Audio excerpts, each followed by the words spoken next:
Chapter 1, The Fallen Prince. Translator, Sparrow Translations Editor, Sparrow Translations. Prologue. Ha ha ha ha. Ruoyin, I was finally able to refine the channel opening solution. I've succeeded. Inside a messy lab, Wuji started laughing, clutching a porcelain bottle in his hand as if he had gone mad. Ding, a glass cup fell onto the ground, spilling tea everywhere. A beautiful girl in a crimson-red cheongsam stood by the doorway, blankly staring at the hysterical Wuji. Only after a good while did she speak in a shivering voice. Wuji, did you succeed? Did you really succeed? Wuji stared at the beautiful girl standing at the entrance. He knew that Xia Ruoyin had come to serve him a cup of tea. This piece of information had shocked Xia Ruoyin greatly. Due to her excitement, the cup slipped from her hands and fell to the ground. Ruoyin, there is absolutely no error this time around. I just tried half of the bottle, but I could clearly feel as if a fire was burning down my meridians as they are gradually being opened and expanded. At the moment, my meridians are still in the process of opening, but we have succeeded. Wuji, while holding the porcelain bottle, excitedly walked up to the girl and grabbed her hands. Ruoyin, it has been hard for you. In all these years, I have been dedicated to researching the channel opening solution and I did not take care of you. Instead, you had to take care of me. Let us marry. Afterward, we will start a company specializing in the production of the channel opening solution. I believe our business will soon be a sensation throughout the world. The girl finally calmed down, but she still spoke in a shivering voice. Did you take down the drug formula? Wuji nodded his head. Ruoyin, don't worry. I have all the information on my laptop. Here, take a look. After Wuji finished speaking, he turned around and walked towards his laptop. Suddenly, he felt something cold, followed by an excruciating pain from his back. Upon seeing the tip of a blade emerging from his chest, he realized that someone had stabbed him through his heart from his back. The pain caused him to feel extremely dizzy and his strength started to fade away. Wuji slowly turned his head around as he unconsciously looked at the hands clasping the blade. It was Xia Ruoyin's. With his eyes wide open, he muttered, Ruoyin. Why? Why? He still could not believe that his lover whom he had loved dearly for many years would stab him. I'm sorry, Wuji. I'm sorry. Xia Ruoyin's hands were trembling as a shudder went through her whole body. She had killed her lover. He was the man who she had loved for over a decade and the one who had showered her with endless affection. 2 teardrops appeared at the corners of Wuji's eyes. He felt his body becoming colder by the second. He gradually lost his consciousness and his eyes began to lose its luster. However, he still did not want to close his eyes. He kept on staring at Xia Ruoyin as he murmured, if you wanted the formula, you just had to say it and I would have given it to you. Why? Wuji did not shed his tears because he was dying. For as long as he could remember, he had never cried in his life. However, today, what hurt the most was not the injury on his back, but the pain caused by the betrayal of his lover. Perhaps even Xia Ruoyin did not know her position in Wuji's heart. If she had asked for it, Wuji would have willingly died for her. However, Xia Ruoyin, the woman who he would have gladly died for, had stabbed him on this fateful day. Maybe the question would remain unanswered for a long time. Perhaps he would not even be able to rest in his grave. His dim eyes finally closed, leaving the 2 teardrops by the corners of his eyes. Padav Xia Ruoyin also shed 2 lines of tears, which fell on the corners of Wuji's eyes, washing away his teardrops. The Fallen Prince. Gwa! The shrill sound of a crow woke Wuji up. As soon as he raised his head, he saw a single crow flying above him, quickly disappearing together with its shrill cries. Where am I? Wuji felt strange. He seemed to be sitting on a newly piled-up tomb, surrounded by 7 to 8 children kneeling in front of him. Among them, a young girl wearing a floral blue skirt was holding a bamboo basket beside him. As Mo Wuji was still confused about the situation, the young girl whispered with a gentle voice, "Everyone behaved well today, however, there are no more sweets left, so let us call it a day and come back tomorrow to continue playing." Were these games played in the previous emperor's dynasty? Why does this scene feel so familiar? Mo Wuji was shocked because this scene resembled the last scene of the novel in which Mu Rongfu was in. Mu Rongfu became crazy because of what he had to do for his country. His beautiful cousin and childhood sweetheart Wang Yuyan left him for another man, and in the end, all he had left by his side was a servant named Abi. This present scene is the scene after Mu Rongfu went crazy because of his lost country and Abi gathered a few children to play with him. Long live my king, goodbye my king. We will be back for more sweets tomorrow. The children dispersed after chanting these words in a non-orderly manner. Mo Wuji gazed all over the place, and he noticed a few young men and women were walking by. When he rested his eyes on a lady wearing a purple skirt, he was so infatuated by her beauty that he completely forgot about his current situation. The lady in the purple skirt exchanged looks with Mo Wuji. She looked confused, sympathetic, and was disappointed with him. The other young and attractive men and women seemed to be discussing and laughing about him while they passed by. Can't be. All of a sudden, Mo Wuji thought of a horrible scenario. Could it be that after my death, I was reborn into Mu Rongfu's body? Did our souls really cross over to other bodies in this world? And why would my soul cross over? What was I doing before this? At this point, Mo Wuji started to have a headache. He finally recalled that after he successfully developed the solution, his lover who he was willing to die for backstabbed him. With this thought, Mo Wuji's entire spirit was overwhelmed with sadness. His throbbing headache caused him to think of this matter no further. There was an excessive amount of information flooding into his head. It was only after 2 full hours that Mo Wuji finally understood what was actually happening. He realized that this was not the Song dynasty anymore, and he was not just reborn into Mu Rongfu's body. This was not even Earth. He was currently in Raozhou City, the national capital of Chengyu State. He was called Mo Xinghe, the Prince of Northern Qin Prefecture. His father named him Mo Xinghe after the Qing Han Empire. Mo Xinghe could not recall exactly how big this world was, but he knew that Qing Han Empire is not the only empire. Every empire was divided into states, and every states were further divided into many prefectures. Mo Xinghe belonged to Northern Qin Prefecture under Chengyu State, and Chengyu belonged to the Qing Han Empire.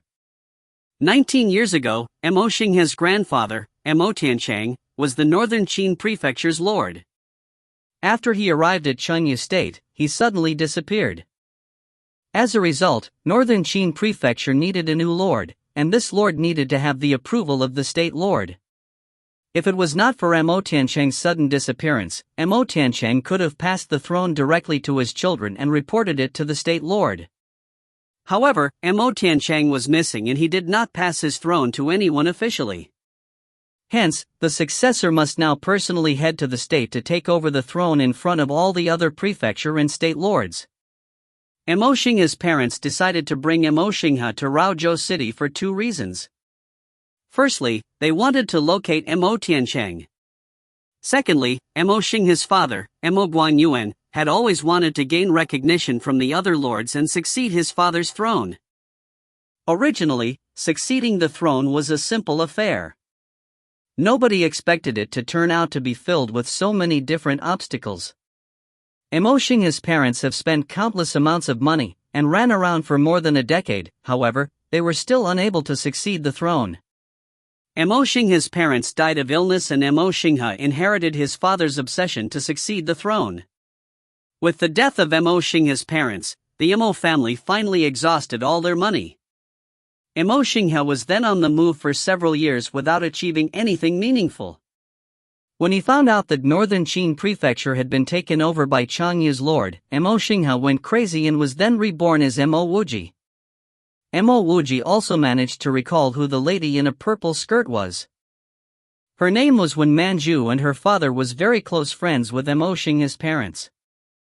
Mo Xinghe and Wen Manju were childhood sweethearts, and even though they were not promised to one another, everyone agreed that both of them would grow up and be together. Ever since the Mo clan lost their opportunity to ascend the throne, along with the death of Mo Xinghe's parents and the loss of Mo Xinghe's sanity, the Wen clan gradually disregarded Mo Xinghe. As Wen Manju grew up, she grew apart from Mo Xinghe and went closer to the princes from other more influential families. Upon feeling 2 drops of tears on the back of the hand, Mo Wuji raised his head from his knees and saw that it was a sad young girl, marked with a scar on her face. Just like how Abi faithfully stayed beside Mu Rongfu, this girl called Yen Er was the only person who stayed by him despite only being his servant. If not for Yen Er, Mo Wuji would have never been reborn, and no one would have known how long the original Mo Xinghe would have been dead. Other than the scar on her face, Yen Er also suffered from malnutrition. She was pale, her hair was all blonde, and she lacked the vibrant energy of a typical young lady. It still doesn't make sense, Mo Wuji shivered.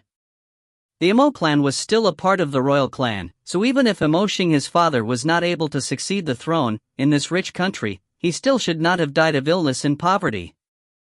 Was it not possible for him to leave Raozhou City and return to the northern Qin prefecture as soon as possible? Alternatively, was it that there was no escorts or money given to the Mo clan? There was certainly something wrong here. Mo Wuji looked up and saw Yen Er wiping her slightly reddish eyes as she gently asked, "My king, can we return now?" Mo Wuji bowed his head inside, for not only Yen Er but also his current state and body. Even while playing such a childish game, Yen Er still had to be polite and ask for permission as if she was really in an empire state. However, Mo Wuji recuperated very quickly and felt that he should be upset at himself the most. He had mixed feelings about whether he should be grateful that he was not dead, heartbroken that his lover was the one who plotted against him, or saddened that he could no longer return to Earth. Seeing Mo Wuji not say anything after a while, the overly cautious Yen Er spoke again, "My king, the sky is getting darker." Mo Wuji sighed as he looked at the distant setting sun. He was unsure of whether it was because he thought of Mo Xinghe, or if he was just lamenting about his own destiny. He eventually said, "Let's go back." He saw Yen Er's surprised look on her face. Without feeling the need to explain any further, he sighed and said, "Let's go back to the dynasty."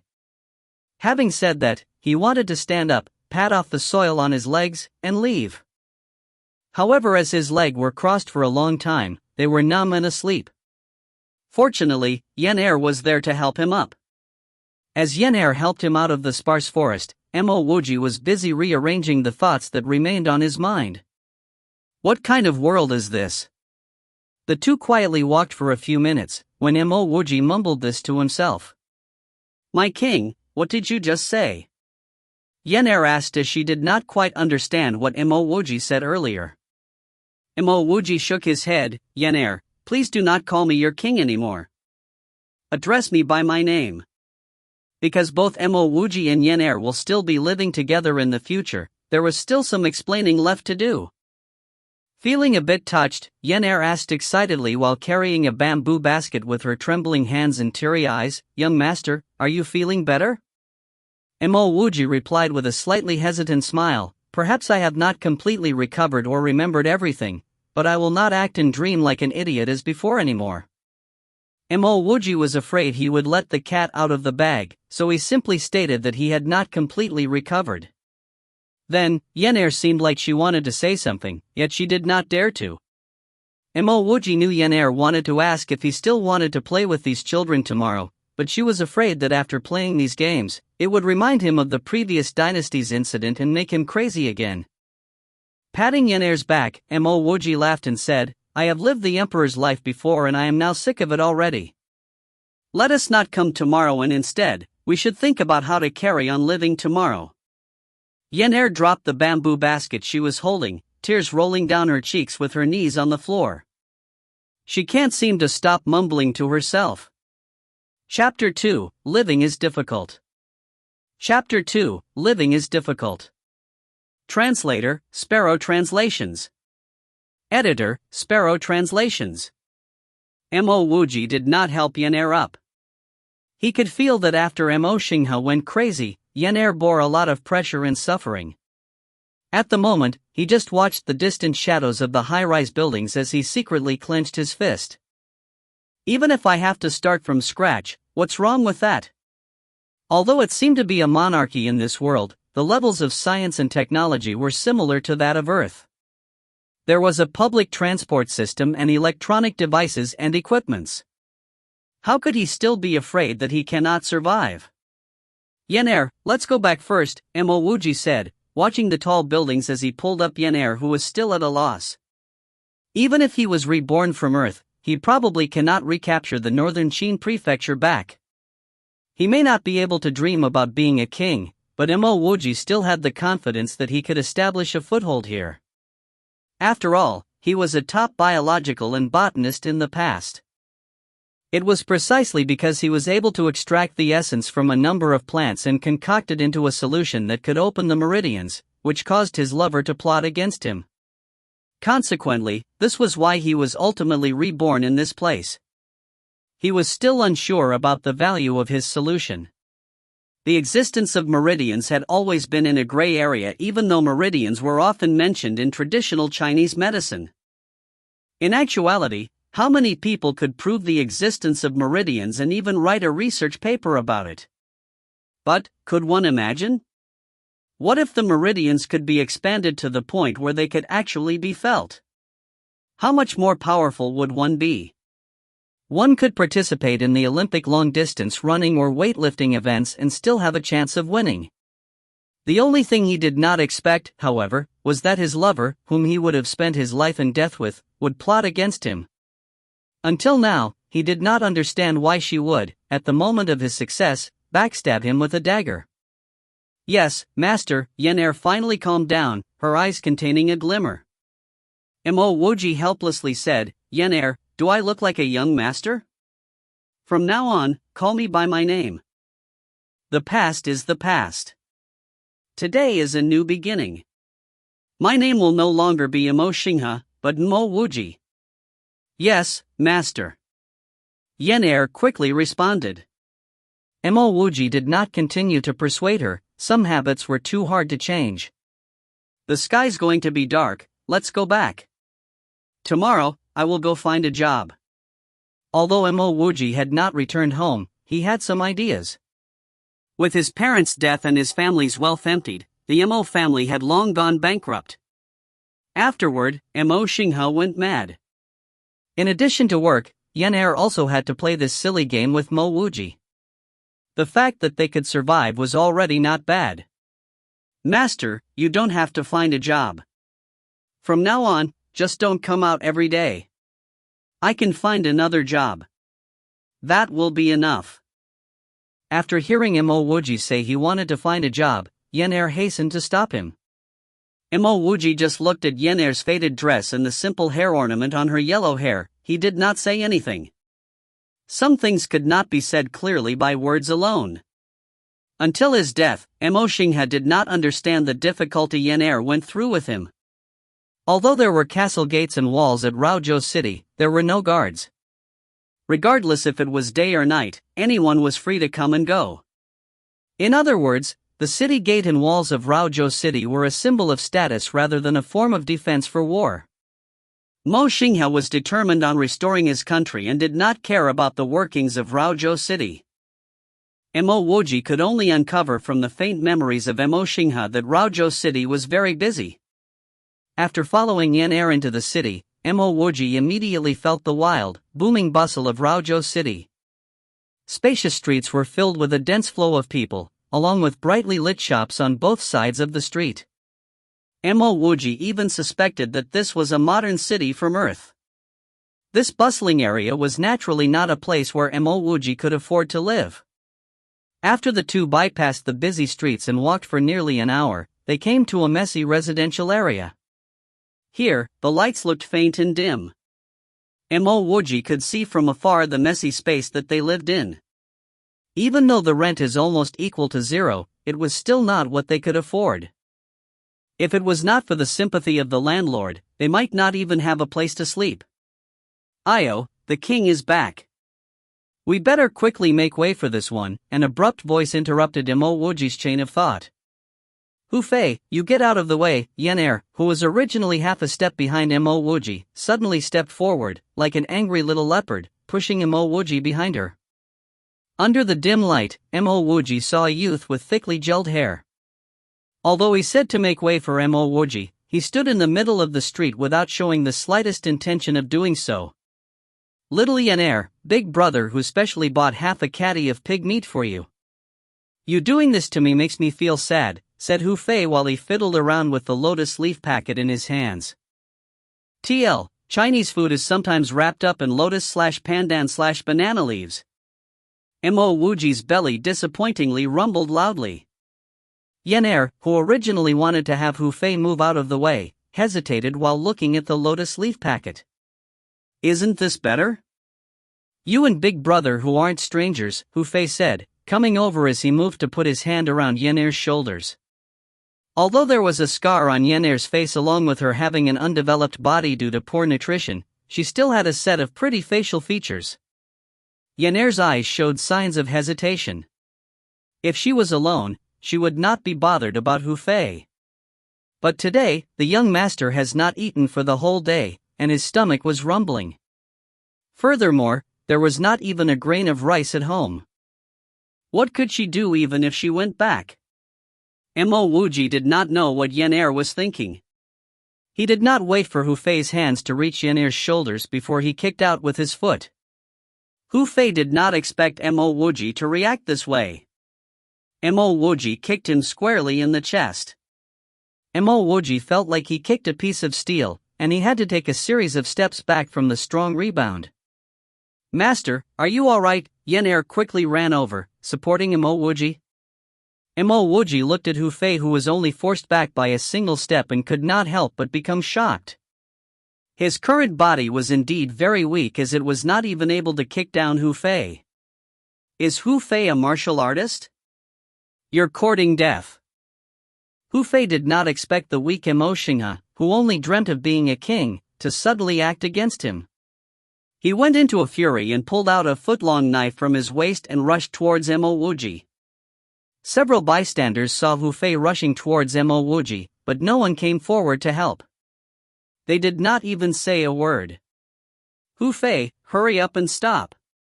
It's broad daylight and you dare to commit murder? Yan Er's face turned pale white, and she did not notice that it was already nighttime. Haha, I have long wanted to get rid of this idiot. Today, this idiot acted against me first. Even if I kill him, I will at most get only a fine. Yan Er, I am doing this for you.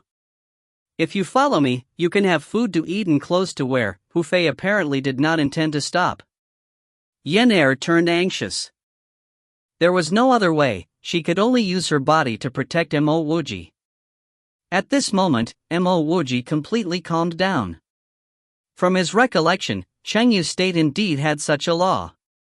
Whether you are right or wrong, if someone acted upon you first and you killed him, you would only receive a small fine. Knowing that it was too late for regrets, Wuji quickly pulled Yan Er to the side.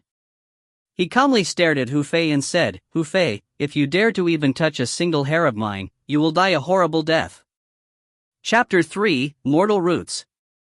Chapter 3, Mortal Roots. Translator, Sparrow Translations Editor, Sparrow Translations. Wuji calmly told Hu Fei, I am still part of the Northern Qin Prefecture royal clan. Even though I did not manage to succeed the throne, I still have my aristocratic title. Do you dare hurt a noble like me? Hu Fei, I'm warning you, even tearing your body from limb to limb by 5 horses or cutting you up into 1,000 pieces would be too light a punishment for you. Hu Fei startled as he realized that even the weakened duke like him still belonged to the royal clan and that he was not someone a lowly personnel like Hu Fei could mess with.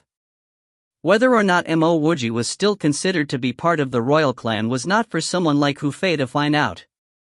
However, Wuji was right in stating that if someone were to hurt a noble, punishments such as tearing the body from limb to limb by 5 horses would indeed be going easy on the offender.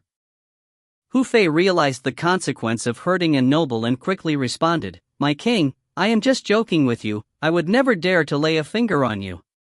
There was no rush to get rid of Mo Wuji. Hu Fei had nothing but time on his side to do a thorough check on whether Mo Wuji's title was still valid. Mo Wuji calmly walked over to Hu Fei and took the knife from his hand. What a good knife! Mo Wuji knew this knife was exceptionally sharp the moment he got his hands on it.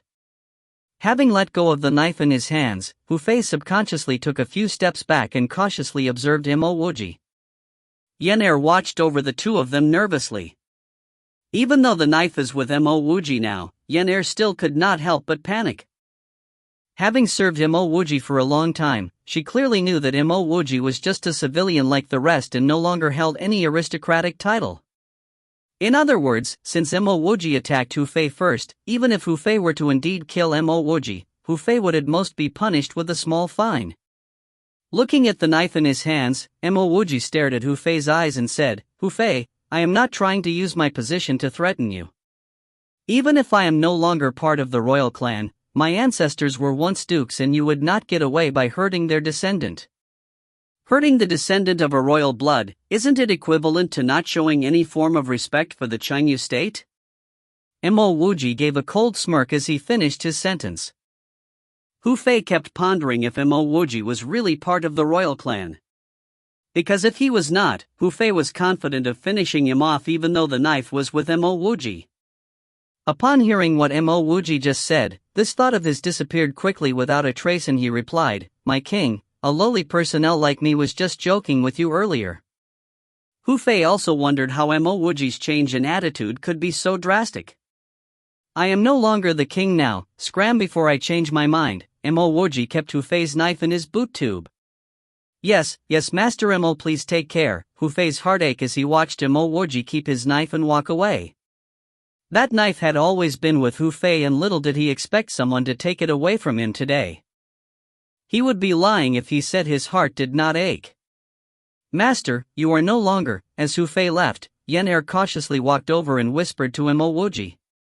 Mo Wuji interrupted and said, "I know, let's talk when we get back." Even without Yen's reminder, Mo Wuji would have already guessed he was no longer part of the royal clan. They lived in a very cramped space and there was only an old cloth separating the two wooden beds. There was nothing valuable in the house. Mo Wuji knew that anything with worth, even a penny, would have been sold by Yen to buy sweets to play with the children. Mo Wuji saw himself in the scratched mirror hanging in front of his bed. He resembled himself in the past life and his long dry hair was tied very neatly by Yen. Even though his face was pale, it was much better compared to Yen's yellowish skinny face. Other than the tired eyes, his slick eyebrows and sharp nose made him look decently handsome. "Master, I will go to Aunt Lu's house to borrow some rice," Yen said the moment she stepped into the house. She still felt that Mo Wuji should have taken and kept the packet of pig head meat from Hu Fei instead of the knife. "Hold on," Mo Wuji stopped Yen. Mo Wuji asked Yen the moment he saw her turned her head curiously looking at him. "Yen, Hu Fei seems to be trained in martial arts as he was much stronger than me." "He's a hooligan, but where did he learn them from?" From what Mo Wuji could remember, this world was not a place full of top martial artists.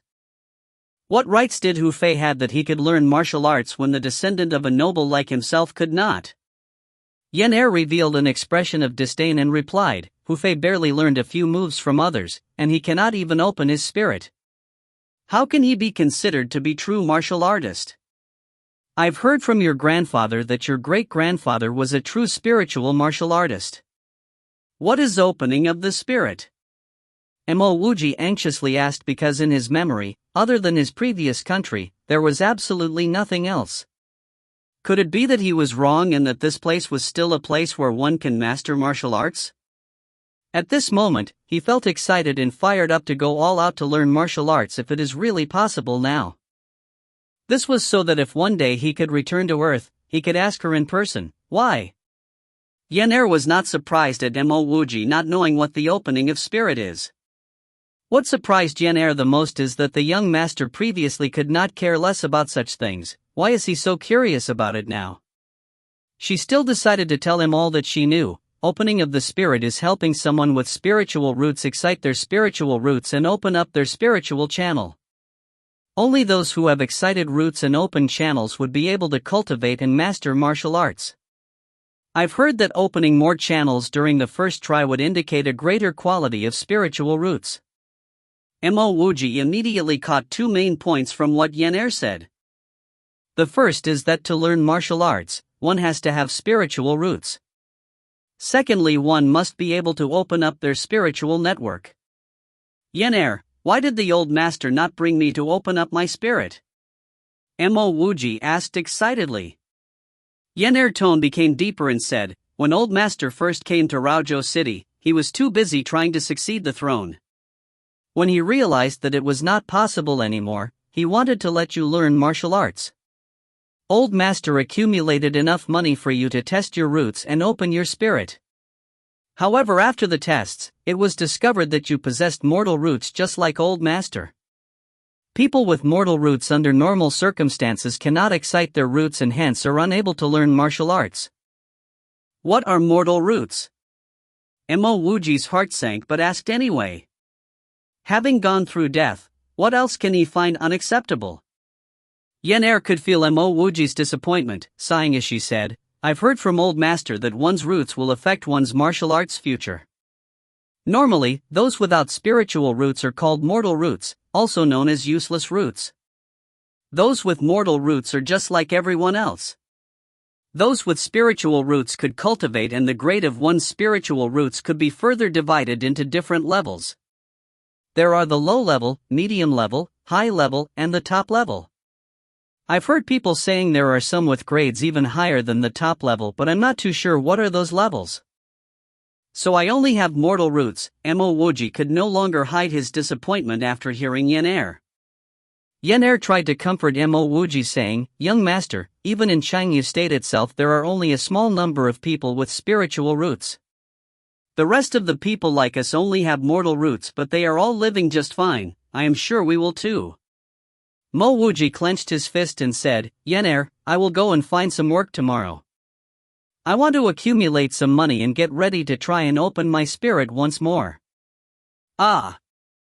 Yenair seems to be shocked by Wuji's decision but understood what he was trying to do.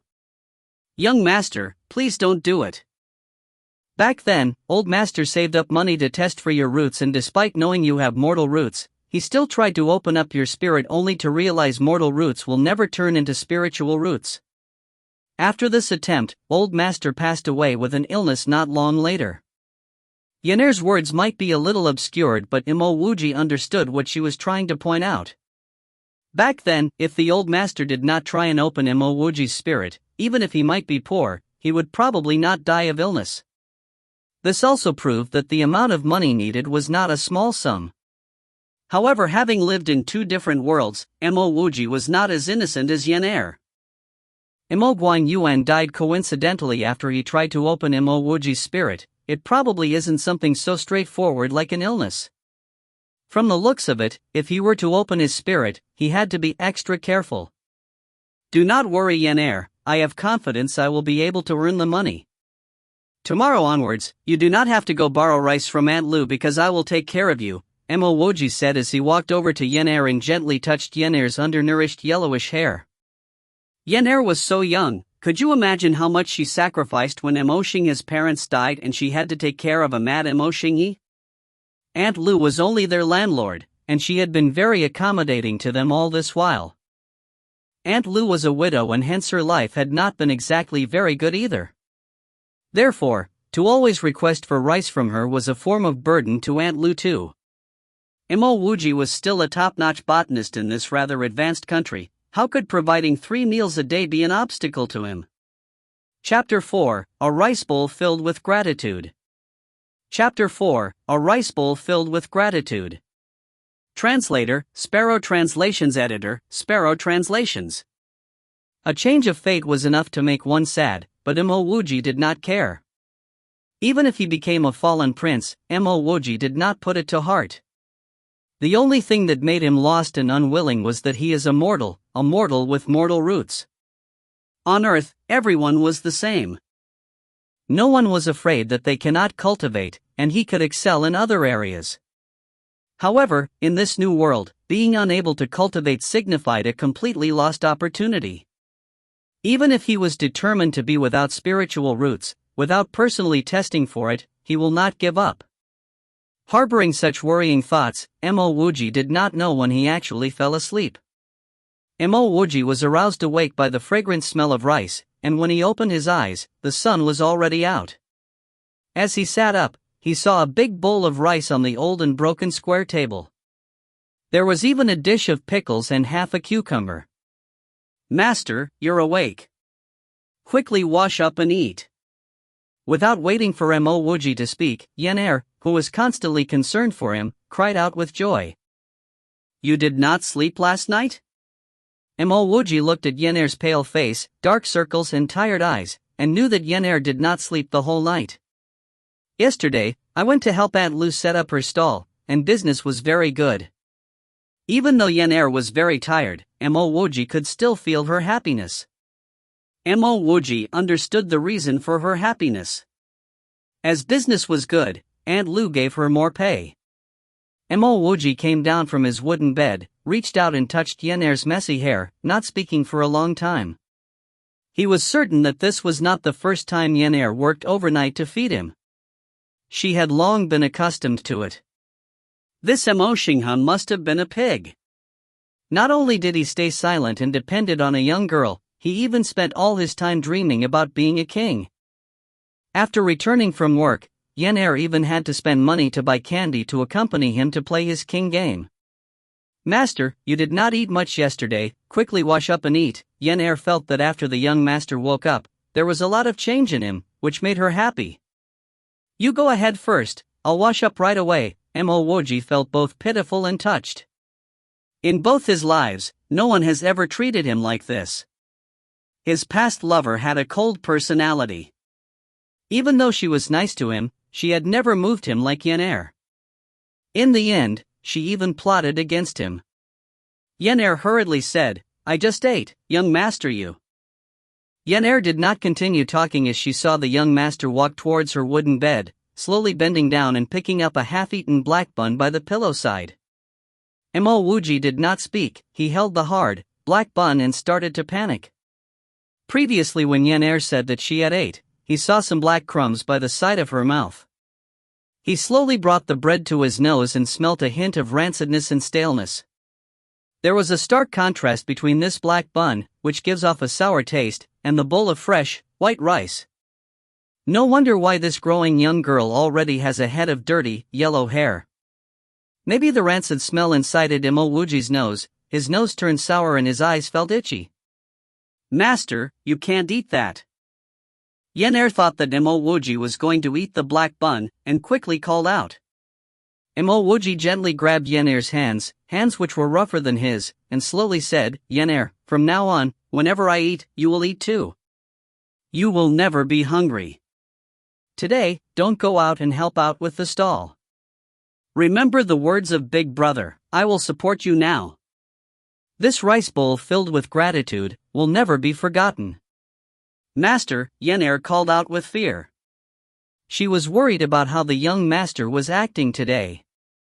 Wuji did not dare to continue talking. He patted Yener's hands, went outside to wipe the tear stains at the corner of his eyes, and rushed to wash up. After breakfast, Wuji went out. Even though he forced Yener to share his breakfast, and forced her to rest before leaving, he still felt bad. He wanted to find a job as soon as possible, so that Yener could live an easier life. In the entire Changyu state, Raozhou City is the largest and most prosperous city. Walking in the bustling streets, Wuji felt the rhythm of life in Raozhou City, and it is not slower than those on earth. Raozhou Association is where Wuji came to find work. This is where everybody would go to find work or employment. Walking into the association, Wuji saw many recruitment windows. Some are long-term job opportunities in some large workshops, and some are temporary job opportunities. In addition, there were many recruit posters, as well as various types of information. In Earth terms, this would be called a multifunctional talent market. The association is enormous. Even though there were more than 1,000 people wandering inside, it still felt spacious. Wuji circled around the association for a while, and could see the two jobs which were highly sought after. One was planting medicinal herbs, the other was mineral exploration. Wuji shook his head. Even though this world could be considered a world of science and technology, there was no variety in the advanced home appliances. As such, people do not value electronic experts. The pay of a mechanic is 1/3 that of a medicinal herb planter, and 1/5 that of a mineral explorer. Wuji did not mind. On Earth, he was a biology expert and he was proficient in botany. Finding a job here was simply too easy. After some simple comparisons, Wuji soon found many suitable jobs. Raojo Pharmaceutical Field was hiring a herb grafter, with a monthly pay of 30 silver coins. They were also hiring people proficient in herbs to engage in garden work for 10 silver coins per month. On the other hand, Copper Hill Mining Square was hiring a prospector to appraise their minerals for 50 silver coins per month. As a top biologist, Wuji was confident in appraising minerals and determining their composition. Now, he was looking for a job, and did not care about the job suitability or the workshop state. To him, the one with the highest pay is the best, as he would not be working in that job for long. That would be the prospector job. Wuji walked toward the Copper Hill Mining Square booth, and just as he was about to stand at the back of the queue, a nearby window suddenly posted a new job. Changling Pill Workshop, urgently hiring several assistant refiners, monthly pay of 10 gold coins. Wuji immediately stopped walking. He knew the currency here are gold, silver and copper coins. 1 gold coin can be exchanged for 100 silver coins, and that is the equivalent of 10,000 copper coins. A monthly pay of 10 gold coins simply outbeats all the rest by miles. Not doing this job is simply not giving face to his previous expertise as a first-class biologist. Isn't refining medicine simply pharmacy? On Earth, due to the increased resistance towards virus, the rich gradually gave up on Western medicine. On the contrary, due to the variety of Chinese medicine, and that Chinese medicine contains natural plant extracts, it was more popular. As a top biologist and pharmaceutical master, he knew many companies' Chinese medicine formulas. Every time he appeared, it was as a mentor. Each time, did he not get a pay of at least 1 million? Wuji walked to the water tower, towards where the Changling Pill Workshop recruitment window was, and sat down. Giving a gentle smile to give himself the aura of an expert, he said, "I want to apply for your companies, for the high-paying job." The recruitment officer was a middle-aged woman who looked smart and capable. She saw Wuji sitting in front of the window without taking anything out. Feeling slightly puzzled, she asked, "May I ask which job you are applying for?" "I would like to apply for the drug refining assistant job which was just posted." Wuji did not complete his sentence before feeling something was wrong. The moment he said that sentence, there was an obvious silence around him. At that moment, almost all eyes were on him. The middle-aged woman looked at Wuji with a face of shock, before recovering her composure, and said in a respectful tone, "May I see your qualification certificates?" Chapter 5, Things that are taboo to me. Chapter 5, Things that are taboo to me. Translator, Sparrow Translations Editor, Sparrow Translations. No wonder why the recruitment officer was astounded. No wonder why the surrounding crowd got a shock after hearing that Wuji wanted to apply to be a drug refiner assistant. Although Raojo City was the capital of Chengyu State, there were few drug refiner assistants, and much fewer drug refiners. For drug refiner assistants, many were elderly men. Thus it was rare to find a drug refiner assistant as young as Wuji. This was not only in Chengyu State, but even in the whole Xinghan Empire. Such a young drug refiner must have great potential and an unimaginable future ahead. It could be said that for a drug refiner assistant as young as Wuji, he will become an actual drug refiner a few decades' time if nothing goes wrong. The original copy of a drug refiner assistant qualification? Wuji's heart sank. Where would he get such a thing? He subconsciously looked at the shocked expressions and skeptical looks of the surrounding crowd, and finally understood. Cough, Wuji continued, speaking as though nothing happened. I have not had the time to take part in the drug refiner assistant qualification test, but I had already reached the level of 1. Wuji sensed that the looks from the crowd changed.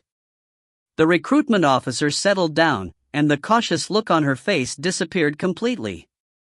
She did not get angry, but instead calmly asked, "So which drug refiner school did you graduate from? Which drug refiner was your teacher?" Wuji scanned the room again. He finally discovered that many applicants were holding a small book in their hands. From this short a distance, he could make out the words on the book held by the applicant closest to him: Raojo Mining Research School Graduating Certificate. Wuji never expected that applying for a job here would be the same as on Earth, requiring qualifications. Looking at the circumstances, even if he went to apply for other jobs, without any qualifications, he would still fail. Seeing that the recruitment officer appeared to be increasingly unhappy over time, Wuji could only give an awkward laugh. "Well, I am self-taught, so I have neither any graduate certificate nor a teacher." Ha ha ha, someone in the crowd finally burst into laughter this time. Surprisingly, this seemingly impressive drug refiner assistant was only a lying fellow. Changling Pill Workshop's recruitment officer did not laugh, but instead had an ominous and scary look on her face. Changling Pill Workshop was one of the top drug refineries in the whole of Chengyu State. How could someone come to make a fool out of her? Seeing that this middle-aged woman was in a bad mood and was about to explode, Wuji thought to himself, "This is not good." Right at this moment, a sudden noise interrupted Wuji, who was about to speak. Isn't this our king? My king, why have you come to the association in person? Don't you have to attend court in the forest outside of the city? Oh, that's right, my king is here to inspect this place. Look at me, where are my manners? Quickly pay respects to the king. The voice was filled with mockery and frivolity, without any of the respect or manners he was talking about. Wuji turned around and saw that it was a young man in gray leisurely clothing walking over. He had seen this man before. It seemed that he was one of the few youngsters walking with Wen Manju last night. He had a decent appearance, and looked rather vain. "He's the Northern Qin Prefecture," the middle-aged recruitment officer suddenly understood, and the anger shown on her face disappeared. The man was a lunatic. What's there to get angry about?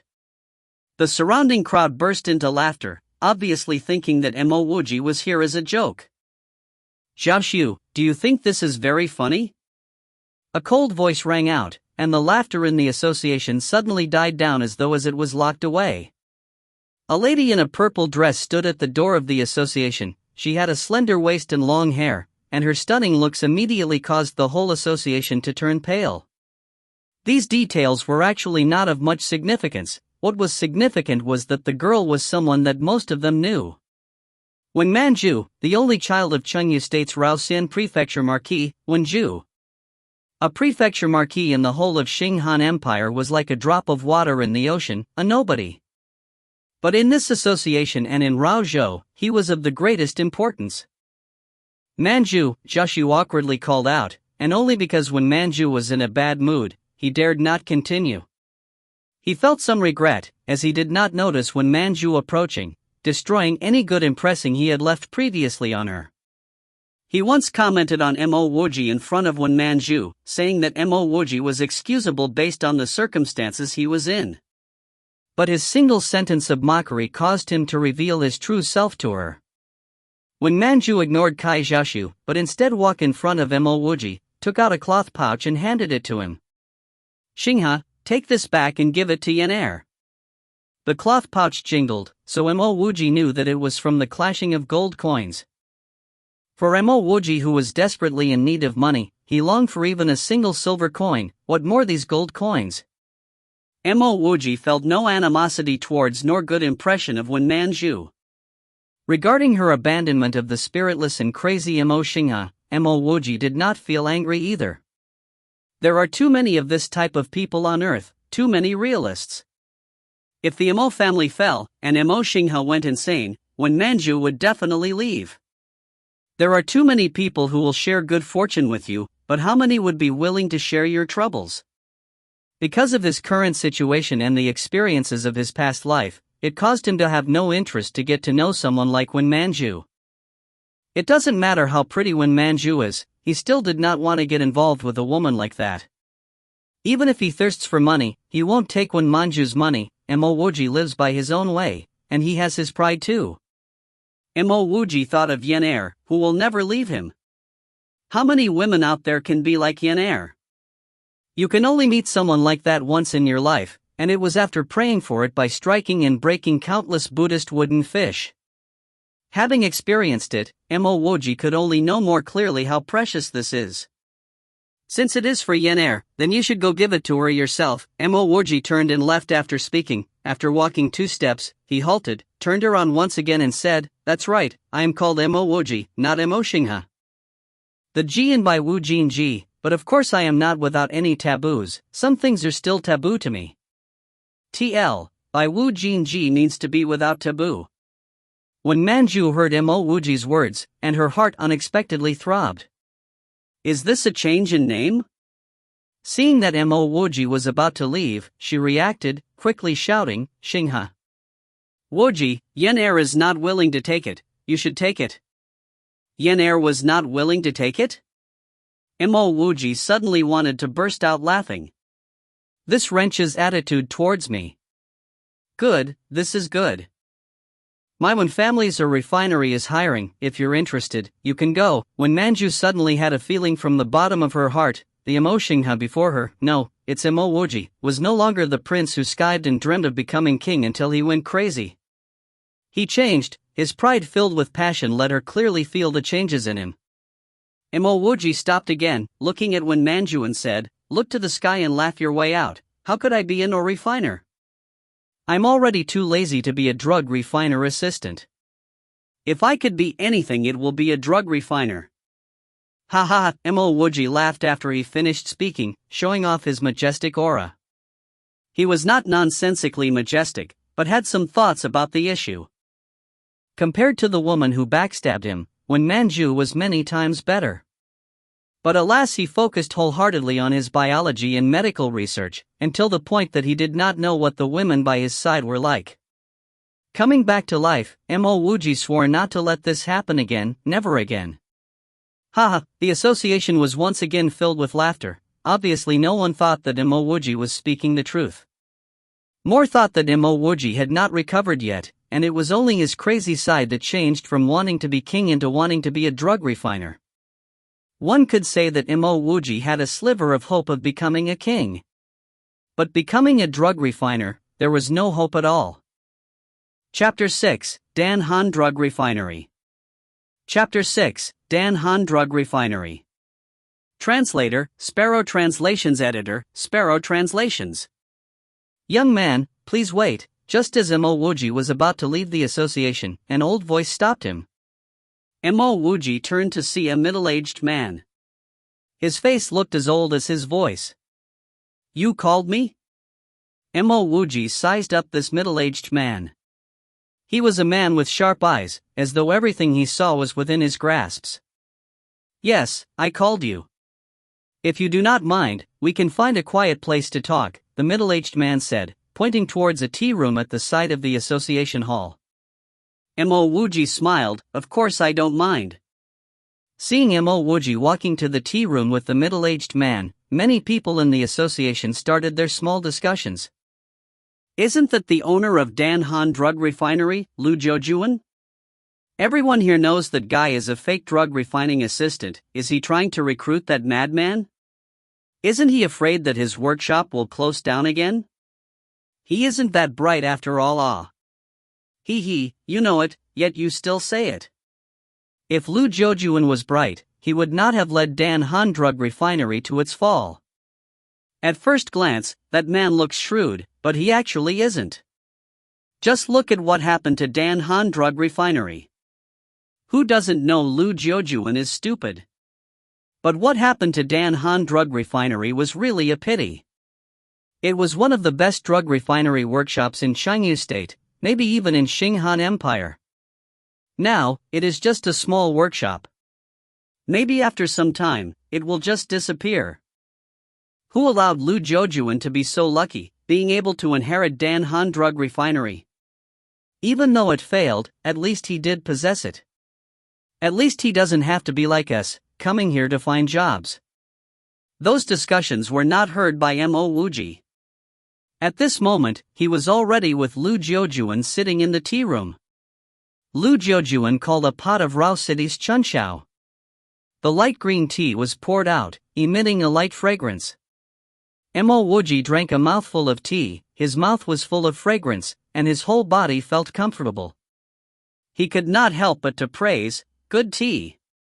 The past Mo Wuji did not research about tea, but something of greater difficulty. Even though he had tried all kinds of tea, none of them could compare to what he just drank. Moreover, Mo Wuji could see that this tea was casually rushed out, with no attention to the intricate details. Otherwise, the flavor would reach a wholly different level. Lu Jojuan smiled. Rao City Chunshao is one of the 3 major teas of Chunyu State, which will be presented annually as a tribute to the royal clan. What we're drinking is made from old leaves, and these old leaves are not what an average person can afford. Let me first introduce myself. I am Lu Jojuan, the current owner of Dan Han Drug Refinery. At this point, Lu Jojuan deliberately stopped and looked at Mo Wuji. He believed Mo Wuji will inevitably respond, "Oh, it's Dan Han Drug Refinery, I know that." Mo Wuji could understand the meaning behind Lu Jojuan's words. It appeared that Dan Han Drug Refinery was not that simple, but he still said apologetically, "Sorry owner Lu, I really have not heard of Dan Han Drug Refinery." Lu Jojuan's mouth hung wide open, seemingly not trusting the words of Mo Wuji. In Raozhou, who had not heard of Dan Han Drug Refinery? Even though it had already fallen, and many stores and workshops have been swallowed up by others, all these happened recently. Its past fame should not have faded so quickly? After a moment of surprise, Lu Jojuan came to understand and said self-deprecatingly, "It seems like I was overthinking." Prince Mo was too involved in restoring his country, naturally he would not notice commercial matters. Seeing that Lu Jojuan understood, Mo Wuji directly said, "Lu Jojuan knows my history. You would not be here to hire me to be a drug refiner, right?" Just now, he raved about being a drug refiner in the association, but Mo Wuji was very clear. No one would put his ravings to heart. Lu Jojuan drank a mouthful of tea, calmly put down the cup, and said with a smile, "Prince Mo is right, I am here to hire Prince Mo to be my chief drug refiner." Now, the one to be surprised is Mo Wuji. He subconsciously paused his hand at the side of his cup, and said in disbelief, "Perhaps owner Lu has not heard of me? Are you sure what I said just now was not mere bragging? Or the words of an average person?" Lu Jojuan said calmly, "I may not be able to refine drugs, but I have a good pair of eyes." When the prince was saying his mad words, these eyes saw a man filled with substance and self-confidence. That definitely isn't boasting or the words of something without a brain. Furthermore, your recent words gave me confidence that those aren't the words that an abnormal person would say. Thus, I decided to place a bet that what Prince Mo said is true. How about that, Prince Mo? Are you interested in working with me this once? Lu Jojuan further added, "Oh right, I also have a nickname, Mad Lu. The reason why my Dan Han Drug Refinery fell so fast was because I made crazy decisions." Lu Jojuan did not even believe the words he just said. Naturally, he wasn't employing Mo Wuji because of self-confidence. Although it played a part, there was another more important reason which he knew clearly. That is, Mo Wuji's grandfather, Mo Tianchang, had an identity that no one else knew. An identity of a drug refiner, a high-level one at that. His Lu family's Dan Han Drug Refinery was able to be famous in Raozhou, was simply because of the northern Qin prefecture lord, Mo Tianchang. Even though his grandfather and Mo Tianchang were friends, the Lu clan still paid a high price to get the support of Mo Tianchang. In other words, if not for the vast majority of the profits going to Mo Tianchang, Dan Han Drug Refinery may not have fallen so quickly. So even if others did not believe it when Mo Wuji said that he is a drug refiner, Lu Zhoujuan was still a little convinced. If he was in the position of Mo Tiancheng, he would also have imparted his skills to his descendants. Not to mention the self-confidence that Mo Wuji had.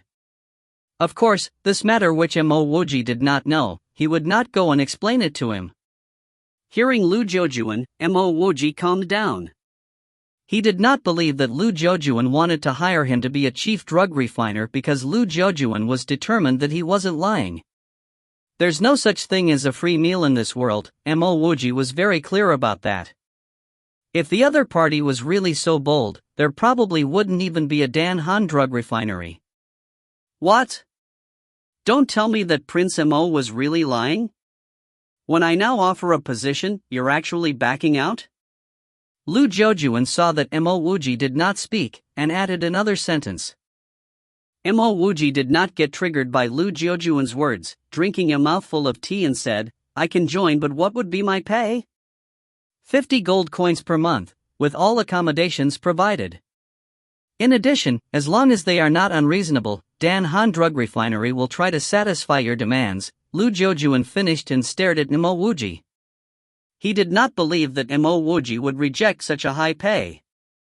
Naturally, this pay is not as high as an actual drug refiner's pay, but was several times higher than Changling Pill Workshop. According to his conjecture, with this offer, Mo Wuji would stand up in excitement. The reality, however, made him feel lost. Mo Wuji did not seem to hear his words, calmly drinking another mouthful of tea. Just when Lu Zhoujuan was about to lose his patience, he asked an irrelevant question, Owner Lu, I heard that opening the spirit is extremely expensive, I wonder how much it actually is? Mo Wuji is not someone who has not seen money. He was previously excited about the 10 gold coins as no one knew him at that time. He simply wanted to find a quick job to feed Yen Er and himself. Even if he did get the job, he would at most do it for a month before leaving.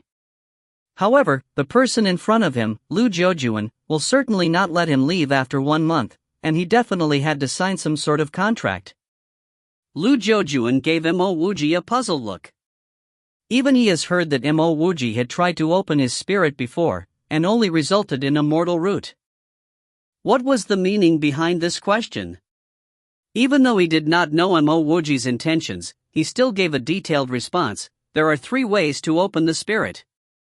The first is to use an elixir, and that is also the most common way. The price depends on the grade of the elixir, and the cheapest one costs at least 10,000 gold coins. The second is. Mo Wuji apologetically interrupted Lu Zhoujuan, Owner Lu, if the cheapest price is 10,000 gold coins, then there must be a highest price? May I ask what is it? Lu Zhoujuan chuckled, there is no highest price. I heard that not even the entire Chengyu state is able to afford the most precious elixir. So that is the case. Mo Wuji did not know how much Mo Xing his parents paid to buy him an elixir to open his spirit. From what he can guess, the cheaper the elixir, the outcome of the spirit opening would be worse. Lu Zhoujuan continued, the second is to request an expert to help open the spirit. The fee depends on the feelings of the expert. Generally, they will not stoop to 10,000 gold coins, and a starting price of 1 million gold coins is already considered cheap. The third is something that cannot be found in Chengyu State. I heard that Xinghan Empire has an array which can open the spirit, and only the qualified can enter the array. Mo Wuji stayed silent. Regardless of the method, even if he earned 100 gold coins, to earn the amount of money to open the spirit will take donkey years. Owner Lu, have you opened your spirit? The minimum price is 10,000 gold bids, I'm sure few people can afford that, right? Doesn't that mean that the poor don't even have a chance to open their spirits? After a long while, Mo Wuji finally spoke. Lu Zhoujuan shook his head, I went to test, and I only had mortal roots. In addition, I do not care about cultivation, so I did not try and open my spirit. The test before opening the spirit also costs money? Mo Wuji asked. Of course it costs money, usually about 500 gold coins. Even if it is tested to have spiritual roots, and you open your spirit, that does not necessarily mean you are able to cultivate. What if the test shows that you have mortal roots? Can you still open the spirit? Lu Jojuan laughed. Although I know little about this, I know that the probability of success would be less than 1%. Only those who are not resigned to not having spiritual roots, knowing that they have mortal roots, would still spend money to open the spirit. Wuji finally understood. His poor father was so desperate, knowing that Wuji had mortal roots, but he still spent money trying to help Wuji open the spirit. Chapter 7, The Chief Drug Refiner. Chapter 7, The Chief Drug Refiner. Translator, Sparrow Translations Editor, Sparrow Translations. Owner Lu, the fact that you hired me, does that mean you need me to help Dan Han Drug Refinery research on a new drug? Wuji heaved a sigh of relief and made a decision to gamble on it. The amount of gold coins he needed was way too much, not even tens or hundreds of it is enough to solve the problem. Lu Jojuan hesitated. I do not exactly need you to develop a whole new drug. The reason why Dan Han Drug Refinery has failed is that we spent too much resource trying to develop a new drug. The development of the new drugs failed and was unable to be produced in time, hence our competitor took the opportunity. Maybe you can start with our original creations as a base, saving a lot of time and effort. What Lu Jojuan mentioned was not wrong at all. After Mo Tiancheng went missing, Dan Han Drug Refinery was left with excess profits. As Lu Jojuan was never a person who would settle for mediocrity, he immediately hired a few famous drug refiners to start developing a new drug. The pity is that after Mo Tiancheng plundered away most of Dan Han Drug Refinery's profits, the amount left were not enough to develop a new drug. In the end, all the effort came to naught. The new drug was not developed and Dan Han Drug Refinery fell. Many believe that it was due to the crazy prodigal Lu Jojuan who made Dan Han Drug Refinery fail. However, only Lu Jojuan himself knows that even if he did not insist on developing a new drug, Dan Han Drug Refinery will sooner or later close down as well. What Wuji was concerned about was not Dan Han Drug Refinery, as its products have already lost its competitive advantage over the past few years. Chenglin Pill Workshop's drug had the same efficacy and its pricing was a lot more competitive. What he was doing was just putting on a fight. If I am the sole researcher for developing this new drug, I want 70% of the profits from the earnings of this drug. Wuji asked directly after realizing that he needed a huge amount of gold coins. He was not even intending to start with the drug that Dan Han Drug Refinery was previously developing. Impossible. You do not even possess any qualifications and you dare ask for 70% of the profits. What logic is this? Even if I were to randomly hire a drug refiner outside, I would only need to pay 200 to 300 gold coins a month. Lu Jojuan stood up and said in a slightly angry manner. Wuji was not taken aback at all. He had been through way too many of these negotiations in his past life that a sentence like this would not frighten him. Owner Lu, are you sure you will be able to develop a new drug with a pharmacist who was paid 200 to 300 gold coins? Next, even if he manages to develop the new drug successfully, he just needs to quit and switch to another refinery with this drug. Are you sure you still can profit? Okay, even if you signed a contract with him, if the development takes a long time, will you have enough coins to pay his monthly fee? I am different. Before the new drug is developed, I will only receive 10 gold coins per month from you. Wuji noticed that Lu Jojuan did not have much excess gold coins to hire a proper drug refiner, hence wanted to try his luck with this deal. In addition to the splitting of profits of the new drug, you still want me to pay you 10 gold coins per month? Lu Jojuan realized that his words were getting softer. That's for sure, Owner Lu. The fact that you found me already proves your wisdom.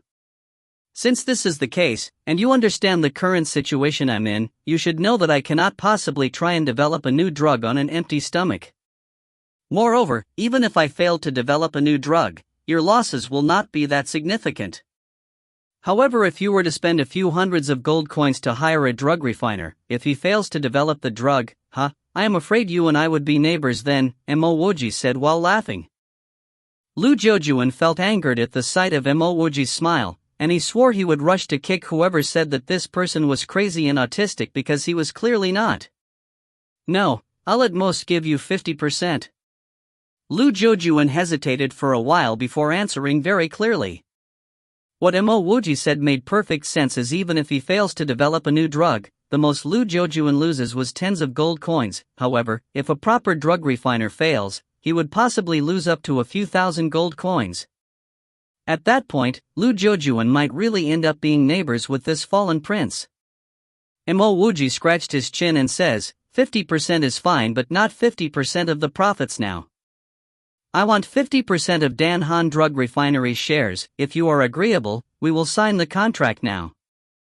If you're not, I will go and take the drug refiner test and get the certificate. Don't tell me without a graduation certificate I cannot take the test. I have nothing but ways to do it. Once I get the certificate, hee. Lu Jojuan sighed and knew Wuji hit his weak spot. Even if he did not find Wuji, no one will believe him if he were to find other pharmacists and offer 80% of the profits to him. Alright, I agree. Prince Mo, you have to make sure you put your heart and mind in this, because the future of my Dan Han Drug Refinery is now dependent on you. From today onwards, you will be the chief drug refiner of Dan Han Drug Refinery. Lu Jojuan no longer wanted to bargain. After Dan Han Drug Refinery's new drug was developed, the sale of the new drug will be Dan Han Drug Refinery entire profit. So Dan Han Drug Refinery Workshop's share and the new drug's share would be the same. The new drug's share might even be much more. Wuji patted the shoulder of Lu Jojuan. Brother, you are a smart guy, watch how I'll bring you good fortune and revive Dan Han Drug Refinery. Old Lu, lend me 10 gold coins first, I'm short of rice at home. Lu Jojuan's mouth twitched a few times but still took out a small pouch and gave it Wuji, saying, Brother Mo, we are going to be one family very soon, there's no need to be so polite. If you don't have enough gold coins, you can always get your monthly salary prepaid. I'll go back and prepare, you just have to come down to my workshop tomorrow to sign the contract. Wuji received the pouch and felt that there were exactly 10 gold coins in the pouch. He was elated just as he saw everyone in the association staring at Yenair, who looked worried. Yenair was probably worried about him, that's why she came to the association again. Fine, I will be there at Dan Han Drug Refinery tomorrow. Wuji was already out of the tea room while waving his hands, exclaiming, Girl. After the first meeting's confusion and concerns and the tug-of-war between Wuji and Lu Jojuan, Wuji had finally restored his original composure. Young master, Yenair saw Wuji and hurried over. Come on, let's go home and buy something nice to eat on our way. Wuji pulled Yenair, said goodbye to Lu Jojuan and left the association. Honestly, the half a bowl of rice in the morning did not fill his stomach at all. With the gold coins he had now, it would be letting his stomach down if he did not go and have a feast. Changling Spirit Opening Tower? Just as Wuji left the association, he stopped in his tracks as he saw a light gold-colored tall tower opposite the street with a few huge words saying Changling Spirit Opening Tower. When he first came to look for a job, he only saw Raozhou Association and did not notice the Changling Spirit Opening Tower behind him. Yenair saw Wuji stopped at the sight of Changling Spirit Opening Tower, sighed and said, Young master, that is where you open your spirit. Young master went there before. Yenair was subtly reminding him that he has mortal roots. Wuji understood Yenair's intention but still said, Yenair, eating can wait, let us go visit the spirit opening tower first. To Wuji, the most important thing was that he would be able to obtain spiritual roots and then cultivate. The tug-of-war argument with Lu Jojuan was also for the sole purpose of being able to cultivate. If not, given his ability, he would easily be able to earn money for a living. Ah! Yenair let out a cry before being pulled by Wuji over to the tower on the other side of the street. Hold it there, this is the place where people measure and open their spirit, those not involved are not allowed in there. Wuji and Yenair were stopped just as they were about to enter the tower's door. Young master, to open your spirit, you have to first register, then pay the required gold coins to be granted the permission to enter. If anyone is caught cheating, the punishment will be very severe. Yen Er was worried Imo Wuji might do something stupid, hence whispered softly at his ear. Imo Wuji nodded as he understood the importance of not messing around here as it involves his life. He came just to find out what are the procedures needed to open a spirit and how much gold coins was required. Ha! Someone said before Imo Wuji said anything. Little girl, are you here to open your spirit? Someone with a rather hoarse voice asked. Imo Wuji and Yen Er only just realized that there were a couple beside them. The man has a fluttering white beard and looked different from everyone else. The woman has a beautiful face and had a noble aura around her, making people around her to dare not stare. The one who spoke was the man. Yen Er subconsciously took a step back and shook her head. Chapter 8, Supreme Spiritual Roots. Chapter 8, Supreme Spiritual Roots. Translator, Sparrow Translations. Editor, Sparrow Translations. Imo Wuji quickly went forward and greeted the man and woman respectfully. The two of us were just curious. We heard that it costs a lot of gold coins to open the spirit. We don't even have rice to eat, nor do we even have one silver coin. Where can we find the gold coins? The two of will leave now. The white-bearded man had a terrifying gaze. Imo Wuji had an indescribable feeling that he should not continue to stay here. The woman gave a cold snort, looking at the cloth bag in the hands of Imo Wuji, and a trace of disgust flashed in her eyes. Obviously, she knew that there were gold coins in the cloth bag, and felt both disdain and disgust towards the lying Imo Wuji. Imo Wuji could also be considered to be experienced, and was able to tell the disgust in the woman's eyes. He even suspected that there was a hole in the cloth bag. Otherwise, how did this woman see through his bag? Don't be in a rush to leave. Since you're here, why don't you go in and test for your spiritual roots? The white-bearded man hoarsely continued. Imo Wuji calmed down.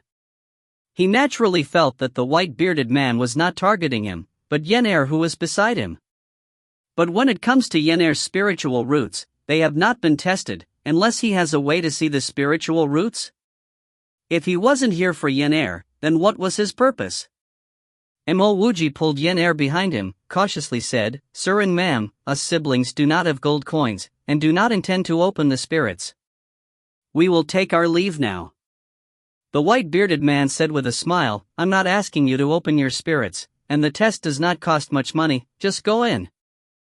The test does not cost much money? Imo Wuji had some doubts. Doesn't the test to determine the spiritual roots cost at least a few hundred gold coins? Senior, I heard that just the test alone would cost 500 gold coins. Some people with mortal roots have to spend tens of thousands of gold coins to open the spirits, and that is using the worst elixirs. If not for the two's extraordinary bearings, Imo Wuji would have suspected that they were human traffickers. The white-bearded man laughed. Normally, people only decide to whether to open the spirits when they are determined to have spiritual roots. But whenever people are determined to have mortal roots, they will say that the spirit opening tower is unable to detect all kinds of spiritual roots, and confuse people to directly open the spirits. Either way, the people with mortal roots suffer. Imo Wuji completely understood. Opening the spirits will need tens of thousands to millions of gold coins? All this is a scheme by the Spirit Opening Tower. They say they are unable to determine all kinds of spiritual roots, and convince those tested to have mortal roots to truly determine it by opening their spirits. And to open the spirit will require gold coins. Some people have the same thoughts as them, believing that the elixir they used the first time was not good enough to arouse their undetermined spiritual roots, and they spend more money to open their spirits for a second time. At this moment, Imo Wuji was 100% sure that his poor father must have been cheated the first time around. He did not have spiritual roots, and the schemers at the Spirit Opening Tower still wanted to earn the spirit opening fee. In addition, with Imo Guanyuan's desperate desire for Imo Wuji to cultivate, Imo Guanyuan spent a large sum of money to open the spirit. Of course, all those who got cheated like him were rich lords. Stop! The guard of the Spirit Opening Tower did not know the man and the woman, and stopped them accordingly. The white-bearded man snorted, "Who's in charge here? Get out here right now." The white-bearded man's snort did not sound loud, but Wuji still felt as though his eardrums were about to be shattered. Panic filled his heart. In just a few seconds, an obese middle-aged man rushed out.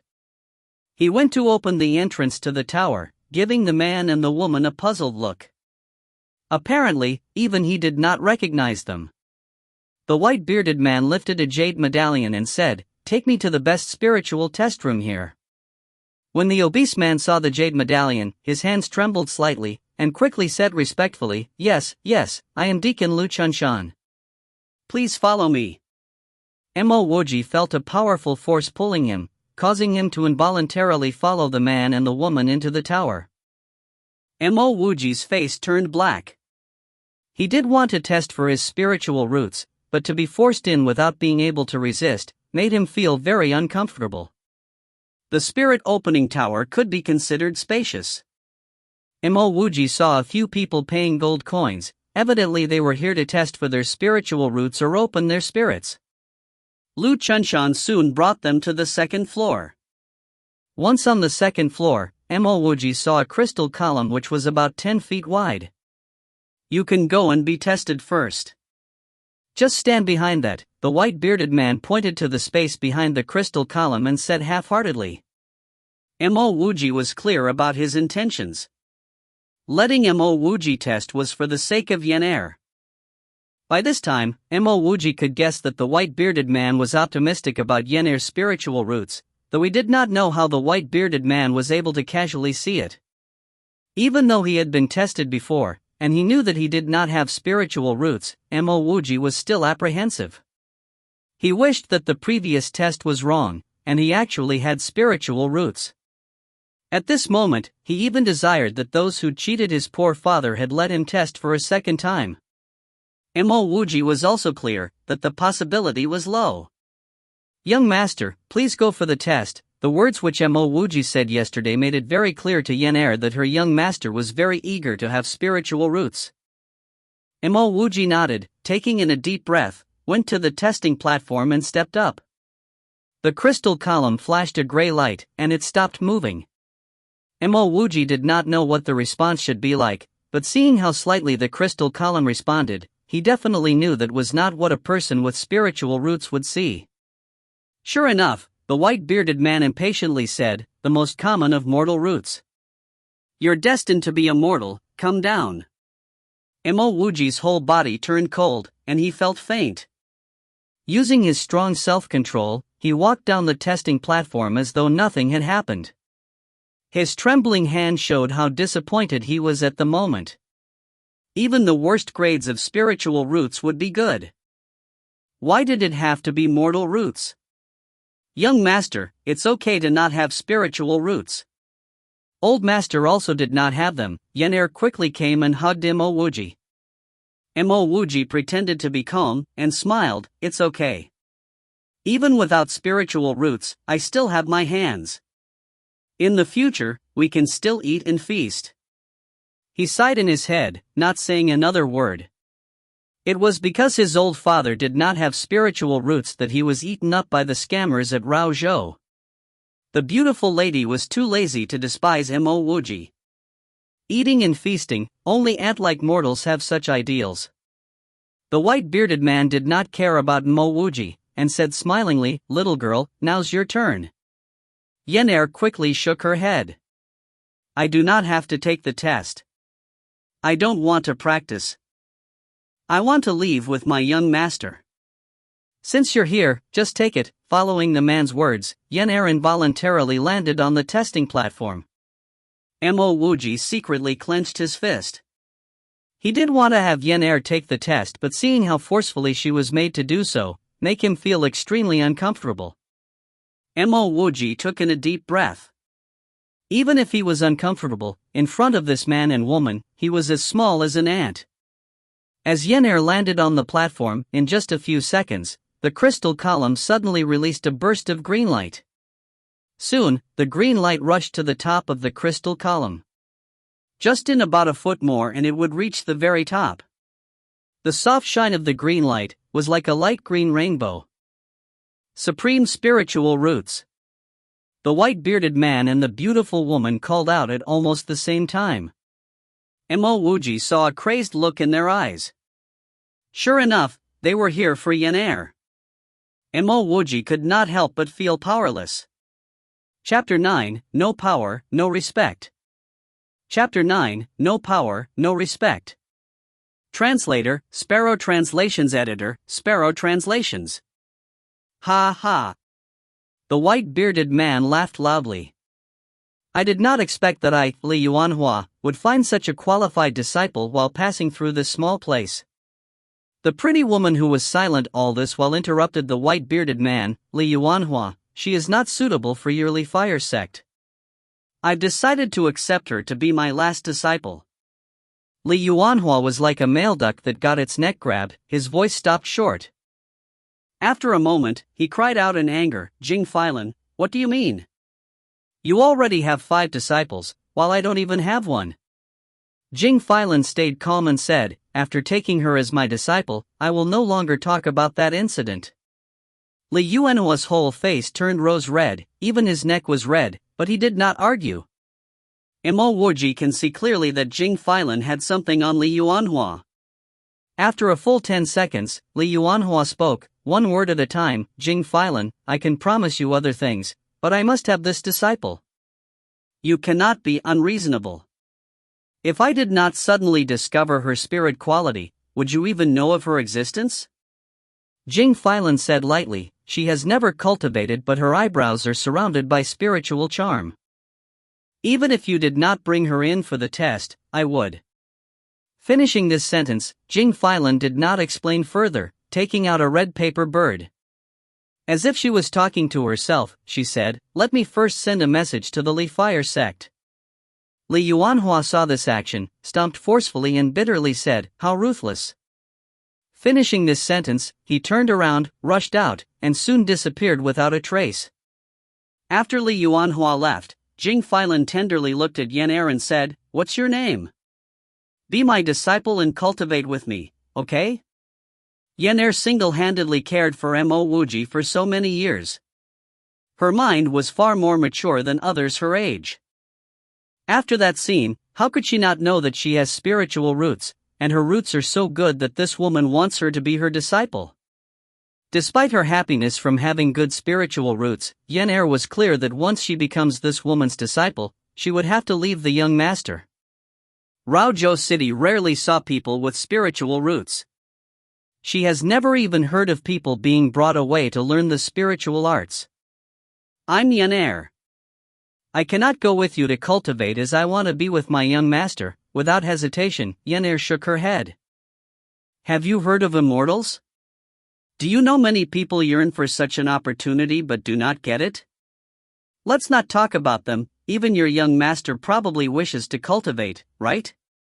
Once you enter realm of being an immortal, you will have a long life, and dominate over the mortal world, Jing Filan still patiently explained.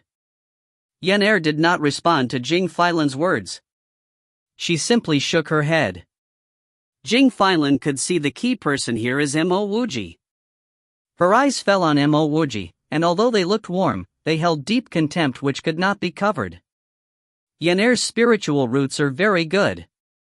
Having her stay here will only delay her. If she follows me, one day, she will become one of the immortals of legend. Staying with you will only hurt her. I believe, you do not want to force her to stay. If you know what's good for her, tell her what she should do. After finishing this sentence, Jing Filan stared straight at Wuji. Wuji took in a deep breath. He was very unhappy with the way this woman looked at him. Yenair has good qualifications, she can cultivate anywhere she wants. Didn't that Li Yuanhua desperately want to have Yenair to be his disciple? Moreover, this woman has unknown origins. Who knows what she will do to Yenair? If it was detrimental to Yenair, Wuji would rather have Yenair stay with him. He believed that with his knowledge and abilities, he would not waste Yenair's spiritual roots. Actually, he would not mind having this woman as Yenair's teacher as long as she brings them to see the school, and convinced him that Yenair would not be cheated. However, this woman acted very aggressively, and had no intentions to explain her identity. Naturally, Mo Wuji did not want Yen to leave with a stranger. "I do not want bother you, Yen and I have a good life here. Little girl, let's go." As Mo Wuji finished, he pulled Yen's hand to leave. There was a killing intent in Jing Feilan's eyes for a brief moment. She immediately sidestepped and stopped in front of Mo Wuji and Yen. "You keeping Yen is a selfish act." Mo Wuji sneered, "Who are you to care about my family's business?" Yen was not clueless about what was happening. She felt that Jing Feilan was about to erupt in anger, and quickly said, "Sister, is it possible to transfer my spiritual roots to my young master? If that's possible, I come." Without waiting for Yen to finish, Jing Feilan grabbed her arm and took off. "Master!" Yen screamed out. Mo Wuji felt as though someone dug his heart out, and momentarily blanked out. By the time he rushed out, the shadows of Yen and Jing Feilan could no longer be seen. Bang! Mo Wuji forcefully punched a wooden frame beside him. Fresh blood flowed down the wooden frame, but he did not feel the slightest of pain. This was his first day in this world, and he could not help but feel weak and powerless. The strength he felt from negotiating with Lu Zhoujuan was now gone. Here, without power, there would not be respect. The next day, Mo Wuji hid his grievances deep in his heart, and decided to go to Danhan Drug Refinery. Danhan Drug Refinery was once the #1 drug workshop in Chengdu State. Now, there's only one store and one workshop. Mo Wuji had to ask a few people, before finding Danhan Drug Refinery hidden away in a remote street. Lu Zhoujuan was waiting for a long time. Seeing Mo Wuji come over, he quickly laughed and welcomed Mo Wuji into the workshop. "Old Lu, your Danhan Drug Refinery is really not small, ah. I almost couldn't find it." Seeing the abject state of Danhan Drug Refinery, Mo Wuji felt disappointed. Because of his powerlessness, he had to hide what happened yesterday deep in his heart. From the bottom of his heart, Mo Wuji still had an immense desire to cultivate. The previous he was able to concoct a solution which can even expand the meridians. Who dares say that those with mortal roots cannot use elixirs and solutions to form spiritual roots? It is precisely because of this idea, Mo Wuji hoped to have a better research lab to let him create a drug to open spiritual roots. With the condition of Danhan Drug Refinery, it probably would not have a good laboratory. Lu Zhoujuan smiled embarrassedly, "Brother Mo, besides this workshop, my Danhan Drug Refinery also has a store. Although the store is not big, business can be considered to be busy. Also, this workshop may look small, but there is a large courtyard at the back." Mo Wuji nodded, and did not continue to speak on this matter. In fact, he was also clear that he would not be able to find another person like Lu Zhoujuan who believes in him and was willing to give him 50% of the shares. "Old Lu, you know my previous situation. Although I know how to refine drugs, I'm unclear about the market demands. Can we talk about that first?" Lu Zhoujuan said in a forthright manner, "Brother Mo, even if you did not ask, I will still discuss with you about that. Please come in first." Following Lu Zhoujuan to the second floor of the workshop, Mo Wuji saw more than a dozen fairly new machines on the work table.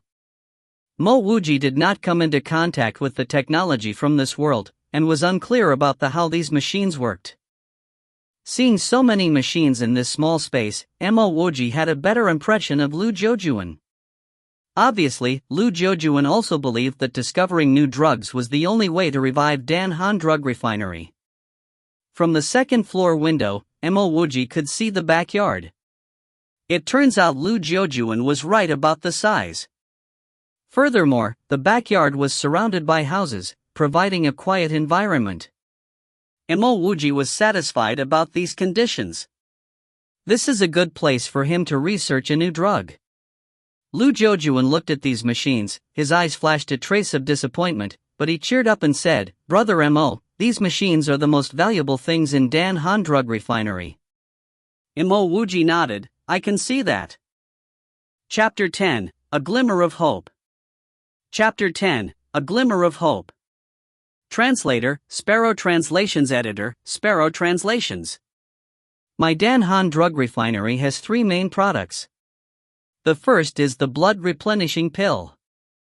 This pill is very good at treating physical injuries. You were born in the northern Qin prefecture. Naturally, you should know that Chengyu State and the neighboring states have wars every year. That's why our blood replenishing pill is very popular. Mo Wuji did not express his views. He really did not know about the regular wars. Lu Zhoujuan continued, the second is the bone strengthening pill. This pill is for martial artists who do not have spiritual roots. It will help in their martial arts practice and enhance their abilities. Martial artists? Mo Wuji asked in doubt. Lu Zhoujuan nodded. Brother Mo is of nobility. Naturally, you would not have heard about this. In fact, there are few people with spiritual roots. Most people only have mortal roots, and to enhance their strength, they practice martial arts. Practicing martial arts to the peak can make you comparable to the experts with spiritual roots. In Lu Zhoujuan's view, Mo Wuji's grandfather was a drug refiner and a cultivator with spiritual roots. This kind of family probably looks down on martial arts, and it was normal for them not to know of it. Mo Wuji's heart skipped a beat. If he is really unable to have spiritual roots, isn't it possible for him to practice martial arts? The third pill is the most famous one in Dan Han Drug Refinery. It's the Spirit Elevating Pill. This pill contains many rare medicinal ingredients, and it even contains a kind of spiritual ingredient. It is useful to cultivators who have opened their spirits. It can help them quickly gather the essence from heaven and earth. My Dan Han Drug Refinery was able to gain some reputation in the entire Qing Han Empire due to this Spirit Elevating Pill, Lu Zhoujuan proudly said. Obviously, this pill had quite a good reputation. Mo Wuji asked again, Old Lu, I heard that elixirs have different grades. I wonder what grade of elixir is the Spirit Elevating Pill. Hearing Mo Wuji's words, Lu Zhoujuan's old face turned red, embarrassedly said, if it is of top grade, wouldn't that be great? But the Spirit Elevating cannot be considered an actual elixir. However, it is one of the few drugs in Chengyu State which can help cultivators. Later on, my Dan Han Drug Refinery was not able to keep up in discovering new drugs, and lost out to others in price. Regarding the Spirit Elevating Pill, it requires some spiritual ingredients which we cannot typically get, resulting in where we are today. Mo Wuji came to understand, Dan Han Drug Refinery did not even have its best product, the Spirit Elevating Pill, to sell. And from another perspective, the Spirit Elevating Pill was not even considered an elixir. How much does Brother Lu know about cultivators and cultivation? Mo Wuji did not care about what Dan Han Drug Refinery used to produce.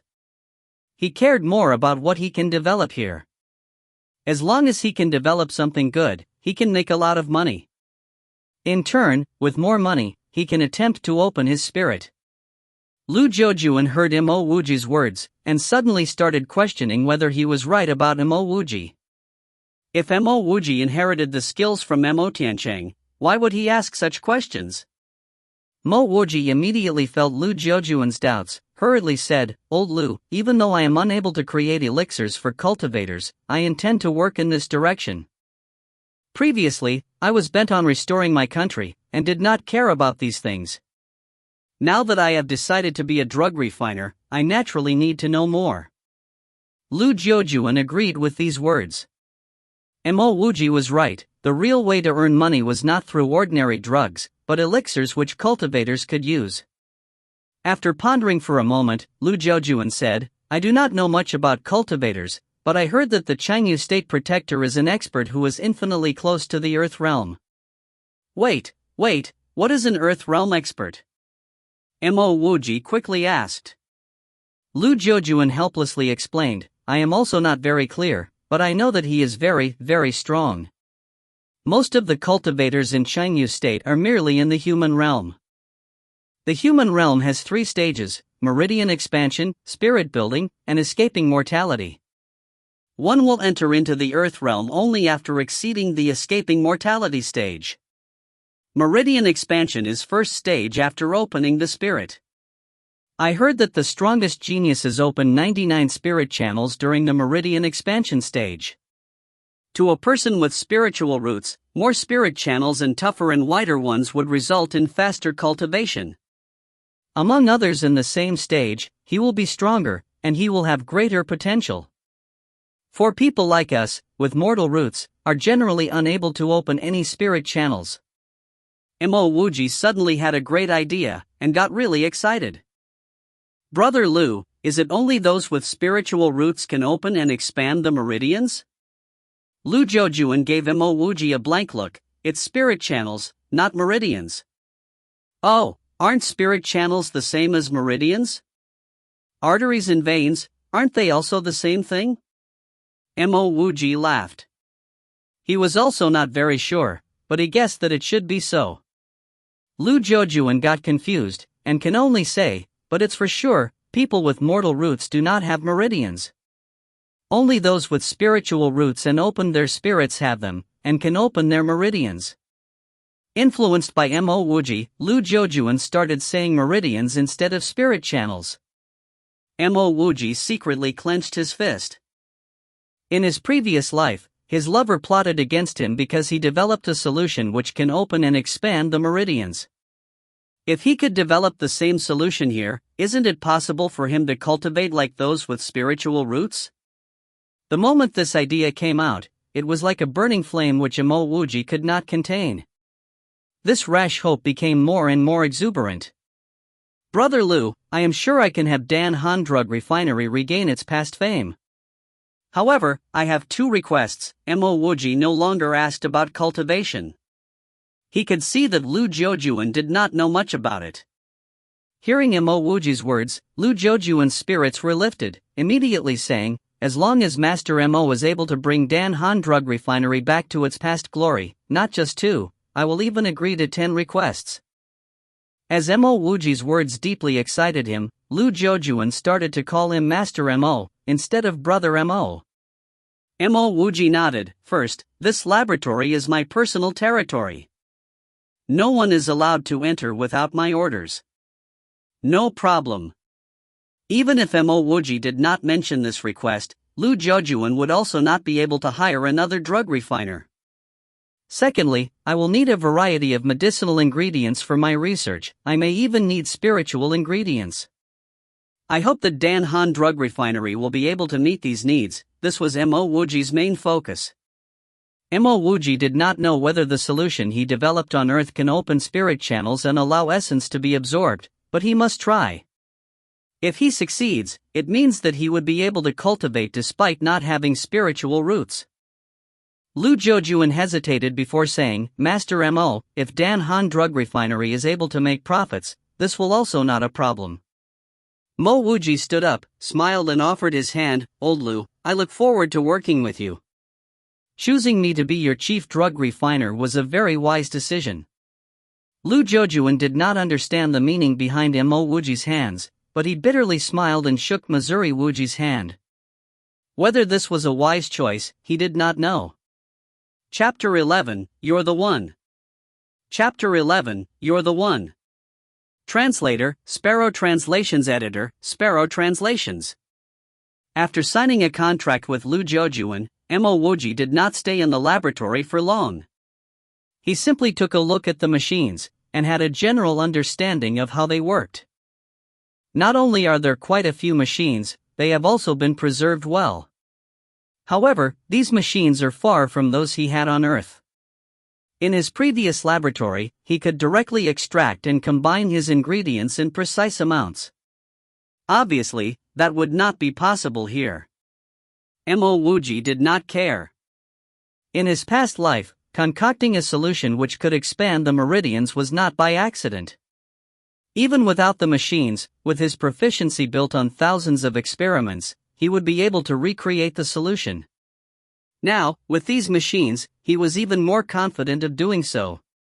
No matter the reason why that woman plotted against him, she would not get his ingredient extraction technique and concoct the solution. This was because his method was not focused on the exact genetic combination, but the refining. Furthermore, he did not record down several critical data, as well as some important plant extracts. All of these were remembered in his mind. In the absence of these plant extracts, the solution acts normally. After adding these extracts, the entire molecular structure changes, and even the DNA tests get disorganized. The results of each test were always different. But the solution was still able to achieve the effect of opening the meridians. Even Mo Wuji did not understand the logic behind that. This made Mo Wuji believe that science was really mysterious. There were still many things in the world which could not be explained by science. Mo Wuji was very clear. Whether it is being plotted by his lover, or yen air being taken away, without strength, he will never be able to find the answer. If he was doomed in this new life to not be able to cultivate, he would just accept his fate. However, until he was fully sure that he could not cultivate, he would not let go of even the smallest of chances. After signing the contract, Mo Wuji began to wander around Raozhou City. Before deciding his research direction, he must first do market research. Which drugs could earn money, and which couldn't? This was what he needed to know the most. Wandering from morning to the evening, Mo Wuji's initial enthusiasm slowly died down. He knew that this world's technological level was beneath Earth's. Coupled with his skills in biology, it should be easy to develop one or two money-making products. But the results of the survey made one thing clear to Mo Wuji: though the technology here was beneath Earth, the pharmaceutical level were not. The variety of cosmetics and fitness products was even more than on Earth. Mo Wuji did not test the efficacy of these drugs, but the fact that people could openly sell them showed that these products would not be bad. Without a product, even if he is good at marketing, Mo Wuji cannot save Dan Han Drug Refinery. If he could not save Dan Han Drug Refinery, the research that he needed to produce drugs which can allow him to cultivate was but a dream. Seeing such results, Mo Wuji went into a daze. He did not even notice when a thin youth bumped into him. "You want to leave after stealing?" A cold voice woke Mo Wuji. Mo Wuji looked up and saw a young man grabbing the wrist of the thin youth. This young man carried a large package. He had a sharp face and a fierce aura. "Nonsense, quickly let's go," the thin youth called out. Only then did Mo Wuji check his pockets and discovered that his coin purse was missing. Mo Wuji did not even know when this youth stole his coin purse. Without hesitation, he rushed forward, grabbed the other hand of the youth, and extended his hands to search the youth's chest. The youth did not have pockets, so his stolen purse must be on her chest. Mo Wuji felt a small, soft bun, and by the side, he grabbed his purse. The youth's face turned rose red, and did not dare to struggle. "Friend, thank you for helping. If not for you, I am afraid I won't even have money to eat." Mo Wuji kept his purse and thanked the young man. The young man saw Mo Wuji retrieve his wallet, nodded and let go of the thin youth. The thief was slightly shocked to be released, and quickly disappeared into the crowd in just a few seconds. The process was very short and many of the passers-by did not see what happened. The young man did not respond to Mo Wuji's gratitude, but looked at Mo Wuji and asked, "Why did you let the thief go?" Just now, he released his hands. If Mo Wuji wanted the thief to stay, he could have continued grabbing the thief. Mo Wuji laughed. That thief was so thin, and obviously she was very hungry. "If I kept her, besides beating her, what can I do?" The thin thief was a girl, and was starving desperately. Just now, when Mo Wuji was holding the thief, he saw the image of Yen Eriner, and felt pity for the little girl. But he had always disliked thieves. Even if he sympathized with her, he would not purposely offer her some money. At the same time, he also could not bear to teach the little girl a hard lesson. "If you do not mind, how about we go to the nearby tavern and I'll play host?" Mo Wuji casually said this sentence to change the topic. The young man said lightly, I only put in a little effort, you don't have to do this much. Wuji said again, I am a drug refiner. I wonder if this friend here has medicinal herbs to be sold. If so, I am in need of them. As a biologist who regularly dealt with botanical herbs and medicinal ingredients, Wuji could easily identify the smell of herbs on the young man. How did you know? The young man gave Wuji a puzzled look. Wuji smiled, you have the smell of herbs. Also, the herbs are very fresh. The young man nodded, the tavern in front, Raojiangxian Tavern, is not bad. Let's go there. Raojiangxian Tavern was not bad. When the waiter brought up the wine, Wuji could smell a chilly fragrance without even drinking it. My name is Wuji, may I know what I call you, friend? Wuji poured a cup and asked. Lanyu, the young man did not say much. After saying his name, he drained his glass of wine. I'm Dan Han Drug Refinery's drug refiner. If Brother Lan has any medicinal herbs in the future, you can send them directly to Dan Han Drug Refinery. If you find some special herbs that I need, the price can also. Wuji suddenly paused. He has not found a suitable product for Dan Han Drug Refinery. Where will he find the money to buy the herbs he needs? Lanyu saw that Wuji did not continue, and thought that Wuji was insinuating that the price will rise, then said, of course, but I will be leaving Raozhou soon. Chanyu State and Shangyan State have already started warring. There is an urgent need for healing herbs. I will be going somewhere close to the battlefield. War? Healing herbs? Wuji felt like his mind was struck by lightning, and everything suddenly became clear. He saw a lot of healing drugs in the pharmacies and pill rooms. No matter how good the drugs are at healing physical injuries, how could they be as good as penicillin? In fact, Lu Jiujuan mentioned healing drugs in the morning. Before, he was confident and did not care. Now that he could not find suitable products, hearing about the war and healing drugs, he immediately thought of penicillin. It can be said that the war situation in World War II was reversed, largely due to penicillin. It saved millions of lives during World War II. Wuji clapped. Penicillin, you're the one. Chapter 12, Causing an Uproar in the Drug Industry. Chapter 12, Causing an Uproar in the Drug Industry. Translator, Sparrow Translations Editor, Sparrow Translations. Seeing how Lanyu gave him a puzzled look, Wuji laughed while saying, Brother Lan, you are about to sell this medicinal herb to our refinery for a price even higher than the battlefield nearby, so why go the extra mile? The thought of penicillin made Wuji felt great. No matter the quality of any drug, is there one better than penicillin in preventing bacterial infection? Most importantly, penicillin is a drug he could use Dan Han Drug Refinery's equipment to produce. Lanyu looked at Wuji suspiciously. In fact, from the moment Wuji mentioned he is the drug refiner of Dan Han Drug Refinery, Lanyu had his doubts about him already. Drug refiner I've heard that things have been difficult at Dan Han Drug Refinery recently. Lanyu's tone was a little tactful, but his intention was very obvious. He meant to say that Wuji was not capable. If it was before he thought of penicillin, Wuji would not dare to boast. However, he said without any hesitation, Brother Lan, you will soon realize that Dan Han Drug Refinery will cause an uproar in China because there is a successful businessman who has directly invested millions of gold coins into Dan Han Drug Refinery.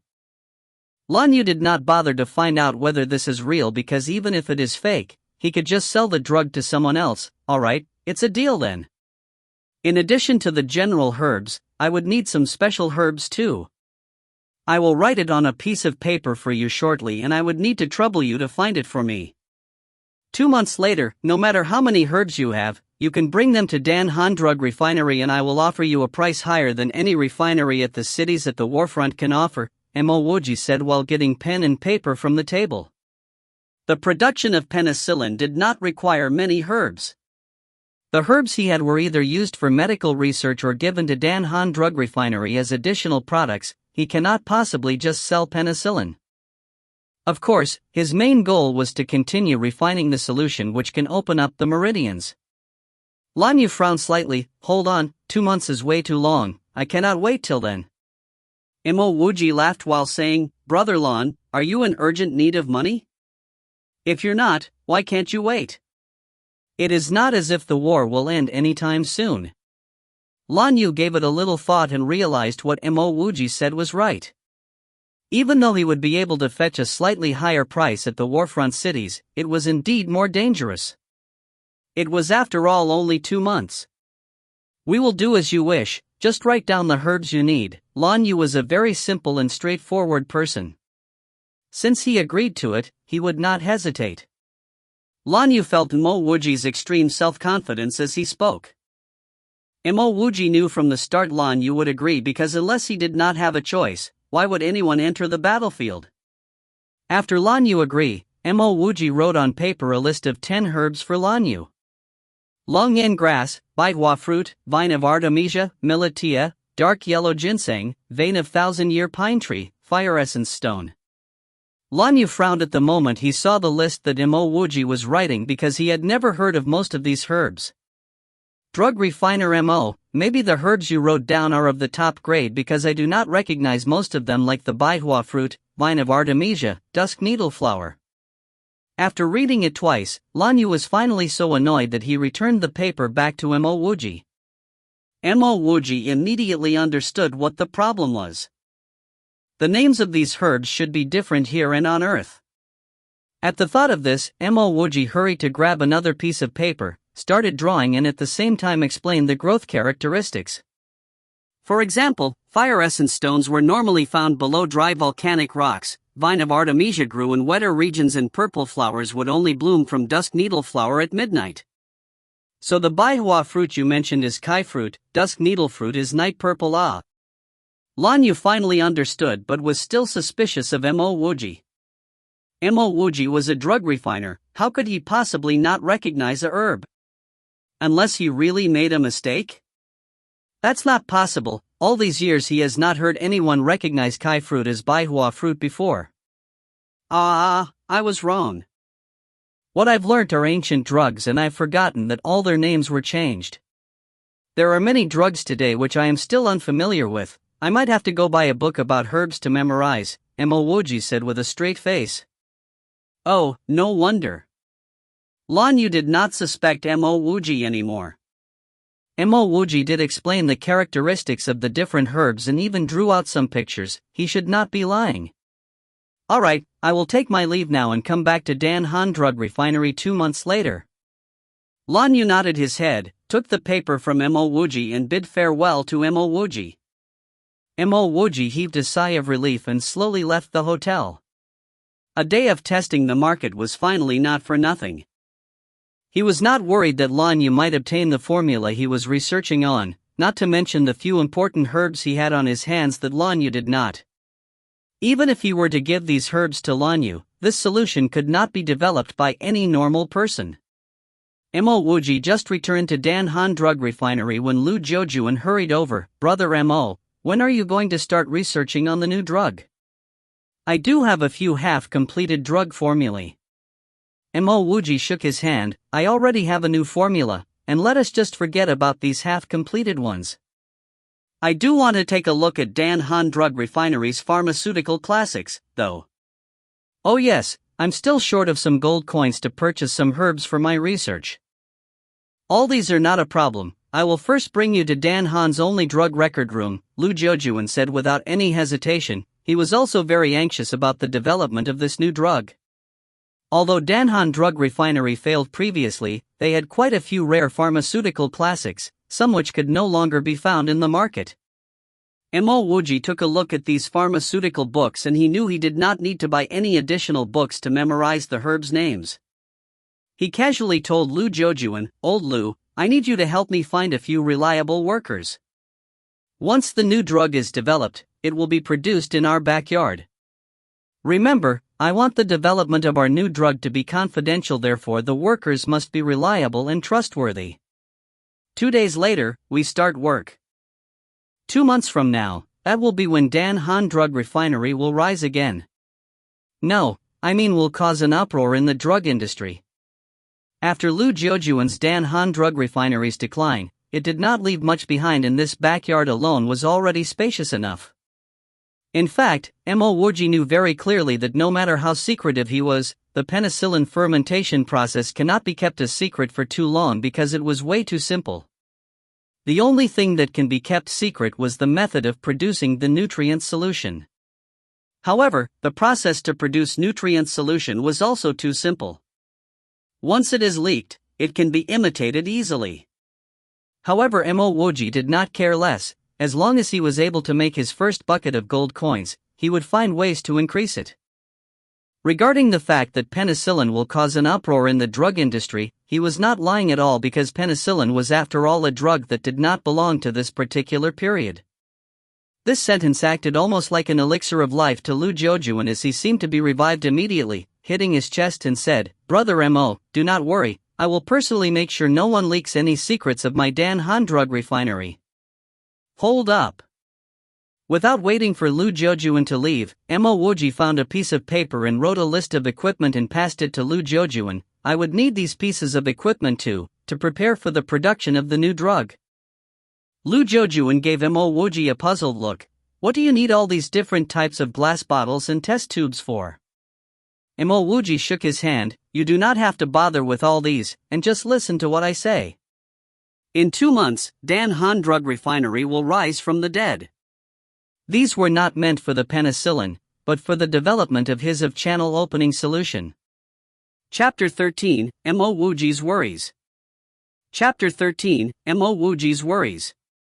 Translator, Sparrow Translations Editor, Sparrow Translations. Since the start of the production of penicillin, Mo Wuji had always remained at Dan Han drug refinery. Making something like penicillin was too easy for him.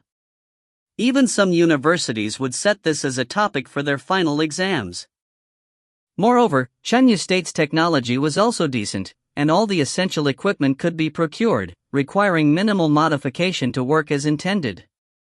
The only difficulty presented to Mo Wuji would be to change the penicillin from the intramuscular and intravenous injection form to one suitable for consumption. Injection as a method of administering the penicillin was too troublesome, and also brought about all possible after effects linked to injections. Orally administered penicillin, similar to amoxicillin, ampicillin, potassium chloride tablets, etc., was not something that he could not produce, but rather, 2 months was too short a period for him to be able to complete the production of it. If you consumed the penicillin meant for injections, the acid in your stomach would destroy 99.9% of the medicine. Even though the process of converting penicillin from one form to another would seem difficult to someone else, it only mildly irritated Mo Wuji. Back on Earth, he had already stood on the pinnacle of pharmaceutical research. He may not be able to completely prevent the potency of penicillin from being lost after converting it to oral form, but at least would manage to preserve 30 to 40% of it. For a place where no antibiotics have appeared before, even if 5% of penicillin's potency remained, its effect would be overwhelming. What more of 30 to 40%? As for the antibody and allergic reaction that the penicillin may incite, they have been completely ignored by Mo Wuji. Compared to the benefits of penicillin, these side effects meant nothing. At most, he would note it down in the drug's information sheet. For the people of Raozhou City, Dan Han drug refinery underwent the greatest transformation recently. Dan Han drug refinery originally was downsized until only one shop and one workshop, and the only shop also closed down 1 month ago, not selling any drugs anymore. Logically speaking, Dan Han drug refinery would be about to close down, then sell off the shop.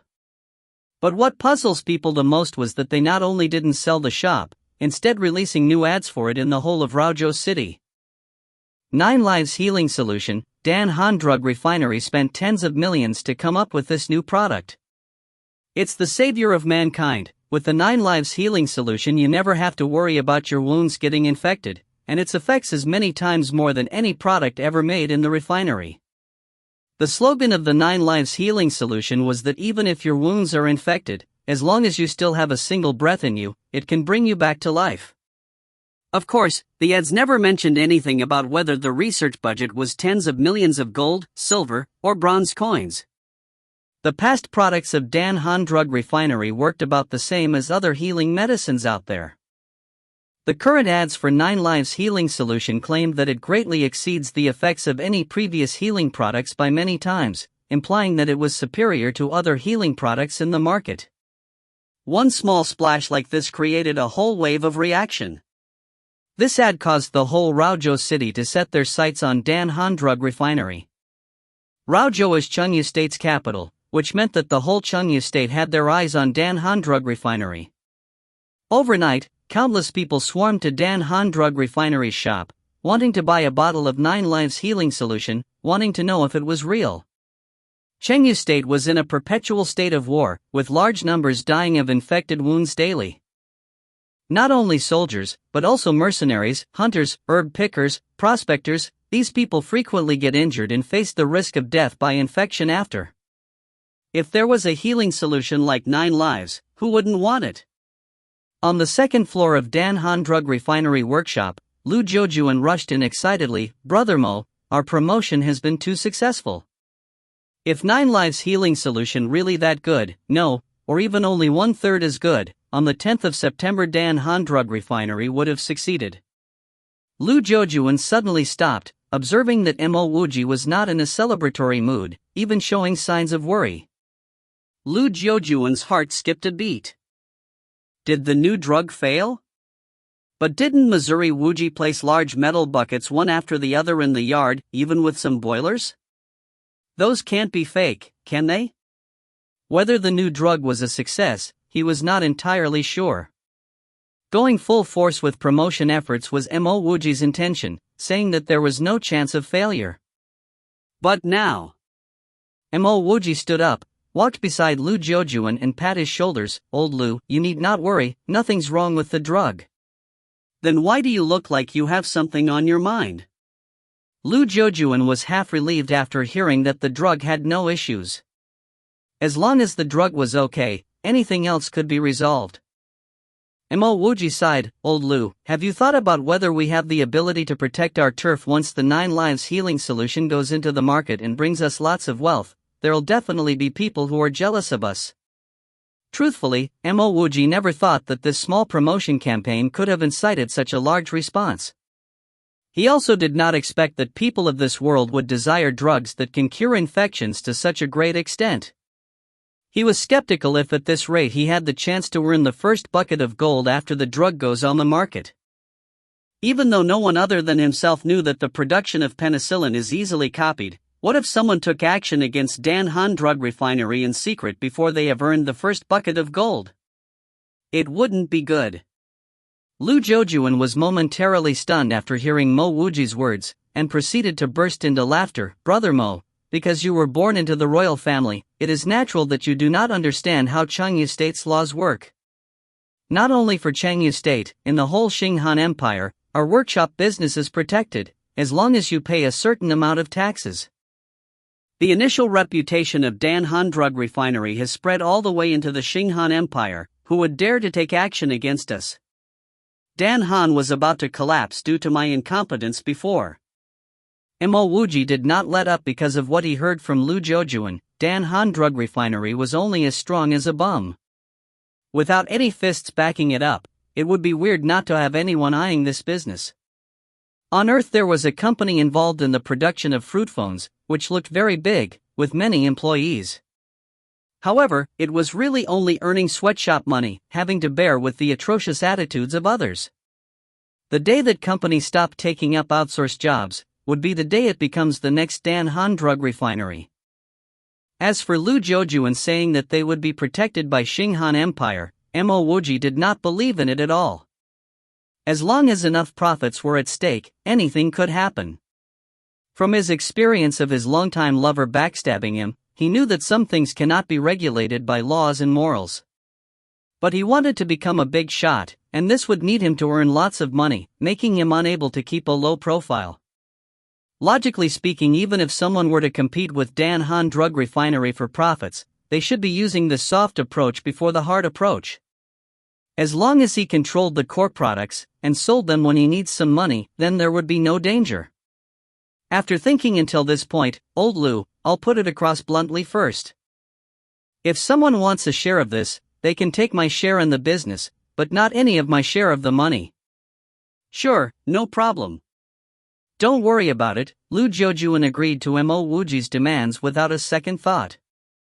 Mo Wuji sighed in his heart, and did not request for Lu Jiujuan to sign a contract. Sometimes when one's ability is not good enough, what use would a piece of paper have? He's alone in Raozhou City. Even if something were to happen, no one would help him. After discussion with Lu Jiujuan, Mo Wuji fermented penicillin all day and all night. In order to keep the power in his hands, other than for the collection of penicillin which requires large manpower, he personally performed all other steps in the production. 2 months away from home, he was not resting properly at all, other than when purchasing herbs for the drug to open spirit channels. 2 months passed, and he finally produced the first batch of penicillin mixture. Chapter 14, Sensational 9 Lives Healing Solution.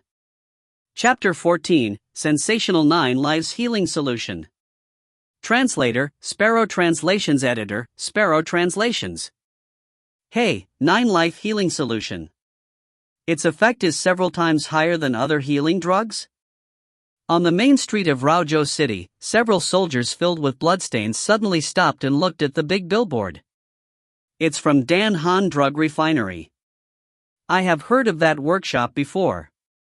Duanhu, immediately carry Cho Fong and the rest of our brothers to Dan Han Drug Refinery.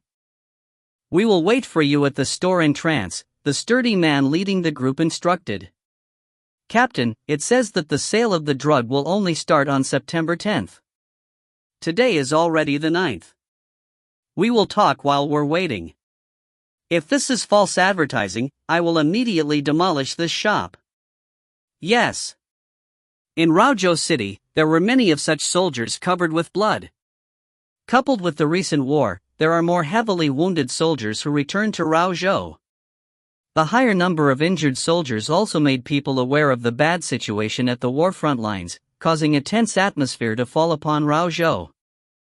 As Dan Han Drug Refinery's advertisement was too good, coupled with the high death rates of wounded soldiers, it was not uncommon to see injured soldiers being carried to Dan Han Drug Refinery. In just a few days' time, besides a few onlookers, there were many bloodied soldiers who came back from the battlefield.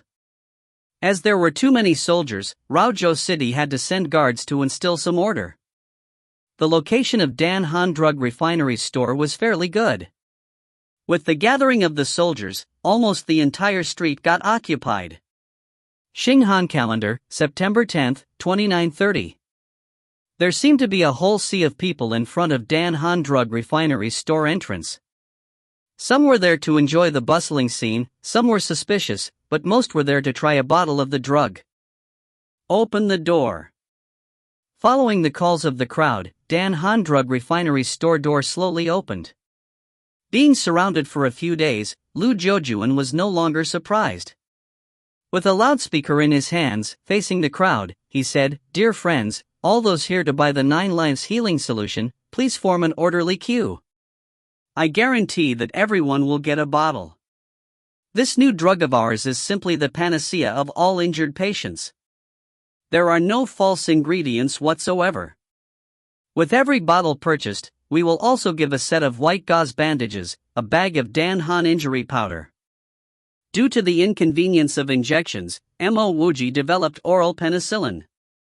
Naturally, the gauze bandages and powder were to be used together with penicillin. For those allergic to penicillin, there was a small reminder on the instructions.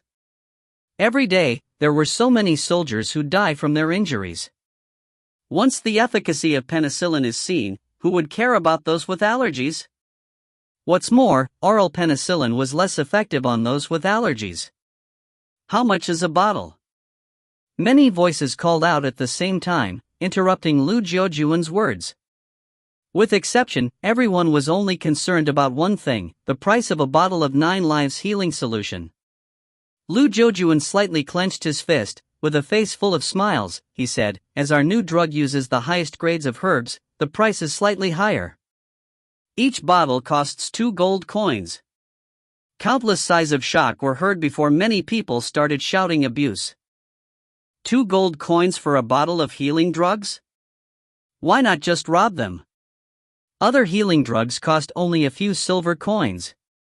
Some even cost a few dozen bronze coins. After hearing the price, more than half of the queue immediately left. 2 gold coins for a bottle of healing drug was indeed too expensive. An ordinary family may not even earn 2 gold coins in a year. Seeing the queue becoming shorter, Lu Jiujuan's mouth started twitching. His intention was to price the drug at 10 silver coins, but Mo Wuji wanted it to be 5 gold coins. The final price of 2 gold coins was a mutual compromise. But he also had to agree with Mo Wuji that the price of the penicillin of higher purity, which also had a more deluxe glass packaging, should be 10 gold coins. Perhaps Dan Han Drug Refinery's advertisement was too effective. Despite the high price, there were still people who bought the drug. Some gathered money to buy a bottle, while there were even some who bought more than 2 bottles. As for the deluxe version, not even 1 bottle was sold.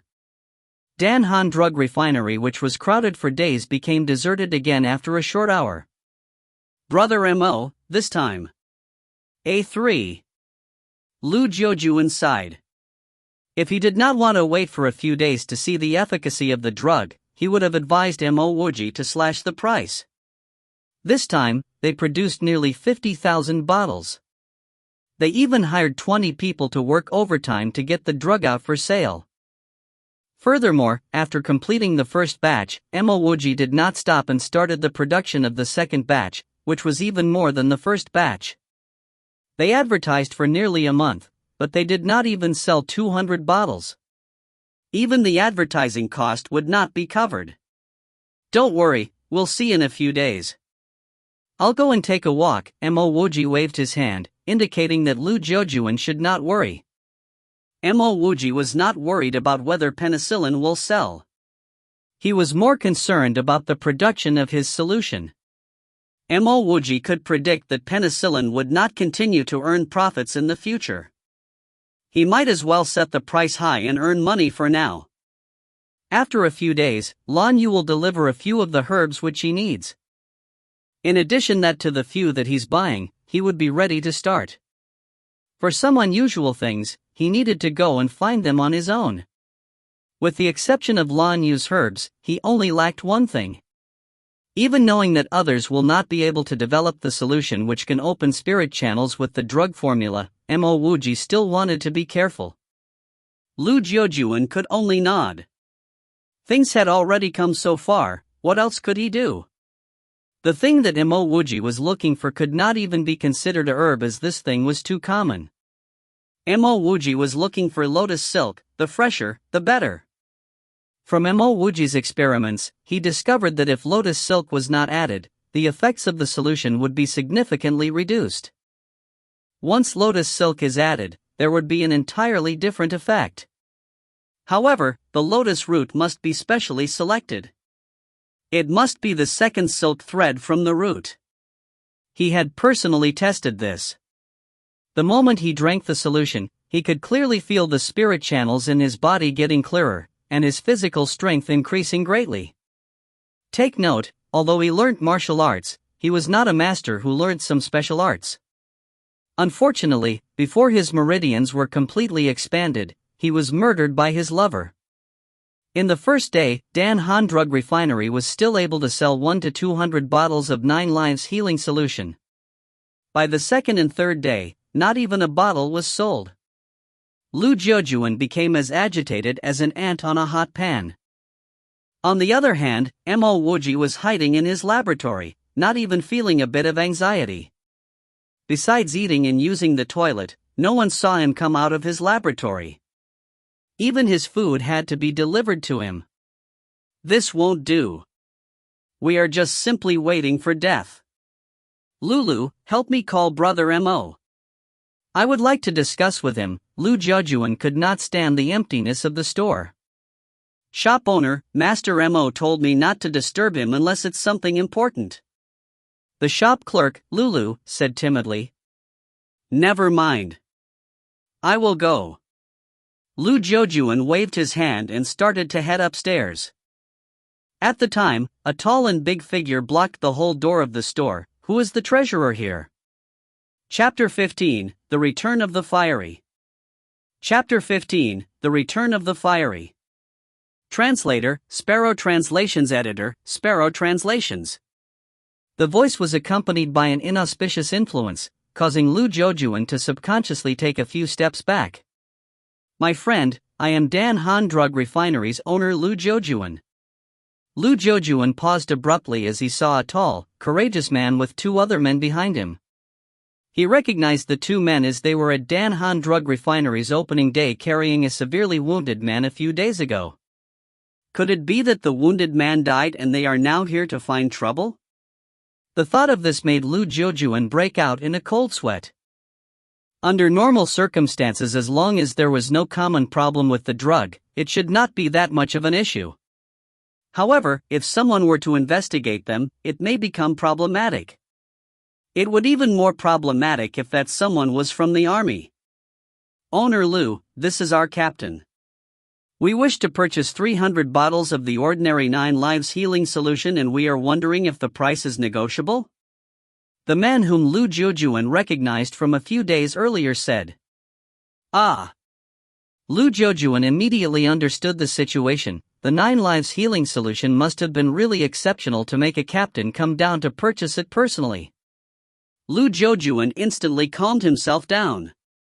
With his many years of experience in this business, he understood the situation perfectly. From today onwards, 9 lives healing solution will sell like hotcakes with no need to worry about the sales. Lu Jojuan knew that the large army had nothing but money. There are still some solutions remaining. However, the opening sales price of 2 gold coins has now been changed to. The tall leader raised his hand without hesitation to stop Lu Jojuan from continuing. Hold on, forget about the negotiation, just sell it to us at 2 gold coins per bottle and we will get 500 bottles. We come from Taifei Army Camp and we will patronize your shop very often. It is a deal then. Lu Jojuan did not even think of increasing the price. Taifei Army Camp is one of the 3 camps in Chengyu. Building a good relationship with Taifei Army Camp will ensure good business in the future. In the past, Chengling Pill Workshop was only a small workshop while Dan Han Drug Refinery's shophouses were all over the big cities in Chengyu State. Presently, Chengling Pill Workshop is one of the best drug-dealing workshops in Chengyu State. Almost 40% of the drugs in Chengyu were provided by Chengling Pill Workshop. There were a few people chatting casually over tea in Chengling Pill Workshop's headquarters conference hall. Chengling Pill Workshop had gone on the right track, therefore the meeting was just full of chatter.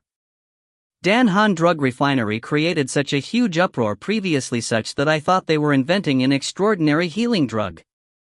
Turns out the advertising were just exaggerated. The one speaking was a 60-years-old man who was in charge of Chengling Pill Workshop's sales.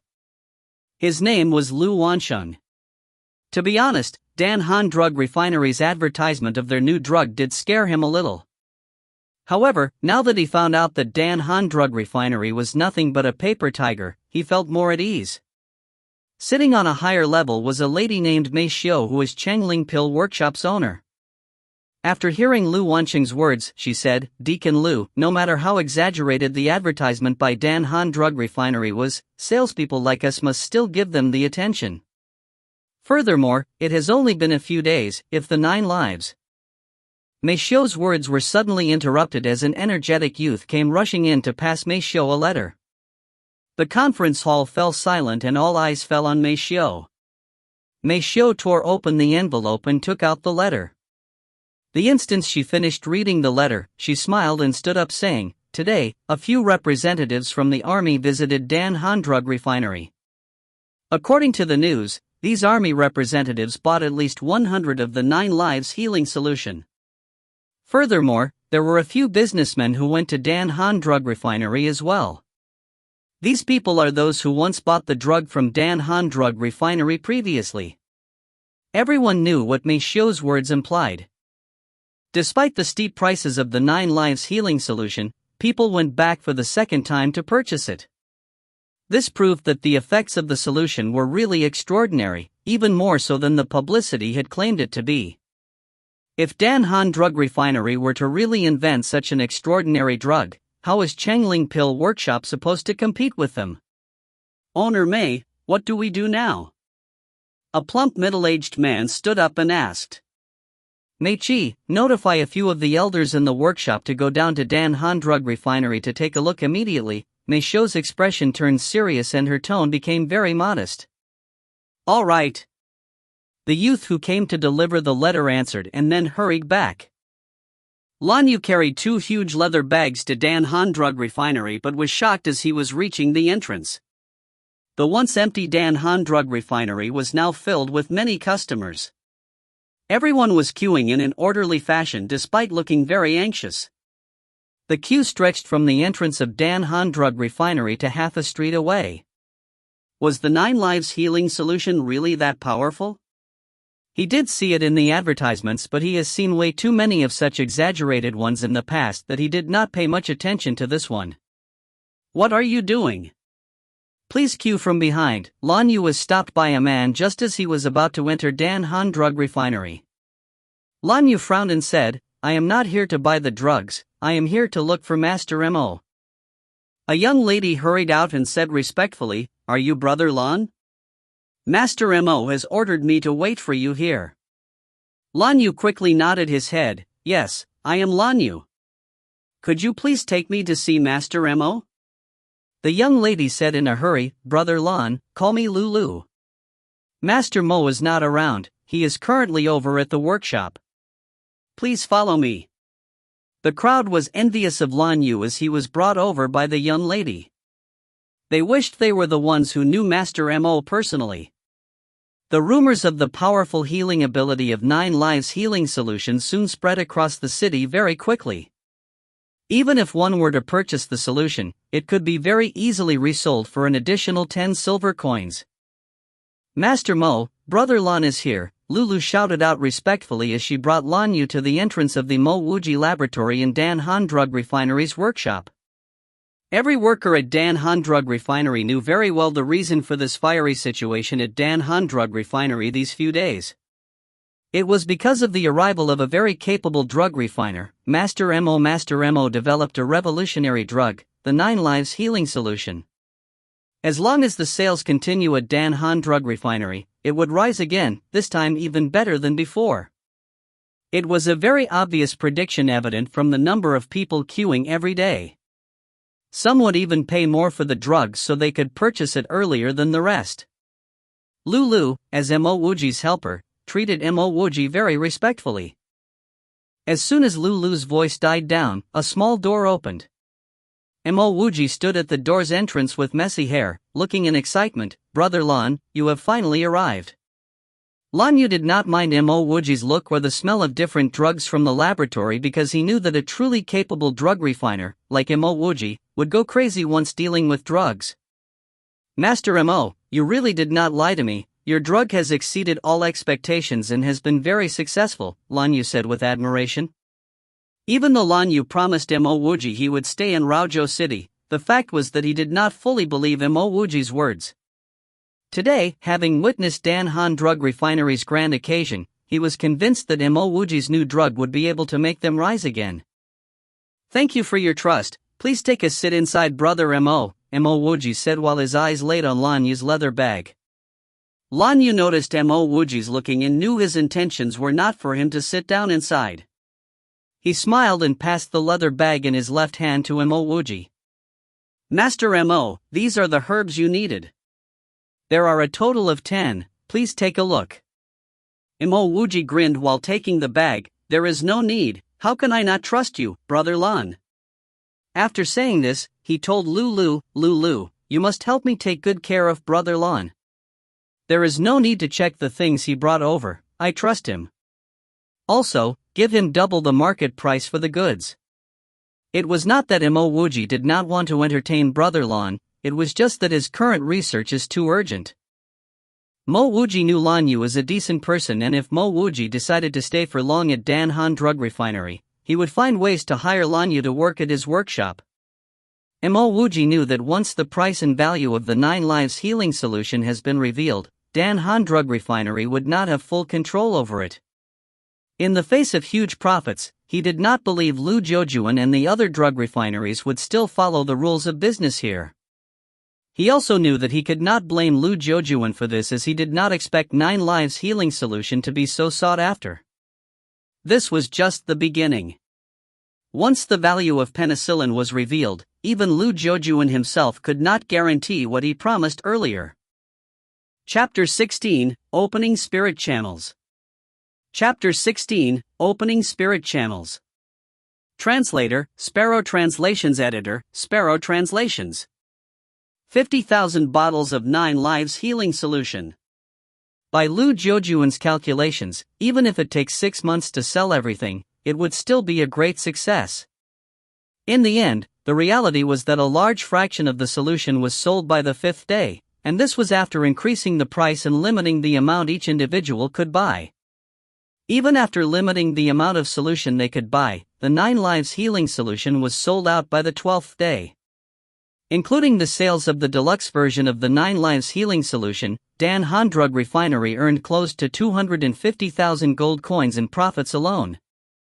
One could also say that the 9 Lives healing solution had a production cost of close to zero. Hence any sales made were all profits. Seeing that there were many people wanting to purchase medicine outside of the shop, but no medicine was available for sale, Lu Jojuan became anxious.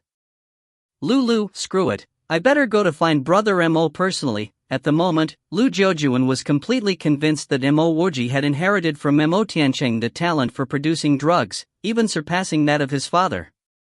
Otherwise, how could he have created the 9 Lives healing solution? He had a different reason for finding Mo Wuji than 10 days ago. This time, he was anxious to get Mo Wuji to speed up production for the 3rd batch of 9 Lives healing solution. The 2nd batch was currently in the fermentation stage and was almost ready. However, Mo Wuji did not seem to have the intention to make a 3rd batch, being holed up in his laboratory all day, saying that he wanted to create a new drug. Actually, according to Lu Jojuan's plans, Dan Han Drug Refinery was fine with only the 9 Lives healing solution, and did not need to produce any new drugs.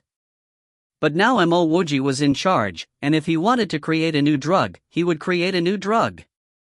Owner, Master Mo said that no one is to look for him before he comes out, even for meal deliveries, they would be placed at the window. If the meal was not consumed, we would replace it with a fresh set, Lulu quickly said. She was worried that the owner of the drug refinery would barge into Master Mo's room, creating an argument between the both of them. Master Mo has been the most capable drug refiner she had ever seen. This is not the sort of master you offend. All right, Lu Jojuan was helpless and gave himself a pat on the head. A few days ago, a few guys from the Changling Pill workshop came over to discuss with him about the 9 Lives healing solution, and he pushed it all on Mo Wuji's head. He mentioned that Mo Wuji was still researching on new drugs, and these issues would have to wait until Mo Wuji came out. Mo Wuji's temperament was that as long as he was doing research into drugs, he would flare up if anyone disturbed him. Who knew that this would come round back at him? No matter who he offended, he did not dare to offend Mo Wuji, his money-making machine. Mo Wuji looked at the 10 green glass bottles on the table with a disheveled appearance, feeling content. This was the result of days of continuous hard work. Once he drank the contents of one of the bottles out of the 10, he would go to test if he had spirit roots. If he did, he would continue to earn gold, and prepare to open his spirit. According to what Lan Yu and Lu Jojuan said, only with spirit channels can one absorb spirit energy, and only those with the spirit roots possess spirit channels.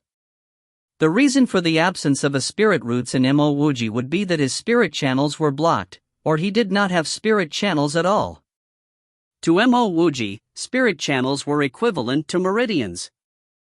The drug he developed to open up meridians must also make meridians clear and free of blockages, allowing for the absorption and storage of spirit energy. As long as he could absorb and store spirit energy, doesn't that mean he had spirit roots? This medicine will be called the channel opening solution. Mo Wuji could not hold back his laughter. This was the first time he felt this happy ever since he was backstabbed. Hearing Wuji's loud bout of laughter, the anxious Lu Jojuan did not care about Lu's warning anymore and rushed upstairs. "Ha, old Lu, have you been counting money these few days until your hands have cramped up?" Wuji opened the door holding a bag in hand, smiling at the approaching Lu Jojuan. Lu Jojuan was naturally very happy. Wuji had created the channel opening solution, but he felt a slight sense of unease deep inside about something. What it was, he could not tell. "Just don't care about it, leave it for after my spirit channels have been opened." With a face full of excitement, Lu Jojuan said, "Brother Mo, we have succeeded. The 9 Lives healing solution is selling like hotcakes, really like hotcakes." Wuji gently waved his hand, "This I know, and it's a must. Oh yes, change my share of the gold coins into the best gold ticket. Of course, other than this, our shop does not." Not waiting for Lu Jojuan to complete his sentence, Wuji waved him off. "I know, for even bigger news, wait for me to take a bath and rest for a day, then we'll talk." After speaking this sentence, Wuji did not bother with Lu Jojuan anymore, rushing past him, and heading towards the accommodations at Dan Han Drug Refinery. The channel opening solution had been produced already, and to Wuji, taking a shower and changing into a fresh set of clothes was of the utmost priority. Then he would go to sleep. After waking up, he would immediately consume the channel opening solution before doing anything else. Earning money could be done anytime. But the matter of him getting spirit roots, and being able to absorb spirit energy to train, could not be delayed for a single moment. Lu Jojuan blankly looked at the back of Wuji as he walked away, without feeling angry at all. At Dan Han Drug Refinery, the real owner was not him Lu Jojuan, but Wuji. After some time, Lu Jojuan left with his head low. He could not discuss about opening a few moth shops with Wuji nor about producing a third batch of 9 Lives healing solution. Washing up after he woke up, Wuji was refreshed, taking out one of the green glass bottles. He had drunk this type of channel opening solution once before, knowing that he would feel a burning sensation extending through his body. After that, even those who had never trained in martial arts before would be able to clearly feel one meridian in the body being opened. Even though the feeling of opening meridians was unbearable, an indescribable soothing feeling lingered in his heart. It was a pity that in his past life, Wuji was backstabbed before a single meridian was completely opened after he drank the drug. Calming down his raging emotions, Wuji grabbed the green bottle, opened it and took a deep breath, then tilted his head, drinking its contents all in one shot. Similar to that in his past life, the slightly bitter fluid flowed down his throat, with something like a line of fire extending through his body. All the obstructions in the way of this line of fire would be broken through. Wuji could clearly feel the sensation of one spirit channel being opened, and with the line of fire from the drug, the channels in his body slowly expanded. The feeling of his body breaking apart mixed with a sense of serenity and excitement. It seemed as though as the fire burned a little more, the more the impurities in his body would be burnt away. Wuji clenched his fists. If meridians were spirit channel, and one bottle of the drug would open one of his spirit channels, so wouldn't it be easy for him to become a cultivator with the highest spirit base grade with the use of the drug? So what if there were 99 spirit channels?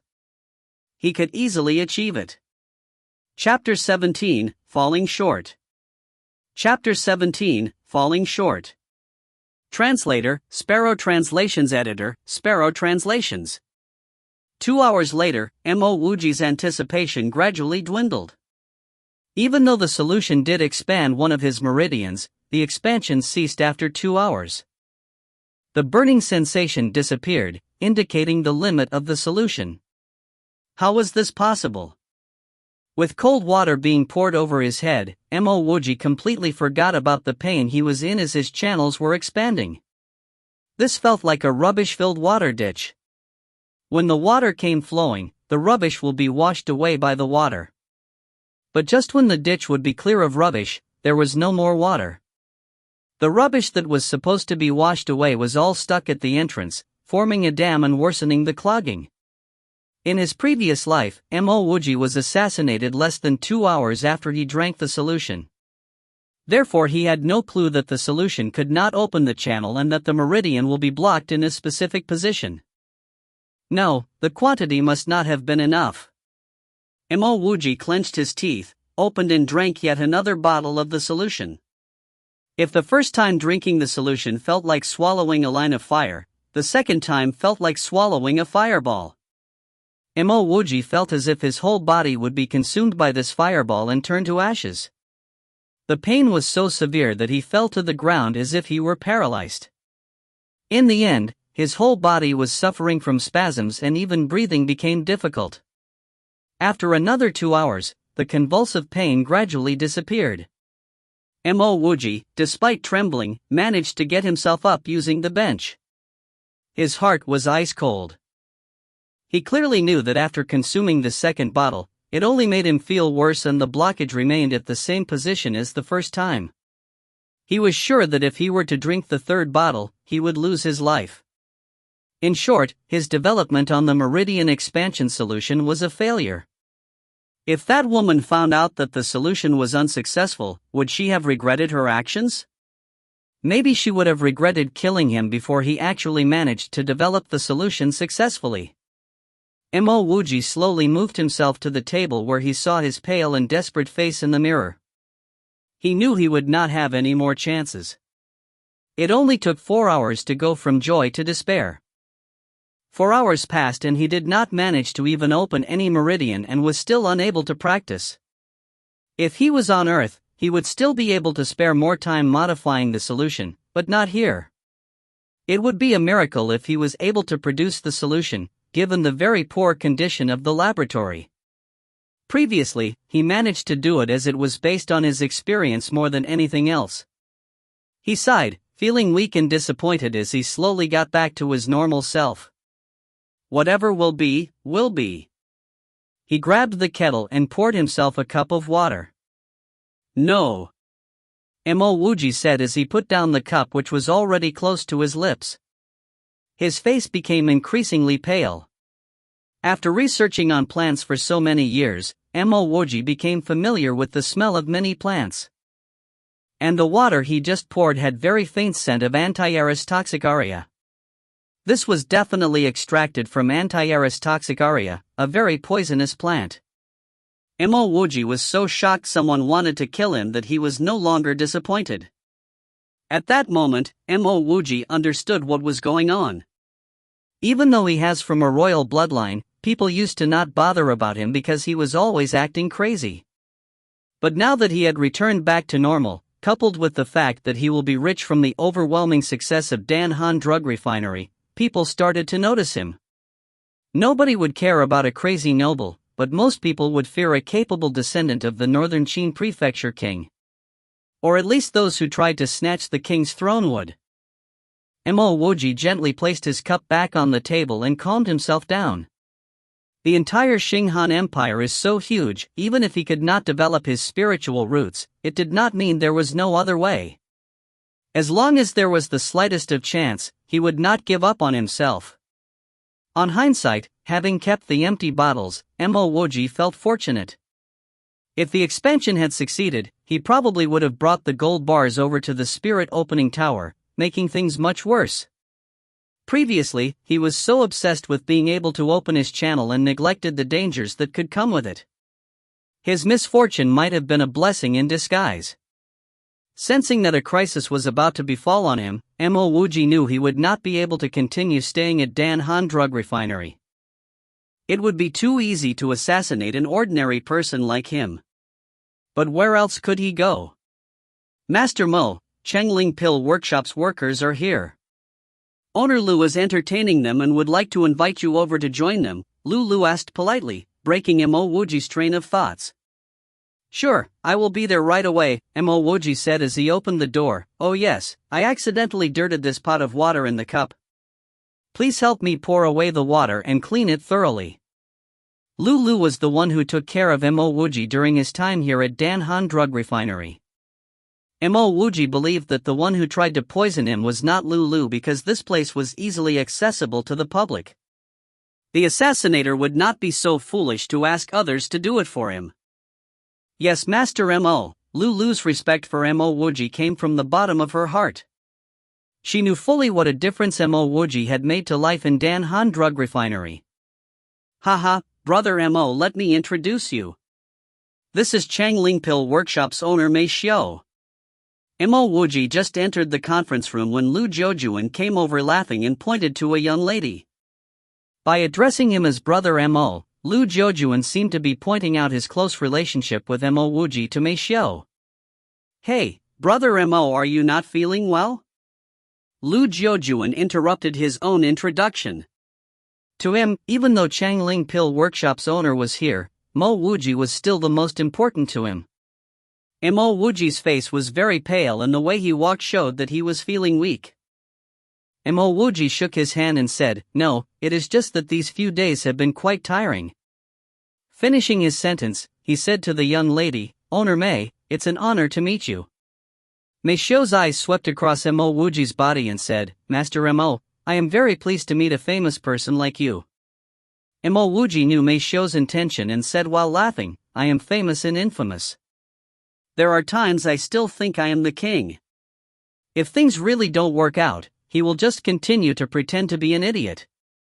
Mei Xiao gave an awkward laugh. "Master Mo is so hilarious. Let me introduce you to someone too." She pointed to a very warm-looking middle-aged man and said, "This is Changling Pill Workshop's elder Wu Hatai." Another elder, close to 60 years old, did not wait for Mei Xiao's introduction and stood up on her own to introduce herself. "I am Changling Pill Workshop Sales Deacon Lu Wansheng. I am very pleased to be able to meet Master Mo." Mo Wuji clearly knew the intention of Changling Pill Workshop's visit to Dan Han Drug Refinery.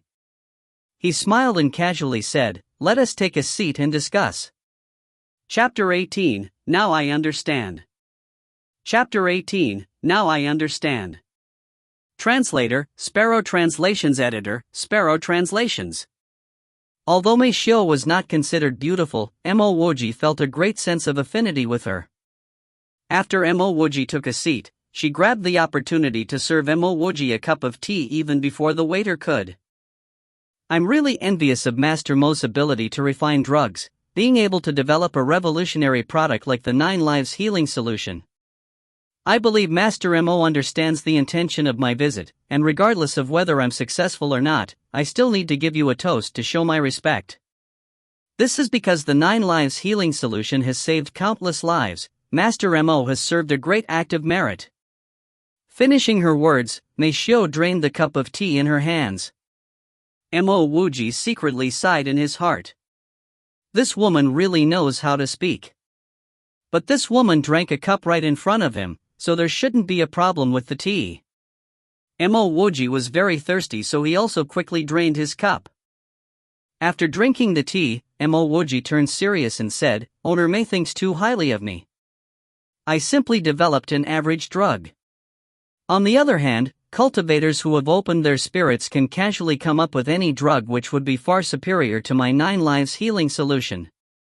Mei Xiao laughed in her heart. She had already conducted a thorough investigation on Mo Wuji. She knew that Mo Wuji did not have spiritual roots, but was very keen on cultivation. From Mo Wuji's words, she could infer that Mo Wuji was trying to inquire about cultivators. Mo Wuji underestimates your 9 Lives Healing Solution. Although cultivators can, in fact, come up with better healing drugs, these drugs cannot be used by ordinary mortals. Furthermore, even if mortals are able to use those drugs will never be able to be mass-produced like the 9 Lives Healing Solution. That's why I am not wrong when I say that the 9 Lives Healing Solution is a revolutionary product.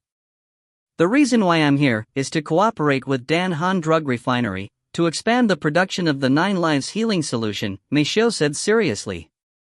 9 Lives Healing Solution, this money-making machine. Even if Changling Pill Workshop offers an extravagant price, Lu Jojuan would not be willing to share it. So, he constantly gave glances at Mo Wuji. Mo Wuji acted as though he did not see Lu Jojuan's actions. He was definitely not staying at Dan Han Drug Refinery for long. He had already planned to share penicillin and leave after making a large sum of money. Now that Changling Pill Workshop had offered him such a huge deal, of course it would be for the best. Ha, owner May is indeed correct in her words. The 9 Lives Healing Solution is definitely a revolutionary product.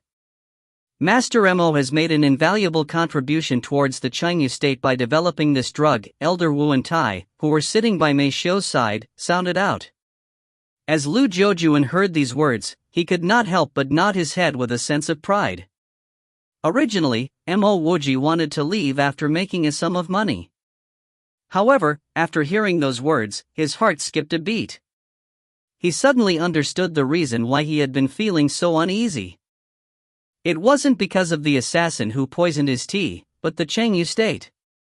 Once penicillin is developed, it will definitely be controlled by the state. The reason why no one had come to find him is because penicillin only appeared in the market for the short time, and in small quantities. Many people only viewed penicillin as a pricey drug.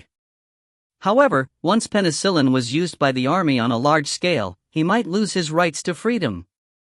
He might be asked to specialize in the development of drugs for the country, or he might be forced to give his penicillin formula before being killed. No one in power would allow this national treasure to be leaked out. Thinking about this, Mo Wuji could no longer sit still.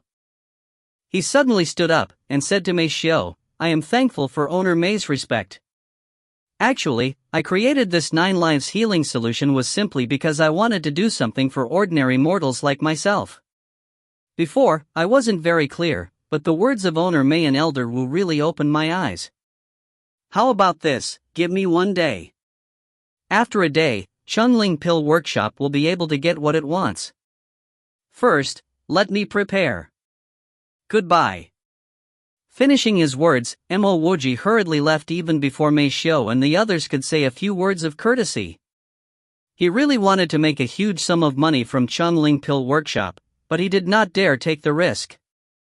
This danger was something he did not want to face. Fortunately, Mei Xiu and the others were business people, and they understood the eccentricities of researches. Thus, they did not mind the actions of Mo Wuji. On the contrary, Mei Xiu was very excited when Mo Wuji said that she would be able to get what she wanted after 1 day. Lu Jiujuan was anxious, but he could not be like Mo Wuji and leave as and when he wanted. Situ Qian, the lord of Chengyu State. Even though Chengyu State did not count for much in the Xinghan Empire, and was even ranked among the back, Situ Qian was still a supreme existence as the Chengyu State lord. At the moment, Situ Qian was sitting on his golden throne, his eyes hanging low, looking a bit impatient. The people on both sides of the hall were infected by the atmosphere. "Dear officials, due to some things at play, the lord would have to leave for now." The eunuch clearly understood Situ Qian's intentions, and quickly said, "Official Feihu has an urgent military report for the lord." A sturdy man stepped out the right side of the hall, bowed and said, "Urgent military report?" Situ Qian suddenly raised his head. His originally low-hanging eyes started to have color. Even his pale white face now seemed to radiate an oppressive and majestic aura. Whether it was the changes in Situ Qian's behavior, or the 3 words urgent military report, the officials in the hall started to act in a more dignified manner. "General Feihu, don't tell me that there's a change in the situation in the war with Changyan State?" Situ Qian said in a slightly tapering voice. General Feihu quickly said, "No, this is about an event that happened in Chengyu State. A great event. If used properly, not only will we exterminate Changyan State, even expanding our territory is not impossible." An elder standing on the left side of the hall coarsely said, "Zhao Feihu, since when did you get so long-winded and speak in bits and pieces?" Zhao Feihu ignored the old man, and continued, "Your Majesty, the army recently discovered a healing solution. This healing solution is amazing, and it can cure all sorts of complicated infections. According to the news I heard from the Ironword branch, out of 1,000 injured soldiers who consumed the solution, only 1 died so far. Furthermore, his death is not due to infection but severe blood loss. So to speak, no one died after consuming the solution. On the other hand, when we were without this solution, our death rates were as high as 30 to 40%. We can say that the effects of this new solution is more than 10 times better than our best drugs now. What? Situ Qian stood up agitatedly, and did not notice that the jade rui in his hands had already fallen to the ground. Not only just Situ Qian, the other officials looked at General Fei Hu in shock, and all started to breathe heavily. In every war that occurred, the deaths of injured soldiers due to infection were always in the millions. If this drug could prevent the deaths of the soldiers, it would be absolutely revolutionary. What is the most precious thing in war? It is the soldier. No, it should be a combat-experienced soldier. Just one soldier who survived a war is far more worthy than a few inexperienced recruits. If the drug was as magical as he says, Zhao Feihu's words about exterminating the Changyan state may not be impossible. It could even help Chengyu state vastly expand its territories. General Feihu, are you referring to the 9 lives healing solution? The elder who previously ridiculed Zhao Feihu asked in surprise. Chapter 19, Push him out and kill him. Chapter 19, Push him out and kill him. Translator, Sparrow Translations Editor, Sparrow Translations. Prefecture Dukan, what's the 9 lives healing solution? Situ Qian, the lord of Chengyu state, evidently did come across this type of healing solution before. This elder was Chengyu state's #1 prefecture head Han Shengan. Other than Xinghan Empire's king, the rest of the nobility was split into 9 levels: state duke, state lord, state marquis, state count, prefecture lord, prefecture duke, prefecture marquis, county marquis, and prefecture count. Lingzhou state's prefecture duke seemed to be beneath Yifang's prefecture lord, but in reality within Lingzhou State Hall, the position of prefecture duke was definitely higher than the position of prefecture lord. A state lord like Situ Qian would seem to be second to only a state duke in the Xinghan Empire, but if he replaced Xinghan Empire's Jinluan Hall, a state lord's position would not necessarily match up to that of a state count. The only difference they had with the dukes, marquis, and counts was that state and prefecture lords would have greater honor, their own armies and speaking rights. Outside of the empire's Jinluan Hall, the power there wielded was not something the dukes and marquis could compare with. Han Shengan quickly stood out and replied, "My lord, a few months back, Dan Han Drug Refinery once advertised a new drug all around Raozhou. They developed a new healing drug, called the 9 Lives Healing Solution." Situ Qian nodded his head. He had heard of this before, but did not take the matter seriously. In some sense, Dan Han Drug Refinery was making a contribution to Chengyu State. Even though the naming of the drug was a little over the top, it was not illegal. Han Shengang continued, the advertisements of the 9 Lives Healing Solution had extravagant claims, saying that as long as the wounded had a single breath left in him, the 9 Lives Healing Solution would be able to save his life. This issue was a hot topic back then, and this resulted in the 9 Lives Healing Solution selling like hotcakes. I even sent some men to buy some of it, but as there were no further inquiries into this issue, I thought that these rumors were false. However, based on what General Feihu said today, the healing effects of such a drug seem to be real. General Feihu, do you think what you and Prefecture Dukan said are true? Situ Qian's eyes turned green with envy. Being a state lord, how could his sensitivity to issues be something that Wuji could compare to? He immediately picked up that this sort of healing medicine would be a great weapon of the military. He would have to act to allow Chengyu State to gain as many benefits as possible before the empire reacted. More importantly, he had to put a lockdown on the production method of this drug, as well as lock up the drug refiner responsible for creating it. It is the complete truth. This issue was brought up to me truthfully by the Ironwood branch, Zhou. Feihu answered with confidence. Men, immediately take control of all personnel involved with Dan Han Drug Refinery, and bring me the drug refiner responsible for creating the 9 Lives Healing Solution. After confirming the truth, Situ Qian gave the command without hesitation. Wait for a moment, my lord. An obese man suddenly walked out, bowed and said. Situ Qian's hands paused for a moment, halting the personal guards that were about to execute his orders, and asked while holding back his anger, Ji Aiqing, what do you have to say at a time? Like this? The fat man carefully took out a piece of paper scribbled full of words from his pocket, presenting it with a pair of shivering hands. My lord, when I went to the imperial court this morning, there was someone spreading this around, claiming that it is the recipe for the 9 lives healing solution. The creator of the 9 lives healing solution, Wuji, specially gave it away in remembrance of his parents and to better the lives of the poor. What? Situ Qian frantically opened up the piece of paper. Lo and behold, there were many lines of words squeezed on it. Its contents was the method to produce 9 lives healing solution, which was extremely detailed, and even explained the concept behind the drug very clearly. Even he knew where to start for the production of such a thing. This piece of paper even introduced in depth why the 9 lives healing solution was able to kill bacteria and fight infection, with another name to it, which was penicillin. Bang! Situ Qian slammed the paper down with his hand, and furiously demanded, Men! Immediately capture this Wuji and bring him to me.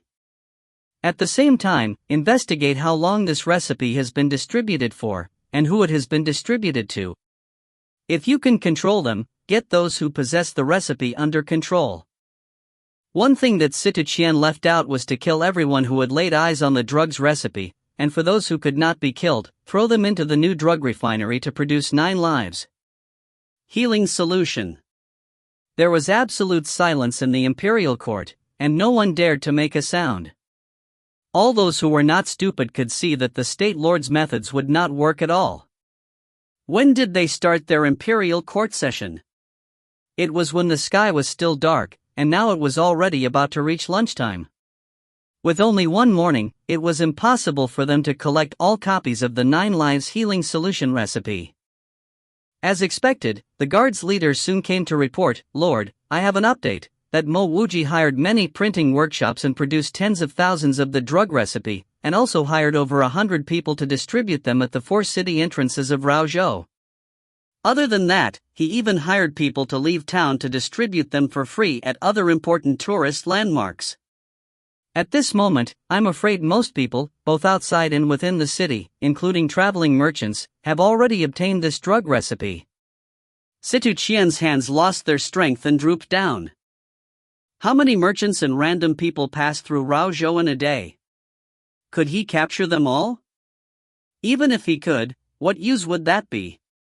Did Raozhou not have spies from other countries? A revolutionary drug like the 9 lives healing solution would definitely have been sent back to their respective countries.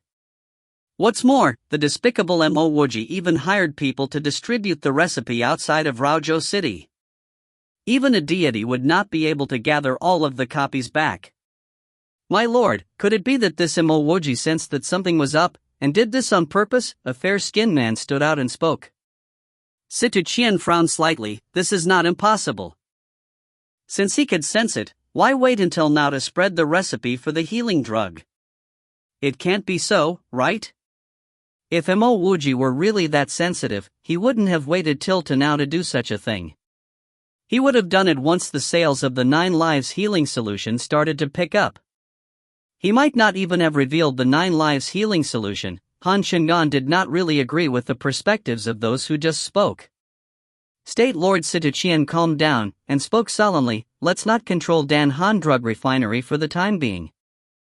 What is the background of this Wuji who created the 9 lives healing solution? Our Changling State's drug refiners also mostly have such a background, right? The guard's leader quickly spoke. Wuji's real name is Xinghe, his father was Guanyuan, and his grandfather was Tianchang. Tianchang? The lord of northern Qin prefecture? Situ Qian finally remembered. The name of Tianchang sounded very familiar to him. The guard's leader replied, yes, it's him. 20 years ago, after Tianchang arrived in Raozhou, he disappeared. Subsequently, Guanyuan brought his wife and son to Raozhou, and many years ago Guanyuan and his wife passed away, leaving Xinghe.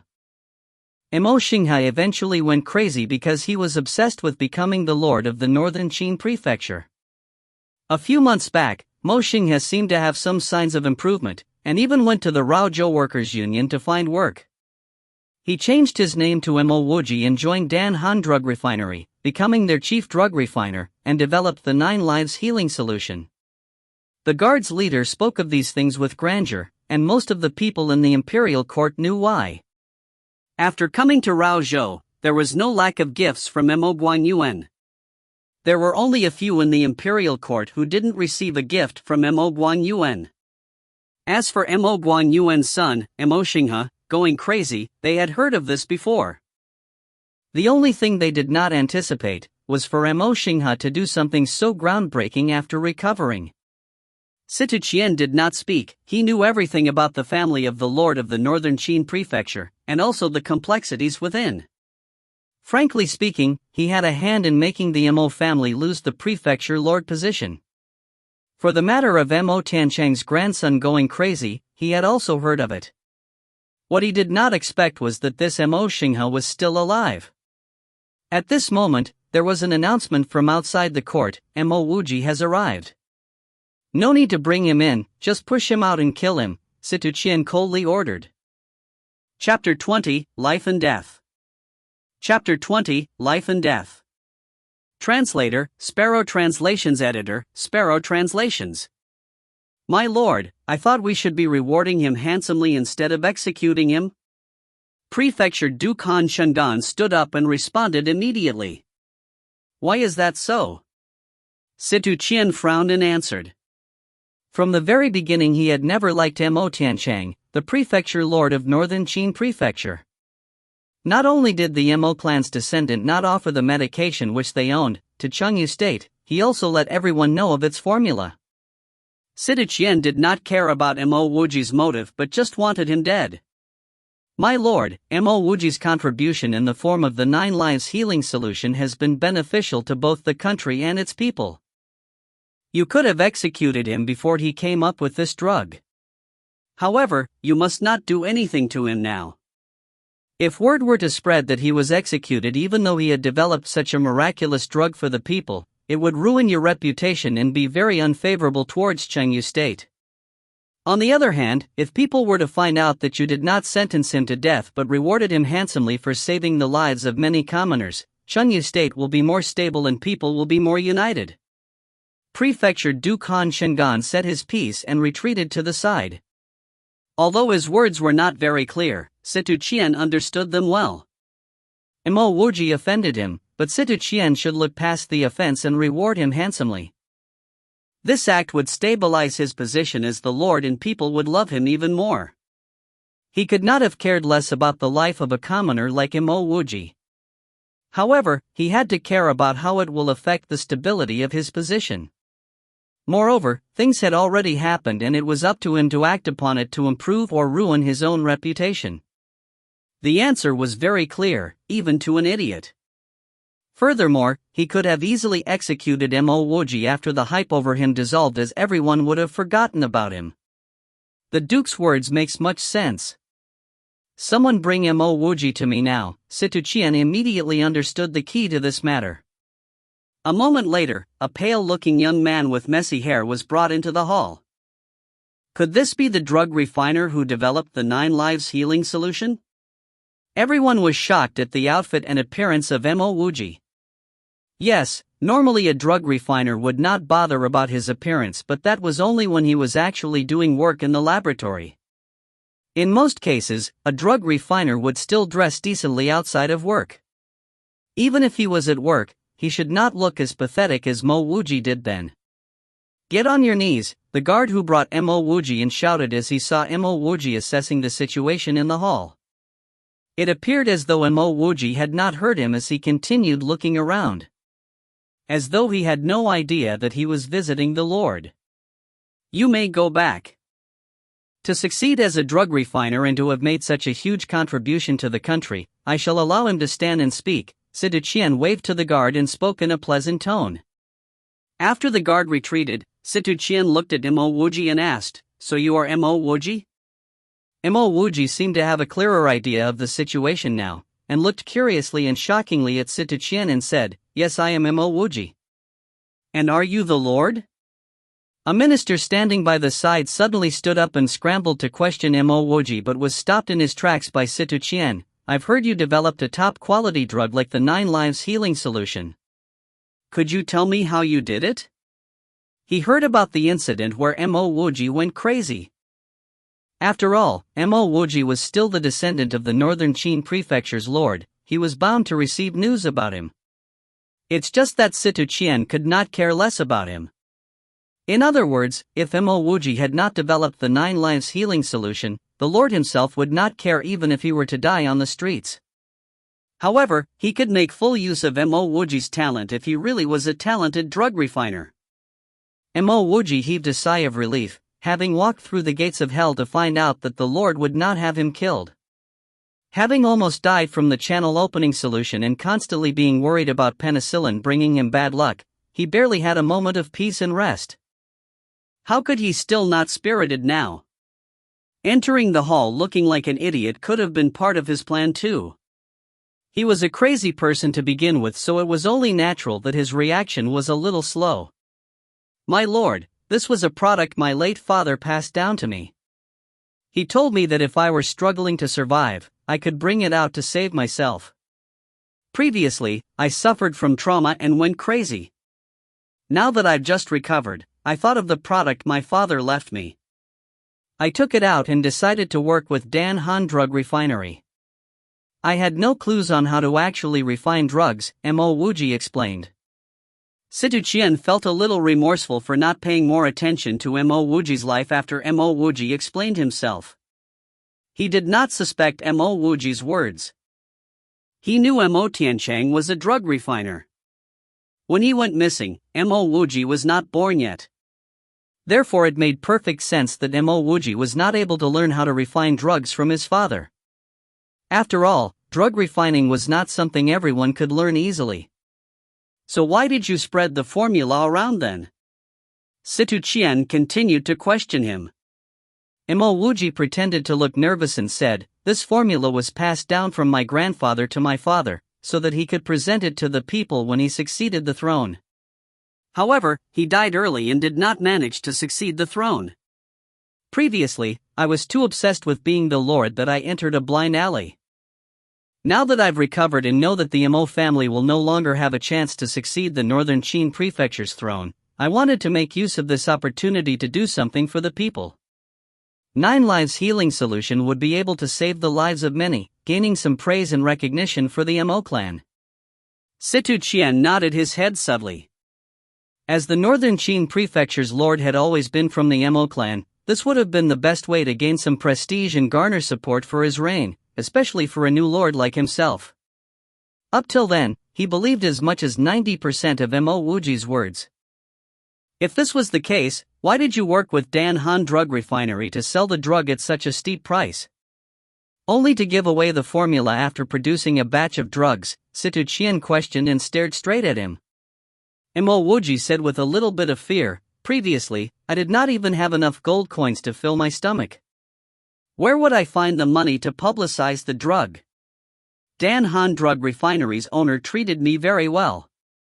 So I have 3 main reasons for doing so. Firstly, I needed the money to publicize it. Secondly, I wanted to repay owner Lu's kindness towards me. Thirdly, I wanted to let everyone know that 9 Lives healing solution is a top-grade healing solution, not just something I exaggerated." Situ Qian was filled with even more regret after he heard Mo Wuji's reply. If he knew of this a day earlier, he could have prevented the formula from being leaked out. Situ Qian forcefully put aside his unhappiness towards Mo Wuji, pondered for a moment and said, "Mo Wuji, even though you did not personally develop the 9 Lives healing solution, it is still part of the Mo clan's contribution to Chengyu State. As the lord, I've decided to reward you. If you still dream of succeeding the throne, it is not exactly impossible." Those who knew about Mo Wuji's past lamented his luck when they heard these words. This was like the saying, "A watched flower never blooms but an untended willow grows." The Mo clan wanted the throne so badly that Mo Guangyuan died and Mo Xinghe went crazy. Now that Mo Wuji introduced this drug, he was given the hope of succeeding the throne. Almost everyone believed that Mo Wuji would want to succeed the throne of Northern Qin Prefecture, especially since he went crazy after his failure to do so. Even after he recovered, many believed he still dreams about it. Mo Wuji sneered. If Sita Qian was to give up the throne to the Mo clan, his father would never have lost his life in Raozhou City. Looking at the big picture, if he were to agree to succeed the throne, he might not be too far away from death. Let's not talk about whether he could make it out of Raozhou City to northern Qin Prefecture safely. Let's say he made it to northern Qin Prefecture with a stamp by Lord Sita Qian to be a lord there. Was he not courting death? How could he have possibly forgotten that he was almost poisoned to death just yesterday? No matter who was the one who tried to poison him, Mo Wuji was dead sure that even if he died yesterday, this lord of Chengyu State would definitely not have said anything about his death. Chapter 21, Looking for an Escape Route. Chapter 21, Looking for an Escape Route. Translator, Sparrow Translations Editor, Sparrow Translations. My lord, thank you for your kind offer. However, I know how difficult it is to be a lord. A lord has to continuously worry for the country. I own some shares in Dan Han Drug Refinery and the profits from these shares are enough for me to spend for the rest of my life. Since I am not a drug refiner, I cannot develop any new drugs to sell. However, after this incident, I developed a soft spot for drug refining and I just wish to settle down in a quiet environment to focus on learning how to refine drugs. Hopefully, I can contribute more to the people of this country in the future, Mo Wuji said with caution and fear. Sita Qian was slightly surprised at Mo Wuji's reply. Previously, Mo Wuji was extremely persistent in his attempt to succeed the throne. Thus, Sita Qian did not believe that Mo Wuji would have known that Sita Qian would kill him if he agreed to accept the offer. Those who knew about Mo Wuji's past were also very curious about his decision. How could a descendant of the Mo clan refuse to succeed the throne when it was offered to him? Are you really interested in drug refining? If you are, I could recommend you to Chengyu Drug Refining School. An elder with white hair stood forward and said. The present Mo Wuji was not like the foolish Mo Xingha, he immediately understood this elder's intentions. This elder merely wanted to bootlick the Lord and show his contribution to improve his position in the kingdom. Mo Wuji did want to attend that school. However, he was sure someone was out to assassinate him. Even though he gave up the throne, he still had to be careful. I'm not only interested in drug refining. More than anything else, I am interested in cultivating. However, I only have mortal roots and I'm unable to cultivate, Mo Wuji said while sighing.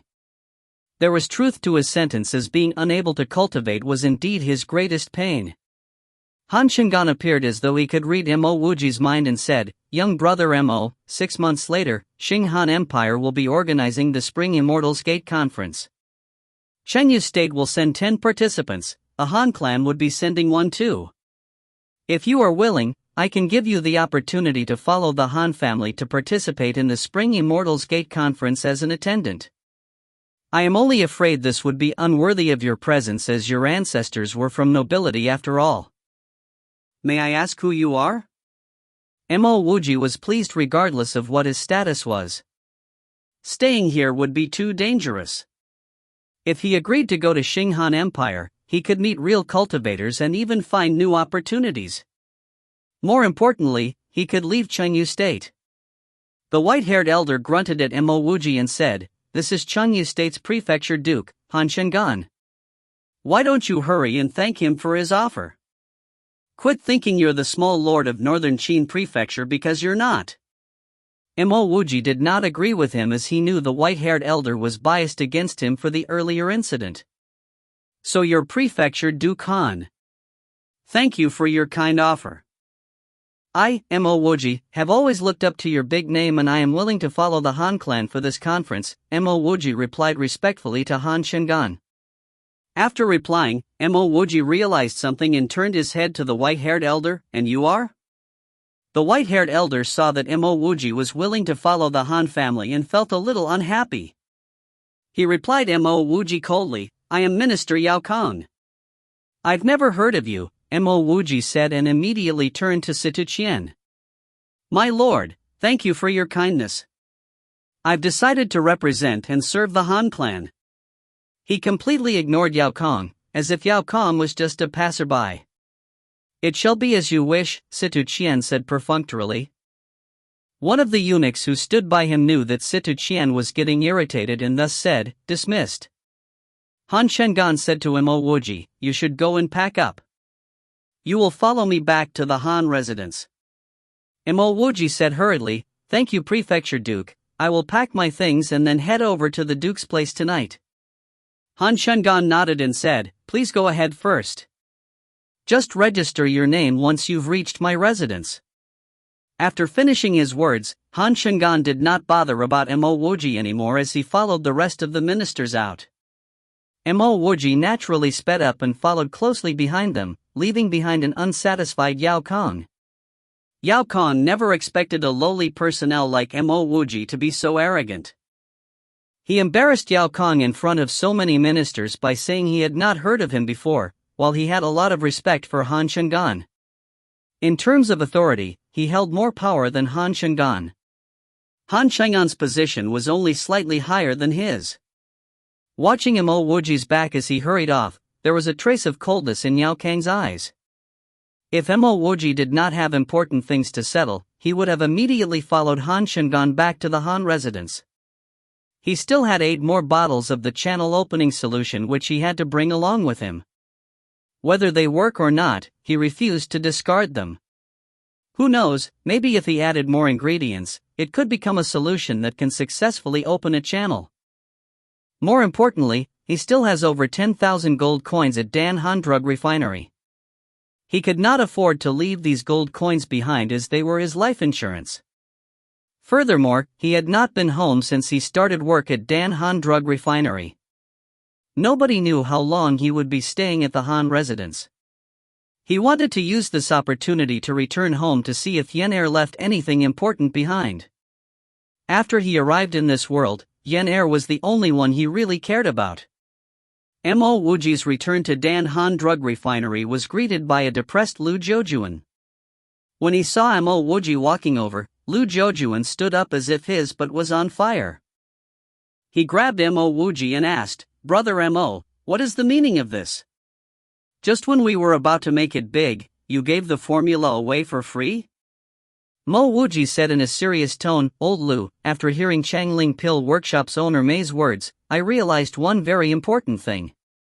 This revolutionary drug must be able to benefit even the poor commoners in order to save the lives of many. Otherwise, this would only be a drug for the rich. Dan Han Drug Refinery would never be capable of producing for so many commoners, therefore giving this formula away would invite more suppliers of this drug. This way, the 9 Lives Healing Solutions price will be lowered." Mo Wuji would never reveal the true reason why he gave away the formula, to protect his own life. Lu Zhoujuan might be able to guess it, but Mo Wuji would never reveal it to him. "Alright, Brother Mo, then are you able to help Dan Han Drug Refinery develop a new drug?" Lu Zhoujuan was experienced as he knew when to back off when the situation could no longer be salvaged. Mo Wuji patted Lu Zhoujuan's shoulder and said, "Old Lu, listen to me. Continue selling the 9 Lives Healing Solution at a lower price. Remember, sometimes people pay more for the branding. When 9 Lives Healing Solution becomes very popular throughout Chengyu State, the richer people will only buy from the refinery that first developed it. This is part of branding, it is fully dependent on you whether you can pull this off well. Giving away this formula may not be a bad thing for Dan Han Drug Refinery after all." Lu Zhoujuan trusted Mo Wuji the most. After Mo Wuji finished his piece, Lu Zhoujuan immediately understood what he meant.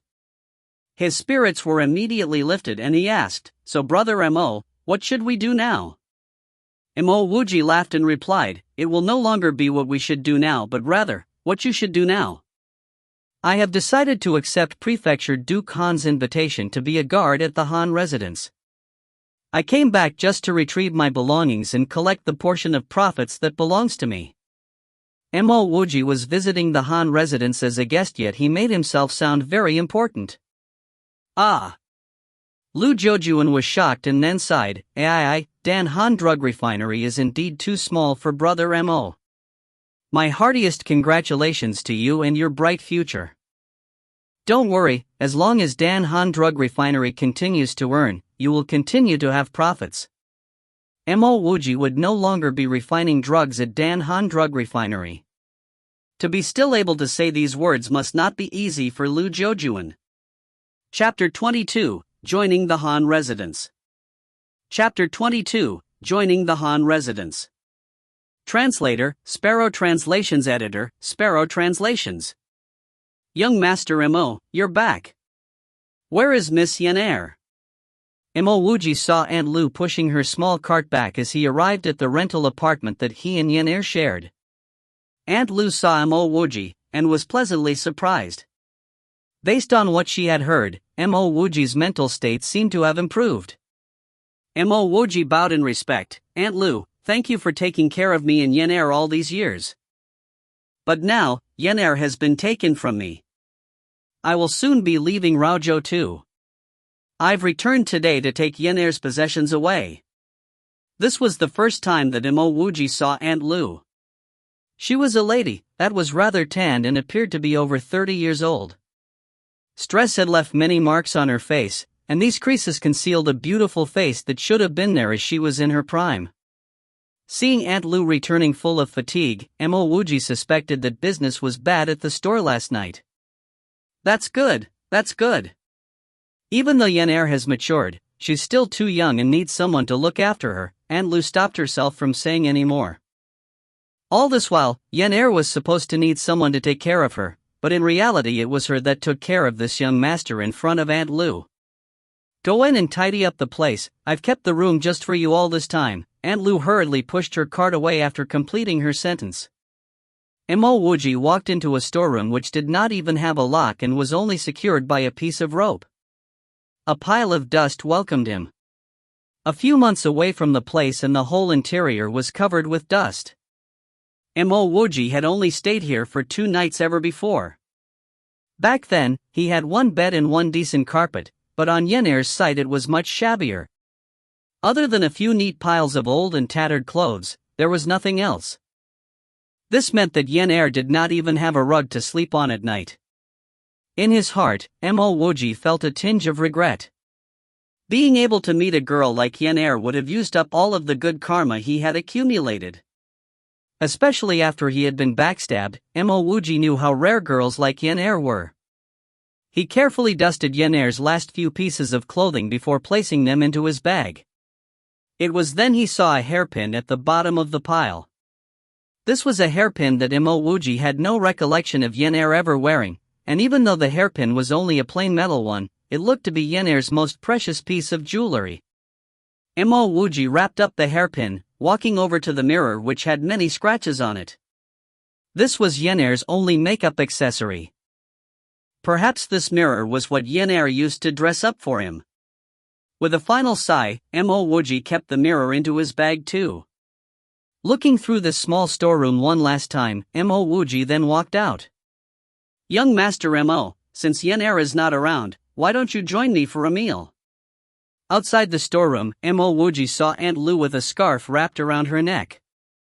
Wuji bowed to Aunt Lu again respectfully, took out a cloth bag and passed it to Aunt Lu while saying, Aunt Lu, I will be leaving Raozhou soon. This cloth bag contains a present from Yenair and myself. From now on please don't go to set up your stall. If it's possible, could you continue to preserve the storehouse that Yenair and I lived in? I'm leaving now, take care Aunt Lu. After finishing what he had to say, Wuji did not stay any longer, turning around and leaving swiftly. Aunt Lu did not protect Yenair and him in any special way, but provided them with a place to stay, and casually gave them half a bowl of rice. That little bit of rice meant the world to Wuji and Yenair, and they were very grateful for it. 100 gold coins would have been sufficient for a normal family to get by, and he was afraid that giving her too much would bring about a sense of unease. Only when Wuji disappeared from sight did Aunt Lu remember that she was holding a small cloth bag in her hand. She opened the bag, and the glint and sparkle of gold almost made her scream out in shock. She knew what was going on immediately. Yenair and young Master Mo met a generous benefactor. She hurriedly ran back, unable to keep her heart rate under control. An hour later, Mo Wuji stood before a large residence.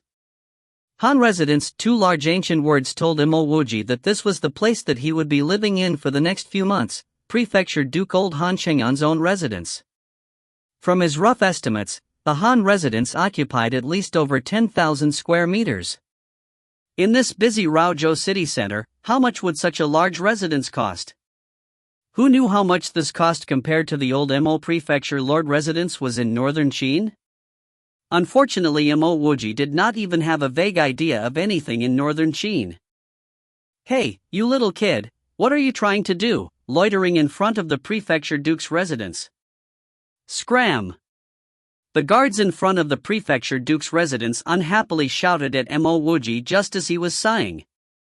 Mo Wuji frantically went up and greeted them. "My two brothers, I am Mo Wuji." "You are Mo Wuji? The one that the old Prefecture Duke personally invited to the residence yesterday," exclaimed the guard that was just shouting at Mo Wuji, directly interrupting Mo Wuji. Following which, he muttered to himself, "He doesn't look special in any way to me." Mo Wuji laughed, "Yes, that's me."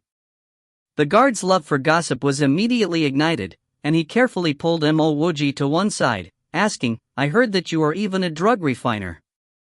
"Ah yes, why did you leave the position of Prefecture Lord to come to the Han residence as a worker?"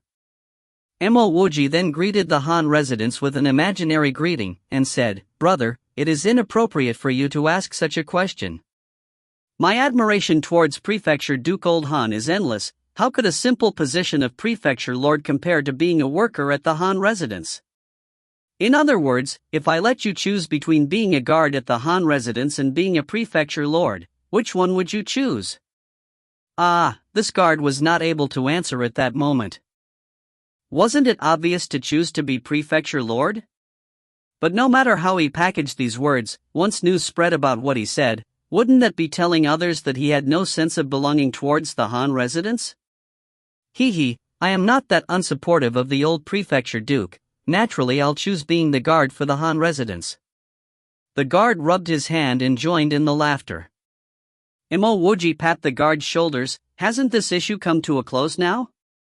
For such simple questions that you had the answers to, you still dared to ask me those questions again? You're intentionally giving me extra work." No, the guard quickly said. Mo Wuji chuckled, "I'm just kidding. I still have to rely on you to bring me in to report my arrival." The guard's chest went ba-dump, "Brother Mo, just leave this to me. In the future you will be the friend of myself, Ding Buer. Please come with me."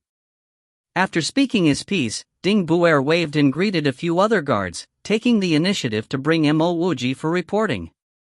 Even though Mo Wuji did not know any martial arts, he was assigned to the Han residence's protection department, becoming a defender of the residence. Ding Buer. Mo Wuji subconsciously thought of Ding Busan and Ding Busi, after hearing this name. This guy looked a little perverted, but he had a good look in his eye and spoke with sincerity, which made Mo Wuji have a good impression of him. Ding Buer seemed like he was trying to tell everyone that Mo Wuji was under his wing, bringing Mo Wuji around different parts of the residence, introducing him to everyone. However, Mo Wuji could see that Ding Buer's position was not a high-ranking one. Out of all of the workers and guards, only a few even bothered about what Ding Buer was doing, which was because no one wanted to stand out and embarrass him. Even at the courtyard he was guarding, not many people greeted him at all. He had not even seen the chairman of the new department before. No matter what, the Han residence's treatment of Mo Wuji was still considered to be acceptable. Even for a new worker like Mo Wuji, he had a single room to himself. Buer, Prefecture Duke Old Han mentioned that there is a Spring Immortals Gate conference in 3 months' time. Will the members of the Han residence need to participate? After going round the residence, Mo Wuji still did not see the person who would bring him along to the Empire's Spring Immortals Gate conference, making him quite impatient.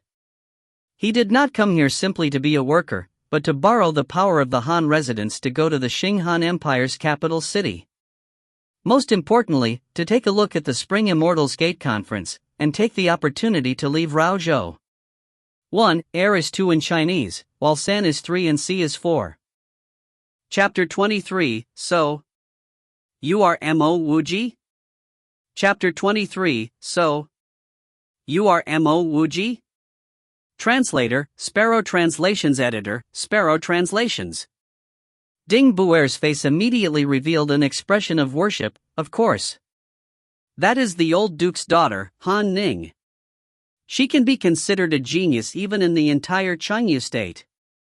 The quality of her spiritual roots are also very good.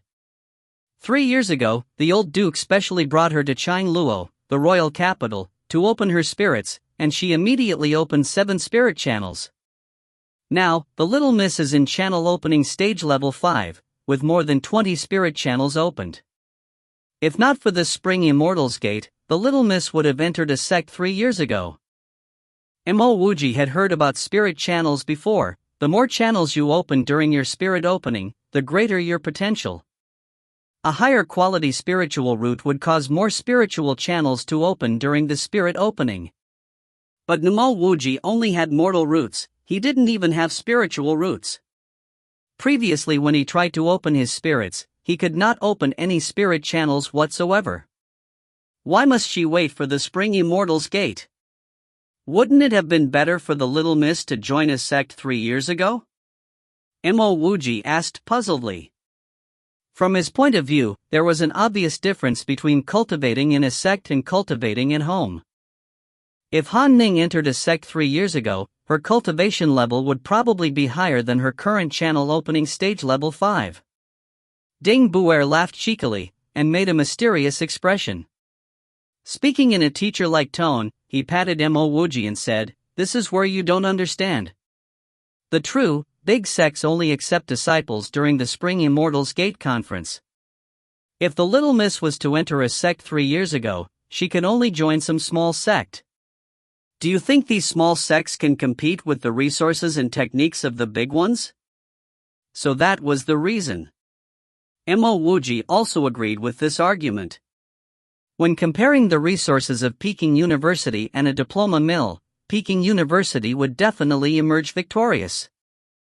The old duke allowed me to come here, was so that I could be the little miss's follower and accompany her to the Spring Immortals Gate conference. Buer, when can I meet the little miss?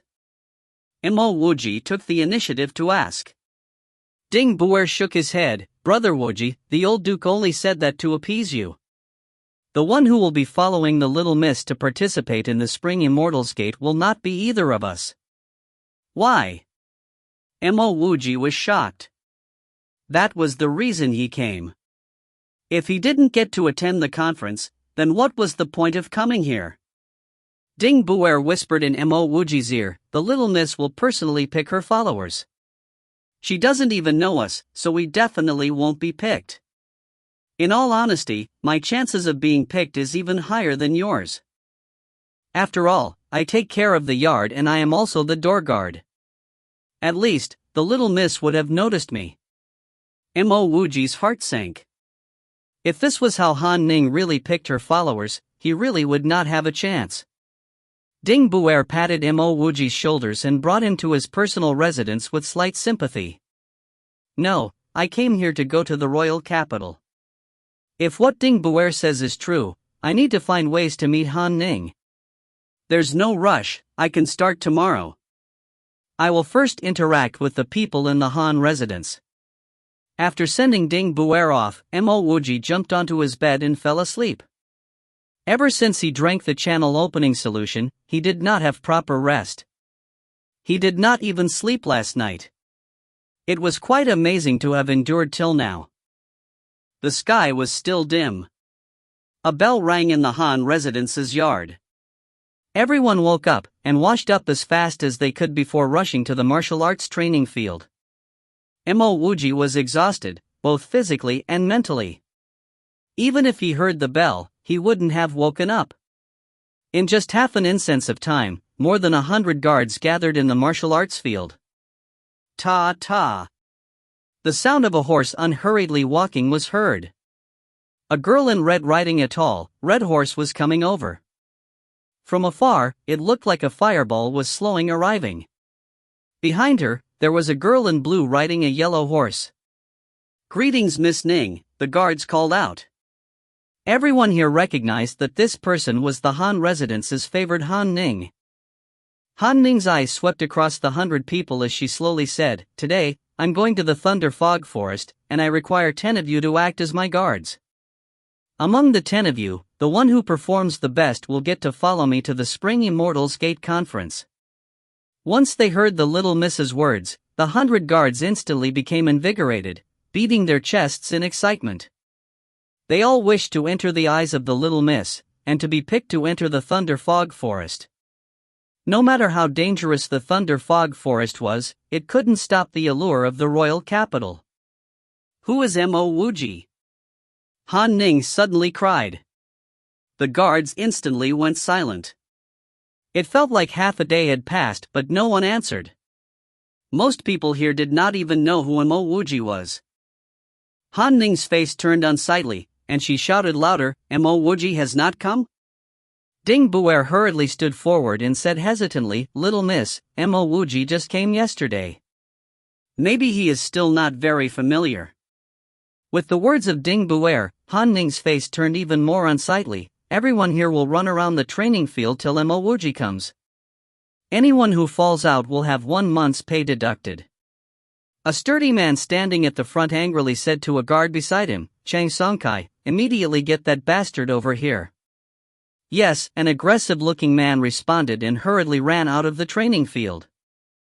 Bang bang! Mo Wuji was awakened by the hammering on his door. He opened his eyes and found that the sky was barely pan-bright. The door was being hammered. This simply isn't knocking anymore. Don't tell me that a simple house attendant must wake up earlier than the rooster. What is it? Mo Wuji opened the door angrily. "You must be new. Because of you, all of us are being punished by the little miss. Hurry up and get to the martial arts training field. Hurry!" Standing at the door was an aggressive-looking man with a long face and a black nose. Mo Wuji recognized him. He was there during Ding Buer's introduction yesterday. "His name is Chang Songkai." Mo Wuji wrinkled his brows and asked, "The sky isn't even bright yet, what's going on?" He was still a bit unhappy that an attendant woke him up abruptly. "The little miss is going to the Thunder Fog Forest today and is picking people to follow her. But you disobeyed the gathering orders and remained here. No wonder why people called you arrogant. You are truly arrogant." Chang Songkai stared at Mo Wuji and said with a cold voice. Previously, he was trying to look for ways to find Han Ning. Now Han Ning was going to the Thunder Fog Forest and was picking followers. Wasn't this exactly what he wanted? Mo Wuji finally reacted and said hurriedly, "Wait for a while, I will soon be ready." Finishing his words, Mo Wuji rushed to wash up and followed Chang Songkai to the training field. "Brother Chang, you said someone called me arrogant? But I only came yesterday?" Mo Wuji recalled Chang Songkai's words. Chang Songkai was too lazy to bother about Mo Wuji, and hastened his pace. "So? You are the Mo Wuji who doesn't even put Ministry Yao Kong in his eyes?" The moment Mo Wuji entered the training field, a crisp, angry voice called out to him. Chapter 24, Thunder Fog Forest. Chapter 24, Thunder Fog Forest. Translator, Sparrow Translations Editor, Sparrow Translations. Mo Wuji saw a young lady in red staring at him. Although she was not as beautiful as Wen Manju, this lady possessed beautiful features and had a very proportional figure. She was skinny, but Mo Wuji could feel a strong energy surging from her. This lady must be Han Chang'an's precious daughter, Han Ning. Han Chang'an looked very old, so Mo Wuji never expected his daughter to be so young and beautiful. "I am Mo Wuji." "Nice to meet you," Mo Wuji replied politely. "Since you are here in the Han residence, why didn't you gather with the rest when the morning bell rang?" Han Ning's tone suddenly became serious. Mo Wuji gave an innocent look and replied, "Little miss, I initially thought the bell was for us to gather for breakfast. As a newcomer, how could I possibly queue with the rest for breakfast?" I was planning to eat after everyone had taken their food. If I knew the bell was for us to assemble in the morning, I would have been the first to reach the martial arts training field. Chan Honkai, the one who woke him up, thought to himself, I almost tore your door apart trying to wake you up and you still dare to say such things without feeling ashamed? However, Chang Honkai did not dare to express his unhappiness towards Mo Wuji in front of Han Ning. He had previously seen Han Ning break all 4 limbs of a house attendant and throw him onto the streets to feed the dogs. As long as Han Ning did not question Mo Wuji any further, he would not get himself involved. Han Ning nodded her head. I am planning to bring you with me into the Thunder Fog Forest as I've heard you know quite a bit about drug refinement. I must warn you that the Thunder Fog Forest is a very dangerous place. The 11th Prince of Chengyu State once brought people into the Thunder Fog Forest and none of them returned alive. Do you dare to follow me? She believed that Mo Wuji was not lying. Mo Wuji was indeed a newcomer. Coupled with the fact that he used to be from the nobility, he would not want to fight for breakfast with the rest. She could also understand that Mo Wuji probably didn't know that breakfast was not provided so early in the Han residence. This was because they had to wait for things to be done properly before they could start eating. Mo Wuji's expression immediately turned serious and he said, I, Mo Wuji, may be afraid of death. However, to have the chance to work for Little Miss, I will dare to go through the toughest of mountains and the most dangerous of seas, let alone the Thunder Fog Forest. Mo Wuji knew very clearly that he had to go even if he did not want to.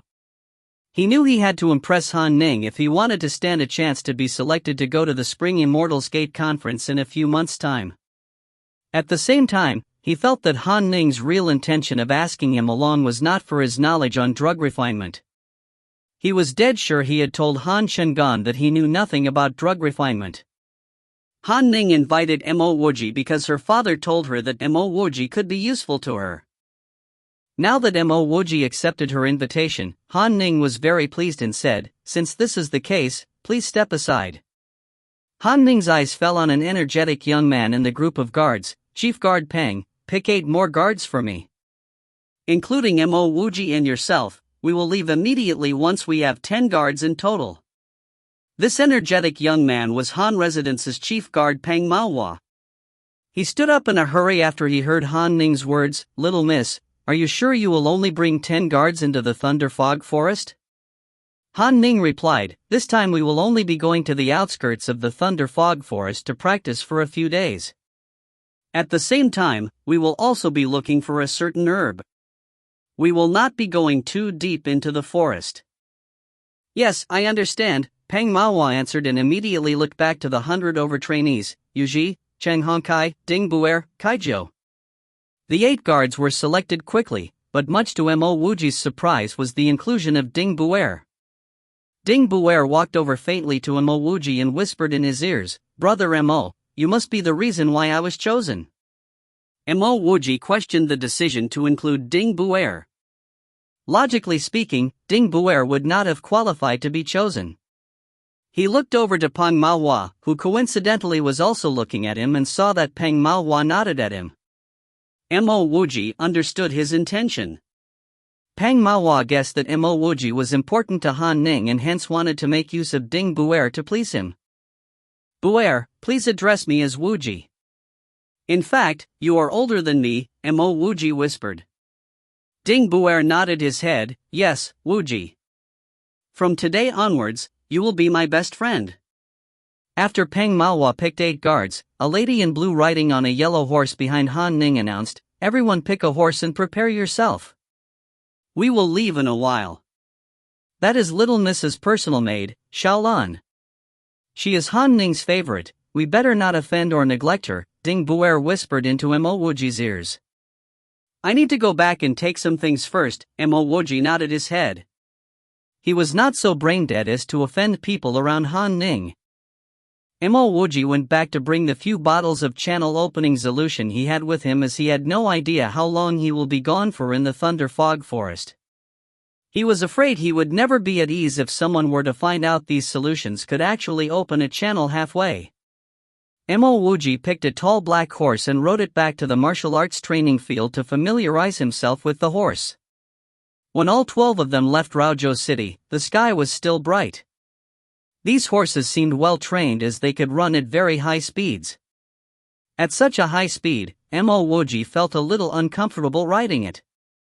"Buer, why didn't we drive a car instead?" Mo Wuji knew there were cars here and they were mechanically powered too. Logically speaking, a car would be much more convenient and less tiring. Ding Buer replied, "You'll understand why soon." There was no need to wait for long before Mo Wuji found out. The road became narrow and uneven. They even had to travel on the edge of a cliff. The width of the road was barely a meter wide, which made Mo Wuji very worried. He was sure that if the horse were to miss its step, he would fall off the cliff. Fortunately, that did not last long. Half an hour later, they entered a canyon and Mo Wuji broke into a cold sweat as he was just glad he did not fall off the cliff. When the sky turned dark, Han Ning finally gave the order to stop. As Mo Wuji dismounted his horse, he felt an excruciating pain in his thigh with blood gushing out. "Have we arrived?" Mo Wuji bore with the pain and asked. "We have not reached the outskirts of the Thunder Fog Forest. Also, have you not ridden a horse before?" Ding Buer noticed Mo Wuji's injury as he stood near to him. "It's been a long time since I rode one." "Let's go help," Mo Wuji said as he saw the rest helping to set up the tents. Ding Buer understood Mo Wuji's wish to hide the fact that he could not even ride a horse because he would not stand a chance to follow Han Ning if she found out. After working for over an hour, Mo Wuji followed the rest to eat some biscuits before heading into the tent to rest. Each tent could fit 2 people. Therefore, there were 5 tents which surrounded Han Ning's tent in the middle. Mo Wuji and Ding Buer shared a tent as they were the most familiar with each other. "Are you okay?" "I have some medication over here." Ding Buer passed a bottle of medication to Mo Wuji. Mo Wuji waved it off and said, "I am okay." "What dangers will we actually face in the Thunder Fog Forest? Will we be able to reach tomorrow?" Ding Buer replied, "You don't have to worry. We will only be at the outskirts of the Thunder Fog Forest, it will not be dangerous. You just have to remember to never step foot into the Thunder Fog Forest itself." "Why not?" Mo Wuji asked instantaneously. Ding Buer's face turned serious. "Do not ask why. 90% of those who risk their life to enter the Thunder Fog Forest do not make it back out." Chapter 25, Forced into the Thunder Fog Forest. Chapter 25, Forced into the Thunder Fog Forest. Translator, Sparrow Translations Editor, Sparrow Translations. Mo Wuji frowned. "Buer, why is it that it is prohibited to enter the Thunder Fog Forest? Do you know anything about this?" Ding Buer sighed and said, "I do know a little. I heard that there are some extremely strong demonic beasts deep within the Thunder Fog Forest." Demonic beasts? They are comparable to cultivators. The Chengyu State Protector once delved deep in the Thunder Fog Forest and he barely escaped with his life. Our little miss also told us the story of how the 11th prince, Situyu, entered the forest and was never seen again. At this moment, Ding Buer lowered his voice. "Prince Yu was our Chengyu State's genius. After he disappeared in the Thunder Fog Forest, the State Lord got the State Protector to search for him. Ultimately, the State Protector could only escape the forest with severe injuries, and he did not manage to save Prince Yu." Mo Wuji turned silent. The Thunder Fog Forest was dangerous even for someone as strong as the State Protector. He could not even win Hu Fei. If he were to enter the Thunder Fog Forest, he might not even leave with his bones. Seeing Mo Wuji turn silent, Ding Buer continued, "Besides the wickedly strong demonic beasts, there are countless of lightning lakes in the Thunder Fog Forest. Within those lakes are thousands to millions of lightning bolts. If you get caught in a lightning lake, you would instantly be struck to death." Finishing his words, Buer patted Mo Wuji's shoulder. "Sleep early. We will reach the outskirts of the Thunder Fog Forest by tomorrow afternoon. No one knew whether it's because Wuji was specially picked by the little miss, or that everyone felt that he was useless, but he did not get allocated any duties for the whole night. The next morning, when the sky was still dim but Wuji was pulled awake by Ding Buer. He quickly washed up and continued on the journey. Ding Buer was right. They really arrived at the outskirts of the Thunder Fog Forest by the afternoon. Even if no one told him, Wuji could guess that they had reached the Thunder Fog Forest. Although the forest was covered by fog, Wuji could still see some occasional flashes of lightning. He even heard some unknown roars which induced fear. Everyone gathered in an area full of low bushes. Among the bushes, some footpaths could be seen. From time to time, some poisonous snakes and huge rats would rush across the bushes. Chief Guard Pang, find someone to tend to the horses. At the same time, get him to clear this piece of land and build a temporary place to rest. The rest will follow me to find the two-leaved firegrass, Han Ning instructed Pang Manhwa. After hearing Han Ning's words, Pang Manhwa asked in shock, "Little miss, the two-leaved firegrass is a spiritual plant ah?" Han Ning gently replied, "If it wasn't for a spiritual plant, do I need to personally come to the Thunder Fog Forest?" But, Pang Manhwa said hesitantly. The outskirts of the Thunder Fog Forest did have some spiritual plants, but they had long been picked. To find some spiritual plants at the outskirts of the Thunder Fog Forest was extremely difficult. To find the extremely rare two-leaved firegrass was simply as difficult as ascending the heavens. The little miss must have wanted them to enter the Thunder Fog Forest. He wanted to follow the little miss to the royal capital to participate in the Spring Immortals Gate Conference. But if it was at the cost of entering the Thunder Fog Forest, he would rather not go to the royal capital at all. "What do you think?" Han Ning said coolly. Pang Manhwa took in a breath and said respectfully, "Even the state protector barely escaped after entering the Thunder Fog Forest. If we were to go." The expression of concern is palpable. Han Ning smiled, "Chief Guard Pang, you think too much. How could I dare enter the depths of the Thunder Fog Forest? At most, we would enter 10 meters into the forest. If we are still unable to find the grass, then I will give up.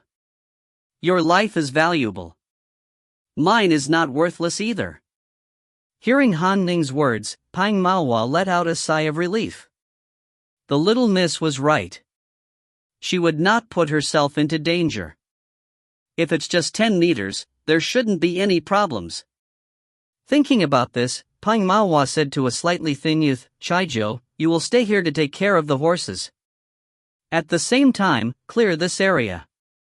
Seeing that Pang Manhwa had no objections, Han Ning nodded, "The rest of you, follow me in." Pang Manhwa brought Wuji and Co. forward to clear the road. Han Ning and her personal maid Xiaolan followed behind closely. 2 hours later, Wuji discovered the trees in front getting taller and taller. The paths made by previous travelers could no longer be seen. However, there was also less grass, so there was no need to specially cut out a path. "Little miss, in a few more feet, we will enter the Thunder Fog Forest," Pang Manhwa said nervously. Han Ning coughed, "The sky's getting dark. We will not go in today, but we will search these few feet. Everyone form a human wall. Take note, although the two-leaved firegrass is rare, not many people want it. This grass is best found in the evening because at this time, you can see the red glow of the grass." "Yes," Pang Manhwa replied. Wuji could feel the obvious change in Pang Manhwa's mood. Wuji was familiar with the two-leaved firegrass. When he was in Dan Han Drug Refinery, he saw it in the books. 2 leaves grew from the roots. In between these 2 leaves was a short grass core. The grass core was slightly red and shaped like a flame. Ah! Just as Pang Manhwa got everyone to disperse, a cry broke the silence. "Chang Hongkai, what happened?" Pang Manhwa said seriously. "I've been bitten by a heart-drilling snake." Chang Hongkai stammered, ostensibly in pain. Han Ning pulled out a pill and gave it to Chang Hongkai. Hurry, swallow this. After the heart-drilling snake bites you, its poison will drill its way to your heart. If you do not take an antidote, you will die. Thank. Chang Hongkai only said one word before Mo Wuji heard Ding Buer shouting, So many. Cha-cha. The grass rustled. It wasn't just Ding Buer. Everyone could see what was going on. More than 100 heart-drilling snakes came from behind Chang Hongkai. In the distance, there were even more sounds. Obviously, there were even more snakes behind these 100 heart-drilling snakes. Everyone, run away. Han Ning grabbed her maid and quickly retreated. Everyone immediately escaped. Naturally, Mo Wuji did not hesitate to run away as well.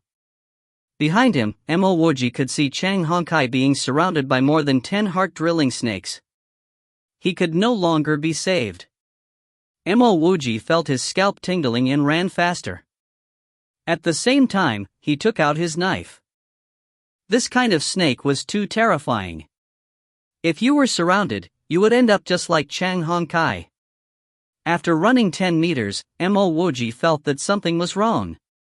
If he continued to run forward, he would enter the thunder fog forest. He looked around to see if the rest were running in the same direction. At this moment, he saw a black line flying by. Without thinking, Mo Wuji thrusted his knife towards the black line. The smell of blood almost made him vomit. Mo Wuji immediately knew what was going on.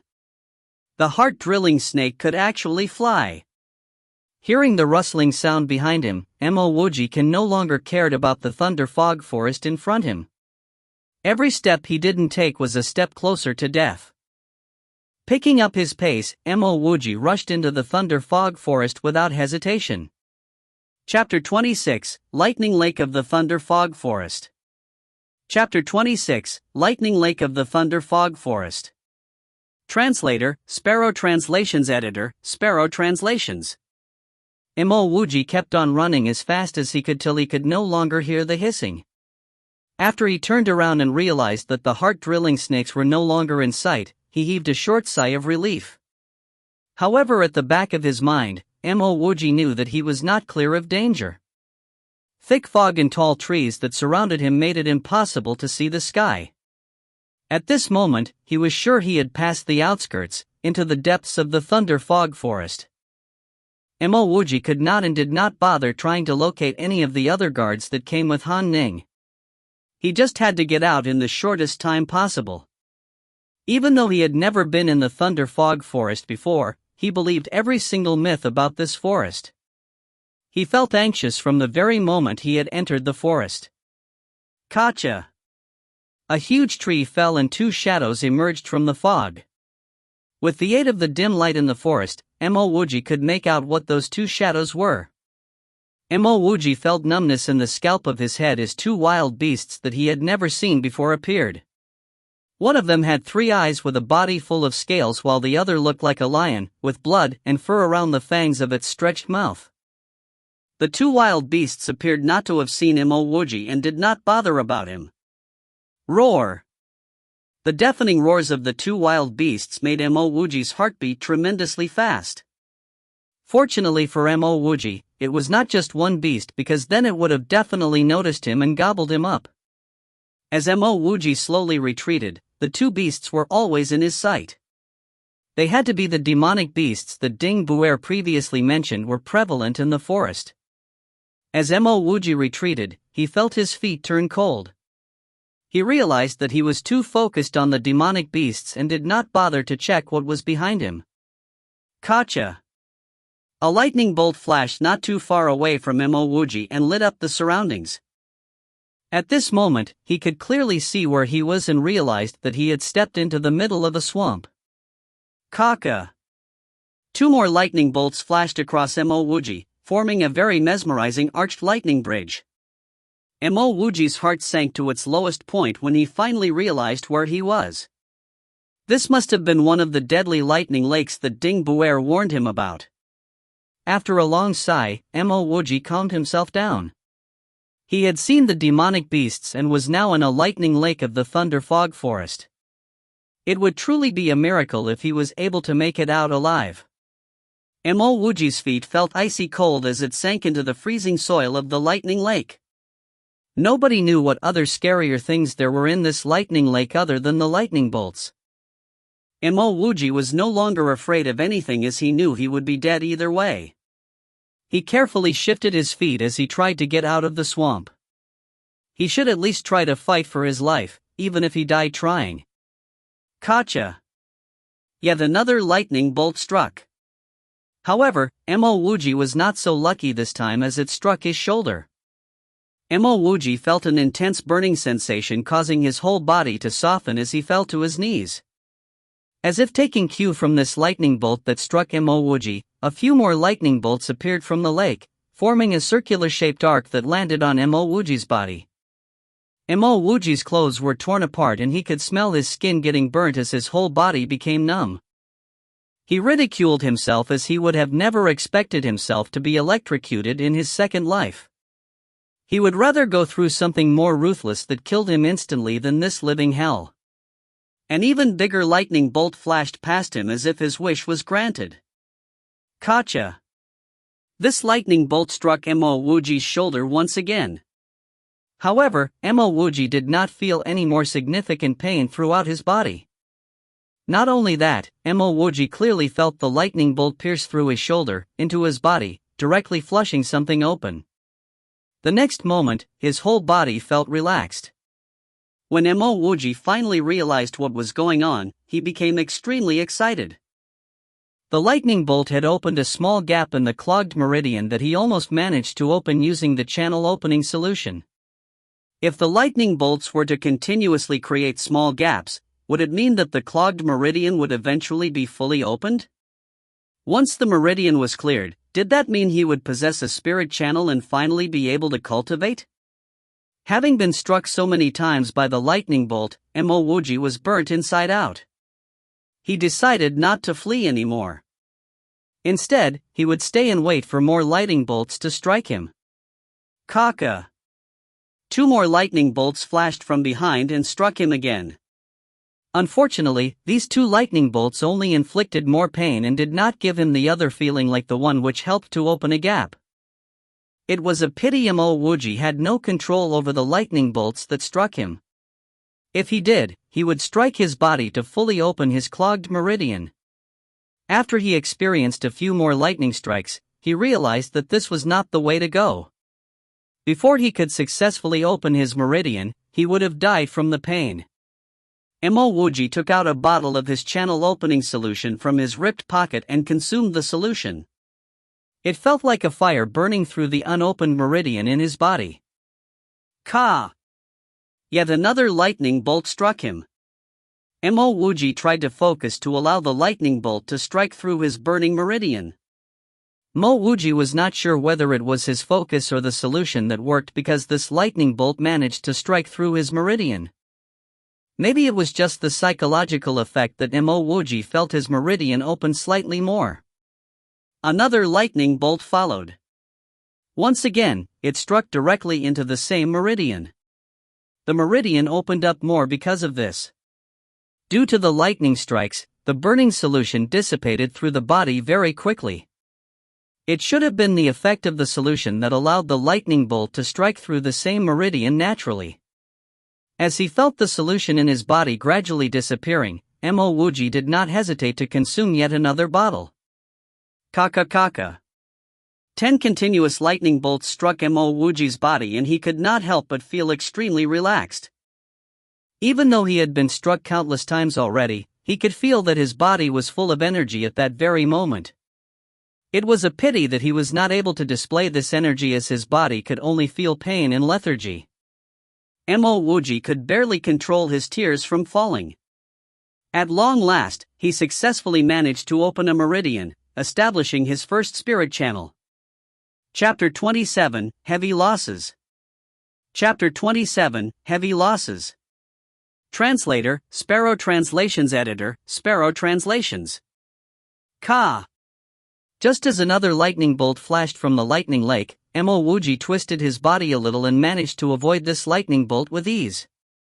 Wuji was amazed as he did not think he would have successfully avoided the lightning bolt.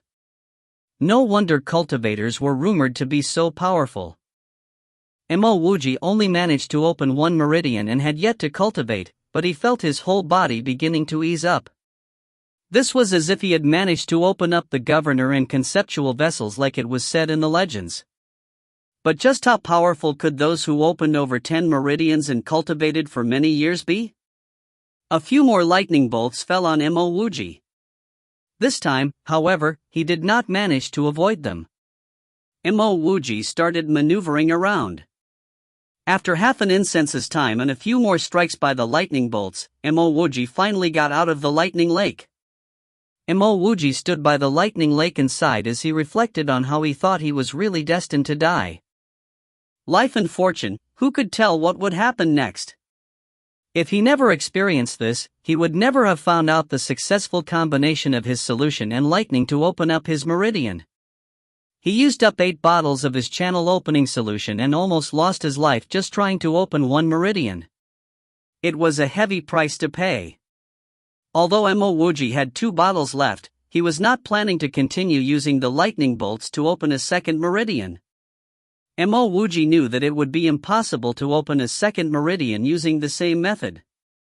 If he was not careful, he could easily lose his life. However, Wuji was not disappointed, because being able to open one meridian was a huge miracle to begin with. More importantly, he learnt of a method to open meridians. If the meridian was truly the spiritual channel, his dreams of becoming a cultivating genius might become reality. Wuji heard yet another roar of the beasts and remembered that he was still in the thunder fog forest. Before he entered the lightning lake, there were 2 demonic beasts fighting each other not too far away from here.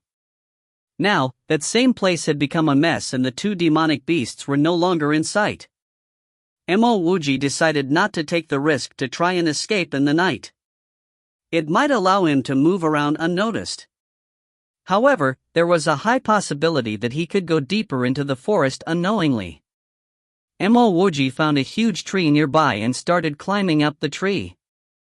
He found a position in between the thick branches to lean on and used his tattered shirt to tie into a knot to secure him between the branches. He did not dare to spend the night on the ground in the thunder fog forest. Leaning against the branches, Wuji fell asleep very quickly.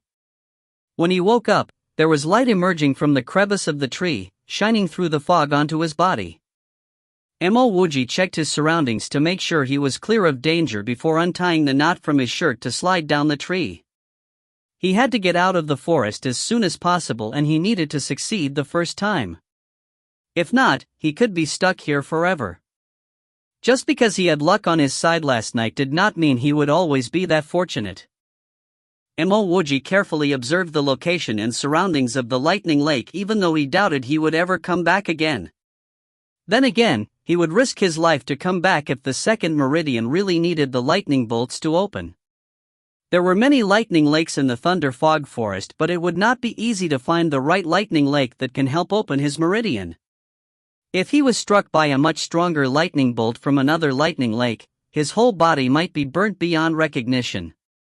Suddenly, Wuji saw something which caught his eyes. 2-leaved firegrass? Wuji immediately identified the 2-leaved firegrass. As it was dark last night, he did not notice the 3 2-leaved firegrass in the vicinity of the lightning lake.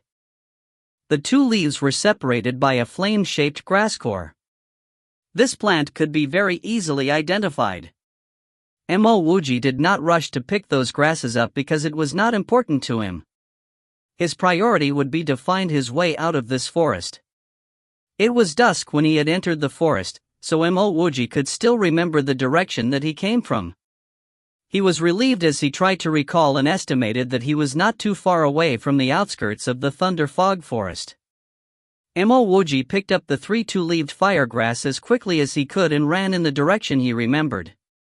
He believed that the heart-drilling snakes would not be loitering around the same region. They must have had a reason to move out in such large numbers, but whatever the reason, he hoped that he would not meet those snakes again. Half an hour later, Mo Wuji gradually lost his direction and started to worry. If he could not find the exit in another 10 minutes' time, this would mean he had lost his way and might stop trying to find a way out. Mo Wuji. Someone cried out from far away. Mo Wuji initially thought he heard wrong, but the same cry was heard again. He was sure someone was calling out for him. He recognized the voice of the cry and he could roughly make out that it was Buer's voice. Mo Wuji was relieved by the fact that Ding Buer was not bitten by the heart-drilling snakes and was still looking for him. Mo Wuji followed the direction of the cry and quickened his pace towards it. Within a few minutes, Mo Wuji could see everything clearly as the fog was no longer so thick. As Mo Wuji saw a part of the wilderness with low scrubs, he shouted with excitement, "Buer, I am over here." He finally made it out. After a short while, 5 silhouettes appeared from behind the low hills. "Wuji, you are fine. I am so glad. But how did you end up in this state?" Ding Buer never expected Mo Wuji to still be alive, having spent the night in the forest. Mo Wuji's hair was burnt, half his body was filled with black scars and one of his shoulders was supported by a piece of cloth to his neck. "Buer, thank you so much. I was lost inside and almost gave up until I heard your voice." Mo Wuji kept on thanking Buer without explaining why he was so burnt. Ding Buer quickly explained, "I was just trying my luck with Little Miss by calling your name. I did not expect to find you here. Now, we are only left with 6 out of the 12 that we came here with." Mo Wuji hurried to thank them again. "Thank you, Little Miss, for your concern. If not, I would never have been able to make it out alive." Han Ning looked exhausted and battered in her tattered red shirt. She shook Missouri Wuji's hand as he thanked her. "To have survived the night, it is truly a miracle. We found all 6 bodies that we lost yesterday except for yours. Therefore, Ding Buer wanted to continue looking for you and fortunately we did." Mo Wuji saw Han Ning, her maid Xiaolan, Peng Manhwa and the one who was looking after the horses, Kaijiu. Including Ding Buer and himself, there was indeed a total of 6 people left. At this moment, all eyes were on Han Ning. She was the Little Miss of the Han residence. Hence she had to be the one to make a decision now. Han Ning said apologetically, "I did not expect us to encounter the heart-drilling snakes, even at the outskirts of the forest. Such bad luck signifies that I am not meant to find the 2-leaved firegrass." Peng Manhwa asked with caution, "Little Miss, shall we go back now?" Han Ning's eyes fell on Peng Manhwa for a while before sighing. She said, "I have to find the 2-leaved firegrass no matter what and I can only find it here. I did not expect it to be so dangerous, but I will give all of you a choice now. Those who are willing can stay with me to find the 2-leaved firegrass. Those who are not can head back first. It is entirely up to you." Chapter 28, At Your Doorstep. Chapter 28, At Your Doorstep. Translator, Sparrow Translations Editor. Peng Manhwa's heart sank when he realized that he had to stay back with Little Miss as the chief guard of the Han residence. Meanwhile, Mo Wuji took out 2 of the 2-leaved firegrass and said, "It looks like we don't have to extend our stay here at the Thunderfog Forest. I was fortunate enough to find 2 of these. This really is the 2-leaved firegrass." Han Ning took a step forward, and before Mo Wuji could react, she grabbed both of the 2-leaved firegrass from his hands. Mo Wuji subconsciously took a step back as he was amazed at how powerful this woman was. This was indeed the stage of channel opening. "Mo Wuji, it does not matter where you found the 2-leaved firegrass. You have made a huge contribution. To reward you, I will bring you along for this trip to the royal capital. If you have any more requests, please let me know." Han Ning was so excited she said everything in one breath. "Thank you, Little Miss." Mo Wuji hurried to thank Han Ning. His sole purpose of entering the Han residence was to go to the royal capital. He would not let this opportunity go to waste. Han Ning shook his hand. "I should be the one thanking you for helping me find the 2-leaved firegrass. I've heard from my father that you have enough money for yourself. If you have any other requests other than going to the royal capital, I will do my best to fulfill it." Mo Wuji nodded his head. If he did not manage to open his meridian successfully, he would have asked Han Ning to find him a more renowned place in the royal capital to test for his spiritual roots. He was desperate to know if he possessed a spiritual root after this incident. Even though Manhwa was envious of Mo Wuji's luck in finding the two-leaved firegrass and being able to please the little miss, he was still grateful for Mo Wuji.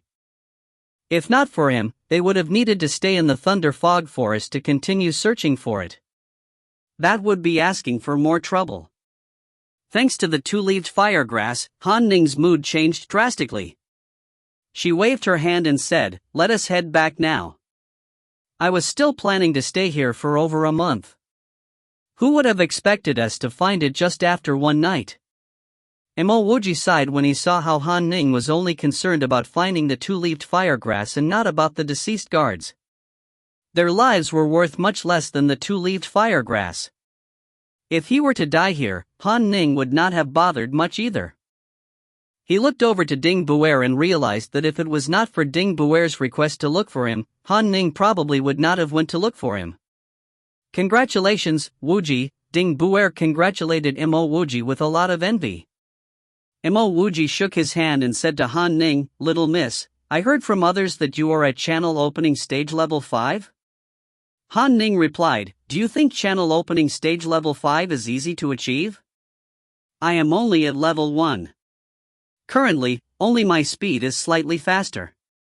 My abilities are still weaker than many cultivators out there. There will only be a drastic change in strength and ability after channel opening stage level 4. Mo Wuji glared at the embarrassed Ding Buer. Mo Wuji became even more eager to cultivate after he witnessed Han Ning's speed despite being only at level 1. He clenched his fist and said to Han Ning, "When I visit the royal capital, can I bring Ding Buer along too?" "All right, we will do as you say." "Let's go," Han Ning agreed without any hesitation. She then got on her red horse and started moving off. "Thank you so much, Wuji." Ding Buer was surprised as he never expected Mo Wuji to mention to Han Ning to bring him along. This was indeed a golden opportunity. As for the time that he bragged about Han Ning in front of Mo Wuji previously, he had completely forgotten about it. Mo Wuji patted Ding Buer's shoulder and said, "Let's go back, I still owe you a lot too. Also, please don't brag in front of me in future." "Roger that." Ding Buer felt elated as he followed behind Mo Wuji as they headed back. Mo Wuji did not know why Han Ning wanted the two-leaved firegrass so badly, and he was not interested in knowing why. What he knew was that he was given even more attention when he returned. Even his place of accommodation changed to one with a small courtyard. His job was to guard the yard, but there was really nothing to do. The only pity was that he did not know how to cultivate. If he could practice cultivation here, it would have been perfect. It was very safe to stay in the Han residence. As he sat down in his yard, Mo Wuji held 2 green-colored glass bottles. He needed the solution inside the glass bottles if he wanted to open up more meridians in the future. Ding dong. The bell from the entrance rang, followed by Han Shengan's voice, "Wuji, can I have a word with you?" Mo Wuji hurried to put away the 2 bottles and went over to open the door. Mo Wuji could not understand why the owner of the Han residence, Han Shengan, would come over personally to find him. "Duke Han, if you wanted to find me you could have just called for me. You need not make the trip all the way here," Mo Wuji said as he opened the door. Han Shengan smiled as he entered Mo Wuji's house and found a chair to sit on. Mo Wuji made a cup of tea for Han Shengan as he was still very grateful for him. If not for this old duke, he would have never had the chance to come here. Who knows if the same person who tried to poison him will do it again if he had not moved into Han residence. Han Shengan smiled and nodded. "Wuji, do you know why I did not pay much attention to you after I arranged for you to move in?" Mo Wuji said respectfully, "Bringing me into the Han residence is your greatest care for me." Han Shengan sighed, "The last time I saved your life in the royal hall, and now you've repaid me by helping Ning Er. I am indeed grateful to you." Mo Wuji gave Han Shengan a puzzled look. Han Shungan only gave him a job previously, since when did he save his life? Han Shungan continued as though he could read Mo Wuji's mind. Before you were summoned to the hall, the Lord did not want to see you. He ordered the guards to kill you. I stopped him as I was quite close with your grandfather, Mo Tiancheng, coupled with the fact that I wanted to see if your move was intentional or, as you mentioned, for the commoners. Mo Wuji knew what Han Shungan meant by your move. Han Shungan was referring to his release of the penicillin formula. He would have never imagined that the Lord had such dangerous thoughts before he had entered the hall. Han Shungan did not take Mo Wuji's reaction to heart and continued, I advised the Lord against killing you because it would harm his reputation, especially after you contributed so much to the commoners. This is also true because you worked hard for it. In addition, I had some thoughts about sparing your life. If not, I wouldn't have brought you into the Han residence. Mo Wuji's back kept letting out cold sweat as he was fearful. If Han Shungan had not stepped out to plead for him previously, he would have been sentenced to death by the despicable Lord. Wouldn't it have been an innocent death? He did not care about whether the despicable Lord's reputation was harmed. He only cared about his own life. Thank you, old Duke, for saving my life. Mo Wuji stood up and bowed to Han Shungan. Han Shungan quickly grabbed onto Mo Wuji and laughed. If you had not gotten Ning Er's attention, you would be like any other guard here. I would not have stepped out to ask Ning Er to bring you to the royal capital. However, not only did you catch her attention, you even helped her solve her big problem. This shows that a capable man will always stand out, and I was right about you. Old Duke, you are too kind with your compliments. All Mo Wuji desperately wanted was to leave Chengyu State. Who knows when the despicable Lord might change his mind and kill him? This despicable Lord was part of the reason why the Mo clan lost the throne back then. Han Shungan's face suddenly turned solemn and he said to Mo Wuji, Wuji, I am actually here to ask for your help. Chapter 29, Cautiousness. Chapter 29, Cautiousness. Translator, Sparrow Translations Editor. Old Duke, please speak. As long as it is within my means, I will not refuse, Mo Wuji said while he cupped his fists. Mo Wuji was sure that Han Shungan would not lie about such matters.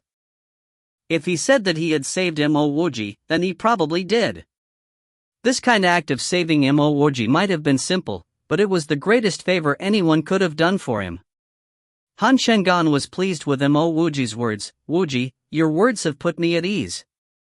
In a little more than a month, many sects will go to the Qing Han Empire's royal capital, Changluo, for the Spring Immortals Gate Conference. You have interacted with Han Ning before, and you know how she is like. She is extremely simplistic, and she is not as mature as how she acts. You managed to preserve your life after the whole 9 lives healing solution fiasco, so your ability to handle situations definitely surpasses hers. I would like for you to stay by Han Ning's side. Before she enters any sect, I hope that you can take care of her. Mo Wuji solemnly promised, Old Duke, please be at ease. As long as I have the ability, I will try my best to support Miss Han Ning.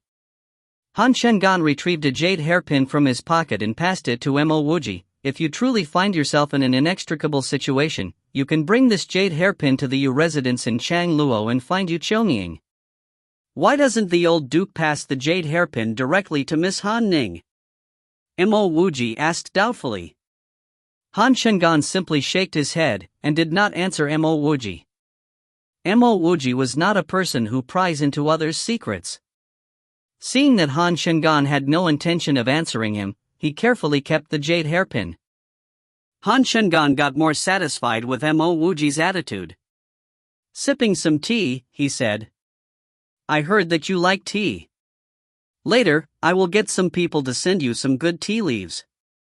Mo Wuji laughed, then I will be especially grateful to the old duke. Also, because I haven't really seen much of the world, there are some things which I wish to ask the old duke. A bit of tea did not mean much to someone like the old duke, so Mo Wuji did not decline the gesture.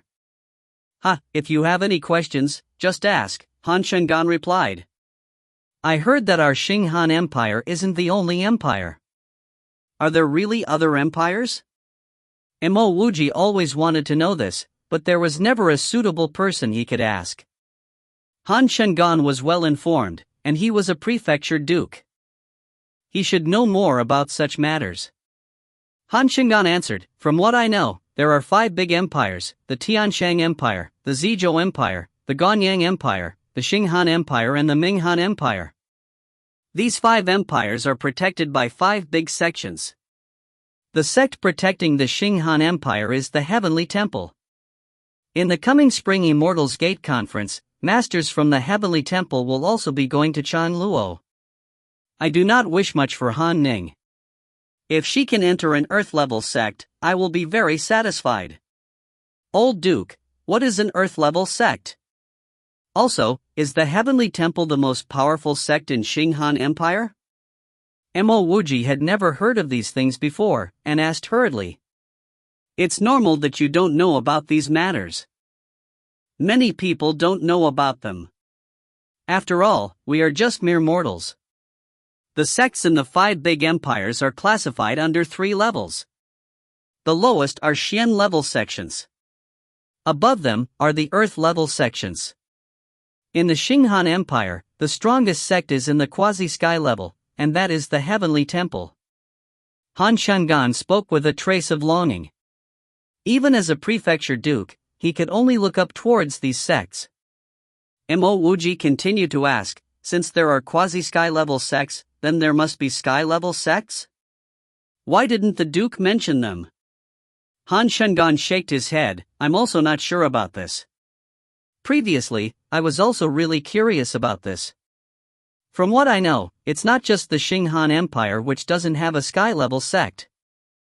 The strongest sects in the other empires are also at the quasi-sky level. Is the Heavenly Temple the only quasi-level sect in the Xinghan Empire?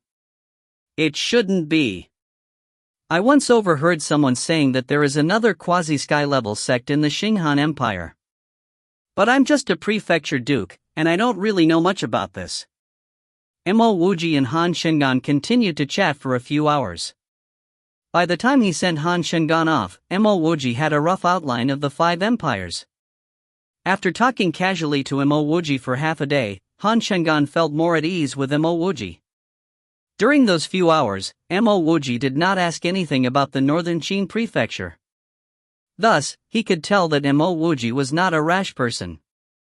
Naturally, Wuji would not ask Han Shengan about who stole his northern Qin prefecture. Nor would he ask about how Tiancheng disappeared and why Guan Yuan failed to succeed the northern Qin prefecture throne. This was not because Wuji had a carefree personality and did not care about such matters. But rather, it was because this matter involved the Chengyu state lord, Situ Qian. Situ Qian might have even acted in the dark against the plan. Han Shengan's words to save him wasn't actually worth much. Even though Wuji would remember this act of kindness, he would not treat Han Shengan as someone he would trust. He was sure that, even if he had helped Han Ning, if Han Shengan had to choose between Situ Qian and himself, Han Shengan would unhesitantly choose Situ Qian. Who knew whether his words would be relayed to Situ Qian by Han Shengan? Previously, Situ Qian did not kill Wuji for the sake of maintaining his own reputation. But that did not mean that Situ Qian would not kill him in the future.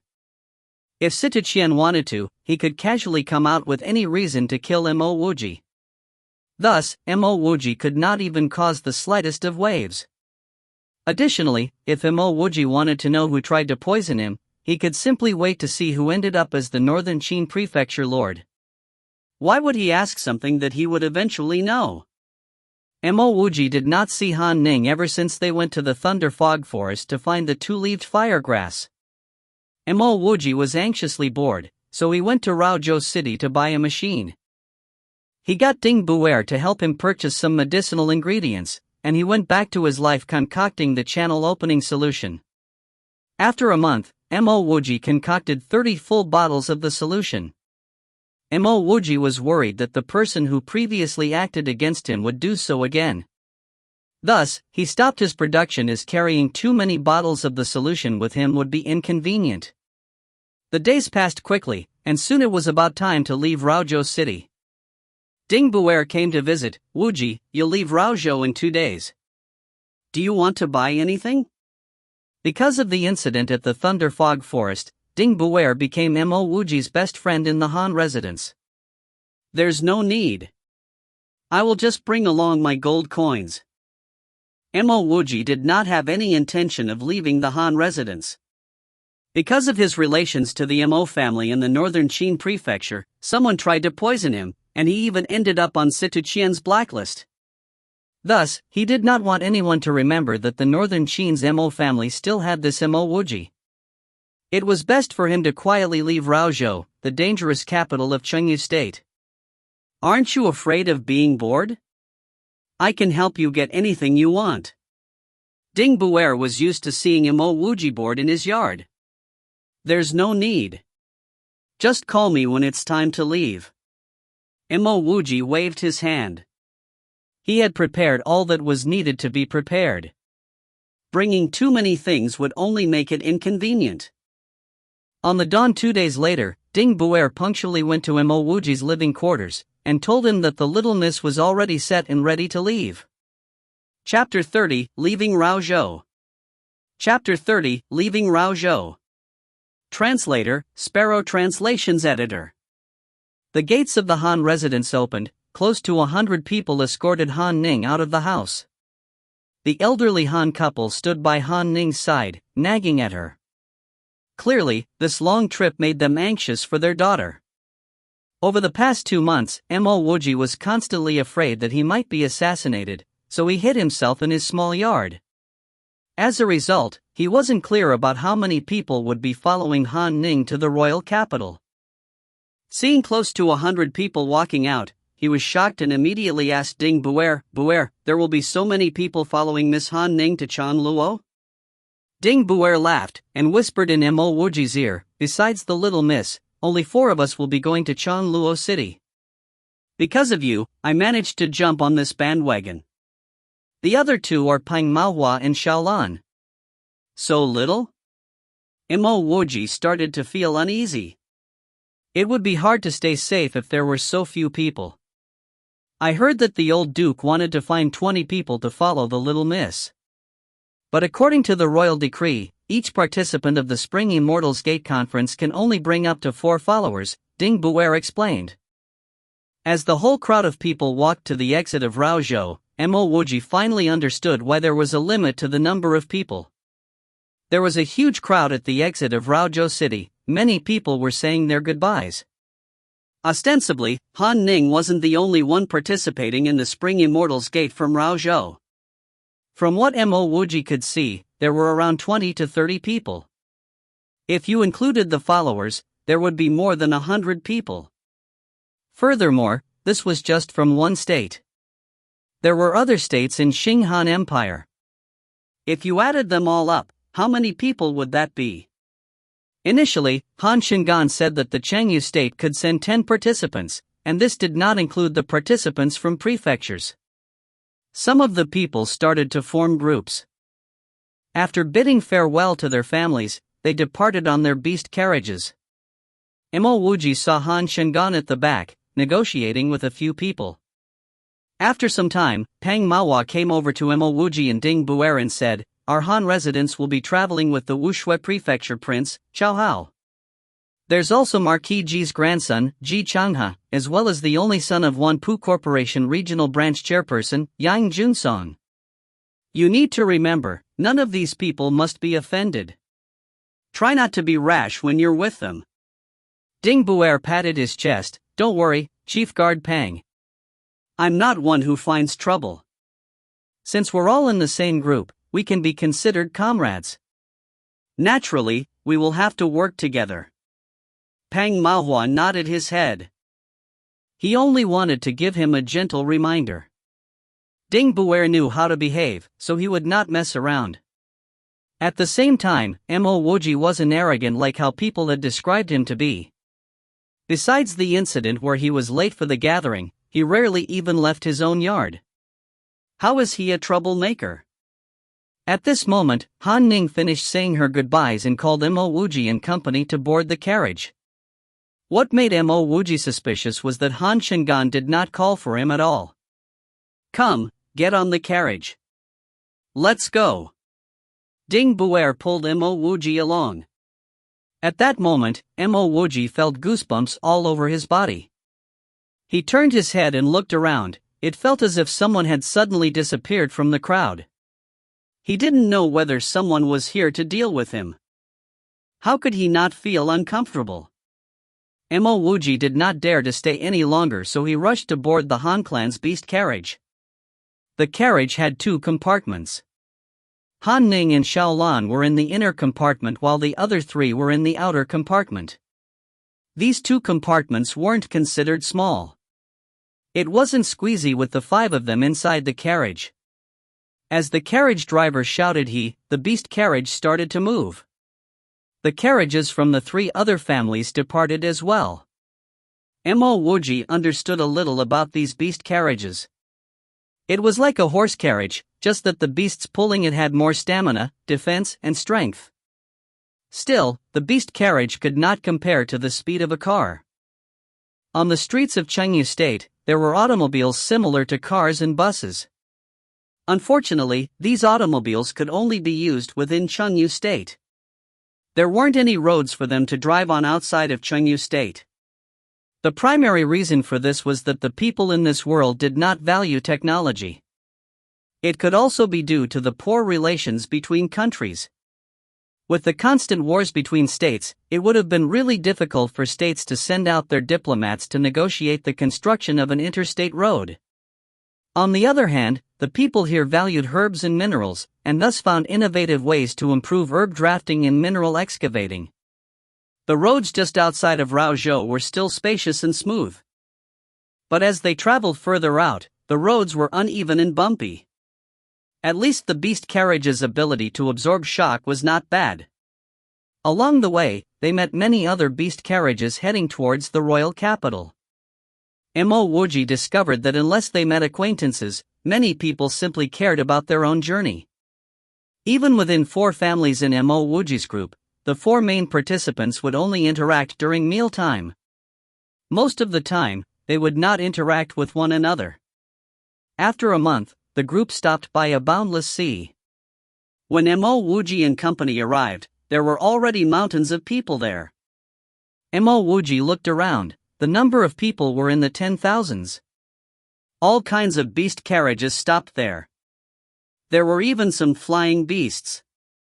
Just as Mo Wuji wanted to ask whether the flying beasts were used for carriages, he saw a huge flying beast gliding over from afar, landing on an empty space.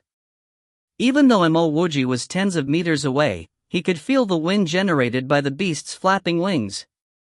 On the flying beast's back, there was a huge circular tent.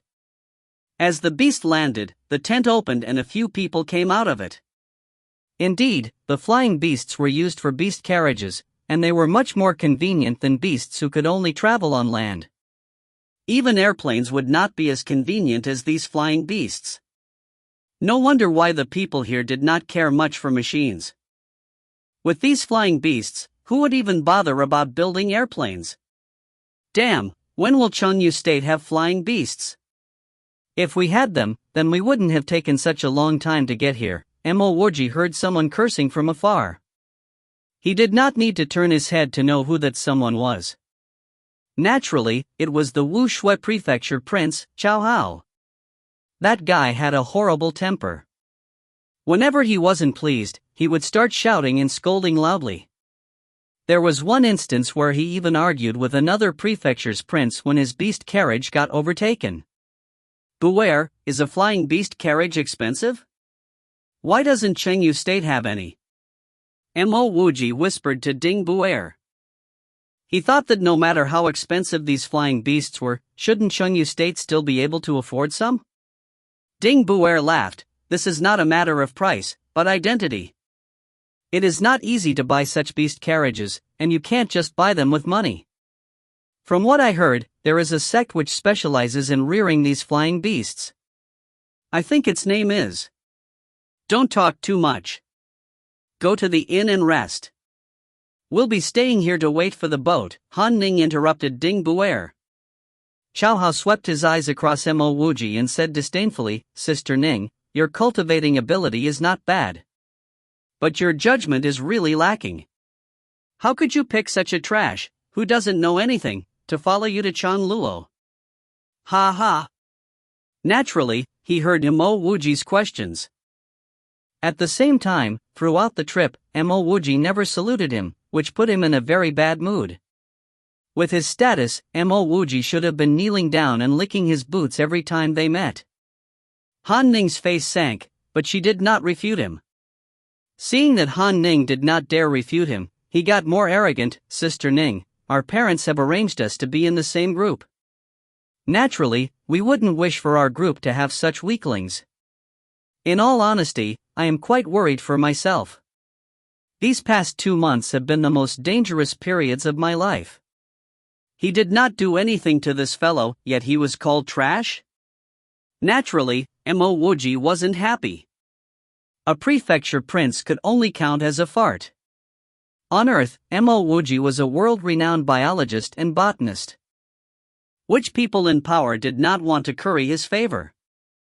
Mo Wuji laughed and warmly said to Chao Hao, I think you shouldn't be too worried.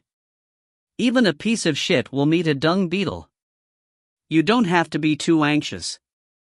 Even if you do not get into any sect during the Spring Immortals Gate, there will still be someone who accepts you.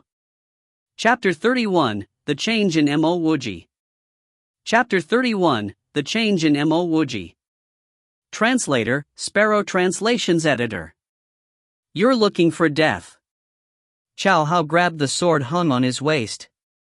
Little prince, please do not be too rash or you may land all of us in trouble. Yang Junsong quickly stepped forward to stop Chao Hao. Among these 4 group mates from Chengyu State, Yang Junsong was the most sociable one. He was always smiling, and he did not put on airs even towards a house attendant like Mo Wuji. Fengcheng Marquise's heir, Ji Changha also stepped forward and advised Chao Hao. This was a place where geniuses across Xinghan Empire gathered in their journey to Chanluo. Causing a ruckus here would get one punished. A light punishment would be the stripping of participation rights and being sent back home. On the other hand, a punishment could even be as heavy as a direct execution. It didn't matter whether one was a prefecture prince, one could still be executed. A genius from Chengyu State was nothing in this large Xinghan Empire. Chao Hao snorted and stared fiercely at Mo Wuji. Then, he turned and walked towards the inn. From the looks of things, Chao Hao probably would not act against Mo Wuji. Mo Wuji, just because you helped the little miss doesn't mean you can do whatever you want. If you act like this again, we'll immediately send you back to Chengyu State, Xiaolan said while giving Mo Wuji an unsatisfied glare. Han Ning's face was also unsightly.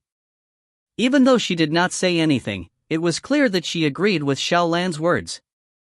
Mo Wuji smiled and did not care. When he gave Han Ning the 2-leaved firegrass, she was extremely grateful to him.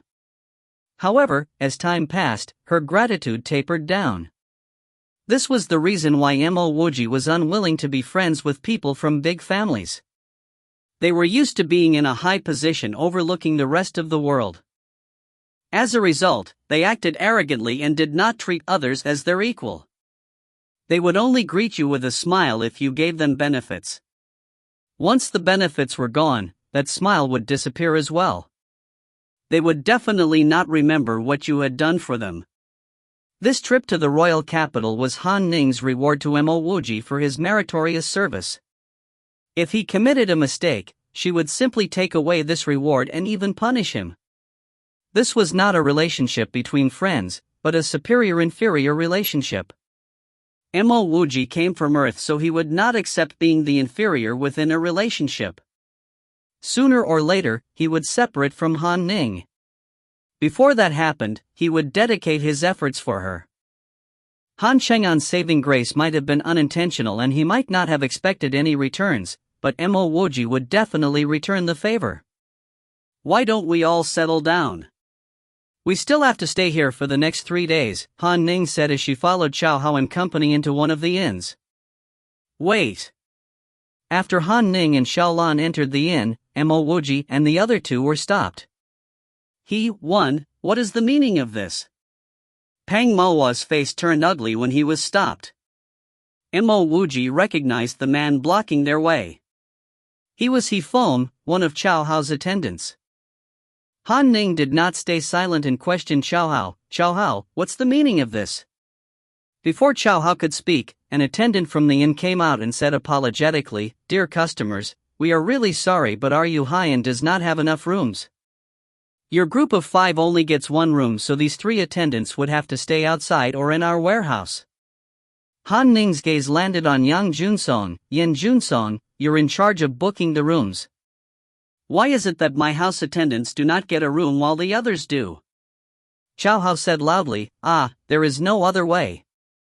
We arranged the rooms on a first-come, first-served basis. You can't expect my attendants to sleep outside even though they came first, right?" Yang Junsong's face looked rather awkward as he embarrassedly asked Chao Hao, "Prince, we are all part of the same team. Why don't you allow them to squeeze with your attendants?" Chao Hao thought for a long time before saying reluctantly, "How about this? I will get my guys to squeeze. But there's only enough space for 2 people. That who?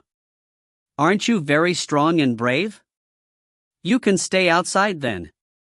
Everyone knew that Chao Hao was specifically targeting Wuji. Han Ning was a favored genius, and could be considered a channel opening stage cultivator. Even though she did not like that Wuji offended Chao Hao, she did not remain silent. "Chao Hao, are you sure you want to do this?" Everyone could feel that Han Ning was on the verge of exploding. Only Chao Hao seemingly did not feel it as he continued to say calmly, "Sister Ning, our families have a very deep relationship. Otherwise I would not have brought you to find Immortal Master Lu. I care for you and I do not wish for you to cause a fission in our cooperation just because of one person." After hearing Chao Hao's words, Han Ning calmed down like a deflated balloon. Her fiery rage was extinguished as she remained silent.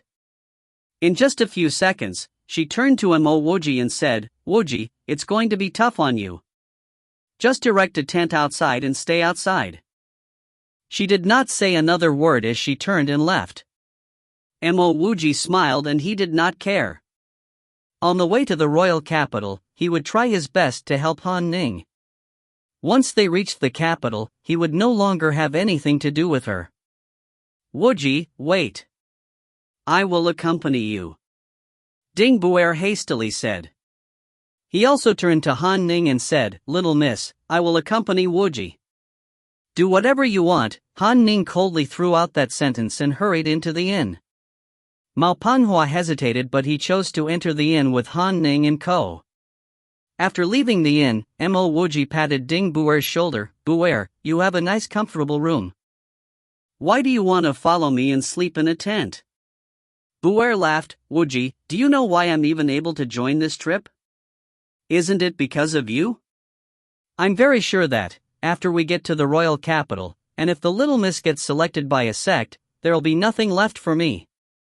Previously, in the Thunder Fog Forest, I believe that you did not find the 2-leaved firegrass by luck.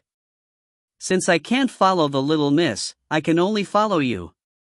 Don't ask me to go back to Chengyu because I know a certain someone will not go back as well. Buer, I can see that you'll have a promising future now that you've chosen to follow me," Wuji joked. Xingha. A clear, crisp voice interrupted his conversation with Ding Buer. "Oh, it's Miss One. How fortunate to see you here. You're as elegant as always. But can I ask Miss One not to call me by my previous name? I have already changed it to Wuji." After leaving Raozhou City, Wuji felt like shackles had been removed from him. He no longer had to be worried or afraid about his words and actions. He did not expect that Wen Manju would also go to the royal capital. Like Han Ning, she should be a participant of the Spring Immortals Gate. Wuji, it's getting late. I should set up the tent before all the good spots get taken away. Enjoy your conversation. Ding Buer saw Wuji and Wen Manju talking, so he found an excuse to leave. He knew about Wuji's situation and that things were awkward between Wuji and Wen Manju. Sorry, it slipped my mind, Wen Manju said apologetically. She had many doubts in her heart. She was sure she understood Wuji more than anybody else, but in the 2 recent times that she had met Wuji, she felt like she no longer knew him. She could see that Wuji had changed drastically. In the Changyu Workers' Union, Missouri, Wuji felt foreign to her, like a knife covered with flour. Now, Wuji was like a knife hidden in a scabbard. Wuji. Can we talk? Wen Manju said. In fact, she had wanted to speak with Wuji for a long time. Ever since Wuji came up the 9 lives healing solution, he nestled in a prefecture duke's residence and never came out.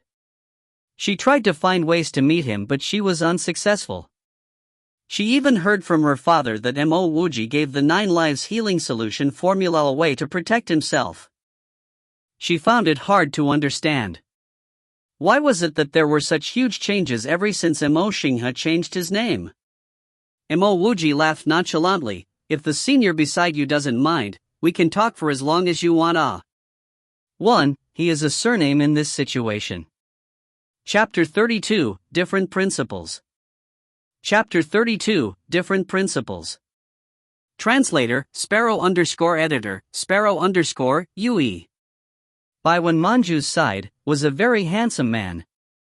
As they stood beside one another, they definitely gave off the impression of a golden couple. From his temperament, he's clearly not one of Wen Manju's attendants. Wen Manju calmly said, "This is the 9th prince of the Changyu state, Situpa. We are in the same group. So it's the son of that old fella, Situqian." Because of his relationship with Situqian, Wuji did not have a good impression of Situpa. Situpa gracefully cupped his fists and greeted Wuji. "I've long heard about drug refiner Mo's illustrious name. Now that I get to see you in person, I can tell that you are indeed a dragon or a phoenix among men." Wuji laughed. "9th prince, I don't think you're using these words properly." Situpa was slightly startled. According to a normal script, when a prince like him respectfully greets Wuji should have been rushing to return the courtesy. At the very least, Wuji shouldn't have spoken in such a manner, right? "Oh, may I ask drug refiner to shed some light on my mistake?" Situpa maintained his grace as he spoke to Wuji with a gentle smile. Wen Manju was also surprised at Wuji's words. She did not understand why Wuji would offend the 9th prince for no apparent reason. Wuji laughed in his heart. Other people may kowtow to the Situ clan, but in Wuji's eyes, the Situ clan was an enemy he would eventually deal with. Wuji was sure that the Situqian definitely had a part to play in the fall of the clan. Since they're enemies, why was there a need to feign civilities? Furthermore, seeing Wen Manju and Situpa standing beside one another, just like Romeo and Juliet, had put Wuji in a bad mood. This was especially so when Wuji saw the girl acting skittishly around this guy from the Situ clan. 9th prince. Firstly, I am not a drug refiner. Everyone knows that the 9 lives healing solution was passed down by my ancestors. You act like you're flattering me, but you're simply mocking me. Secondly, I'm a man, so you shouldn't have called me a phoenix. Thirdly, only lords and kings can be called dragons. If I was a dragon, then I will be the Changyu state lord. Aren't your words rather outrageous? I do not believe that the 9th prince actually wants me to be the Changyu state lord. Wuji simply said what he wanted, and he completely forgot that the phoenix was actually male. Wen Manju pouted her lips but did not speak. She did not refute the flaws in Wuji's logic. Situpa's face turned ugly as he wondered why his father did not kill this wretch. Unfortunately, he could only think about it in his head as he was not in the position to actually kill Wuji. Oh right. 9th prince, you're actually very similar to this person I know. When Wuji saw Situpa's previously graceful face turn ugly, he felt really happy in his heart and he said smilingly. Situpa frowned and he did not think Wuji would have anything nice to say. Wen Manju also frowned. Wuji seemed to be more and more foreign to her. Mo Wuji laughed and said, "He goes by the nickname, the Sly Gentleman, earning this name by behaving like a gentleman while being very good at cheap tricks." 1. He is actually a faction head in a sect which practices the ancient Zixia secret arts. The ninth prince intended to walk away, but Mo Wuji's words stopped him. He asked curiously, "Drug refiner Mo, you actually know of such an expert? Also, what kind of immortal law is the Zixia secret arts? Is it a peerless sword art?" 1. The ninth prince was a participant in the Spring Immortals Gate. Naturally, he got really excited when he heard that Mo Wuji was acquainted with such a martial expert, and he forgot about his previous unhappiness. He did not doubt Mo Wuji's words, as Mo Wuji's grandfather, Mo Tiancheng, was also a powerful cultivator. It was very natural for Mo Wuji to meet such powerful figures. Mo Wuji sighed and said, "The Sly Gentleman is actually called Yubuchuan." The moment I saw the ninth prince, I felt that there was an uncanny resemblance between you two. I don't really know much about the Zixia secret arts, but I do know that the gentleman was a very powerful cultivator. After having great successes in the Zixia secret arts, he bravely burned his foundations in it to develop a new cheap trick. Unfortunately, I'm not as brave and persistent as him. Situpa humbled himself and bowed to Mo Wuji. "May I ask what's the name of this precious law?" Mo Wuji looked at Situpa with a look of shock. "The ninth prince is really amazing. I did not say anything, but you could deduce that the gentleman developed a precious law." "Yes, it's called the Sunflower Law." "What a pity, the gentleman is no longer here. If he was still alive, he would definitely impart the Sunflower Law to the ninth prince because..." At this point, Mo Wuji paused. It wasn't just the ninth prince, but even when Manju held her breath and looked expectantly at Mo Wuji, curious to know what he wanted to say next. After a few seconds, Mo Wuji continued, "Because you two are the same class of people." AI. What a pity. Unfortunately, I'm not that interested in learning such laws. There were 8 words on his manual, but I could only remember 6. However, I do not have any regrets because I'm simply a mortal with mortal roots. This precious law is not suitable for a mortal like me. I have many emotions and desires. How can I be a cultivator and detach myself from the mortal life? What are the 6 words? Situpa blurted out. Mo Wuji looked at Situpa seriously and said, "While pursuing cultivation, one must first." I only remember these 6 words. That's all, I'm leaving. Mo Wuji turned to Manju and said, "Niswan, I suddenly lost all interest in talking to you. I have too much pressure standing around you. Goodbye." Seeing Mo Wuji's disappearing back, Situpa's face displayed various emotions. After a while, he said to Manju, "Manju, this brother Mo sure is carefree. He doesn't get dejected despite having mortal roots. When I first found out that my spiritual roots weren't at a high grade, I felt extremely upset. Perhaps you should continue talking with him. After all, you two are old friends. I will go to the inn first." "Wuji, why did you come back so fast?" Seeing Mo Wuji return, Dingbuer smiled and asked. There is little common ground for understanding between persons of differing principles, Mo Wuji faintly replied, and he began to help build the tent. There were too many people heading to Chanluo. Many other attendants were also staying in tents by the beach. "Brother! I like your words." A hearty voice sounded. It belonged to a big, grizzly man who had a huge beard which covered his face. Behind him was a charming, young woman. If when Manju was an unripe green apple, this young woman was an attractive ripe, red apple. If not for the dust around her clothes, she would have appeared to be from nobility. The bearded man cupped his fists towards Mo Wuji. "My name is Yuanjani. This is my companion, Aunt 11. Your words just now were really deep. I have some good wine with me, if you do not mind. How about we each have a cup?" Mo Wuji laughed. "Of course I won't mind.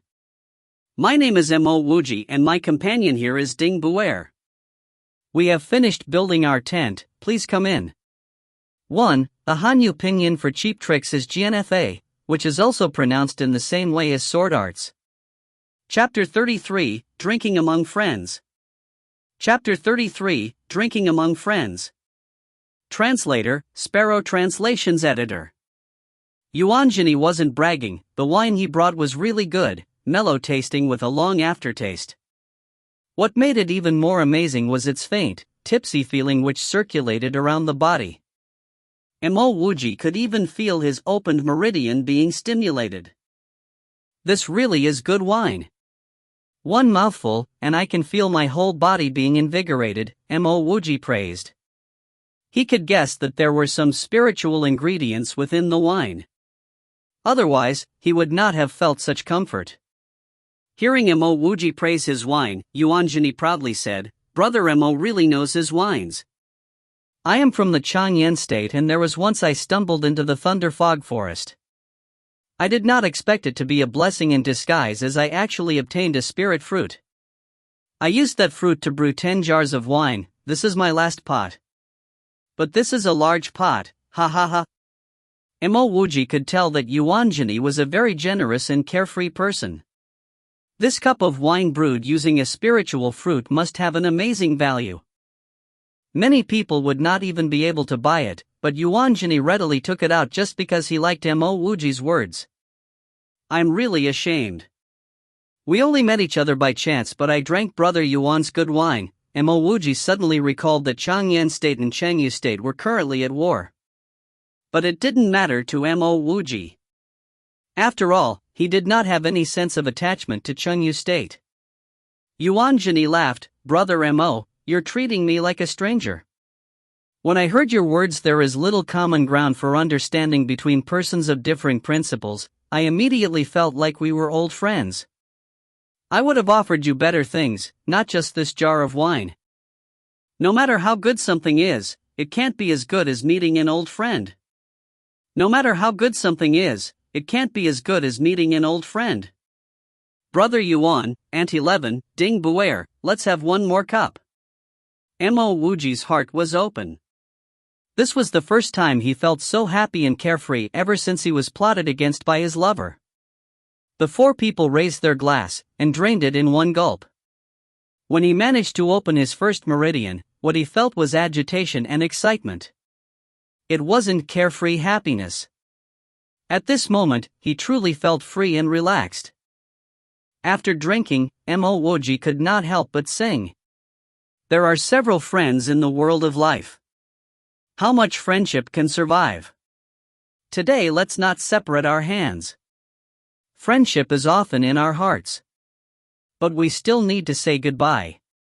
He will ask to meet. But some would be unable to. There was a friend. 1,000 miles away. Separated and remote. There's no need to meet. We will know in our hearts. Friendship cannot be changed. 1. At first, it was just Wuji singing. Afterwards, Yuanjini and company learned the lyrics and they all sang together. When Manju was standing outside Wuji's tent, frowning. Seeing Wuji mixing around with someone like Yuanjini made her unhappy. After all, Wuji was once a prefecture prince. Even though he lost his status, he should not have fallen so far. If he continued to fall further, he could no longer climb back up. If not for the guilt in her heart which made her want to help Wuji, she would have turned away and left. Perhaps she was not aware about it, but she had another purpose for coming, and that was to help Situpu inquire about the origins of the sly gentleman. But when she heard Wuji sing The Light of Friendship, she was shocked. It could be said that she spent most of her life with Wuji, and she understood Wuji down to his bones. But she never knew that Wuji had such talent in music. This song was extremely sweet, and at the same time, it contained great sincerity. Brother Mo, that song was good, I like it. We may be separated by thousands of mountains, or millions of seas, but our friendship will not change. Aunt 11 drank till her whole face was red. Behaving like a man, she staggered to Wuji's side, grabbed his arms and looked at him with a pair of drunk eyes. Yuanjini also stood up and raised his glass. It indeed is a good song. I like it too. The only pity was that there was no wine in that song, if not it would have been perfect. Here, let's have one more glass. Wuji stood up tipsily, drained his glass and said loudly, if that's the case, how about I sing another song? Yesterday is gone again. Happiness is the most important. Water cannot be recovered again. After a peach withers, there's still a rose. Life will always have strong winds and rains. A sprinkle of rain will not stop us from drinking. Whether we regret or not, we can slowly decide. At this moment, friends, this cup of wine is the most precious. Have a cup full of wine and sing loudly. Good friends, nice friends, we'll have so much fun tonight. Also let me know how to cherish a friend's shoulder.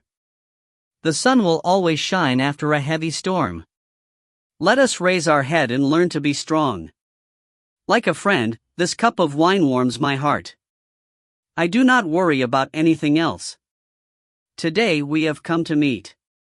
Feelings of affection filled the glass. Years rush like water. Who cares who he was yesterday? 2. Wuji's hoarse, husky voice made Wen Manju completely stunned. She preferred this song to the previous one.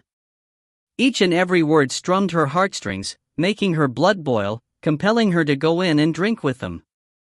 Is this the feeling of friendship? She also had her own friends. Chengyu State's 9th Prince, Situ Pa. Chengyu State's General, Zhao Feihu's son, Zhao Pu. Minister Yao Kang's son, Yao Bingjin. There was also the hypocrite Zhao Su. 3. Which one of them wasn't handsome? Which one of them wasn't a promising hero? Why was it that she can't seem to find this feeling of boiling blood when she's with them? If Situpa wasn't interested in Mo Wuji's knowledge of the sunflower law, would he have advised her to chat with Mo Wuji? Good. Good. Brother Mo, I like this song. Have a cup full of wine and sing loudly. Good friends, nice friends, we'll have so much fun tonight. Yuanjini joined Mo Wuji and sang loudly. Ding Buer and Aunt 11 also joined in. When Manju stood outside the tent for a long time, and finally dispelled the idea of entering the tent. If not for what happened today, she would never have known how talented Mo Wuji was. By casually singing those two songs, he was able to make her blood boil and compel her to join in the singing. She walked far away to a place where she could no longer hear the songs. When Manju slowly lowered her head, she knew it didn't matter how well Mo Wuji could sing, they were two different people from two different worlds. If Mo Wuji had spiritual roots, she would think of ways to help him. Unfortunately, Mo Wuji only had mortal roots. After she enters a sect and starts cultivating, this distance between them would only get wider. Let the past go. If I'm successful in my cultivation, and if we were to ever meet again, I will give him great fortune. I can even help him achieve his dream of taking back the northern Qin prefecture, when Manju muttered as she walked into the inn. She seemed to have found a reason to truly say goodbye to Mo Wuji. 1. This song is called. You can listen to it here, https://www.youtube.com/watch?v=xklq9c79f9a. 2. This song is called. You can listen to it here, https://www.youtube.com/watch?v=3qaim49rc2k. 3. Throwback to when Mo Wuji was in the Workers' Union. Chapter 34, Makeshift Market by the Sea. Chapter 34, Makeshift Market by the Sea. Translator, Sparrow Translations Editor. When Mo Wuji woke up, Yuanjini and Aunt 11 were no longer there. Only Ding Buer was with him in the tent. Despite drinking the whole night, Mo Wuji did not feel hungover. Instead, his whole body felt really relaxed. Ostensibly, Yuanjini brought out a jar of really good wine. He seemed to have released all his long pent-up pressure and grievances. Wuji was very grateful to Yuanjini and Aunt 11. Those two were people he could befriend. He opened his bag, the channel opening solution was still there. The completely relaxed Wuji stood up, grabbed one of the glass bottles and finished it. After opening his first meridian, he did not dare open a second one due to his poor physical state. But now, his body was completely relaxed, and his current state was excellent. This was the best time to drink the channel opening solution. A line of fire appeared within his body. Wuji could clearly feel a second meridian being opened. Wuji clenched his fist and completely relaxed himself. If his solution's effects could continue, wouldn't he be a cultivating genius? Unfortunately, the efforts wore off after 2 hours. Like when he tried to open his first meridian, his second meridian was stuck at a point. The experienced Wuji remained calm.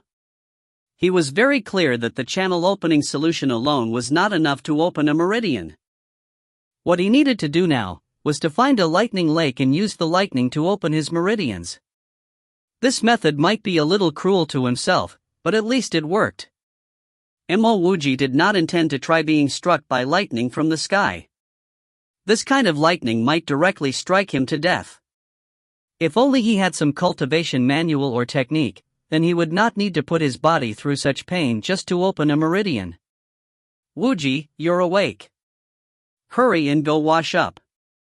Let's visit the makeshift market. Ding Buer excitedly ran towards him and said. Makeshift market? Wuji asked puzzledly.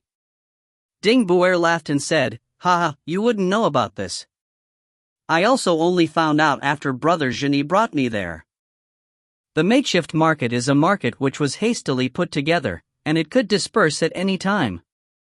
This time around, many people have gathered here to go to Chanluo. Many of them want to buy things, while many of them also want to sell things, so they set up this temporary market, the makeshift market. When the boat to Changluo arrives, the market would naturally disperse. I definitely need to see this. Where can I go and wash up? Wuji quickly said. This makeshift market would surely open his eyes to this world. The people heading to the royal capital were largely cultivators. Visiting this market would help him better understand cultivation. Ding Buer pointed to the sea, isn't it right there? Wuji glared at Ding Buer, seawater is salty, you want me to wash up there?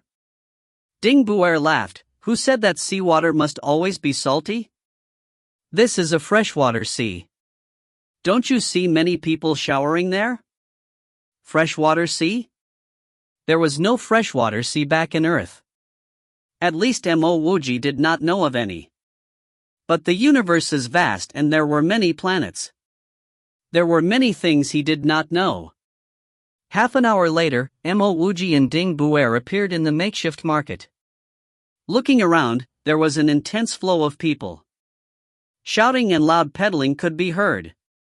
It was a really lively scene. Wuji, do you see that?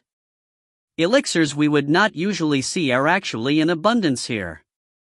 Of course, the prices are outrageously high. The cheapest ones already cost hundreds of gold coins, and the mediocre ones cost at least 10,000 gold coins. I even saw a clear sight fruit selling for 500,000 gold coins. Right there, where everyone is gathering at. I think it still hasn't been sold. Ding Buer pointed at a crowd not far away. Let's go over and see. Wuji hurried over. Wuji and Ding Buer joined the crowd and saw a man with an extremely hostile-looking face. In front of him was a big square stone.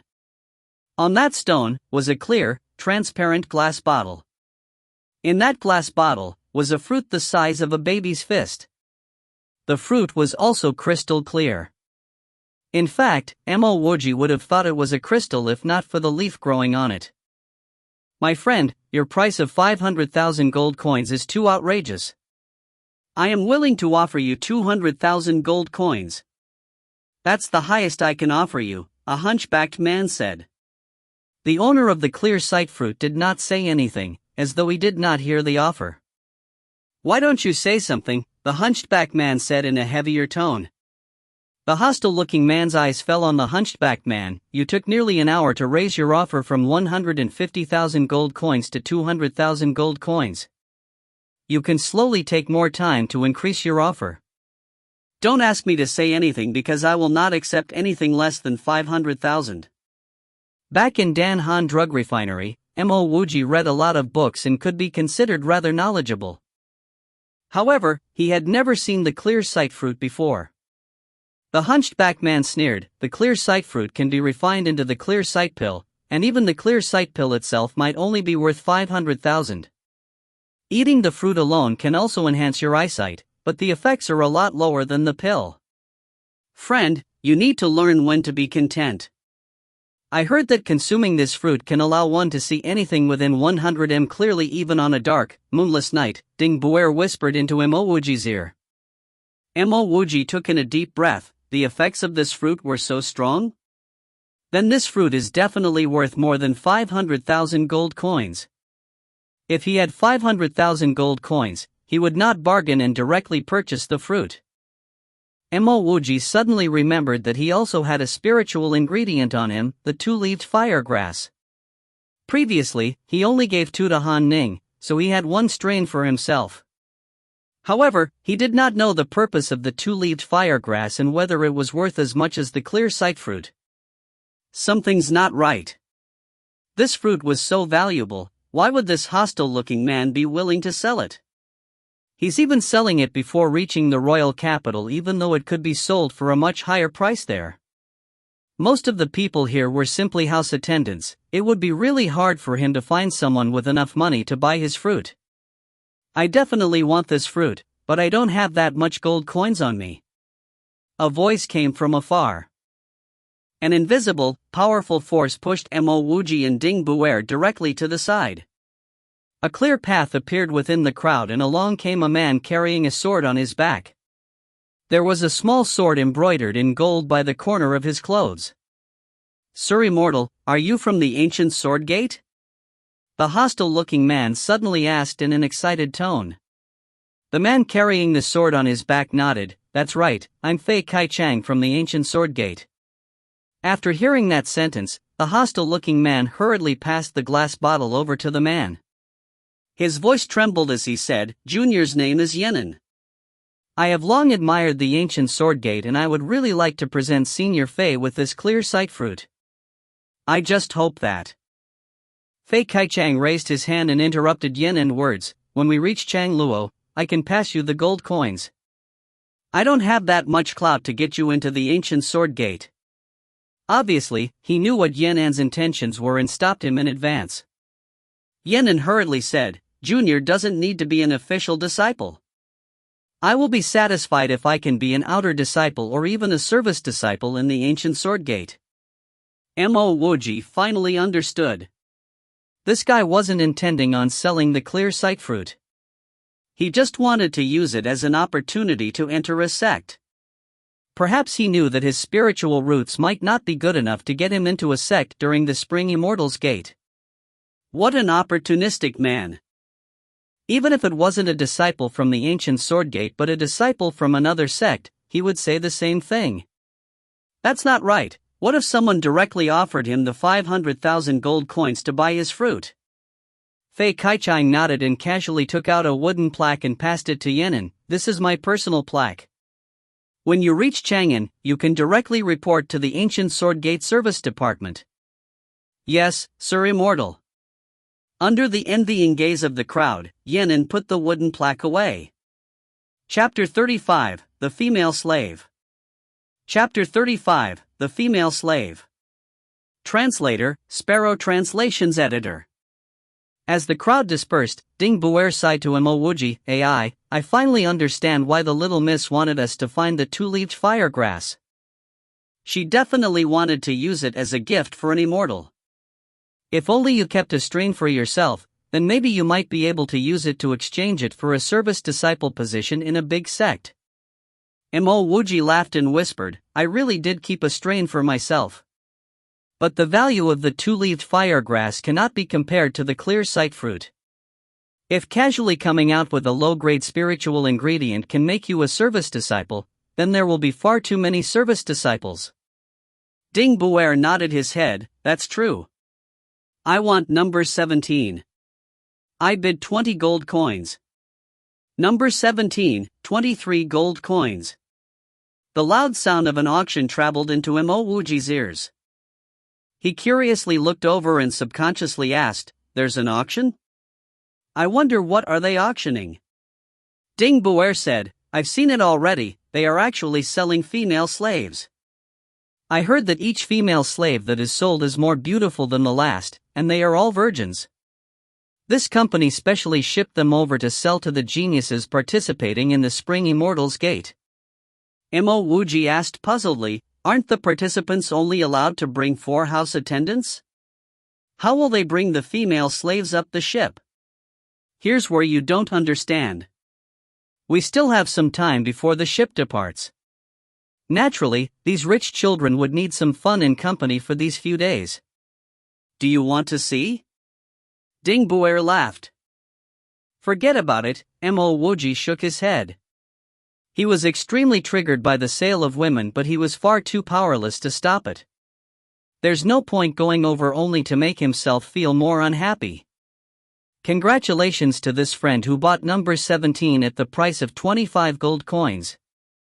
We will now be selling number 26. Everyone, please take note. Number 26 is not worse than number 17. In fact, she is even more delicate and prettier than number 17. There's even an additional selling point, she was actually born from nobility. I heard that she is a descendant from the Northern Qin's Mo clan. Mo Wuji stopped in his tracks and looked towards the auction, both his hands were clenched tightly into fists. Even though his soul was not from the Northern Qin Mo clan, his blood was. Furthermore, he also had the surname Mo. Before Ding Buer could say anything, Mo Wuji had already hastily rushed over to the auction site. Ding Buer was clear about Mo Wuji's past. Seeing Mo Wuji's angry face, he was worried that Mo Wuji might do something rash, so he quickly rushed over. Wuji, this is not a place where you can fool around. Here, we can be easily crushed like ants. Ding Buer grabbed Mo Wuji's arms and said. Mo Wuji calmly said, I know what to do. I bid 35 gold coins. A man, who looked like a little dwarf, shouted. Oh, the taste of nobility. It must be delicious. I bid 40 gold coins, an obscene voice sounded out. Mo Wuji had seen the female slave. There was a trace of anger and despair in her eyes as her ankle was cruelly tied by an iron chain. The obese salesman was right, this was a very beautiful girl. Her green dress was neat and clean, this was clearly to sell her for some extra gold. 100 gold coins, Mo Wuji said coolly. His heart was burning in anger. He desperately wanted to pull out a knife to the fatty. But his rationality told him that rashness is a demon. He could only use gold to solve this problem. If not, he would die a worse death than that fatty. The girl he wanted to save might even have it worse. The noisy crowd suddenly calmed down. Since the start of the auction, the highest price offered had never entered the hundreds. The previous offers of 35 gold coins and 40 gold coins were already very high. Ah, this guy must be a prodigal to pay 100 gold coins for a female slave. He could have bought many slaves at that price. Due to Mo Wuji's bid of 100 gold coins, the crowd became quiet. But all of a sudden, someone abruptly bid 101 gold coins. This girl's not bad, I bid 101 gold coins. This new bid was like throwing firecrackers into the crowd. The crowd instantly became enlivened and people started to bid higher prices. Mo Wuji looked at the guy who bid 101 gold coins. He was holding a paper fan, his hair was gelled to the point where he can see his own reflection. Mo Wuji did not even know him and why he wanted to compete with him. 1,000 gold coins, Mo Wuji was in no mood to haggle and he directly raised his bid by 10 times. When the obese salesman heard the 1,000 gold coin bid, he was so excited, even his fats were trembling. Even 10 slaves would not sell for this price. How could he not be excited? But he still looked at the man holding the paper fan. He wanted the two of them to start a bidding war so that he could earn more gold coins. The crowd became even more excited. It was really incredible to see a female slave being sold for 1,000 gold coins. This brat has some guts to try and steal my woman. 1,001 gold coins. Let's see if you dare bid again. The man folded his fan and stared fiercely at Wuji. Wuji acted as though he did not hear the man's threats and directly called out, 1,001 gold coins, and 1 copper coin. You. The man pointed his fan towards Wuji. Wuji's current bid an obvious slap to his face. Not only did Wuji not shut up under his threat, he directly added 1 copper coin. This wasn't simply slapping him in the face, it was slapping him in the face multiple times with a studded glove on. Hearing Wuji add a copper coin, the obese salesman's fat face twitched a few times and his gaze landed on the man with the paper fan. He hoped that the man would be angered and raise the price in rage. Unfortunately, his anger ended at pointing his fan at Wuji and he did not continue bidding. As the obese salesman counted to 3, the man with the paper fan did not respond and only fiercely stared at Wuji. Congratulations, my friend, you have purchased this northern Shin female slave for 1,001 gold coins and 1 copper coin. Who said I'm not bidding? Your father here bids 2,000 gold coins. The man with the paper fan stared at the obese salesman and shouted. Chapter 36, The Mo Clan's Girl. Chapter 36, The Mo Clan's Girl. Translator, Sparrow Translations Editor. After the offer of 2,000 gold coins was made, the obese salesman was so shocked that his fats trembled and jiggled again. He wanted to slap himself for not waiting longer before closing the deal. No, he would absolutely not let this additional 1,000 gold coins slip away from him. This thought made him shout with excitement. Someone offered 2,000 gold coins. Is anyone willing to offer more? Before he could finish his sentence, he felt something icy cold pressed against his neck. He subconsciously bowed his head down and saw a sharp, shiny white knife placed dangerously close. You better hurry and let me go. We are at the assembly point of the Spring Immortals Gate Conference. How dare you attack me here? The obese salesman initially stumbled on his words but soon spoke with confidence when he realized that Wuji would not dare to do anything rash to him. Wuji was the one holding the knife against his neck. The crowd was surprised to see that Wuji had made a move. To act violently here was simply not treasuring one's own life. Wuji laughed and said, "Fatty, you just agreed to my offer previously. We had a verbal contract between us. You and I both know that we should never go back on our word. Even you know that we are at the assembly point of the Spring Immortals Gate Conference. If one of the Immortal Masters found out that you started an unethical business here and went back on your word, isn't that considered being ignorant of the rules put in place here? Tearing this verbal contract between us at this assembly point, do you know what will happen to you then?" Wuji paused intentionally before sneering. "I am afraid you might not live to spend the money you earned. I do not even have to kill you personally. I just need to report to one of the Immortal Masters here." Wuji put down his knife after finishing his sentence and looked at the obese salesman with disdain. The obese salesman broke out in a cold sweat. Wuji was right. If Wuji did not pursue this matter, he would be fine. But why would someone as daring as Wuji not pursue this matter, especially after he suffered such a loss? The obese salesman forgot about the danger when his greed for the gold coins overwhelmed him. He definitely could not act shamelessly in front of so many people. If he did that, he would be granting himself a death wish. I'm sorry, I made a mistake here.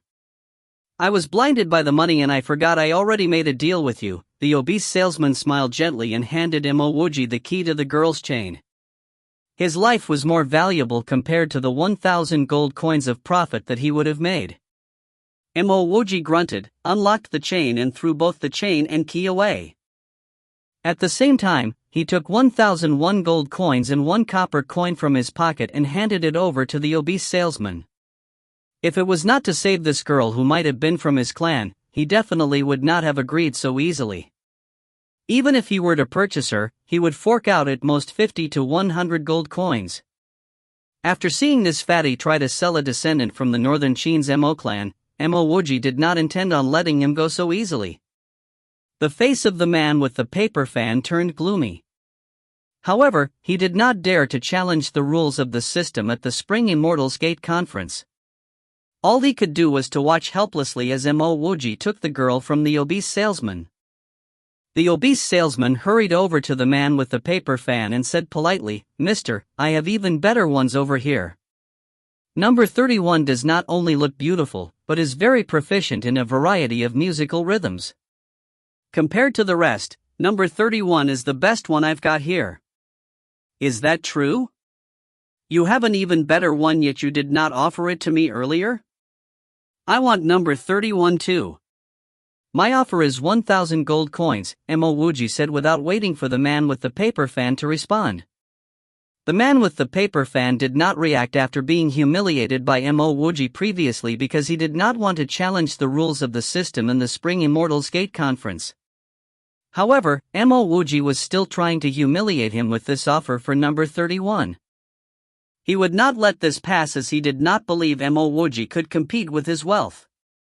2,000 gold coins, the man with the paper fan said arrogantly while staring at Mo Wuji with disdain.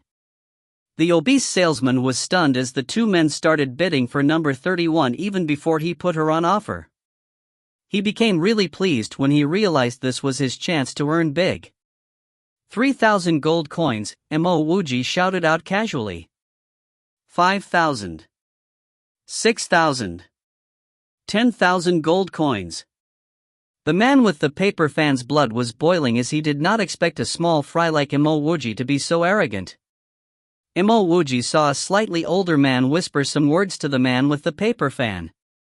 The man with the paper fan then became a little less angsty and did not look as crazy as he was. "Not bad, you are a rich lord indeed. I cannot compete with you any further." Mo Wuji pulled the girl he just purchased and said to a completely stunned Ding Buer, "Buer, we are leaving." At this moment, the man realized Mo Wuji was out to annoy him. He was so angry that the veins on his forehead turned green and he just wanted to order someone to grab Mo Wuji immediately. It was a pity that this place was not under his monarchy, so he dared not to do such things. "Jia Jing, pay him," the man with the paper fan grunted and left without even taking a look at how number 31 looked like. The one who benefited the most was the obese salesman. Just selling off these two slaves earned him a year or two worth of profits. Wuji, the fatty, is not a good person too. Although you managed to pit yourself against the irritating fellow, you let the fatty earn a lot from these transactions, Ding Buer said to Mo Wuji. Mo laughed. "I let him earn a lot? Hee, we'll talk about it when we go back.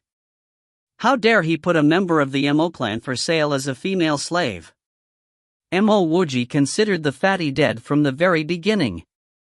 He dared to offer a high price only because he was not afraid to pay.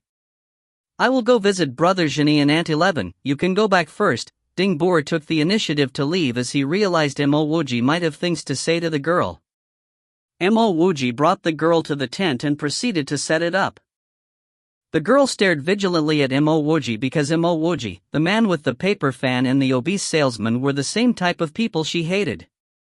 "What is your name?" Mo Wuji did not bother about her vigilant stares as he sat down. Mo Shangtong, the girl continued looking at Mo Wuji vigilantly after saying her name. "How do you address the Northern Qin Prefecture Lord Mo Tiancheng?" Mo Wuji continued questioning her. Mo Shangtong was not surprised as everyone knew that she was born in Northern Qin. "Lord Tiancheng is my uncle, my father and him are cousins." Mo Wuji looked surprisingly at Mo Shangtong. Who knew that Mo Shangtong was actually one generation older than him? He should actually address her as Aunt Shangtong. "My name is Mo Wuji, Mo Tiancheng happened to be my grandfather. This is so you understand why I wanted to save you," Mo Wuji explained emotionally. Mo Xiangtong appeared even more shocked than Mo Wuji after he said that. She hesitated before asking, "Are you the young lord?" Mo Wuji laughed bitterly, "What young lord? Technically, I am the only direct descendant of the lord. However, the position of the Northern Qin Prefecture lord no longer belongs to the Mo clan." Mo Xiangtong's entire body trembled as her eyes turned red and tears started pouring out.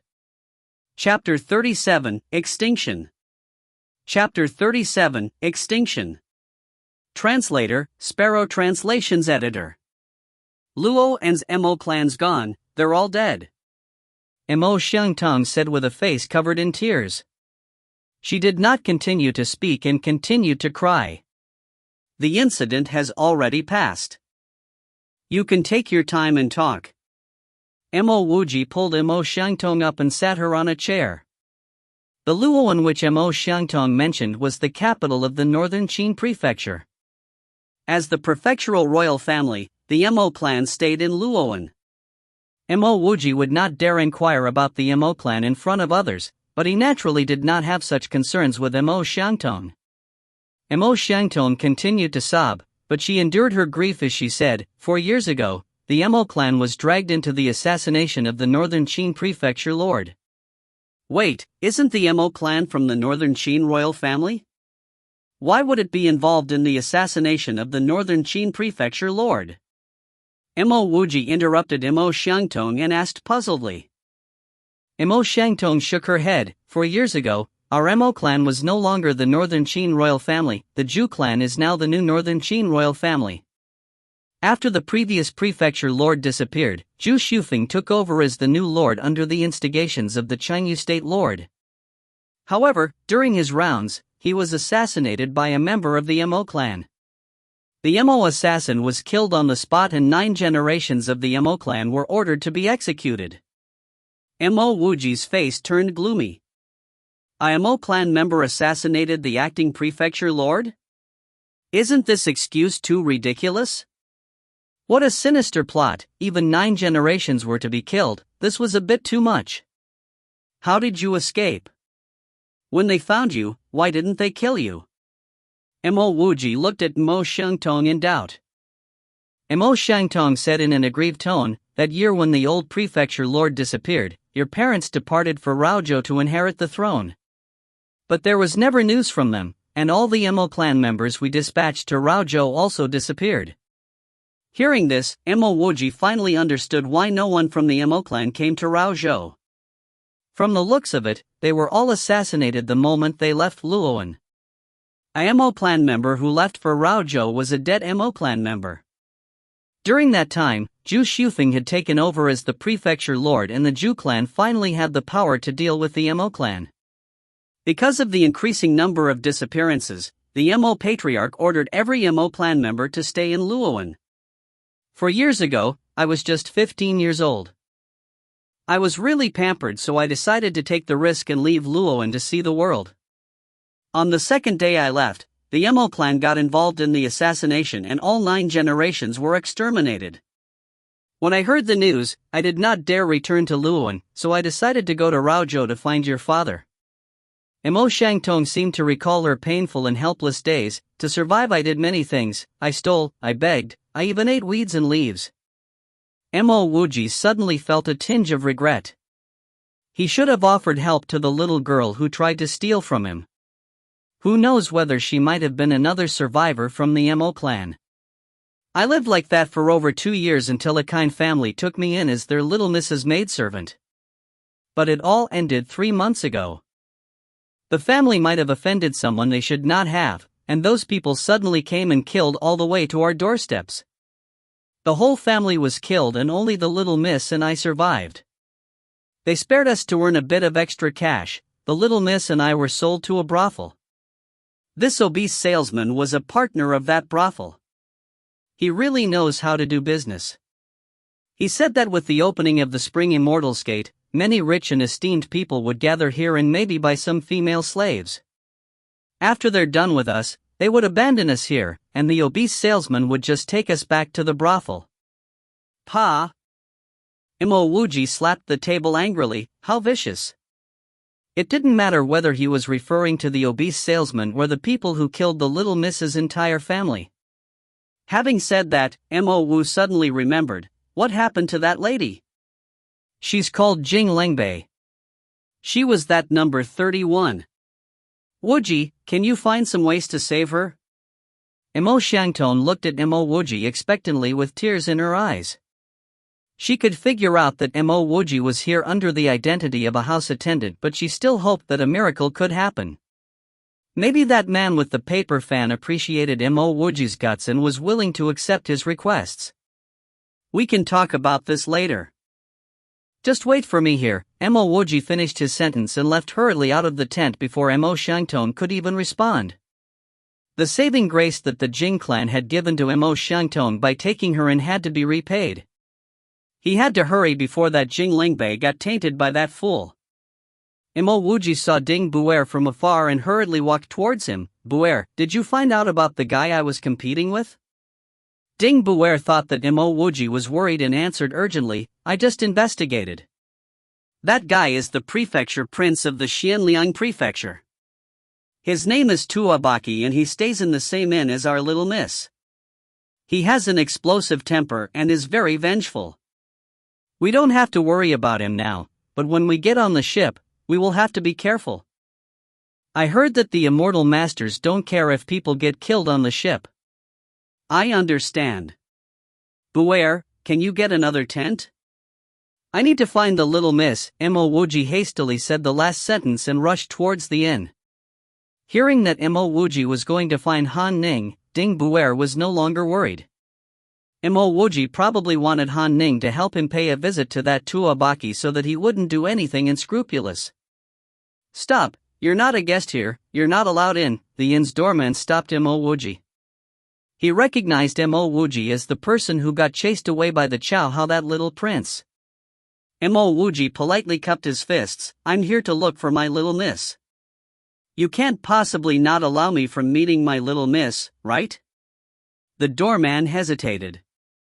What Mo Wuji said made sense. As a house attendant, shouldn't he be allowed to report to his little miss? When he was about to respond, Mo Wuji stuffed a gold coin into his hands. Brother, please make an exception. I'm not staying for long, I won't be making things difficult for you. The doorman was already prepared to let Mo Wuji in. Seeing Mo Wuji take out the gold coin, he no longer hesitated and said, just go in. Remember to come out soon. Mo Wuji thanked him unceasingly. Just when he was about to enter the inn, he seemed to recall something, and whispered in the doorman's ears, Brother, I heard that the Xianliang prefecture prince just bought a stunning female slave? The doorman laughed and gave Mo Wuji a knowing look, and whispered, Brother, we're really the same kind of people. That female slave is really not bad. She had a beautiful goose egg face. And her big chest. Oh. I wonder what will holding them feel like. The doorman slipped into his perverted fantasies. I wonder where does that fellow stay? His neighbors are sure to complain about the loud noise. Mo Wuji spoke in the same obscene tone as the doorman. The doorman laughed, you don't have to worry about that. That little prince stays in room number 17. Right next to it is a big patio. What a lucky man. Well, I got to go report to my little miss, Mo Wuji said casually and hurried into the inn. Chapter 38, The Rescue. Chapter 38, The Rescue. Translator, Sparrow Translations Editor. Room number 17 was indeed next to a patio. It was located in a relatively remote area on the second level. Mo Wuji reached into his thigh pocket to feel for his knife. He wanted to stun Tuabaki by attacking first to make him unconscious before sneaking Jing Lingbei out of there. He believed that as long as he did not murder Tuabaki, the immortal masters would never conduct a thorough investigation for a missing female slave. As Tuabaki was about to board the ship, he probably wouldn't investigate or send people to search for her due to the lack of time. Mo Wuji had already made backup plans for instances such as the encounter with Hu Fei previously. In the event that Tuabaki was very powerful and Mo Wuji could not knock him unconscious, he would kill him and quickly escape. Whether he killed Tuabaki or not would have led to two very different outcomes. If he really did kill Tuabaki, Wuji would have to leave immediately. Young prince, the fellow is ready to leave. When we were competing with that B***starred, all the other slaves he brought became so popular and were all sold out very quickly. When I went over, he was already packing his belongings. My guess is that he will be leaving very soon. Wuji heard the conversation very clearly as he hid below a window in the corner. Wuji did not expect somebody else to be in Tuabaki's room. His initial guess was that an arrogant, domineering prince like Tuabaki would have his own room. If there really was two people in the room, there would be problems with his plan. Tuabaki sneered and said, "Does he really think he can get away safely having taken my money? Jia Jing, bring the two others with you to get the gold coins back and finish him off. Do it when he's further away from here. Do it cleanly and don't leave any evidence behind." Wuji did not expect Tuabaki to think the same way as himself. He was planning to kill the obese salesman after he left this place. If Wuji did not sneak in here, he would not have realized that the obese salesman planned to leave so quickly. "Young master, I will take my leave then." "Do not worry, I will get the gold coins back," the man called Jia Jing sounded off, and then Wuji heard the squeaking sound of the door. Wuji knocked on the door when the sound of the footsteps disappeared completely. "Who is it?" Tuabaki asked. Wuji imitated Jia Jing's voice and said softly, "Young master, I thought of a better idea. Shall I come in and discuss it with you?" Wuji originally planned to enter through the window, but after hearing Jia Jing's voice, he changed his plan. Squeak! The door opened again. Wuji entered the room as fast as he could and hit Tuabaki in the temple with a punch. Tuabaki would have never expected Jia Jing to knock him out, and before he recognized that it was Wuji, he heard a humming sound from the back of his head and was knocked unconscious. Wuji felt relieved as he locked the door. He then retrieved a bottle of solution and poured it into Tuabaki's mouth. He was sure the solution would leave Tuabaki unconscious for an entire day.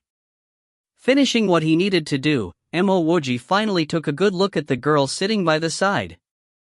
He realized that the obese salesman really did not exaggerate her beauty. This girl was indeed prettier than Xiangtong. She had shoulder-length hair, a goose-egg face and skin that looked as smooth as cream. Although she looked stunned, she looked more surprised at Wuji as she did not understand how Wuji was so daring. "Are you Jing Lengbei?"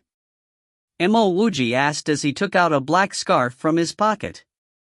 The girl stood up immediately and looked even more surprisingly at Wuji. "How do you know my name?" "I have not told anyone my name even though I was being trafficked. No one even bothered to know my name. All I was given was a number. Let's not waste time.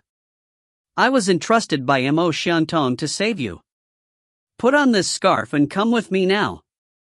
I will distract the doorman downstairs and block his line of sight while you leave the inn. Then wait for me outside," Wuji said while handing her the black scarf. "Ah, Xiangtong." Jing Lengbei understood the situation very quickly. Maybe she clicked well with people from the Mo clan. She did not inquire anymore as she quickly put on the scarf Wuji handed her. It was not difficult working with her, as Wuji said in a low voice. "Follow me, but remember to stay a distance away from me. When you see me talking to the doorman, that's your cue." "Understood," Jing Lengbei nodded as her voice trembled. She did not know whether she was anxious or afraid. Wuji closed Tuabaki's door on the way out. If it was not for the immortal masters, he would have sliced Tuabaki's throat. If he were to kill him here, the immortal masters would investigate and find him in no time. Jing Lengbei followed behind Wuji from a distance. She saw Wuji as he patted the shoulders of the doorman at the lobby and had a great time laughing with him. She did not know how Wuji managed to do it. But she lowered her head and hurried out of the inn's lobby. "I did not expect little miss to be sleeping, causing you not being able to meet her." "No worries, you can go up directly next time you're here," the inn's doorman felt embarrassed that he accepted Mo Wuji's gold coin, but yet Mo Wuji did not manage to meet with Little Miss. Mo Wuji smiled and thanked him as he saw Jing Lingbei leaving. Alright, I will take my leave first. I am not very welcomed here by a certain someone anyway. The doorman was very entertained by Mo Wuji's humor and even walked him out to the exit. Mo Wuji heaved a sigh of relief after they both left the inn. Fortunately, he did not have to resort to killing Tuabaki. Mo Wuji saw Jing Lingbei waiting far away for him, therefore he hurried over to her side and said to her, "Follow me." There were a lot of people around this area, therefore no one would suspect anything as they walked past. After half a quarter of an hour, Mo Wuji brought Jing Lingbei back to the tent. Ding Buer was still setting up the new tent as he was ordered. "Xiang Tong, is that really you?" Jing Lingbei felt relieved the moment she saw Mo Shangtong, as she knew that Mo Wuji had not lied to her. "Sister Bei, you are okay, I am so glad." Mo Shangtong's eyes were still reddish. It looked as though she cried again after Mo Wuji left. She then recalled and wondered how Mo Wuji rescued Jing Lingbei. "Wuji, how did you manage to rescue Sister Bei? You did not kill anyone, right?" Even she knew it was very hard to get away with murder in this place, and therefore she knew they needed to leave immediately if he really did kill him. "We will leave now. We can discuss the details later," Mo Wuji said in a hurry. He did not have the means nor the ability to bring both Mo Shangtong and Jing Lingbei to the royal capital, as even he did not get his own slot easily. "Brother Mo, after hearing from Buer, I knew what you were up to. How dare you commit such a crime? Did you really kill Tuabaki?" Yuanjini asked as he, Aunt 11 and Ding Buer appeared at the entrance of the tent. Chapter 39, The Pursuit. Chapter 39, The Pursuit. Translator, Sparrow Translations Editor. "Oh, Brother Yuan, Aunt 11, you're here. I didn't kill him, I merely knocked him out. This is my aunt, Mo Shangtong, and this is her friend, Jing Lingbei. I was just getting ready to help them escape," Mo Wuji said without hiding anything. Yuanjini heaved a sigh of relief. "That's good. As long as you didn't kill him, it's fine. Come, I'll help you." Mo Wuji hesitated before saying, "Actually, there's still something else I want to do before we leave. I want to kill the damned slave trader who sold my aunt." Mo Shangtong suddenly sounded out, "Wuji, please call me Shangtong. I'm younger than you, so it makes me feel uncomfortable when you call me your aunt." Actually, Mo Wuji also felt uncomfortable calling Mo Shangtong his aunt. After all, he was not Mo Shinga, but a reborn Mo Wuji. Yuanjini laughed. "You didn't need to hesitate to tell me. Of course I'll help you. It will be a bit hard, but Aunt 11 and I will help you kill him. But don't underestimate these businessmen, some of them are rich enough to hire guards much stronger than us." "I will go too," Ding Buer hurriedly said. Mo Wuji waved his hands and stopped Ding Buer. "Buer, you need to stay here. At least if something bad happens to us, someone knows of this matter. Aunt 11, please stay too, having too many people would make things more complicated." Wuji is right, the two of us are enough. Buer and Aunt 11 will stay behind. Even if that businessman has some friends, there still won't be enough people for me to kill, Yuanjini said laughingly. However, Aunt 11 waved her hand and said, "I won't stay, I will help bring Shangtong and Lingbei away. Shangtong and Lingbei are plain, normal girls. You'll need someone to take care of them and protect them." Mo Shangtong hurriedly interjected, "I lived in the wilderness for 2 years. I know how to survive and take care of myself." Aunt 11 laughed and said, "That may be true, but what will you do if you meet some bandits?" Yuanjini nodded. Aunt 11 is right. With her methods, it would be far too easy for her to destroy a band of bandits. Won't this take away Aunt 11's opportunity to go to the royal capital? How about this, I will take them away, Mo Wuji said guiltily. Ultimately, Mo Shangtong was his aunt, he should be the one sending her off. To be honest, he did not actually intend to send them off personally. After all, he could not bear to lose this precious opportunity to go to the royal capital. He did not realize it, but he did not actually treat Imo Xiangtong as his aunt. If it was Yin Er, he would leave with her regardless of the difficulty. Aunt 11 laughed. Wuji, I used to think that Ginny was my only true friend who did not feel the need to act chauvinistic in front of me. However, after our drinks last night, I'm glad I met you too. At this moment, Aunt 11 suddenly said softly, how many people in life truly know you? How many friendships actually survive? Isn't being able to befriend someone like you worth more than this favor of mine? Furthermore, I'm already old and I don't have spiritual roots. It's okay if I don't go to the royal capital. That slave trader can thank his lucky stars, this old lady will no longer be playing with him. Since Aunt 11 had already said that much, anything Imo Wuji said would simply be hypocritical. Sometimes, the word friend can be as heavy as mountains. If Aunt 11 ever needed his help in the future, he would not hesitate to help her. He said earnestly, Aunt 11, you, Ginny and Buer will always be my best friends. Imo Wuji had gone through life and death, and he only knew a few true friends. Thump! Jing Lengbei suddenly kneeled down and sobbingly said, Sir Mo, after you catch that man, please help me find out who destroyed my Jing clan. Imo Wuji signaled Imo Xiangtong to pull Jing Lengbei up and said, you can rest assured that I will definitely do so. Having said that, he looked at Imo Xiangtong and asked, do you know the origins of the new Northern Qin Prefecture lord from the Zhu clan? After Zhu Shufeng got assassinated, Zhu Shuhua took over. His sister, Zhu Kaiyun, was the Chinese state lord Situ Qian's favorite concubine. But I heard that Situ Qian has a new favorite concubine and Zhu Kaiyun has gone out of favor. Imo Xiangtong only said a few sentences, but Imo Wuji completely understood the gist of the entire issue. No wonder the Imo clan lost the Northern Qin Prefecture throne. Situ Qian, that old fox, I will deal with you someday. At the same time, Imo Wuji understood why he was lucky enough to escape Situ Qian's chopping knife. It was probably because Zhu Kaiyun had gone out of favor. Since she had gone out of favor, Situ Qian naturally wouldn't care about the issues regarding the Northern Qin Prefecture. By the time the new prefecture lord Zhu Shuhua heard about Imo Wuji, it was already too late. Imo Wuji was sure that if he had stayed in Raozhou for a little longer, he would have met with disaster. But then, who was the one who wanted to poison him? Let's hurry before we miss the opportunity, Imo Wuji put those thoughts aside and said. He knew that Tuabaki had sent people to kill that obese salesman. It's best if Shinny and him could be the lucky third party. 1. Even though it was already dusk, the seaside was still bustling and full of life. Imo Wuji, Yuanjini, Aunt 11, Jing Lengbei and Imo Xiangtong each held a horse and walked within the crowd. No one even cared about them. Just right, that guy's leaving.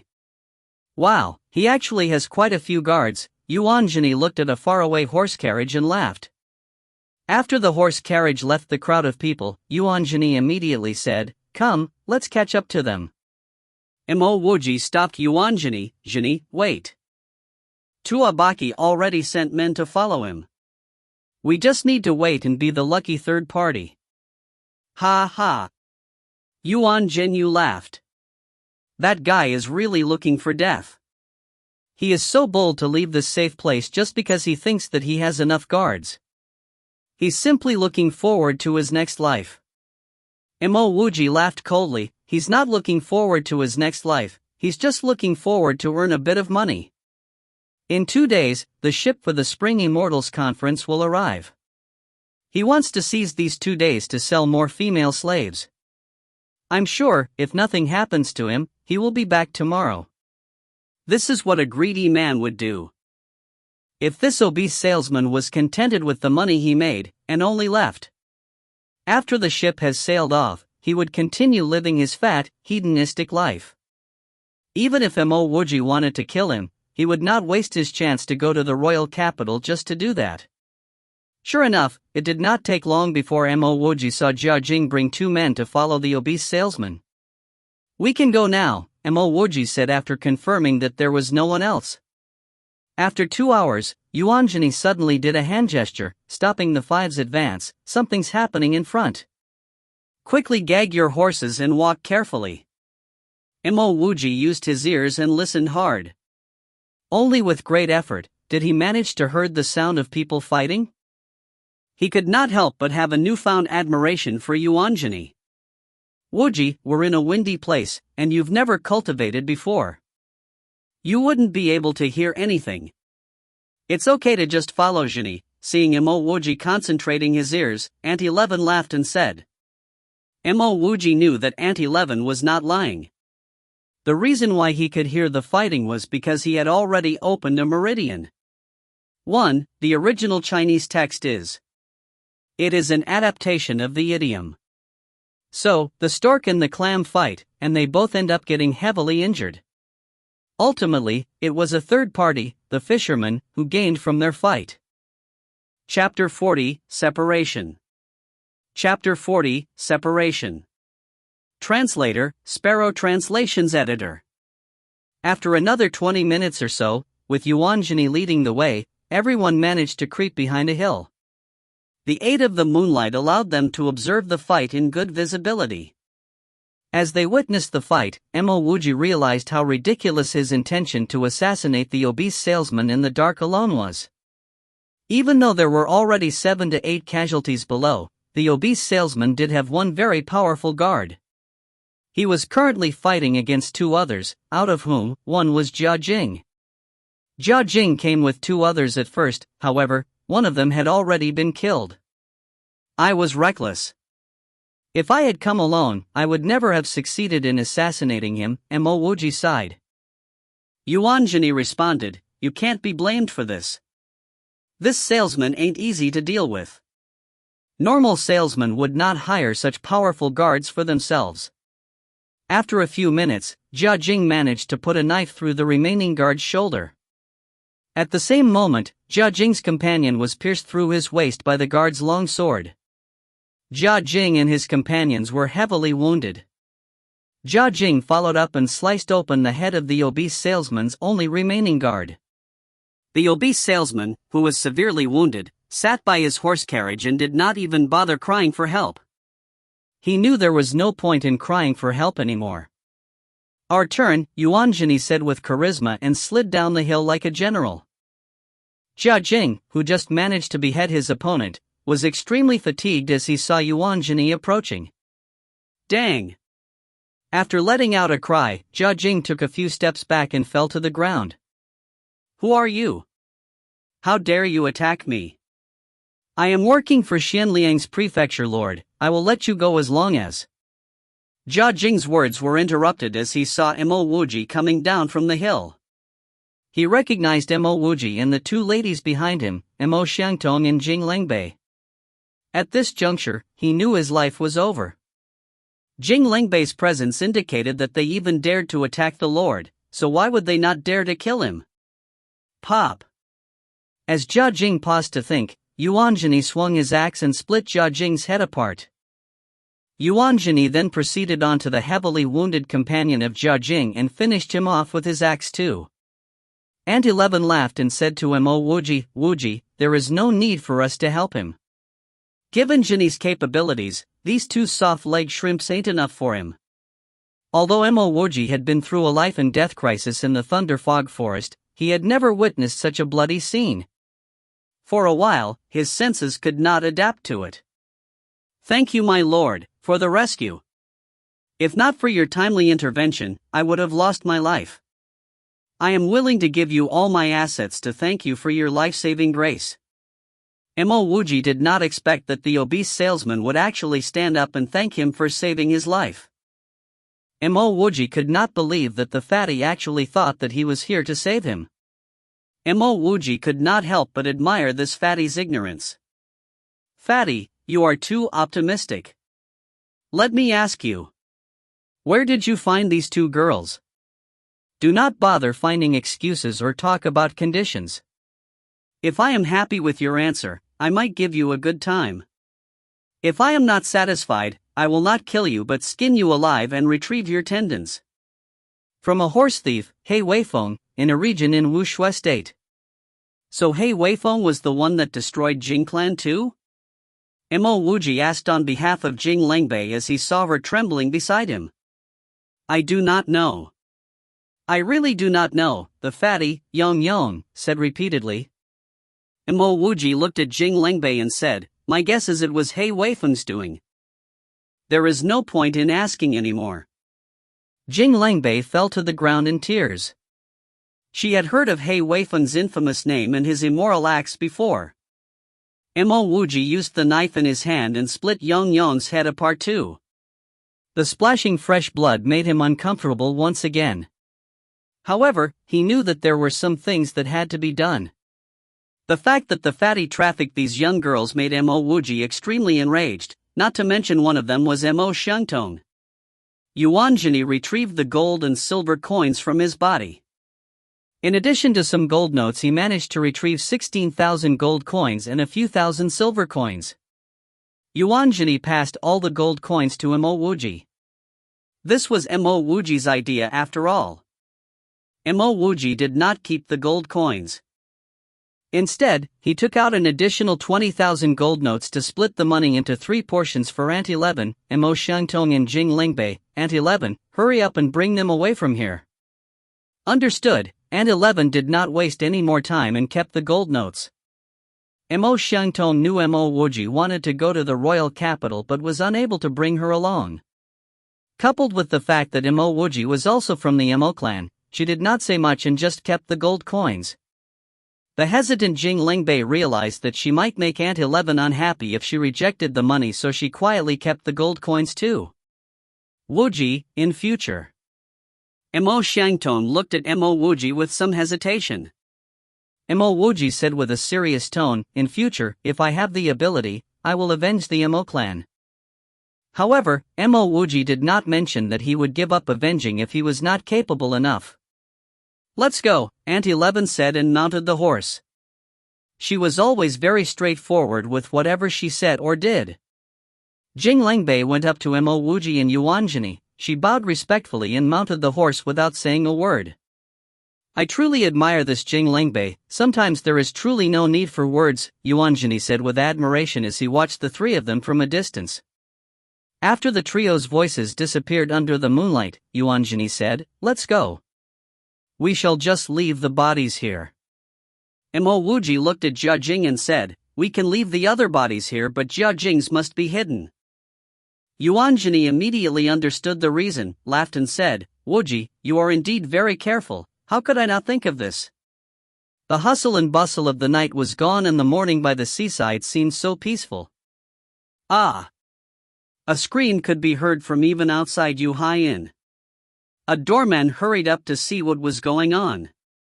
The doorman knocked on room 17 and asked, how may I help you, sir?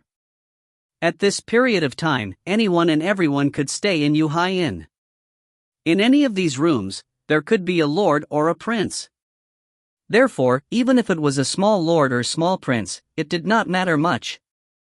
Tuabaki shouted angrily, someone knocked me out yesterday. No, and took my slave away, wait. Where is Jia Jing? Why is Jia Jing not back yet?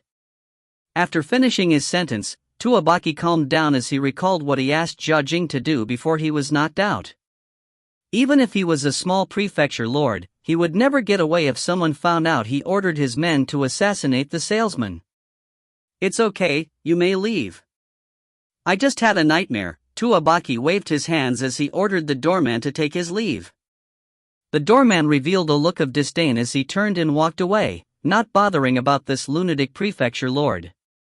Chapter 41, Lost Opportunity. Chapter 41, Lost Opportunity. Translator, Sparrow Translations Editor. Both Mo Wuji and Yuanjini went back to the tent to rest without worrying about anything. Even if Tuabaki knew that they were the culprits, he could not do anything about it without any evidence. By the time Mo Wuji woke up, it was already early in the afternoon. Just as Mo Wuji wanted to ask Ding Buer about Tuabaki's movements, he saw Ding Buer walking from the direction of Yuhai Inn. Wuji, the little miss wants to talk to you about something, Ding Buer shouted to Mo Wuji from far away.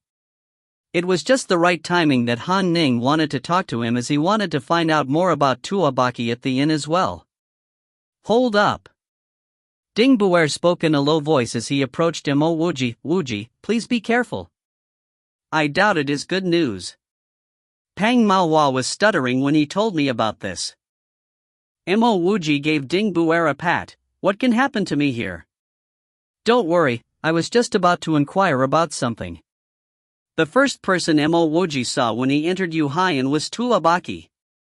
Tuabaki was busy interrogating the inn's doorman to find out if anyone suspicious had entered the inn the previous day. Since the doorman had accepted Mo Wuji's gold coin yesterday and he had no idea what Tuabaki was trying to do, he did not tell Tuabaki anything. Tuabaki grunted as he turned around. He was about to go back up when he saw Mo Wuji enter the inn. He turned back after a few steps to scan Mo Wuji with his eyes. He tried to see if there were any similarities between the Mo Wuji and the man who attacked him yesterday. Mo Wuji took a glance at Tuabaki and was about to tell the doorman he was going to find Han Ning when Pang Manhwa shouted, "Wuji, little miss wants me to tell you that." Mo Wuji did not have a good feeling about this as Pang Manhwa continued, "Wuji, little miss is unable to bring you to Chanluo." Even Pang Manhwa found it difficult to bring this across to Mo Wuji, as he was still grateful for Mo Wuji. If not for Mo Wuji, he would have needed to spend more time near the Thunder Fog Forest finding the two-leaved firegrass. Moreover, Mo Wuji was very easy to work with, as he did not cause any unnecessary trouble. In fact, he was sometimes of good help too. Why? Mo Wuji's voice became very cold as he knew his slot to go to Chanluo was exchanged with the two-leaved firegrass and not out of Han Ning's kindness. It was like the man who exchanged the spiritual fruit for a chance to be a service disciple. It is because... Pang Manhwa hesitated and then finally decided to tell him, it is because Little Miss was entrusted by someone to bring a very important person over, so... Mo Wuji calmed down and thought it through. Even if Han Ning decided not to bring him to Chanluo, he had to find a way to go over. He would simply be awaiting death if he did not. Brother Pang, I want to meet Little Miss. I want to hear it from her. Mo Wuji said it word by word very audibly. If a lover could stab him from behind, Han Ning, who was not even considered to be his friend, could obviously go back on her word in gratitude for the two-leaved firegrass. There is no reason why. It is simply because someone from my clan suddenly wants to go towards Chanluo. There is no other choice but to take your slot. Of course, if you really wish to go, you can crawl under my leg now and I might consider pleading for you, Xiao Hao said sarcastically as he whitened his legs. It was indeed this brat. Mo Wuji clenched his fist and tried his best to said in a calm manner, wherever you go, you give off an unbearable stink. That is how I know you have not met the dung beetle, one. Go back and ask your father and mother why you stink. I will murder you. Xiao Hao was a classy young man and would not mind if someone of the same stature criticized or mocked him. However, how could he not mind a house attendant like Mo Wuji being this rude to him? The guard beside Xiao Hao hurried to hold the furious Xiao Hao back. My lord, do not do it now. There will be more opportunities when we board the ship. Mo Wuji did not bother about Xiao Hao after he scolded him. Instead, he looked at Han Ning, who was standing behind Xiao Hao. Little miss, I want to know if this was your intention? Even if he knew it was her intention, he just needed Han Ning to say it out because he earned this opportunity with his own merit, not by begging her. Han Ning looked guilty for a split second before saying, Mo Wuji, I am sorry. I did consider the bigger picture previously. How about you just greet Lord Chao respectfully? Mo Wuji said coldly, what is a puny Wuxue state prince to me? You are nowhere near the level I would greet respectfully to. Your father passed me this jade hairpin. You can use it in times of trouble to find you Chang'in and Chanluo. Just to make things clear, I earned my own opportunity to go with you to Chanluo, and it was not because of your kindness. I will not ask for the two-leaved firegrass back, so we will no longer be related in the future. Mo Wuji took out the jade hairpin which he had kept neatly in a pouch and passed it to Han Ning before laughing. It is your choice not to keep me, goodbye. Mo Wuji turned away after he finished, and as he exited the inn, he thought of something. He recalled that the one who killed Jing Lingbei's clan, He Weifeng, was from Wuxue State too. If Cao Hao is the lord of Wuxue State, he might be related to He Weifeng. After he promised to repay Jing's clan's kindness for taking care of Mo Xiangtong, he had to take this matter seriously. Han Ning held the jade hairpin tightly as she watched Mo Wuji make his way out.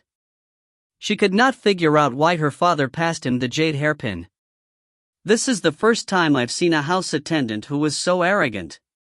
If he was under me, I would have skinned him alive a long time ago, Cao Hao said as he saw Mo Wuji's back view gradually disappearing.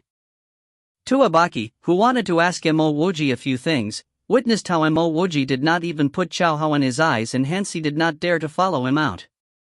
He was all alone now, so he could not afford to lose his pride to Mo Wuji outside. Wuji, what happened? You look really unhappy, Yuan Jingyi asked as he saw Mo Wuji returning to the tent. It seemed like Ding Buer had guessed what happened and hence called Yuan Jingyi over. I lost my opportunity to go to Chanluo because I offended Wuxue State's Cao Hao. That brat must have had something to use against Han Ning, Mo Wuji said in a disappointed tone. Yuan Jingyi laughed out loud. I was still wondering what was so serious. This is nothing. Now that Aunt Eleven has left, you can follow me over to Chanluo. Aunt Eleven and I followed Chang Yen State's Wei Yuanho's grandson here. Our duty is to protect him till he reaches Chanluo. Once he has found a sect, we are free to go. I can bring you along, this is not a problem at all. Mo Wuji became ecstatic to hear this. This was indeed like a light at the end of the tunnel. His sole purpose here was not to please Han Ning but to go to Chanluo. After solving this issue, Mo Wuji, Yuan Jingyi and Ding Buer went off to drink and celebrate. 1. Dung beetles are beetles that feed partly or exclusively on dung. Therefore, Mo Wuji is implying that Cao Hao is a form of dung. Chapter 42, Repaying the Saving Grace. Chapter 42, Repaying the Saving Grace. Translator, Sparrow Translations Editor. It might have been because she was guilty, but Han Ning did not look for Mo Wuji, not even to explain herself. Tuabaki also settled down. Even though he suspected that Mo Wuji was the one who knocked him out, he did not want to cause any troubles on his way to Chanluo. On the other hand, Mo Wuji, Yuan Jingyi and Ding Buer met daily to drink and explore the makeshift market. Hearing Yuan Jingyi's peculiar stories and experiences with cultivators, Mo Wuji really loosened up. One particular morning, just as Mo Wuji was lifting his tent flap to leave for his daily washing up, he heard a loud rumble. He looked up to see a gigantic ship dock by the seaside and he almost called out in surprise. The deck of the ship alone could fit several football fields. If the rooms and compartments at the center were included, the ship should have had an estimated area of 100,000 square meters. Mo Wuji took in a breath of cold air. It was bigger than an aircraft carrier. An aircraft carrier was designed with a huge deck. On the other hand, this ship was designed with large decks surrounding an even larger living quarters, which were at the center of the ship. These rooms were in layers, just like a modern apartment building. What powers this huge thing? Earth's aircraft carrier was not as big as this, and it already required nuclear power to power it. There shouldn't be nuclear power here too, right? Wuji, you're scared, right? I also got a huge shock when I first saw it, Ding Buer's voice called out. At this moment, Mo Wuji could see that he was not the only one in shock and awe. The seaside was filled with people. Wuji, quickly pack up and follow me to the ship. Buer, you can follow your little miss up the ship, Yuan Jingyi said as he walked out from a crowd. Ding Buer understood that he would have to follow Han Ning to get on the ship. Wuji, brother Jingyi, I will go first. We'll meet at Chanluo. Yuan Jingyi laughed. What Chanluo? We can meet on the ship itself. There are very few restrictions on this ship. As long as you have money, you can have a very comfortable life on the ship. Yuan Jingyi was protecting a kind-looking noble named Ji Xing. When Mo Wuji followed Yuan Jingyi up the ship, he only smiled and nodded to Wuji, not saying anything. After an hour, Wuji and Yuanjini were assigned to a large shared house for 50 people. Jinny, if we stay in this shared house, how will we help if anything happens to Ji Xing? Wuji was no longer a rookie and he knew how dangerous this ship could be. He has his personal bodyguard. If anything happens, we just need to hurry and rush over. Actually, guards like us mainly protect the young master from sea demons. I heard that there have been many sea demon attacks on the way to Chanluo. When that happens, we can rush over and protect him swiftly. After all, he is also on the same level as us. Only the extreme geniuses get to stay at the higher levels. Well, if anything happens, you don't have to go. Ji Xing understands that you are only borrowing Aunt Eleven's place to board this ship, and you're not actually a guard, Yuanjini explained. Hearing about the sea demons, Wuji became really curious. This ship was so huge, what kind of sea demon would actually dare to attack this ship? Wuji and Yuanjini were among the last to come, and were assigned beds close to the door. Many people go in and out of the door, making it difficult for it to rest. Wuji, this ship is different from the beach before. If anyone gets killed here, nothing much will happen to the killer. To avoid anything unfortunate, try not to make conflicts with others. Yuanjini pulled up his bed next to Wuji and whispered. Hearing Yuanjini's words, the neighboring people also slightly nodded their heads. Wuji did not need Yuanjini to remind him, he would avoid trouble here to safely get to Chanluo. Once he reached Chanluo, there were two important things he needed to do. Firstly, he needed a cultivation technique. Secondly, he needed to find a source of lightning which was not fatal, so that he could open all his body's meridians. Nearly an hour later, Wuji felt a slight tremor and knew that the ship's engine had started. Jinny, what powers this ship? Wuji could not suppress his curiosity and asked. Yuanjini shook his head, I'm also not sure. This is also the first time I boarded this ship. I heard that there's a powerful immortal master who uses a powerful array to drive this ship. I also heard that it might be some sort of energy source which powers this ship. That energy source is very useful for cultivation and can be traded, a sweet, magnetic female voice sounded over. Wuji turned his head to see that there was a woman sleeping on the bed beside him. She was around 30 years old. Her hair was tied in a tight bundle, her skin was pale white, her facial features were not very outstanding, but there's this beauty about her. Together with her voice, she could be considered a very splendid woman. Wuji subconsciously sat up and asked puzzledly, there's co-ed living here? Yuanjini laughed, why would there be a need to separate the men and women? Being able to stay in this kind of shared house is our good luck.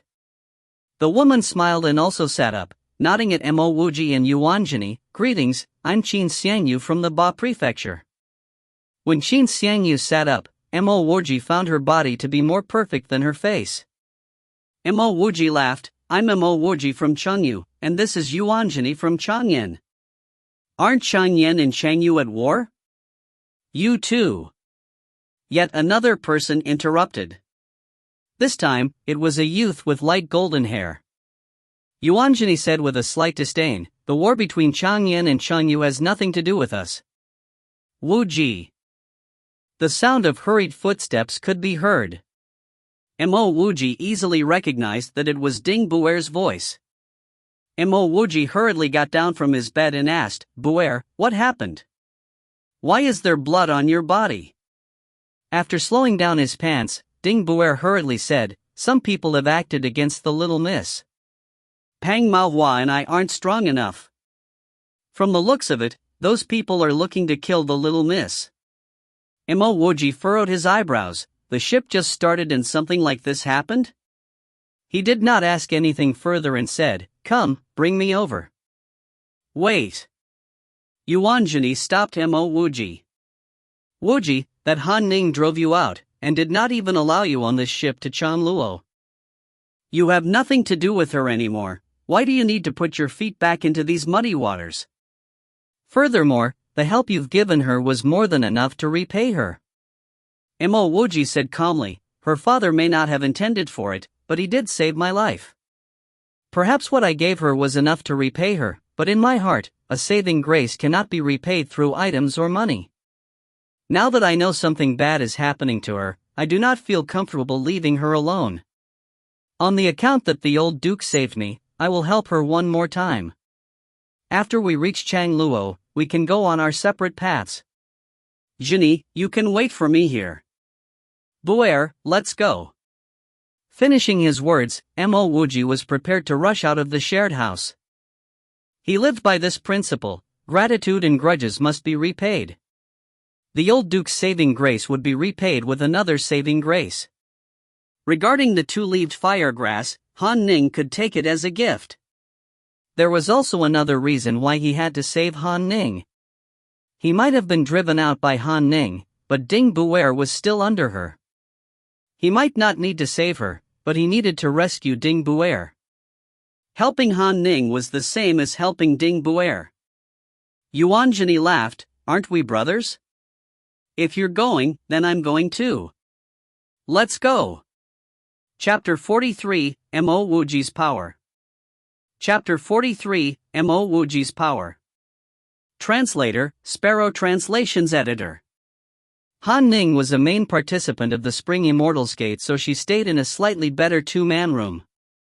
Still, her room was on the same floor as Mo Wuji's shared house. Bang! The sound of a large impact on the door resounded. Mo Wuji could clearly see some blood flowing out the gap below the door. Bai Hui, do you still have a sense of shame? You are a state prince, but you actually lowered yourself to rob me? Han Ning said grievously. I.O. This is indeed too low for me. Ferguson, do you want to commit suicide to appease this little miss? A shrill voice could be heard behind the door.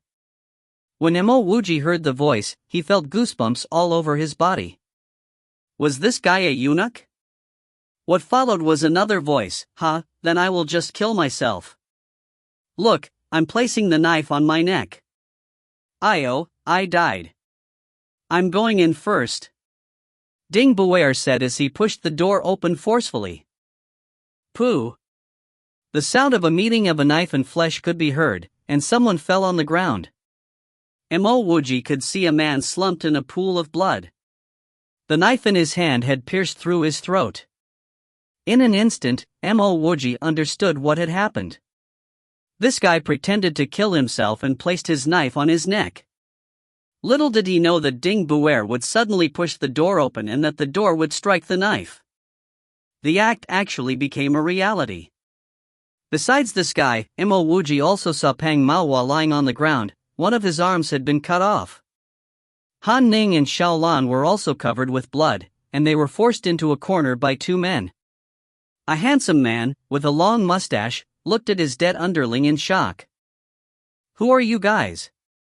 You dare kill my man? The mustached man finally came to his senses and cried out. Mo Wuji almost covered his ears. He did not think that this handsome man, who looked handsome and manly, would actually have such a shrill and sharp voice. From what he could make out, this man must be the state prince Bai Hui. At the same time, he did not see Han Ning's groupmates, Chao Hao, Yang Junsong, and Zhao Su. Bang! Yuan Jinny, who entered the room last, shut the door forcefully. Even though he knew that immortal masters would not pursue this matter, it was not something for people to know. Buer, help bandage Chief Guard Peng's wounds. Seeing Pang Manhwa struggling on the floor, Mo Wuji flusteredly instructed. Ever since he killed a man, Mo Wuji was more cold and calm when facing these kinds of things.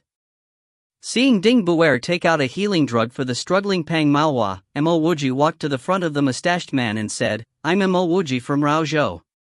Mo Wuji did not need to continue speaking for the mustached man to know why Mo Wuji was helping Han Ning. From the looks of it, Mo Wuji was definitely Han Ning's guard. I am the 16th prince of the Yin Han state, Bai Hui. Are you sure you want to go against me? The mustached man calmed down and said with his shrill voice. Mo Wuji laughed. I've already killed one of your men. What do you think? If you choose to leave now and ignore this matter, I will no longer pursue this matter. I could even invite you to join my Inhan state, Bai Hui said quietly, trying to make his tone sound gentle and warm. He could determine that Mo Wuji and Yuanjini were people he could easily deal with, especially Yuanjini who was standing at the back. Before Mo Wuji could speak, Yuanjini blurted out, Inhan state is only a piece of sh*t. I can consider joining you if your state lord licks my feet. Bai Hui's face instantly turned dark. He turned towards the two men cornering Han Ning and said, Jody, teach them a lesson. A man with a face full of black spots responded. He spun the knife in his hand as he walked towards Mo Wuji. Wuji, step back. I will teach this kid a lesson. Yuanjini had never seen Mo Wuji's abilities, but he could guess that Mo Wuji was probably not strong enough to deal with Jody. Mo Wuji's hand went into his pocket, a foot-long knife appeared in his hand. Jini, let me go first. Only help me if I'm losing. Ultimately, Mo Wuji and Yuanjini would not always be together. Eventually, there would be things Mo Wuji needed to deal with by himself. Like for today, Mo Wuji would still save Han Ning even if Yuanjini did not follow him. While Mo Wuji was speaking, Jody had already started pointed his machete towards Mo Wuji. In his eyes, these three additional people were simply three more people for him to kill, and he could probably kill them easily. Mo Wuji did not cultivate, but he had some fighting experience. His knife was short, naturally, he needed to draw closer to Jody. As Jody was swinging his machete, Mo Wuji had already took a huge step forward and rushed towards Jody. He used his knife to parry Jody's machete and used his other fist to punch Jody's head. Dang! When the two blades met, Mo Wuji could see a fine blue light flow from his palm to his knife, and then towards Jody's blade. Pang! Mo Wuji's other fist struck at Jody's temple. Jody became like a lifeless piece of rock, crashing down heavily. Mo Wuji shocked himself. He was so impressive? Mo Wuji was expecting Jody bring his head down to avoid Mo Wuji's fist, and Mo Wuji would then knee him fiercely in the face. But he did not need to do that much, Jody was already knocked down. He subconsciously looked at his fist, and also saw that Jody's machete hand was a little charred. Mo Wuji suddenly remembered that flash of blue light, which actually reminded him of the lightning he encountered in the lightning lake. Thinking about this, Mo Wuji instantly understood. After borrowing the power of the lightning bolts to open his meridian, there was some lightning essence left behind in his meridian. No wonder why Jody looked blank when Mo Wuji was punching him, and did not try to avoid Mo Wuji's fist. Jody probably got stunned by the lightning flash from Mo Wuji's knife. This was why Mo Wuji's attack succeeded. Shu Tang, pick Jody and Ferguson up, we're leaving. Bai Hui immediately called out.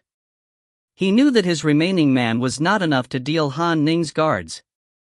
Mo Wuji did not block them. Yuanjini was here to help Mo Wuji.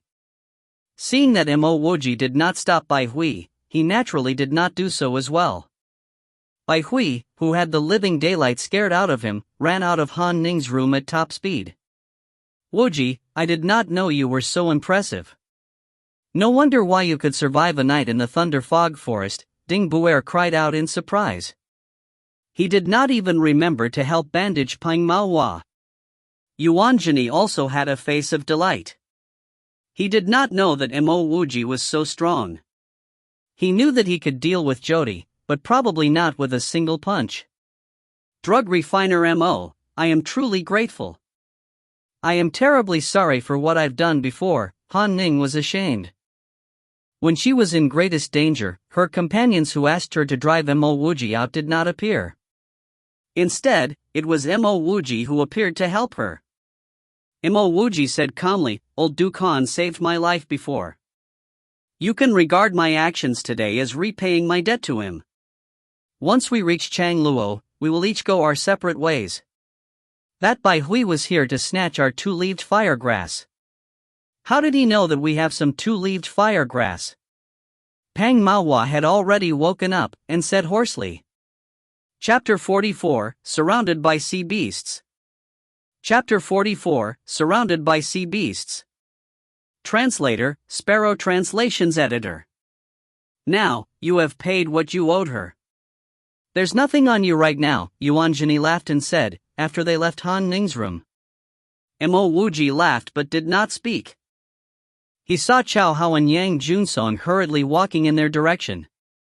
But Mo Wuji could see through the anxiousness in their eyes, and tell that they were only putting on a show. Chao Hao looked at Mo Wuji, and his eyes fleeted with killing intent. On the other hand, Yang Junsong was full of smiles as he greeted Mo Wuji, drug refiner Mo, long time no see. Mo Wuji had no interest interacting with this venomous snake and this smiling tiger.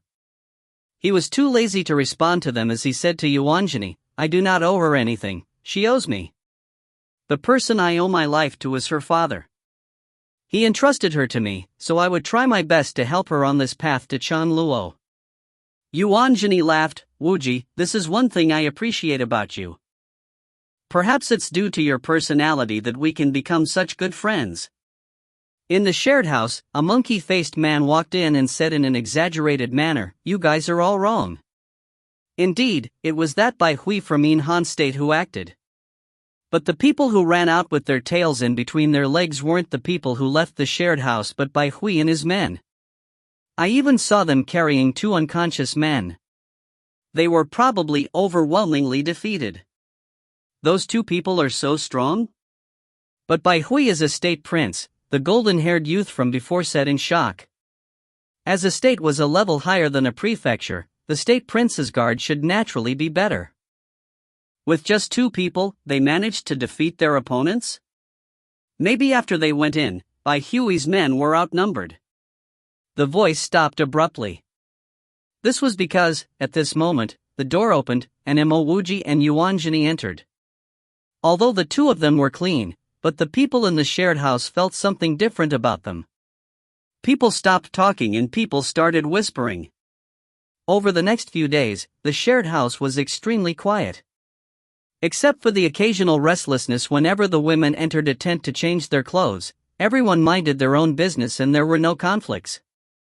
Initially, the shared house was really noisy. However, the shared house had become rather quiet, which made Mo Wuji quite satisfied. He met a few good people in the shared house. Besides the gentle Qin Xiangyu, he also made friends with the talkative golden-haired youth, Yuan Ji, and a man called Tang Boxian. Tang Boxian looked like a scholar, just that he did not wear glasses. Half a month quickly passed. During this time, Ding Buer frequently came to visit.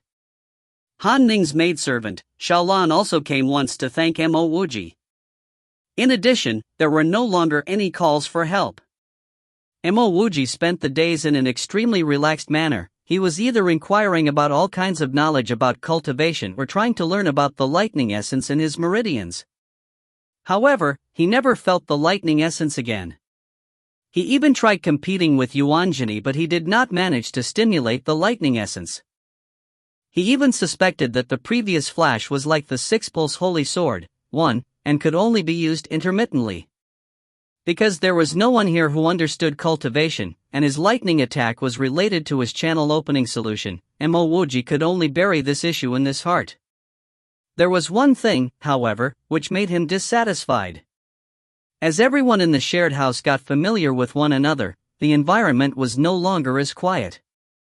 Some people started gambling and they often bustled for a long time. This made Mo Wuji feel really helpless. He understood that the other shared houses were noisier, but he was still not used to this noisy environment. On this day, Mo Wuji still did not have any gains after working for half a day. Yuanji hastily entered the shared house and cried, Big bro Yuan, big bro Mo, I just got some big news. I heard that there will be an auction on the 2nd floor. Even some cultivation manuals are being auctioned. Mo Wuji, who was concentrating on feeling the lightning essence within his body, immediately opened his eyes. Cultivation manual? Wasn't this what he was dreaming for? Just a servant, actually coveting the things sold in the auction. A red-robed man walked in and said disdainfully, The man suddenly stopped talking abruptly, as he saw something which caught his eye. There was a shirt hung by Qin Xiangyu's bed, and her bed was currently being covered by a small tent. Ostensibly, there was someone changing inside. He did not hesitate, he rushed over and tore open Qin Xiangyu's tent. "What do you want?" Qin Xiangyu raged. Fortunately, she had already finished changing her clothes. "What a beautiful woman. This figure. I like it. You don't have to live here anymore, come with me." The red-robed man laughed cheekily as he raised his hands to grab Qin Xiangyu. With a flick of her left hand, a gush of wind rushed by, followed by a purple blur. The red-robed man cried out in shock and quickly retreated. He retreated towards the direction of Mo Wuji, and Mo Wuji did not hesitate to kick him fiercely. The man was getting ready to pounce at Qin Xiangyu again, but he did not expect that Mo Wuji would have acted against him. This man was not bad. Despite the momentum and inertia, he twisted his body to land in the open space between two beds. He casually pointed at Mo Wuji and said, "Who are you?"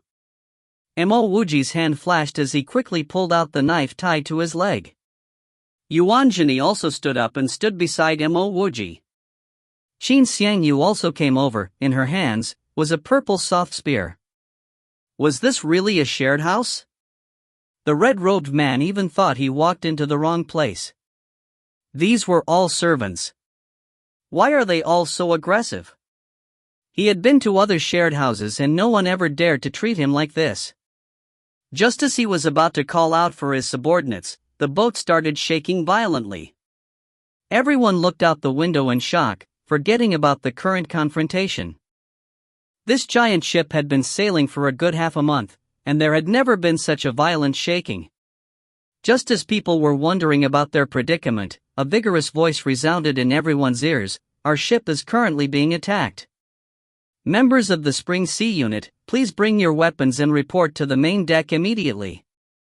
There shall be no delays, anyone who reaches late will be thrown into the sea." Hearing this, the red-robed man no longer cared to question Mo Wuji as he turned and rushed out of the shared house. The boat's shaking got increasingly vigorous and forceful.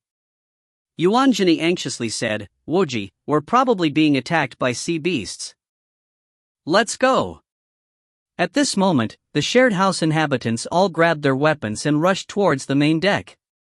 When Mo Wuji and Yuanjini reached the main deck, their jaws immediately dropped. Mo Wuji had never seen such a large surge of sea beasts.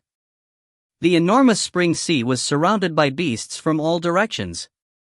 These sea beasts had 6 limbs, with short and sharp barbs growing on their backs. As the sun shone on their thick scales, a deep sea blue color was reflected, making them look thick and menacing. What made Mo Wuji even more surprised was when these sea beasts started to spit out lightning, just like the electric eels on Earth.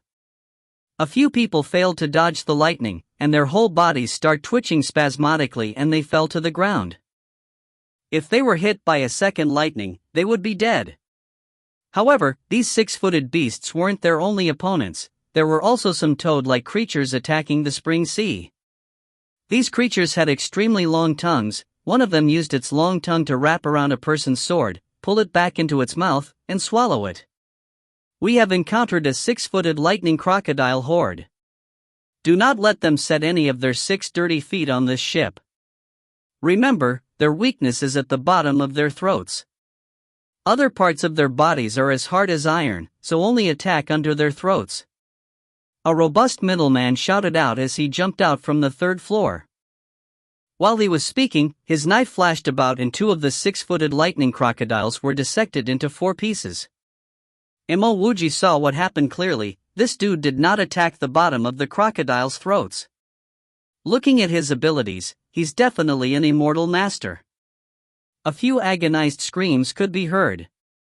Mo Wuji could smell a burning, charred smell. As he turned his head, he saw a 6-footed lightning crocodile pouncing towards him. At the same time, a lightning bolt quickly raced towards him. The 6-pulse holy sword was Duan Yu's killing move. Duan Yu is one of the MCs of Jin Yong's demigods and semi-devils. Chapter 45, Ballsy. Chapter 45, Ballsy. Translator, Sparrow Translations Editor. The thing that Wuji was least afraid of was lightning. He did not even bother to dodge the lightning bolt as he directly used his knife to stab the crocodile's forehead. Dang! Wuji almost thought that his knife stabbed a piece of steel. There were even sparks when his knife met the crocodile. Fortunately, this knife he got from Wu Fei was not bad. It did not even bend under the pressure. Pa! The lightning landed harshly on Wuji's chest. Wuji could feel a hot searing pain spreading throughout his body. After experiencing that near-death crisis in the lightning lake, Wuji was no longer a rookie. He immediately controlled that lightning to enter his second meridian to break apart the clog. It might have been due to luck, but the lightning took the initiative to burn the clog. The searing pain rushed towards Wuji's second meridian. Without a sound, Wuji could faintly feel that part of the obstruction had been burnt off. While all this was taking place within his meridians, Wuji immediately retreated and climbed to higher ground. This wasn't like the lightning lake. This was a place infested with sea beasts. If he lay on the floor, he would either be killed by the sea beasts or trampled to death. What came to him as a pleasant surprise was that the lightning bolts were gentler than those in the lightning lake. Fighting with these crocodiles was dangerous, but it was also an opportunity. If he was careful, he could very well open his second meridian. On the other hand, the lightning crocodile was a little shocked. Its deadly lightning actually failed to kill Wuji. After a brief moment of inaction, it rushed towards Wuji again, now with a greater vengeance. Seemingly, it was bitter and infuriate that Wuji was not affected by its attack. Yet another lightning bolt raced towards Wuji. This time, Wuji was smarter. He knew he wasn't like that immortal master. He could not simply slice the lightning crocodile into 4 parts. He probably couldn't even slice it into 2 parts. It was hard to even leave a mark on the crocodile's hard scales. Wuji continued to ignore that lightning bolt. In fact, he wasn't even fast enough to avoid it. When the lightning arrived together with the crocodile, Wuji immediately used the knife in his hands to stab at the crocodile's throat. That immortal master was right. Wuji's knife could pierce the crocodile's throat. The knife met with some resistance, but it was different from stabbing a hard steel plate like before. Red blood splurted out onto Wuji's arm, causing half of his body to be stained bloody red. The lightning crocodile cried out, and sent out countless lightning flashes to converge onto Wuji. Wuji's body became riddled with scars, even his hair was charred black. Yet another sensation of pain. Wuji felt like his body was being cut into small pieces, and his body trembled endlessly. On the other hand, the lightning crocodile did not seem to be affected by the blood spurting out of its throat as it pounced angrily towards Wuji. Wuji had thoroughly infuriated this 6-footed lightning crocodile. The pain he felt was not for nothing. Wuji could feel that his second meridian was opening wider. Wuji bit his tongue, using his steadfast determination to force himself to stand up. At the same time, he opened a bottle of the channel opening solution and put it into his mouth. The surrounding people started to retreat. Wuji did not kill the lightning crocodile, and only managed to anger it. No one was willing to bear the brunt of the crocodile's anger. Not only did Wuji not retreat, he endured the excruciating pain as he pounced towards the lightning crocodile. Anyone who saw Wuji would think of the same thing: this guy is mad. Under such heavy injuries, he did not retreat but chose to face the lightning crocodile. Was he crazy? Even if he was looking for death, he should not look for such a painful method. Pa. 2 more electro balls landed on Wuji's chest. At the same time, Wuji's knife also made its way to the crocodile's throat. The second meridian continued to be opened by the lightning. The crocodile's gaping wound also became bigger. The lightning crocodile had incredible vitality. Despite being stabbed twice, it still crazily rushed towards Wuji. Experiencing near-death crises before, Wuji was able to stay calm. He continued to drink another bottle of the channel opening solution and thrust out his knife. After 3 times, Wuji's whole body was completely stained with blood. He didn't even know whether the blood was his or the crocodile's. Every time he was hit by the electro balls, he stubbornly stood back up, drinking the channel opening solution and stabbing out his knife. This became a cycle. Wuji stabbed the crocodile sent lightning flashes or electro balls towards Wuji. Wuji drank the channel opening solution. Wuji stabbed the crocodile.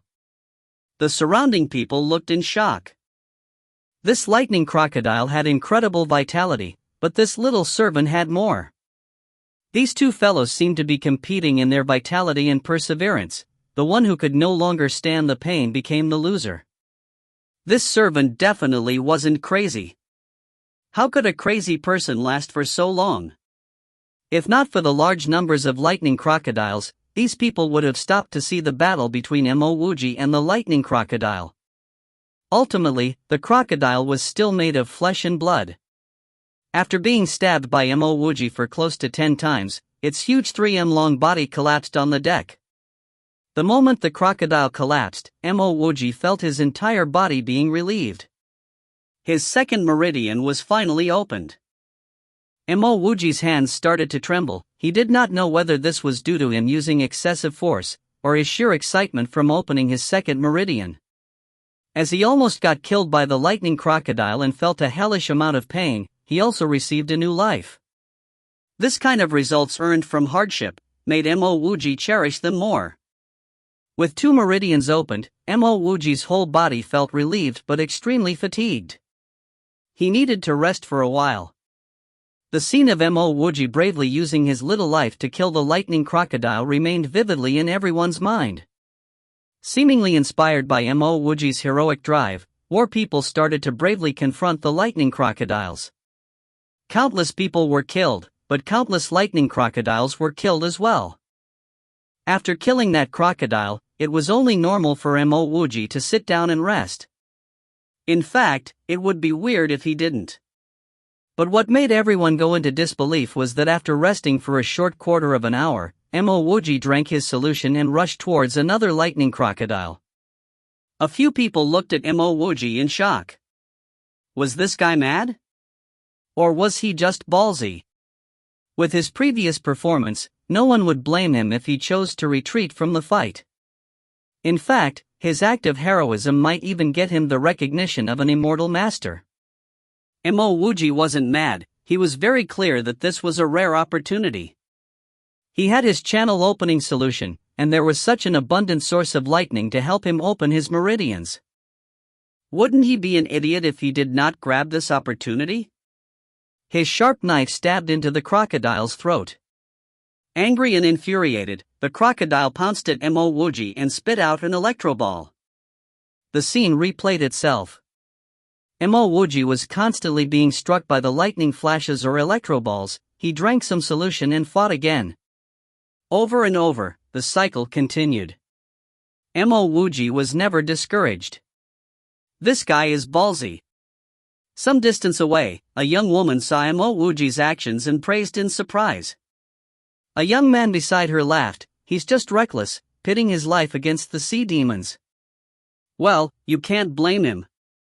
He has never cultivated nor made any contact with martial arts. He can only resort to this barbaric method. TL note: hi readers. We're starting a Twitter to interact with all of you. So do follow us at sparrowworks_. Let's read this together. Chapter 46, Killing with Borrowed Lightning. Chapter 46, Killing with Borrowed Lightning. Translator, Sparrow_. Editor, Sparrow_UE. Bang! Wuji was once again sent flying by the 6-footed lightning crocodile, but this time, he did not get back up. After sending Wuji flying off, the lightning crocodile also slumped to the ground, never to rise again. Wuji sighed in his heart. With just 1 or 2 more lightning strikes, he might be able to open his 3rd meridian. Unfortunately, his body was too weak, and he could no longer carry on. If the surrounding people knew that Mo Wuji was complaining that his body was too weak, they would probably strangle him. In actuality, ever since Mo Wuji opened his first meridian, his body was tempered under the lightning lake, which caused his physical strength to be above average. If not for that, he would not have lasted for so long. Swallow this spiritual pill, an indifferent voice sounded in Mo Wuji's ear.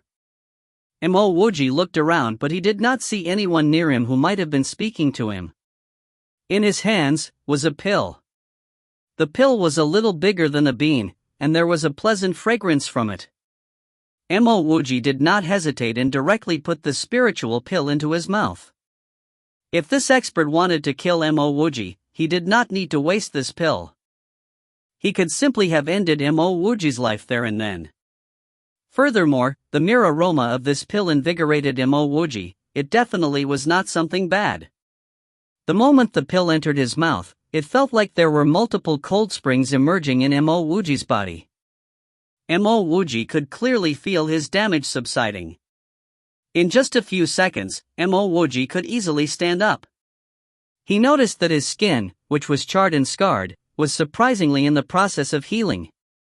Compared this kind of spiritual pill, his experience as biologist seemed like trash.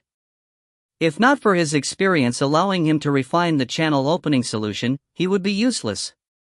The sounds of lightning and screams of pain could be heard in the distance. Mo Wuji slapped himself to his senses. This was a vicious battle. The immortal master who passed him the pill surely did not want him to stay at the sidelines. Moreover, he also did not want to watch by the sides. Drinking another bottle of channel opening solution, Mo Wuji once again charged to the front. Ka! The moment Mo Wuji rushed forward, a lightning bolt landed on his chest. However, Mo Wuji had largely recovered, and this flash of lightning actually did not send him flying. With a thrust of his knife, he accurately stabbed this crocodile's throat. As he pulled the knife out, a gush of blood splurted out. Countless lightning flashes landed on Mo Wuji's body, but he seemingly did not care as he continued to stab the crocodile with the knife in his hands. Ka! The moment the lightning landed on his body, the clear, crisp sound of his meridian opening rang out. This sound was accompanied by the waves of pleasure. The feeling was simply too wonderful. Mo Wuji even felt like he could fly and touch the sky. He knew that this was just a false impression, but the comfort from opening his third meridian inundated him. He did not hesitate to stab the crocodile once more. At the same time, his hand went into his pocket. He searched for a brief moment, only to come away empty. Mo Wuji had completely depleted his channel opening solution. In Mo Wuji's mind, there was only one thought: this means I can't open more meridians. Ka! Two more lightning flashes landed on Mo Wuji's body. Mo Wuji immediately retreated. Without any more channel opening solution, he was no longer willing to be struck by the crocodile's lightning. He was not a fool. As Mo Wuji retreated, the enraged and bloodied crocodile rushed to give chase. Mo Wuji had accumulated some experience from fighting these lightning crocodiles. They fight with a vengeance. If he did not kill this 6-footed lightning crocodile now, he would not be able to make a full retreat. Determined, Mo Wuji no longer retreated. He thrusted his knife and pierced the crocodile's throat. At the same time, he saw a red figure running towards him. Behind him was an angry lightning crocodile. This fella probably infuriated this lightning crocodile. Seeing Mo Wuji, the red figure called out in fright, "Friend, please save me. I will get you unimaginable riches and glory." With Mo Wuji's ability, saving this fella was as easy as flipping him pong. He just needed to block the oncoming lightning and this fella would have the chance of surviving. If it was anyone else, Mo Wuji would not hesitate to save him. However, after noticing who that fella was, Mo Wuji was enraged. He was the red-robed man who ripped Qin Xiangyu's tent apart. If not for the sea beast attack, something bad might have happened to Qin Xiangyu. Hurry and save him. Just as Mo Wuji was about to turn his back and run away, an anxious voice called out to him. Mo Wuji sneered in his heart. He acted as though he did not hear the voice and he shifted his body to the side. At this instant, the crocodile chasing after him pounced towards him. He had never avoided any crocodile's attack before, but he somehow managed to do so this time around. Pa, poof. The two lightning crocodile's bolts landed on the red-robed man.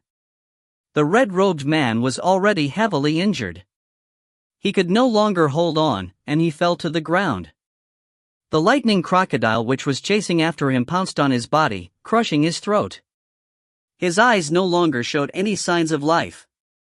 You're looking for death. A silhouette came flying over, landing by Mo Wuji's side, throwing a punch towards him. As the punch was launched, Mo Wuji felt a powerful, overwhelming force. This force filled Mo Wuji's heart with horror. The power behind it was too strong. Xiaofeng, are you looking for death? Don't think that who can do as you please just because you're from the Jade Net sect. This is not a place where you can freely kill people, a cold snort sounded. A middle-aged man with an indifferent expression landed behind Mo Wuji. The moment those words were uttered, the incoming powerful force also disappeared without a trace. This voice was very familiar. It was the voice of the person who gave him the spiritual pill. Mo Wuji was about to express his gratitude when another bright light flashed by. Under this bright light, the lightning crocodile Mo Wuji was fighting with was sliced into two pieces. In fact, it wasn't just one lightning crocodile, but two. Xiaofeng, you're too much. This performance of this junior here was so heroic. He pitted his life to battle the 6-footed lightning crocodile. On the other hand, you were just looking by the side. Now you want to indiscriminately kill him? Another silhouette landed. This time, it was a beautiful woman in a yellow dress. She had silky hair and snow-like skin. If not for the coldness in her eyes, her beauty would have increased by 3 points. Senior Qin, Junior Apprentice Sister 1, you heard what happened. I asked him to save Huo Zhenhu, but he didn't do so. Furthermore, he timed his dodge so that both the lightning bolts would land on Huo Zhenhu, the man called Xiaofeng said with a frown. TL note, hi readers. We're starting a Twitter to interact with all of you. So do follow us at sparrowworks_, let's read this together. Chapter 47, Luo High Merchant House Contribution Points. Chapter 47, Luo High Merchant House Contribution Points. Translator, Sparrow Translations Editor. The yellow-dressed woman sneered, Xiaofeng, he has never cultivated, and his martial arts is also very weak. He was able to kill 2 6-footed lightning crocodiles, depending desperately on his healing solution and his cruel ruthlessness. Do you think he could actually save your friend from 2 of those crocodiles? Junior Apprentice Sister Wan, I did not mean. Xiaofeng frowned and stuttered to explain himself. The yellow-dressed woman waved her hand, Xiaofeng, call me Chu Wan. I am not your junior apprentice sister. You are from the Jade Net sect, I am from the Heavenly Temple. We are from different sections. Since that's the case, I will talk to you as a friend. As a talented disciple from a big sect, you should be more lenient and tolerant. In this aspect, Senior Ho Yuqing is a lot better than you. Xiaofeng's face turned angry, don't compare me to that B*****. The yellow-dressed woman did not continue speaking. Mo Wuji was about to thank the immortal Master Qin and the yellow-dressed woman, but a burst of shouting came over. Mo Wuji subconsciously looked back, and saw that the dense crocodile and toad horde had been pushed back. On the deck, only a heavy scent of blood and several corpses all over the place remained. Some of these corpses were the crocodiles, some were the passengers. The dead passengers were all charred lightning. On the other hand, only a few of the lightning crocodiles were actually killed by stabs to the throat. Most of them were actually cut into 2 halves. Mo Wuji did not need to ask to know that most of them were killed by immortal masters. Wuji, are you alright? After the lightning crocodiles were forced to retreat, Yuan Zhini immediately ran to find Mo Wuji. Previously, he was forced to separate from Wuji. It was already hard for him to protect himself, much less divert his attention to look out for Wuji. I'm okay. How about Buer? Wuji asked with a hint of worry. Wuji, brother Zhini, I'm fine, Ding Buer called over. His body was also charred black. It looked like it really wasn't easy for him to have survived that attack. Immortal Masters, thank you for helping us. Seeing that both Yuan Zhini and Ding Buer were alright, Wuji turned and bowed to Immortal Master Qin and the yellow-dressed woman. The yellow-dressed woman nodded her head, but did not say a word. On the other hand, the Immortal Master surnamed Qin stared at Wuji for a while, and said, your performance just now was not bad. You can apply for a single room. Wuji quickly replied, thank you Immortal Master, but I'm living well in the shared house. Wuji had somehow offended that Xiaofeng. Wuji had no means of protecting himself against an expert like Xiaofeng. If he stayed by himself in the single room, he might be killed and no one would even know what happened. At least it would be safer in the large shared house. Immortal Master Qin did not press on. Instead, he asked, how are your spiritual roots? Wuji said self-deprecatingly, I had it tested once before. My spiritual roots are very weak, they are no better than mortal roots. Wuji was definitely lying. He did not test for his spiritual roots once, but twice. Furthermore, his spiritual roots weren't weak, they weren't there at all. He was a plain mortal with mortal roots. Wuji did not say that to impress Immortal Master Qin so that he would be invited to join Immortal Master Qin's sect. He was afraid that he might actually have spiritual roots now that he had opened 3 meridians.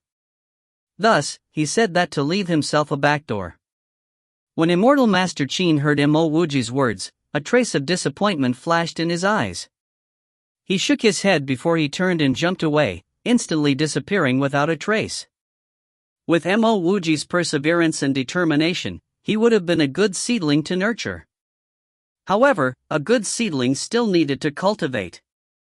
Without spiritual roots, Wuji was just a mere mortal. His perseverance could only get him so far. The yellow-dressed woman's eyes also revealed a trace of regret. Afterwards, she also turned and left. Xiaofeng did not stay to trouble Wuji. Instead, he quickly followed the yellow-dressed woman. The whole deck was filled with fresh blood. Some people have already started cleaning the bodies. Wuji roughly estimated there were at least 2,000 people who died. In just one attack, so many had died. If there continued to have more attacks, then less than half of the passengers on this ship would actually reach Changluo. Wuji suddenly understood why no one carried out their private vengeances on this ship. If there were more people on this ship, then their chances of surviving a sea beast attack would also be higher. Except for the strong immortal masters, everyone here could die at any moment. Wuji, your injuries aren't light, Yuan Zhini worriedly said the moment Immortal Master Qin and company left. He saw that Wuji's body was drenched in blood, and Wuji's body was also charred all over. As a result, he thought that Wuji was heavily injured. However, Wuji knew that his injuries weren't actually very heavy. This was due to spiritual pill which Immortal Master Qin gave him. Zhini, I'm fine. We'll talk when we get back. At this moment, a brown-robed man called out to Wuji. Please wait. May I ask, are you Wuji from the 32nd shared house from Changyan State? 1. Wuji looked at the brown-robed man in surprise, he did not even know this person. However, this brown-robed man was different, he had a book in his hands, which he seemed to be looking at for details. Yes, I'm Wuji. Wuji nodded his head and answered doubtfully. The brown-robed man looked up from his book, as he smiled and said, that's good. I am a personnel from the Luo High Merchant House. Just now, you killed 2 6-footed lightning crocodiles. I believe that it will not be convenient for you to always be carrying their corpses with you wherever you go, right? Our company is actually interested in buying them. Would you prefer your payment in gold coins, or in our Luo High Merchant House contribution points? What? The lightning crocodiles belong to whoever killed them? Not the immortal masters of this ship? Oh right, the immortal masters probably wouldn't care much about low-level beasts like the 6-footed lightning crocodiles. Wuji, you actually killed 2 of those lightning crocodiles? Yuanjini looked at Mo Wuji in short. Ever since Mo Wuji defeated the guard from Inhan State within a single exchange, Yuanjini knew that Mo Wuji had some moves under his sleeves. However, even when he overestimated Mo Wuji, he would never have expected Mo Wuji to kill 2 6-footed lightning crocodiles. Mo Wuji nodded his head. That's right, I killed 2 of those lightning crocodiles just now. Mo Wuji then turned to the brown-robed man and asked, Senior, may I inquire more about the Luo High Merchant House contribution points? The brown-robed man quickly said, Luo High Merchant House's customers are either individual or regular customers. There are 5 grades for regular customers, which are orange, green, blue, indigo, and purple, in an ascending order. As long as you purchase anything from Luo High Merchant House, you can sign up for our orange card. These cards can accumulate points, and when you get sufficient points, you can upgrade your card. Brother Mo killed 2 lightning crocodiles. We are willing to pay you 20,000 gold coins. Alternatively, we can also offer you 200 Luo High Merchant House contribution points. 20,000 gold coins was considered a large amount for an average person. However, it did not mean much to Mo Wuji. He immediately asked, what can the contribution points be used for? The brown-robed man laughed and said, our contribution points can be exchanged for anything within our store. Cultivation manuals, pills, even spiritual tools can be exchanged. I want contribution points. Mo Wuji did not wait for the brown-robed man to finish talking. The moment he heard cultivation manuals, he did not hesitate to choose contribution points. He continued to ask, how many contribution points would it take to exchange for a cultivation manual? The brown-robed man's tone became serious. Well, that would depend on the grade. The lowest graded ones could be around 1,000 or even 10,000 contribution points. The highest graded ones could not even be bought even if you had 1,000,000 contribution points. Mo Wuji sighed. He desperately fought to kill those 2 lightning crocodiles, but they were only worth 200 contribution points. Even getting the lowest grade cultivation manual would be a pipe dream. Then may I ask how I can earn more contribution points? Mo Wuji hurriedly asked. The brown-robed man answered, there are many ways. You can exchange spiritual ingredients, ores, pills, or even complete assignments. All these can be exchanged for contribution points. 1. Please note that Mo Wuji is currently acting as an attendant of Ji Xing, who was from the Changyan state. TL note, hi readers. We're starting a Twitter to interact with all of you. So do follow us at sparrowworks_. Let's read this together at Chapter 48, The Royal Capital Chan Luo. Chapter 48, The Royal Capital Chan Luo. Translator, Sparrow Translations Editor. After obtaining 200 contribution points, Mo Wuji and Yuanjini returned to the shared house. When Mo Wuji returned, he found that out of the original 50 inhabitants, there were at most 30 people left. In just one sea beast attack, 40% of the people in this room were gone. The atmosphere in the room was tense. The moment Mo Wuji and Yuanjini entered, almost everyone stood up.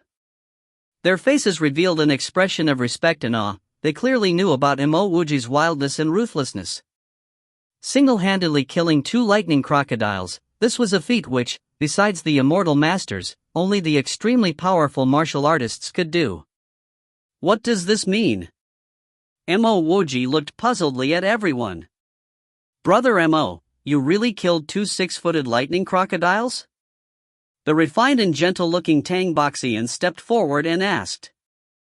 He had a trace of disbelief in his eyes. He only took the initiative to ask as his relationship with Mo Wuji was not bad. Mo Wuji laughed, that was just luck. Oh right, where's Yuan Ji? Tang Buxian's expression immediately sunk, Yuan Ji will not be coming back. Mo Wuji sighed in his heart.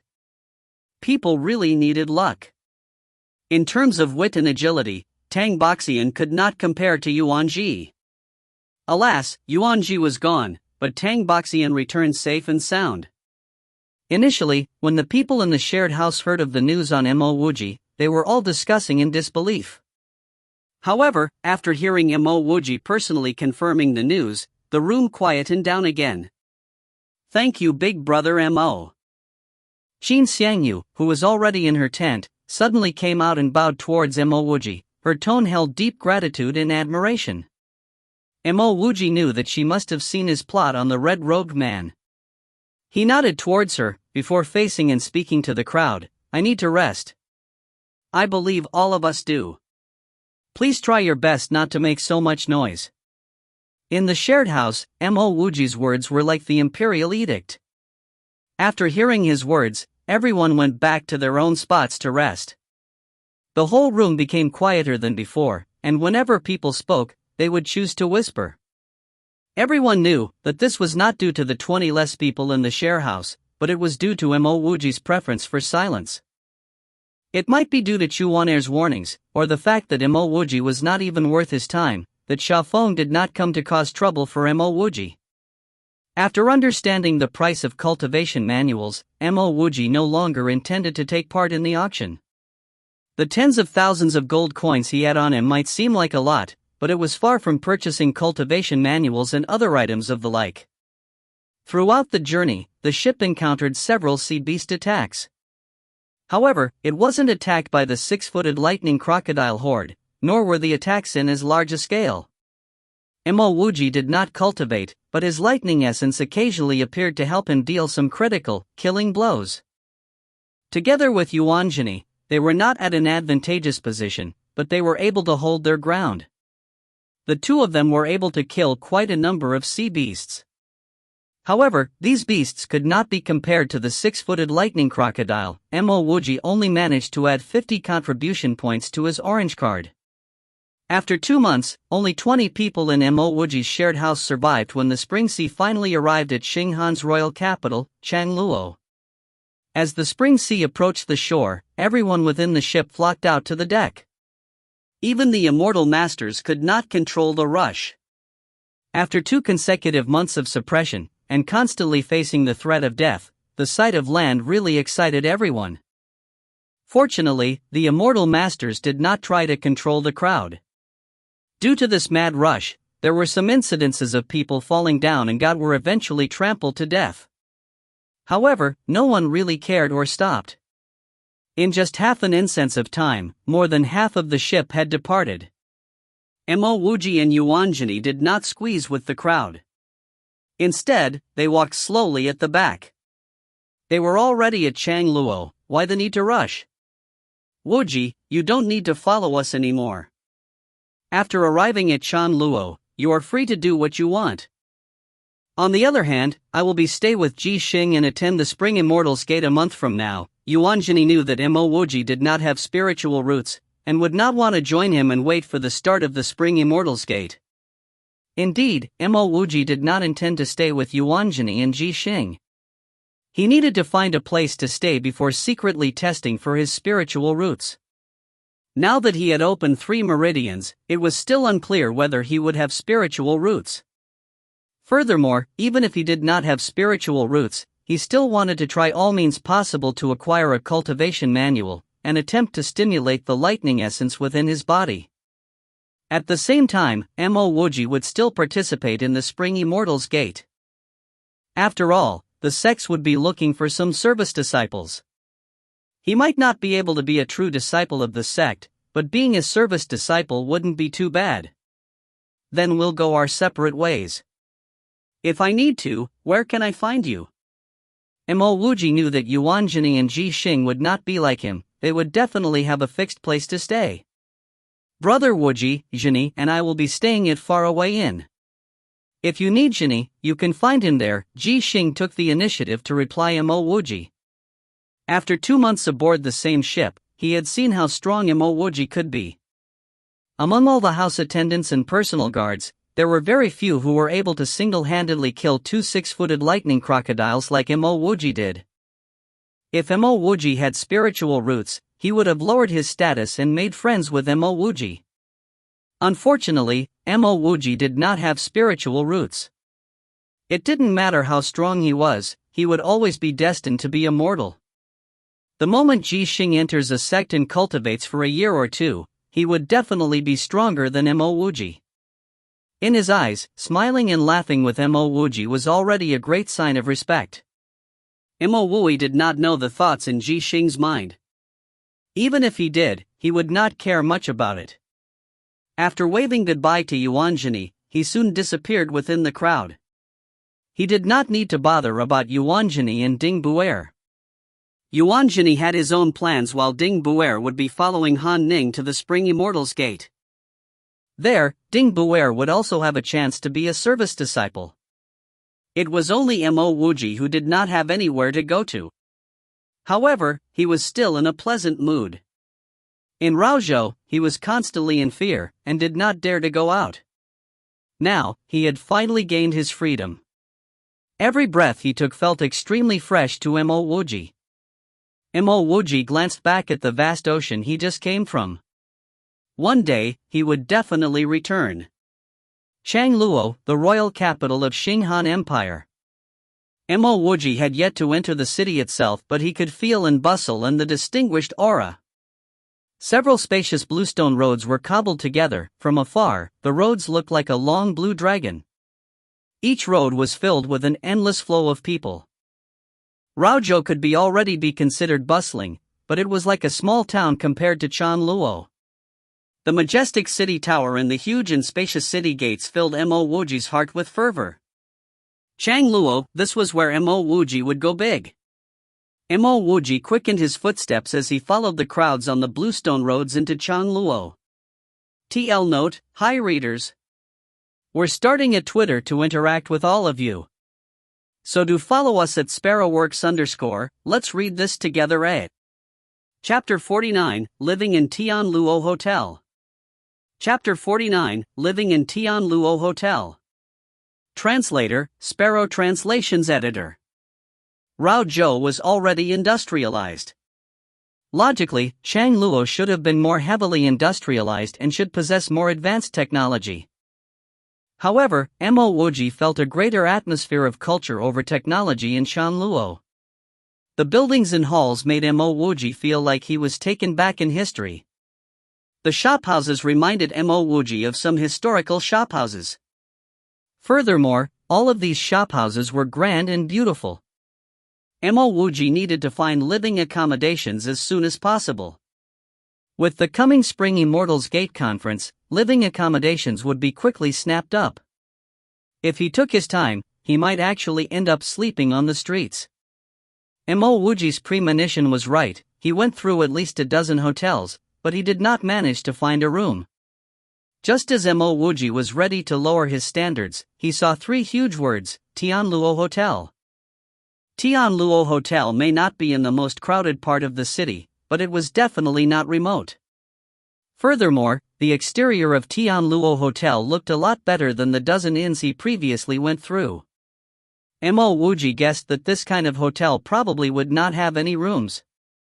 Still, he entered the hotel with a maybe attitude. At that moment, a woman hurriedly walked out the hotel with her head lowered. As she walked out, she brushed her shoulders against Wuji. Even though it was just a mere brushing of shoulders, Wuji could see that she had a perfect figure. She was definitely a beautiful woman. Looking at the luxurious entrance hall, Wuji felt like he was back in a 6-star hotel on Earth. As Wuji entered the hotel, a pretty girl bowed and greeted him. Are you looking for a place to stay or a particular person? I'm looking for a place to stay. Are there any rooms? Wuji hurriedly asked. The girl said with a smile, our ordinary and VIP rooms have all been booked. However, we still have a superior classroom. The person living in that room just left. If you want it, You would need to pay 2 full months of accommodation costs. Mo Wuji suddenly recalled the woman who hastily left the hotel as he was entering. If she was the one who vacated the hotel room, then his luck was really too good. How much does it cost for 2 months? Mo Wuji did not wait for the girl to finish and he immediately interrupted. The girl maintained her smile and she calmly said, as it is period of the Spring Immortals Gate, our rooms are priced 10 times higher. Our superior classrooms would cost 10,000 gold coins per month. So it would be 20,000 gold coins for 2 months. Mo Wuji exhaled a breath of cold air. The price wasn't high, it was outrageously high. If he did not earn money from his sale of penicillin, he would not even be able to set an eye on the room. Here's 20,000 gold coins. I will be living for 2 months. Despite the outrageously high prices, Mo Wuji gritted his teeth and did not hesitate to take out 2 banknotes worth 10,000 gold coins each. He did not have the rights to participate in the Spring Immortals Gate. However, the Spring Immortals Gate was still a once-in-a-lifetime opportunity for Mo Wuji. Besides looking for geniuses, the sects would also be taking in service disciples. If it was revealed that he had spiritual roots, he might even be taken in as an outer disciple. Even being a service disciple of a big sect would be useful for his cultivation. Just like how students aiming to enter Peking University would stay near the university, Mo Wuji wanted to be near the venue for the Spring Immortals Gate if wanted to join a sect. During this period, he would have a good rest and maintain a good body condition. He could easily find ways to earn his money back, but he could not easily find such an opportunity. If he left the hotel now to find cheaper alternatives, he might end up with nowhere to live in. Furthermore, this hotel looked extremely grand and prestigious. He might actually meet some immortal masters during his stay here. The pretty girl did not expect Mo Wuji to take out the 20,000 gold coins. Besides immortal masters, only royalty or the extremely rich could afford to stay here. Judging Mo Wuji's ordinary-looking appearance, he did not look like someone who could afford to stay in this hotel. Previously, she maintained her smile simply out of courtesy. Is there any problem?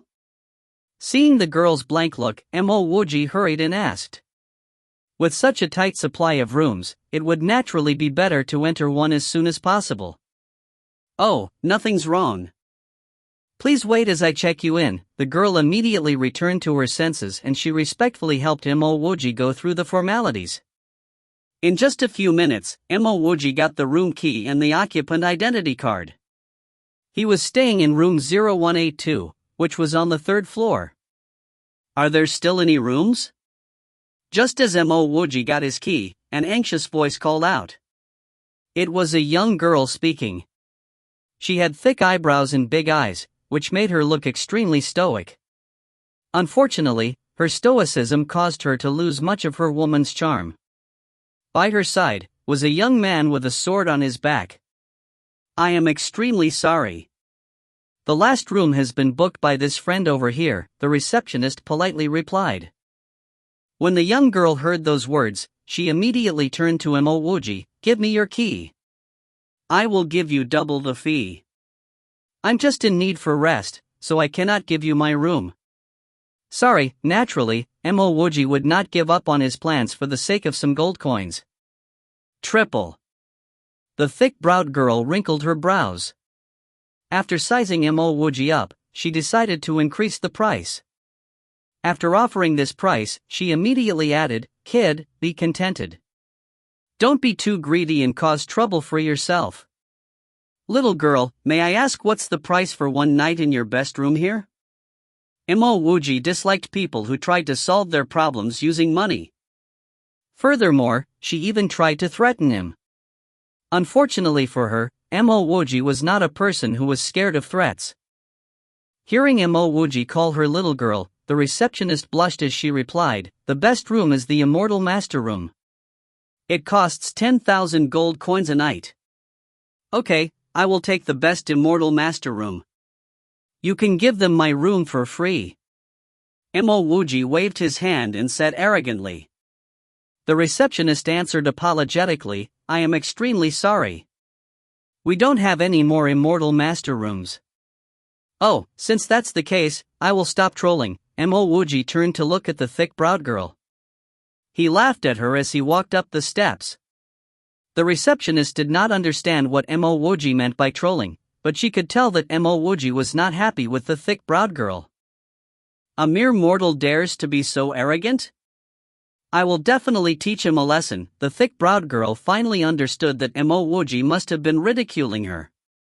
By her side, the young man honestly said, "Junior apprentice sister, since there are no more rooms, let's just find another hotel.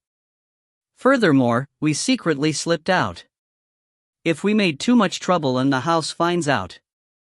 Seemingly awoken by the words of the honest young man, the thick-browed girl hatefully said, "That kid. He better not fall into my hands. If not, he will understand the power of the heavenly Arya Palace. Let's go." Seeing the two walk out, the receptionist seemed to recall something as her face revealed an expression of fear. She subconsciously looked in the direction of Wuji's room, and prayed for him silently in her heart. Chapter 50, Immortal Mortal Technique. Chapter 50, Immortal Mortal Technique. Translator, Sparrow Translations Editor. Having rested for only a day, Wuji left his accommodation and headed towards Luo High Merchant House. There was still a month to the Spring Immortals Gate Conference, so Wuji decided to look around for his much-desired cultivation technique. It's alright if he couldn't afford it, there's no harm in taking a look. As to the brewing of the channel opening solution, Wuji was surprisingly not anxious. Even if he managed to brew the solution, the absence of lightning would render it ineffective. The austerity of Luo High Merchant House contrasted greatly with the opulence of Tian Luo Hotel. Two statues of an unknown beast stood menacingly at its entrance. The wide doors of the merchant house thronged with people, and as Wuji followed the crowd into the house, he instantly smelt the aroma of drugs. The lobby on the first floor was packed with a myriad of drugs, arranged neatly into clean and transparent cabinets. With a cursory gaze, it appeared as if nothing was missing. The names of the drugs along with their functions, grades, together with their ingredients, the names of their brewers and even the main herbs that went into making them, were all clearly labeled. Wuji had previously explored the pharmacies of Raozhou City. However, it was only at that moment did he realize that the drugs of the pharmacies of Raozhou were merely supplements. Behind every counter sat an attendant. As long as the customers did not inquire about the prices, the attendant would sit motionless. However, once the customers made an inquiry of any sort, the attendant would promptly reply with his recommendations and suggestions. Wuji took it all in appreciatively. He hated entering a shop where the attendant swamped him with questions even though he didn't express any desires to make a purchase. How could one make an observation of the products of any sort under those conditions? After walking around, Wuji did not purchase any drugs. The only drugs he could use here were the healing pills, the cheapest of which cost at least hundreds of gold coins. The efficacy of these drugs was unlikely to surpass his penicillin. After looking at those drugs, Wuji began to have a newfound appreciation of the revolutionary properties of his penicillin. Once penicillin entered mass production, it would only cost a few silver coins, perhaps even bronze coins.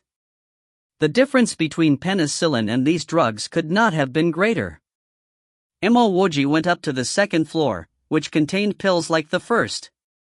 Judging from their packaging and appearance, they appeared to be a cut above those on the first floor. He did not browse any further, as he could not afford any of them. On the third floor, Wuji saw cultivation manuals. Immediately, he made a beeline for them. The Sagittarius Book of Life Energy, normal mortal grade, is going for 8,000 contribution points or 1 million gold coins. The Chi Circulation Longevity Scroll, elite mortal grade, is going for 50,000 contribution points or 6 million gold coins. The Whirlwind Power Punch, elite mortal grade, is going for 76,000 contribution points or 8 million gold coins. Wuji made a round, with his heart growing heavier as he walked. All the money that he possessed could not even purchase the cover page of the cheapest cultivation manual. May I ask what are you seeking, friend? Noticing the change in Mo Wuji's eyes after he lifted up his head again, an attendant hurried towards him.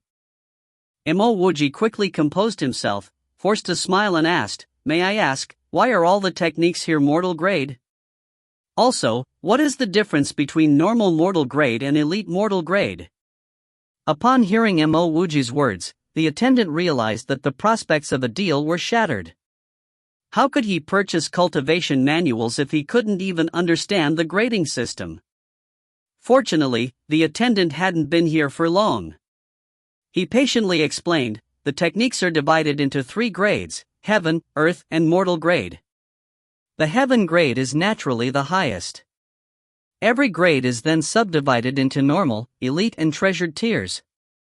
The techniques of the earth grade are considered too high-leveled, so we don't sell them here. The attendant deliberately did not mention that the shop did not even sell many techniques belonging to the treasured mortal grade, let alone those of the earth grade. So the techniques of the heaven grade is the highest, Mo Wuji muttered to himself. If it were possible to purchase heaven grade techniques, how much money would be required? The combined wealth of the planet was unlikely to be sufficient to purchase one. The attendant took the chance to show off his knowledge and said laughingly, "Normally you can find the techniques from these 3 grades in most marketplaces.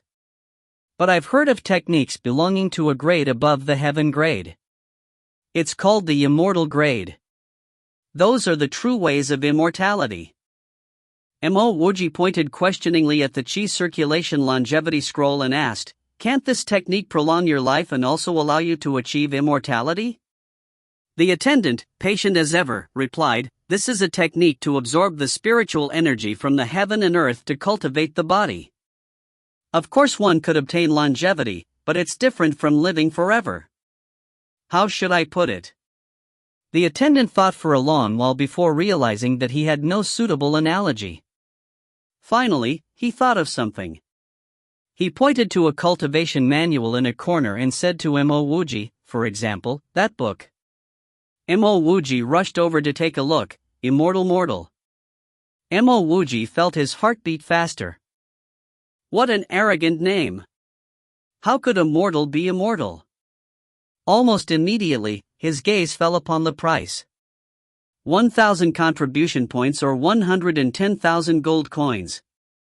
Why is it so cheap? Mo Wuji asked immediately. The attendant chuckled and replied, "Take a look at its grade and you shall know why is it so cheap." Mo Wuji felt as if he had just seen his crush, sitting next to him. It's almost as if he could smell her fragrance. His heart thumped uncontrollably as his body shook.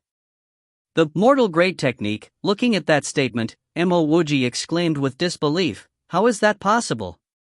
How could it be? Even if it's mortal grade, why is it so cheap?" The attendant looked at Mo Wuji's stunned appearance, and suddenly felt like adding a few more sentences. Perhaps that guy would eventually fork out the money to buy it. Just as the attendant was prepared to coax Mo Wuji into buying it, a gentle voice said, "This technique can be found everywhere, and the price here is the most expensive. A street vendor or a small shop would probably sell it to you for 20 or 30,000 gold coins. You might even get one for just 10,000 gold coins. Because this technique could only be practiced until channel opening stage level 9 before the user is forced to change techniques. Furthermore, the method of practicing it is extremely difficult. Also, to reach channel opening stage level 9 with this technique would take up considerably more energy and resources compared to other techniques." The speaker turned out to be a smiling man of average stature. The words of this man splashed upon Mo Wuji like a bucket of cold water. He thought he finally found a bargain, when in actual fact the whole street was selling it. "Thank you, mister, for your advice." Despite the aching disappointment in his heart, Mo Wuji raised his hands in an appreciative gesture. The attendant said sheepishly, "While the whole street is selling this, at least our store is selling the complete version. The versions of the technique sold by the street vendors have missing content, and are made from coarse materials. I promise you, I sell at least 10 copies of this technique here." The man nodded his head and said, "That's true, you can trust the brand of Luo Hai Merchant House. Chapter 51, Basics of Cultivation. Chapter 51, Basics of Cultivation. Translator, Sparrow Translations Editor. About that, could you let me take a look at that technique? Wuji sighed to himself, wanting to lay his eyes on this mortal technique. He had no other way, the amount of money he had could only afford some techniques of the masses. No problem. The shop assistant took the Immortal technique manual out from the glass display case and handed it to Wuji with a smile. He did not have the permission to do so for other techniques, but at least for this one, he could make such a decision. The moment Wuji intended to open the manual, the middle-aged man laughed. My suggestion would be that if you want to make progress in your cultivation for the long term, it would be better to accumulate some points and purchase a higher quality mortal technique. The Immortal technique only goes by this name in this shop. Once you leave the shop, this technique goes by another name. What's the other name? Wuji blurted. The middle-aged man pointed at the manual in Wuji's hands. Once you open this manual, you will be able to see its actual name. With that, Wuji hurriedly flipped open the manual. Below the words Immortal technique, there were a few small unassuming words, Basics of Cultivation. When Wuji saw those 3 words, he almost coughed up blood. If this middle-aged man did not remind him, he would have bought this manual.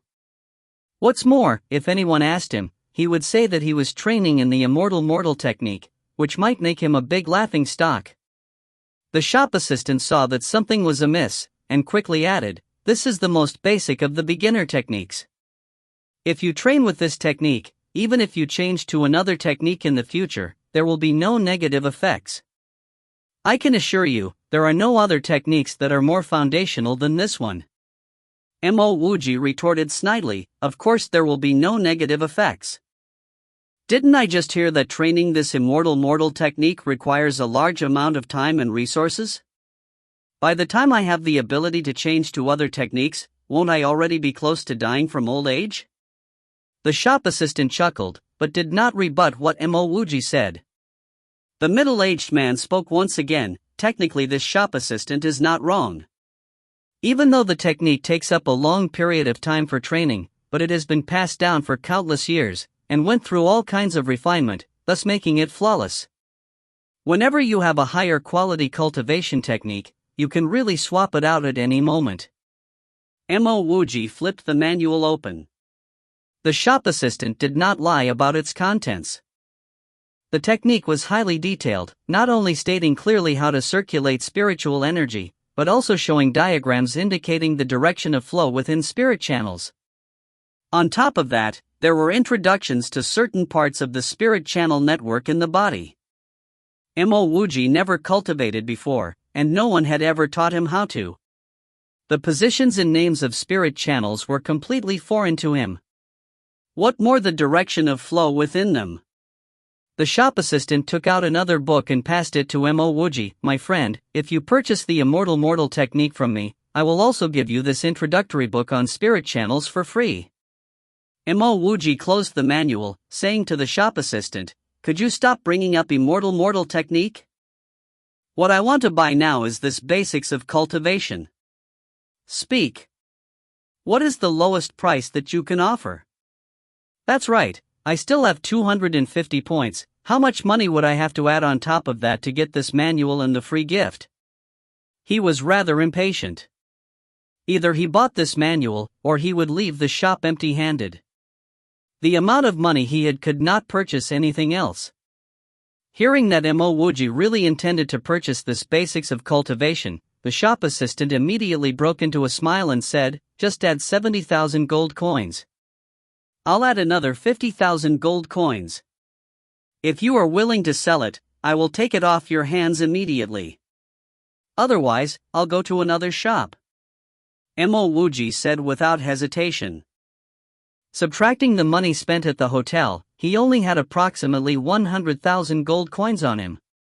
He would have to scrimp and save this sum of money. Initially, he felt that 100,000 gold coins was a large sum. But only after walking into the shop did Wuji realize that he was poorer than a beggar. At this rate, he would have to find some way to earn money for meals. Deal. The shop assistant passed both the Immortal Mortal technique and the introduction to spirit channels to Wuji without hesitation. Wuji took out the orange rewards card to pay with his 250 points, then taking out a $50,000 gold note. He finally obtained the cultivation technique of his dreams, the Immortal Mortal technique. No wait, it's the basics of cultivation. Carefully wrapping both books up and stuffing them into his clothes, Wuji decided to find somewhere to test his spirit roots, before going back and seeing if he could cultivate. As Wuji was about to leave, he turned around and saw that the middle-aged man had not left yet. The man did not know Wuji at all, but yet still helped to explain many things to him. It looked like this guy was here to look for him, but he had just arrived in Changluo City. Thanks, brother, for all those explanations.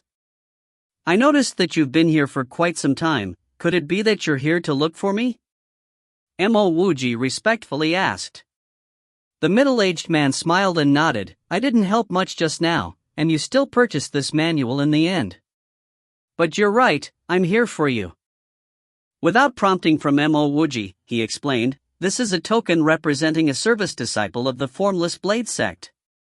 Wuji instinctively took the ice-cold token, and asked with suspicion, but I don't even know you, why are you giving me this token? The middle-aged man warmly replied, don't worry, this token was given to me by Qin Xiangyu. She asked me to pass it to you. If you don't intend to use it, just keep it by your side. You never know when it might come in handy. Qin Xiangyu? Wuji immediately remembered the lady that lived next to him. That woman seemed pretty normal, but she gave off an aura of distinction. Her figure was even more attractive. That sort of curvaceous body was not only beautiful, but also did not seem like kitsch. Perhaps, this was what an actual aura felt like. He only helped her conveniently initially, who knew that this woman would remember him, even giving him a title of service disciple within a sect.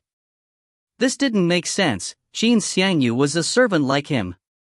How could she have obtained a token for service disciples from such an immortal sect, and afford to give one to him? Seemingly reading Wuji's mind, the middle-aged man explained, Xiangyu's younger brother, Qin Shen, is the Formless Blade sect's second elder's direct disciple, and had left home for over 10 years. Because of the Spring Immortal Gate Conference, they were able to meet, and she obtained this token from him. Wuji finally understood. No wonder she could easily obtain such a token. As this matter has been concluded, I will take my leave. The middle-aged man did not introduce himself, and after Wuji received the token, automatically bade farewell and left. After the man had left, Wuji then grabbed the shop assistant and asked, may I ask what level is the Formless Blade sect? The shop assistant looked at the token in Wuji's hand in admiration, replying, the Formless Blade sect might not be the best sect around, but it's at least an Earth-level sect, a below-average one. Only a below-average Earth-level sect. Wuji was slightly disappointed, but still felt greatly indebted to Qin Xiangyu. There might be many people who keep grudges, but much less who remember other people's goodwill. Putting the token away, Wuji decided to still get his spirit roots tested. If he had spirit roots, and of a decent quality, then he might actually stand a chance to go for the Spring Immortal Gate Conference. When that happens, he would not be only a service disciple, maybe even an outer disciple. Chapter 52, The higher you go, the harder you fall. Chapter 52, The higher you go, the harder you fall. Translator, _editor, _UE. Changluo City had too many locations for testing spirit roots, and the cheapest only required a fee of 100 gold coins. Being wary of false test results, Wuji decided on the Xinghan Spirit Opening Tower. After some inquiries, Wuji found out that the Xinghan Spirit Opening Tower was one of the top-tier spirit opening towers. Its accuracy rate for testing one's spirit roots was a perfect 100%. Originally, Wuji was worried that his spiritual roots may be of poor quality, and that it would be better to take the test on the sly. However, when he reached Xinghan Spirit Opening Tower, he knew that he was overthinking. Just by standing outside of the Xinghan Spirit Opening Tower for a few minutes, Wuji saw up to 100 people enter and leave the premises. With such a high volume of human traffic, who would notice him? Wuji walked into the Spirit Opening Tower and was welcomed by a large signboard. The signboard had 2 arrows, the left one pointing to spirit root testing, and the right one pointing to opening of spirit channels. Taking a left turn, Wuji quickly arrived at a window which had a sign below it that wrote "Pay 700 gold coins for the testing of spirit roots." He handed over the fee, and obtained a card numbered 3121. There were many people coming to get their spiritual roots tested, and all Wuji had to do was to follow behind the others. He walked up to the 3rd floor, which had a large hall with over 100 people seated within it. Due to the gigantic size of the hall, even with 100 people in it, there still seemed to be much extra space left. At the corner of the hall, there was a metal door that was closed shut. When Wuji entered, one person walked out from that door, and following the reporting of a number, another went in. Within half a minute, the previous person exited the door, and the person with the next number entered. Wuji waited for approximately an hour before his name was called. He then entered the room anxiously. If nothing went wrong, and the test results still indicated that he did not have spiritual roots, then he probably would not have spiritual roots for the rest of his life. After entering the room, Wuji saw a crystal pillar that was much more transparent and clear than those within Chenya's Spirit Opening Tower. Not only was it clearer, its height was also much greater than the Chengya Spirit Opening Tower. By his estimates, it was at least 4.5 to 5 meters tall. Beside the crystal pillar sat a middle-aged woman. Upon seeing Wuji enter, she said emotionlessly, "Stand up there." Wuji took the test once before, and already possessed experience about the whole process. He immediately stood on the Spirit Roots test platform. The next moment, a bright blue light shot up to the sky, exceeding the top edge of the crystal pillar. In an instant, this blue light disappeared, and the pillar reverted to its original state. "What's going on?" The female tester suddenly stood up, walking towards the crystal pillar with a look of suspicion. She touched the pillar all over for a good period of time. Sometime later, she still did not know what had happened, and could only tell Wuji, "You, come down. You'll retake the test a while later." Wuji initially got stunned by the blue light that shot into the sky. What followed was a tingling sensation on his scalp. He had saw Yenne's Spirit Roots test before. Hers was a streak of green light which did not even reach the top of the pillar, and she was determined to have supreme spirit roots. But Yenne's green light remained at the pillar all the way until she stepped down from it. That warm green light was something that Wuji was unable to forget even up till that point in time. What was the issue with him? After that streak of blue light shot to the sky, it disappeared completely. Moreover, this sort of brilliance was highly disruptive, totally different from the warmth from Yenne's light. "Stand up there again." Seeing that Wuji was in a daze, the tester shouted once more. Wuji hurriedly stood up onto the pillar. A moment later, he saw that the pillar had some faint specks of blue light that flashed a few times, before the pillar returned to its original state. The middle-aged woman furrowed her eyebrows, and was not very satisfied with the results, pushing for Wuji to take the test again for the 3rd time. It was still the same. A few bits of blue light sparkled for a moment before disappearing. "Low-quality mortal roots, there's no possibility for you to open your spirit channels. You may leave now." The middle-aged woman finally confirmed the results of the test. The blinding brilliance of blue light from the first try must have been a glitch with the crystal pillar. The crystal pillar rarely had any issues, but it wasn't that there were none. It almost caused her to think that some kind of genius was in her presence, wasting the time spent on 3 tests. Wuji was devastated, walking out of the room with his head held low. It seemed like the meridians that he opened belonged to the Meridian Network, not the Spirit Channel Network. If they were spirit channels, he would already have spirit roots. But what exactly happened with the blue light for the first test? Something must be wrong. His tested Chinese spirit opening tower only yielded a few gray sparkles. However, it was blue light flashing this time. Perhaps this had something to do with the lightning source within him? Now that he had a cultivation technique, no matter what the result, he would go back to start cultivating first. If he really could not cultivate, then he would find a way to learn martial arts. There was another person that Wuji could not forget, Yenair. Besides his parents, this was the only person he had met that would rather remain hungry and thirsty so that he may have a better life. Every time he thought of Yenair, Wuji would become furious at the woman that took her away. At Tianluo Hotel, Wuji stepped into a room, closing the door, and taking out basics of cultivation immediately. It is a fallacy that spiritual energy appeared after heaven and earth was created. Spiritual energy was created together with the universe. Those born without it are called mortals. Mortals of my generation compressed and trained spiritual energy and achieved longevity.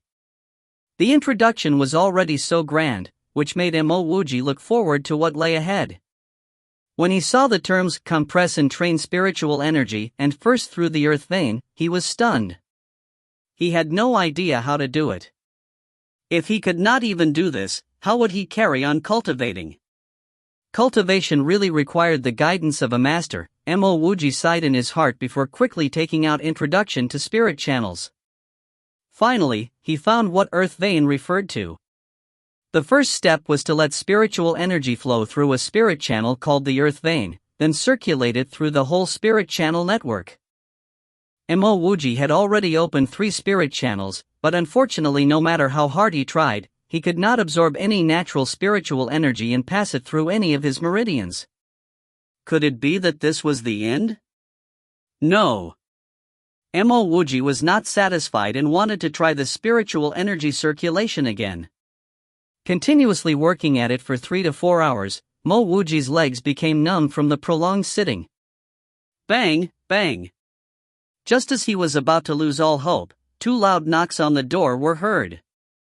Wuji angrily threw the immortal technique to one side, and yanked the door open. At the door was a rather familiar woman clothed in black. The woman had a perfect figure and she was stunningly beautiful. Wuji did not care how pretty this woman was, immediately shouting, "Do you know that it is bad manners to knock on a guest's door as you wish? If I were sleeping with a woman inside, would you want to come in to take a look?" The woman in black was taken aback for a moment by Wuji's boundless rage. Coincidentally, her gaze landed on the immortal technique that Wuji threw to one side. Even though that was actually the basics of cultivation, but the words immortal technique were larger. "I'm really sorry for disrupting your training. I was the previous guest who stayed in this suite." Once the woman in black finished speaking, Wuji suddenly recalled that he brushed shoulders with a woman while entering the suite. Wasn't this that woman? If it were not for her checking out of the room last minute, he would not have a place to stay at. Wuji suppressed his anger and forcibly apologized, "I'm terribly sorry. I was just on a short fuse because something went wrong with my training." "Didn't you check out already? Why are you still here?" Wuji's words were simply boastful lies. In reality, he did not even manage to start his cultivation, so how could he have faced any problem during it? Chapter 53, The Start of Cultivation. Chapter 53, The Start of Cultivation. Translator, Sparrow Translations Editor. The woman in black felt embarrassed and replied hesitantly, "Something urgent popped up so I couldn't leave Changluo and now I'm unable to find another place to stay." Wuji answered doubtfully, "I'm sorry that you are unable to find a place to stay, but I will not move out of this hotel room." He was still unable to cultivate but decided to keep trying as he already knew of the cultivation techniques and this was a suitable place for him to try cultivating. The woman in black waved her hand and said, "You will not need to move out, this suite is able to fit 2 people. Look on the left of the living room, there is another room available." Wuji had not noticed that room on the left until she mentioned it. He fell asleep straight away when he entered the room last night and left early in the morning today. When he returned, he started trying to cultivate without even stepping into the room. This two-room concept suite was indeed worth the 20,000 gold coins. It was not as if Wuji did not want to help this woman, but it was a critical period of time for him. If he was not trying to cultivate, he would have very willingly let her stay, as it would not be very pleasant if she were to interrupt his training when he was still trying to cultivating. As she soon realized the reason for Wuji's hesitation, the woman in black hurried to say, "Don't worry, I will not disturb you while you are cultivating. In fact, I could help in some areas which you do not understand." Wuji's intention was made obvious to the woman in black from the Immortal Mortal manual, which she previously threw to one side. "Are you an immortal master?" Wuji asked, out of curiosity. The woman in black replied humbly, "I am not considered an immortal master. I am now only at channel opening stage level 4, but I'm quite familiar with the fundamentals." Anyone in the channel opening stage was considered to be an immortal master in the eyes of a mortal. However, the woman in black knew she was nothing extraordinary in terms of her channel opening stage. She would be too embarrassed to call herself an immortal master. Wuji was in awe when he heard this. Han Ning was only at channel opening stage level 1, and she had mentioned that there would only be a drastic increase in strength after reaching channel opening stage level 4. He swept across to one side of the door and smiled vibrantly, saying, "Elder sister, please come in quickly. It is very windy outside." The woman in black glanced at Wuji as her impression of Wuji drastically changed after that sentence. How could it have been windy when they were inside a hotel? She hesitated for a split second to enter the room. However, she really had no other place to stay and could not leave Changluo City, as she had other plans in the city. Wuji waited for the woman in black to enter before shutting the door. He then hurried to pick up the manual embarrassingly. He thought to himself that maybe, in the eyes of the woman, he was nothing but a pile of sh*t in the world of cultivation. The manual may be cheap, but it is not a good book to follow if you want to cultivate efficiently, the woman in black said objectively as she saw him pick up the book. Yes. However, I've heard that this manual has been passed down for thousands of years, and it is one of the most useful manuals for beginners.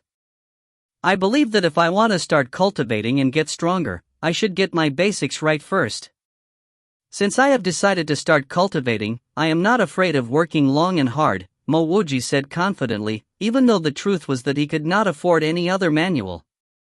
The woman in black was pleasantly surprised at the words of Wuji. As he was able to afford to stay in this suite, she did not think that he only bought the manual because he could not afford the others. Yes, you are right. I did not have a peaceful state of mind when I first started cultivating, the woman in black agreed.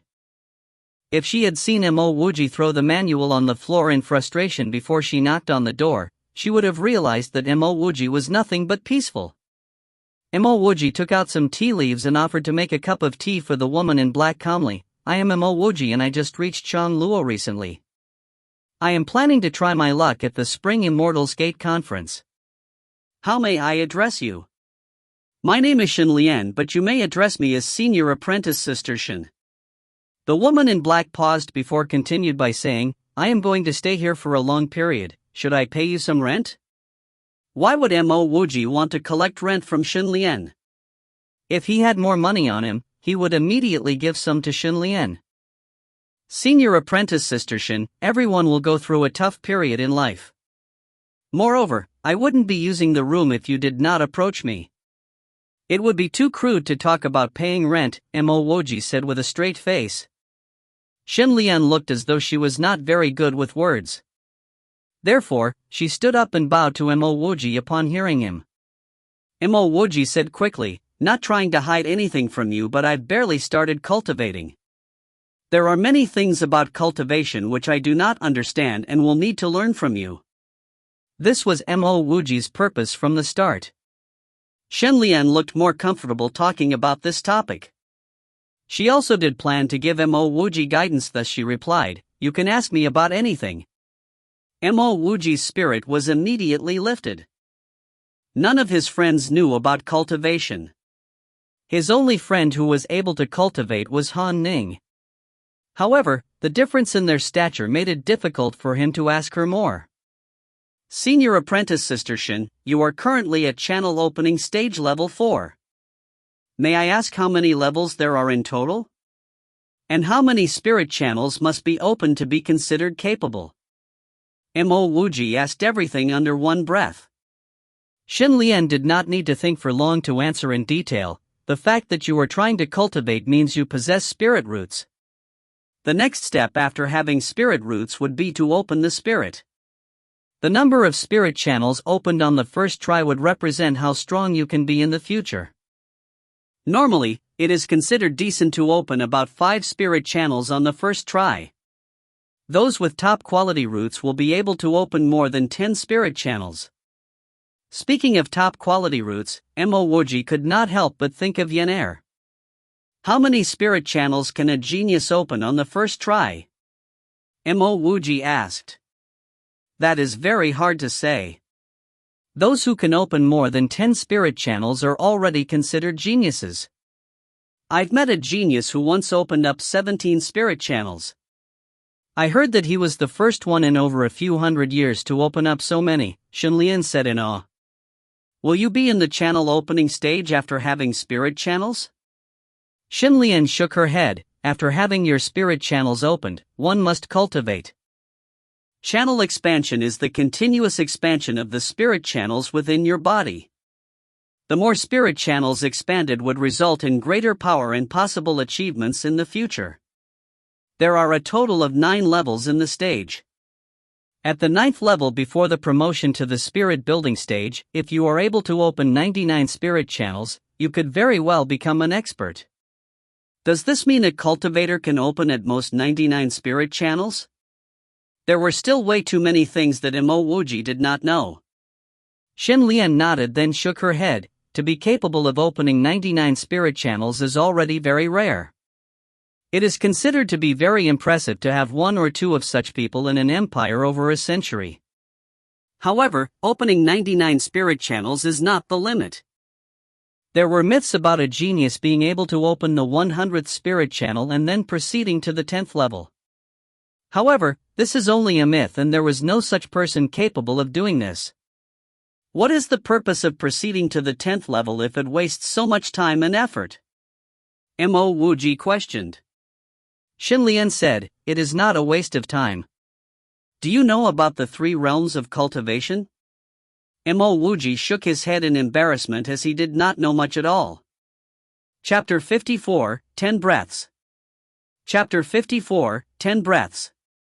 Translator, Sparrow Translations Editor.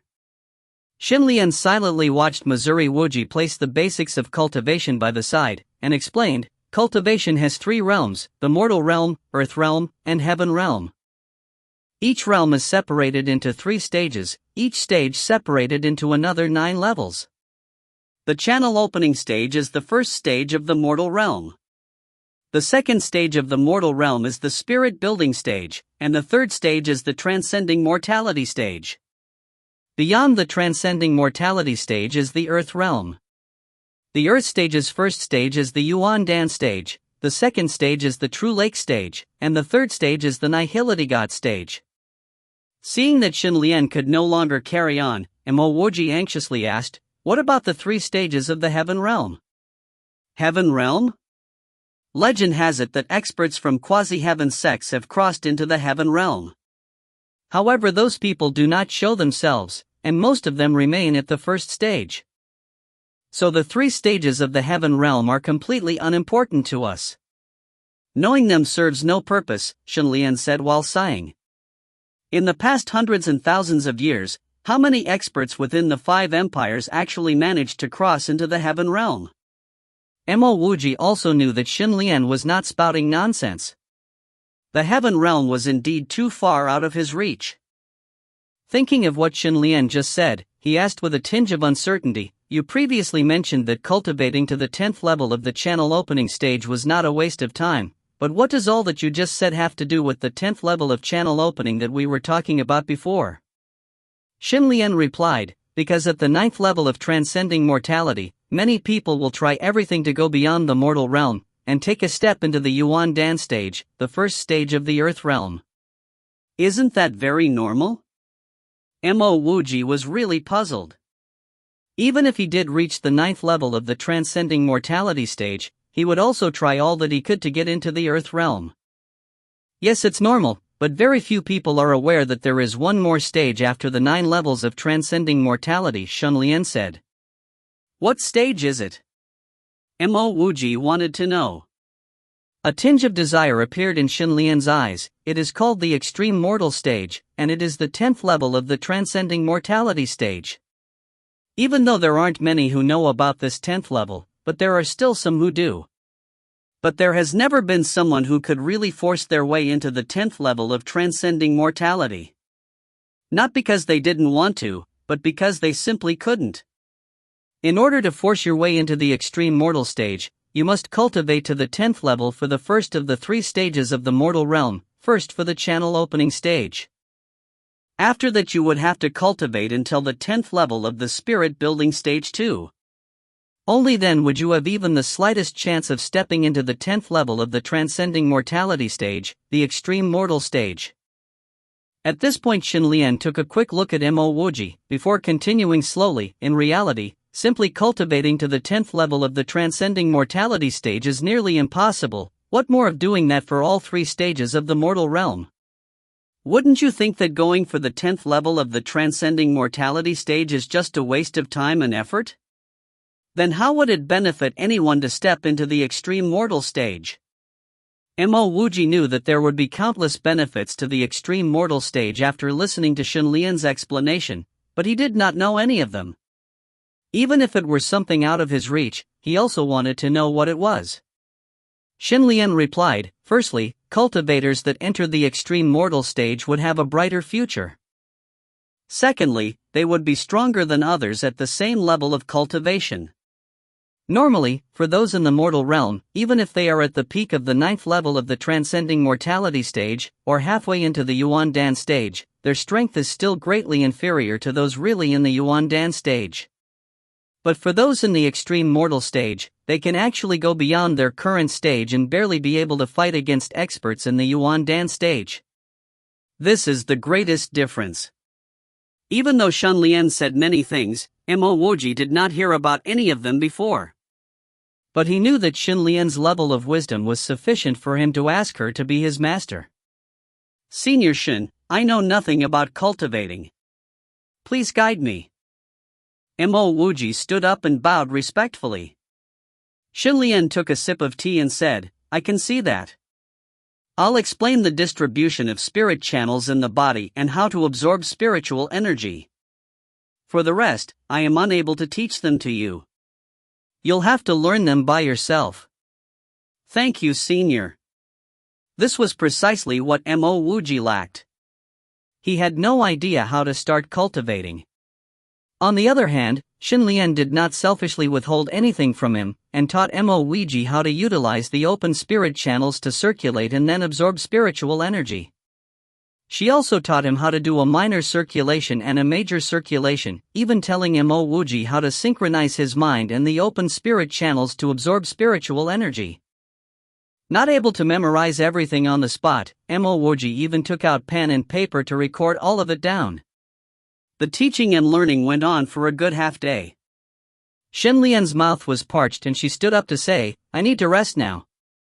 Sigh, staying in a room with you isn't easy. Thank you, Senior Xun, I will never forget your kindness of teaching me today. Mo Wuji humbly replied. What Xunlian had taught him today was definitely not something that he could normally learn elsewhere. Even if he became a basic disciple, it would still be difficult for him to learn so many useful things. Forget it, I don't want to take you in as my disciple anyway. Xunlian walked into the room on the right after she finished speaking. She used almost a day's time to just enter this apartment and a room within it. Mo Wuji chuckled sneakily, saying to himself that he did not intend to ask her to be his master. When Xunlian reached to the room's door, she suddenly stopped and turned around, asking, That's right, how's your spirit roots? How many spirit channels did you open before opening your spirit? Wuji paused slightly. What spirit roots did he have? If he said that he did not have spirit roots, and never opened half a spirit channel, who knew whether Xinlian, who spoke until her mouth went dry, would pounce on him and strangle him? Well, my spirit roots are only average, and I'm not very comfortable to disclose how many spirit channels I have opened. In all, my talent and quality definitely is a far cry from Senior Xinlian. Wuji sheepishly replied with an awkward laugh. Xinlian calmly spoke, I naturally know that your talent is beneath mine. I only want to remind you that even for those with supreme spiritual roots who are absorbing spiritual energy for the first time, they require around a day before they can sense the spiritual energy. For spiritually sensitive people, sensing spiritual energy within 2 hours is not impossible. People with high-quality spiritual roots require 3 to 5 days before sensing spiritual energy.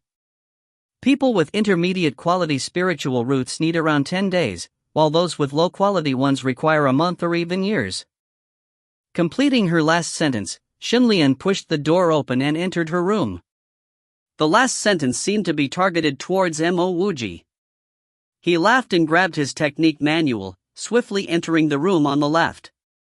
He did not have spiritual roots at all. Who cares if he would take a few months to sense spiritual energy? He already had the method in manual. What was left was to attempt it. What he learned from Xinlian was too much, so he decided to use the 2 months here to try it out nonstop. Back in the room, Wuji immediately began to follow the method that Xinlian had taught him to absorb spiritual energy and start the round-the-body circulation. Aware that those with the worst spirit roots would require at least a month to sense spiritual energy, Wuji was completely calm. He did not have spirit roots, and it had not even been half a day yet. It would be unusual if he could actually sense spiritual energy. Cultivation was originally an orderly process with slow improvement, so why the rush? Taking in a deep breath, Wuji closed his eyes and began to sense the spiritual energy of the heaven and earth. In that moment his heart was calm, without even the slightest bit of anxiety. Nonsense, even those with supreme spiritual roots would need a day to sense spiritual energy. What good would it be if he was riled up? Not even at his 10th breath, Wuji could feel a cool airflow through the first of his opened meridians, then after half a minor circulation it entered his second meridian. Wuji got a shock and opened his eyes. The airflow disappeared. This was only half a minor circulation, and Wuji could feel that his whole body was significantly lighter. This was too simple, right? Could this be cultivation? But he clearly did not have spiritual roots. Wuji exploded in happiness after being stunned for a moment. As long as he could cultivate, who cared if he had spiritual roots? The next instant, Wuji immediately pulled out and opened up the basics of cultivation, cleared his mind, and furiously started the circulation process. TL note, we changed hierarchy of cultivation to realm-stage-level for better clarity. Chapter 55, Channel Opening Stage Level 1. Chapter 55, Channel Opening Stage Level 1. Translator, Sparrow Translations Editor. After an unknown amount of time, Wuji suddenly opened his eyes. He felt as though his cultivation had met with a bottleneck, without any way of breaking through. It was written in, once spiritual energy fills the body through the spirit channels, the first level would be complete. Wuji could feel his entire body filled with spiritual energy, it's just that he used his meridians instead of spirit channels. Was this channel opening stage level 1? Wuji examined his hands in shock. He could smell a hint of rancidity.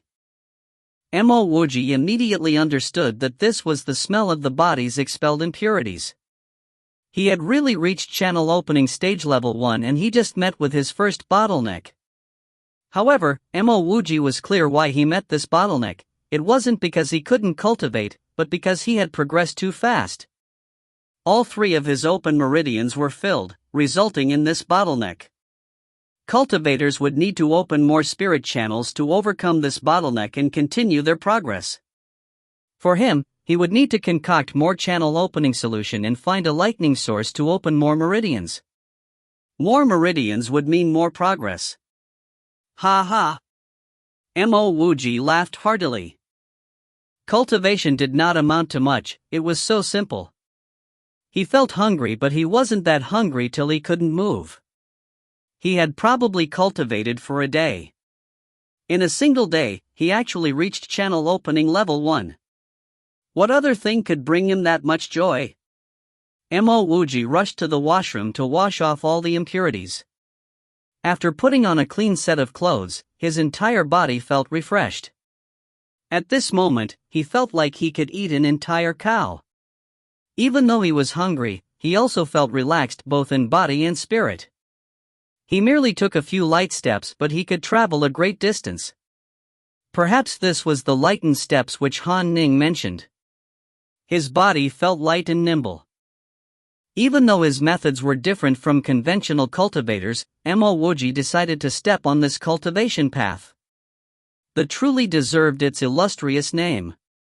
Now, even if someone offered him a higher grade cultivation manual for the Mo Wuji would not agree. Wait. Why did people treat this as trash when it actually could help him produce such immortal results? Could it be due to the fact that he had opened meridians and not spirit channels? What was the exact difference between meridians and spirit channels? Mo Wuji could not understand, so he simply put it at the back of his mind. He might not understand the theory behind it now, but who says he wouldn't understand it in the future? As he was about to open the door, Mo Wuji was sure that Xin Lian would ask him why he was cooped up in his room for so long. However, Mo Wuji did not expect that Xin Lian wasn't even outside. Mo Wuji brushed his nose embarrassedly, chiding himself for thinking too much. There was still more than a month to the Spring Immortals Gate conference. He would need to purchase ingredients and concoct channel opening solutions before that happens. Even though he only had mortal roots, he could cultivate, and at a fast pace at that. Having 3 open meridians was really too lacking. If he wanted to progress faster, he would need to open more meridians. You're leaving? Just as Mo Wuji was about to leave, Xin Lian opened the door from the room on the right. Mo Wuji must have been cultivating for a day or two. Xin Lian couldn't have been cultivating for the same time, right?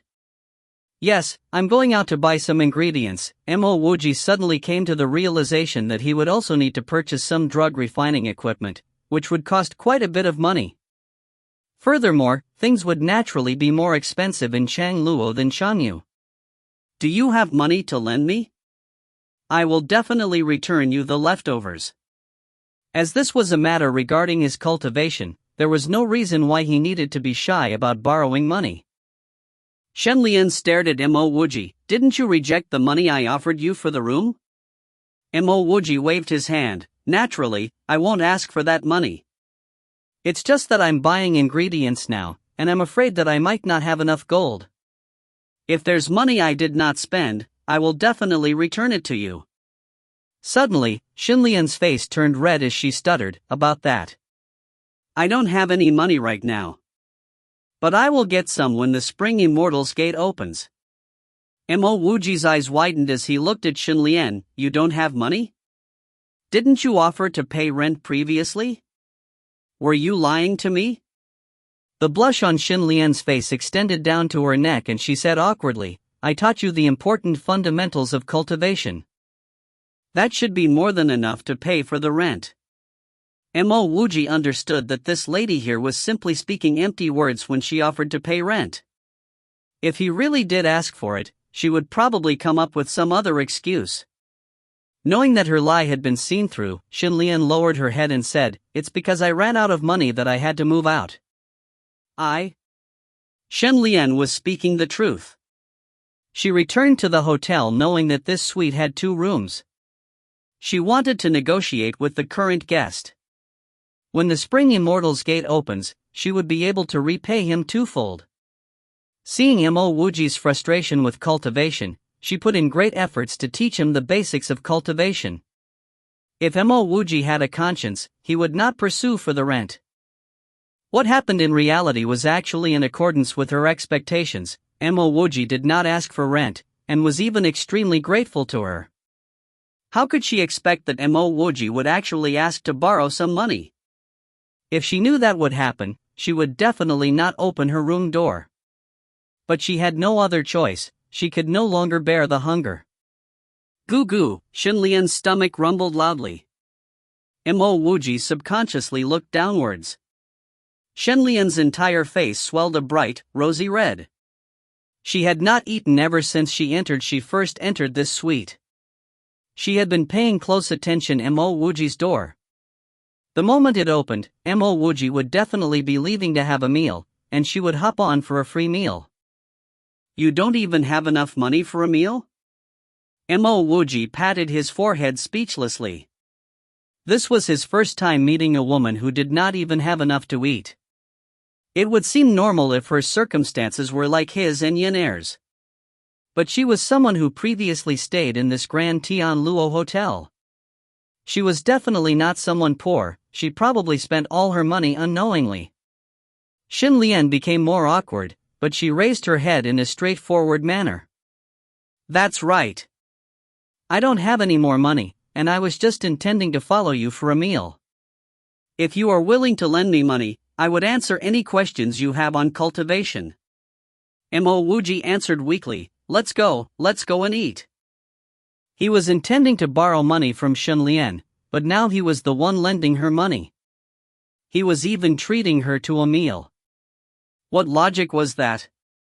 You truly cannot judge a person by her cover. Rest assured. I will pay you back twofold. As the two left Tianluo Hotel, Xinlian noticed Wuji looking a little frustrated. She thought that Wuji was still worried about the money, so she took the initiative to console him. Wuji waved his hand, don't worry, this is just small money. What he was worried about was the concoction of the channel opening solution. More importantly, he was also concerned about where he could find a place to force open his meridians. After all, his meridians required lightning to open. You look like you have something on your mind? Xinlian asked curiously. Wuji was too lazy to answer her. Pointing towards a nearby restaurant, he said, let's eat here. I still have something to do afterwards. Chapter 56, Expensive Drug Refining Equipment. Chapter 56, Expensive Drug Refining Equipment. Translator, Sparrow Translations Editor. With two stunned waiters looking at them, Wuji and Xinling gobbled down a table full of dishes. The waiter's gaze soon changed to one of reverence, and they looked on as Wuji and Xinling left. Those waiters had met men who had large appetites in the past, but never before was there a woman who could eat that much too. Not only did she have a big appetite, but more importantly she also possessed a level of beauty that neither waiter had seen before. Such a gorgeous woman wolfing down a table of dishes was the complete opposite of what they had expected. Senior apprentice Sister Shin, since you have already had your fill, how about you head back first? I'll go attend to some issues.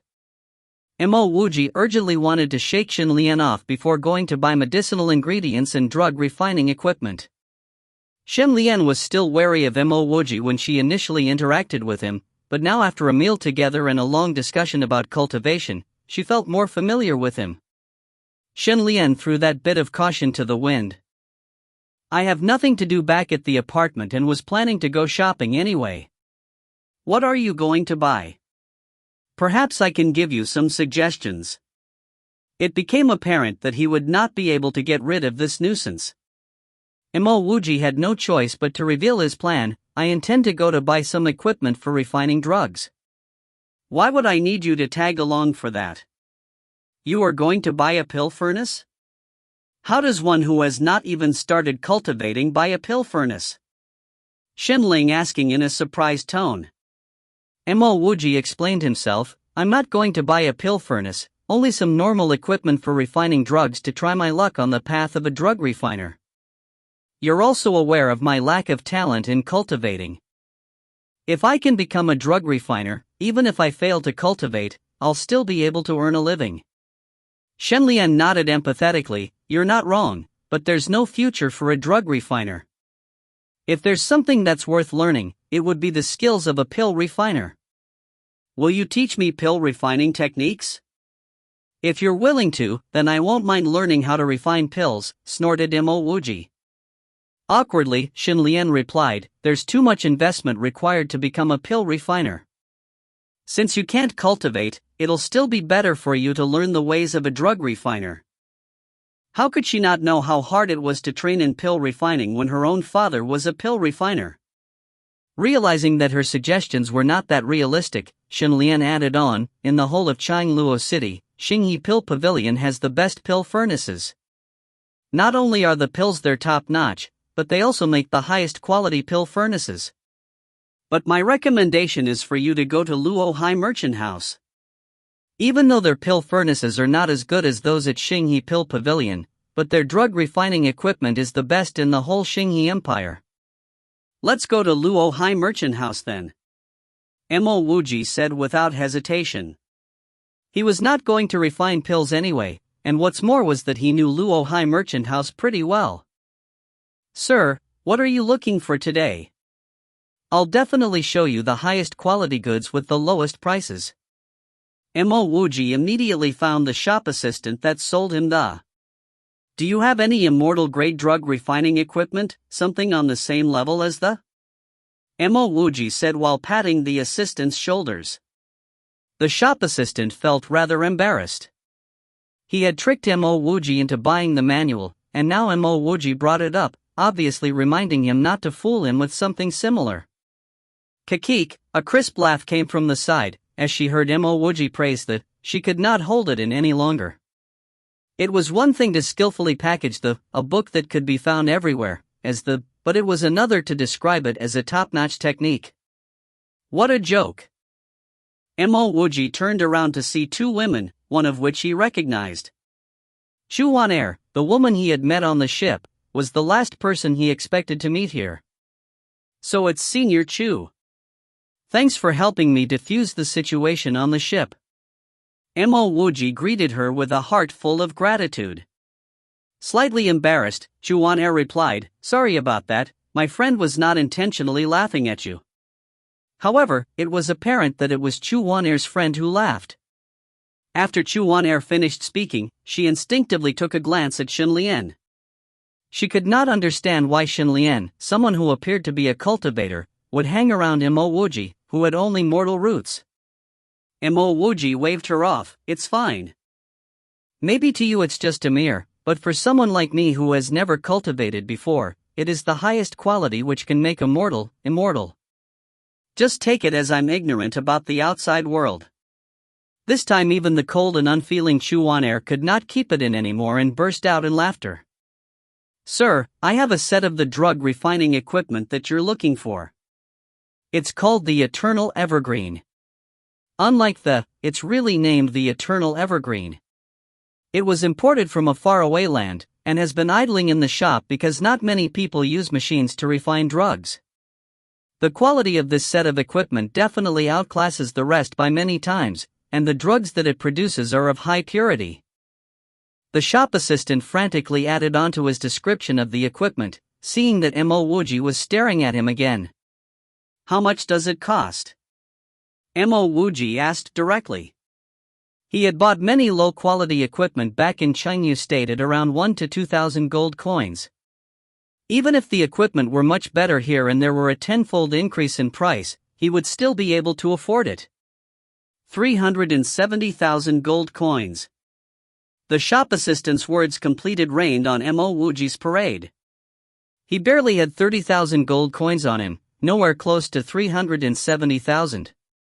While I have a stock of 2-leaved firegrass with me, will you accept it as payment instead? Wuji asked hopefully. By his estimates, the 2-leaved firegrass was worth far less than the clear sight fruit, but he had no other way than to try his luck. Ah, you have a stock of 2-leaved firegrass? Could you sell it to me? I'll pay 400,000 gold coins. Chu Wan-er suddenly screamed out. You want the 2-leaved firegrass? Wuji doubtfully asked. Chu Wan-er nodded, yes, I need the 2-leaved firegrass, here's the 400,000 in gold notes. Without waiting for Mo Wuji's reply, Chuan took out 100,000 gold notes. All 4 were from Luo Hai Merchant House, so there would be no issues with exchanging them for gold coins here. Mo Wuji swiftly retrieved a wooden box and passed it to Chuan, thanking her at the same time. I should be the one thanking you.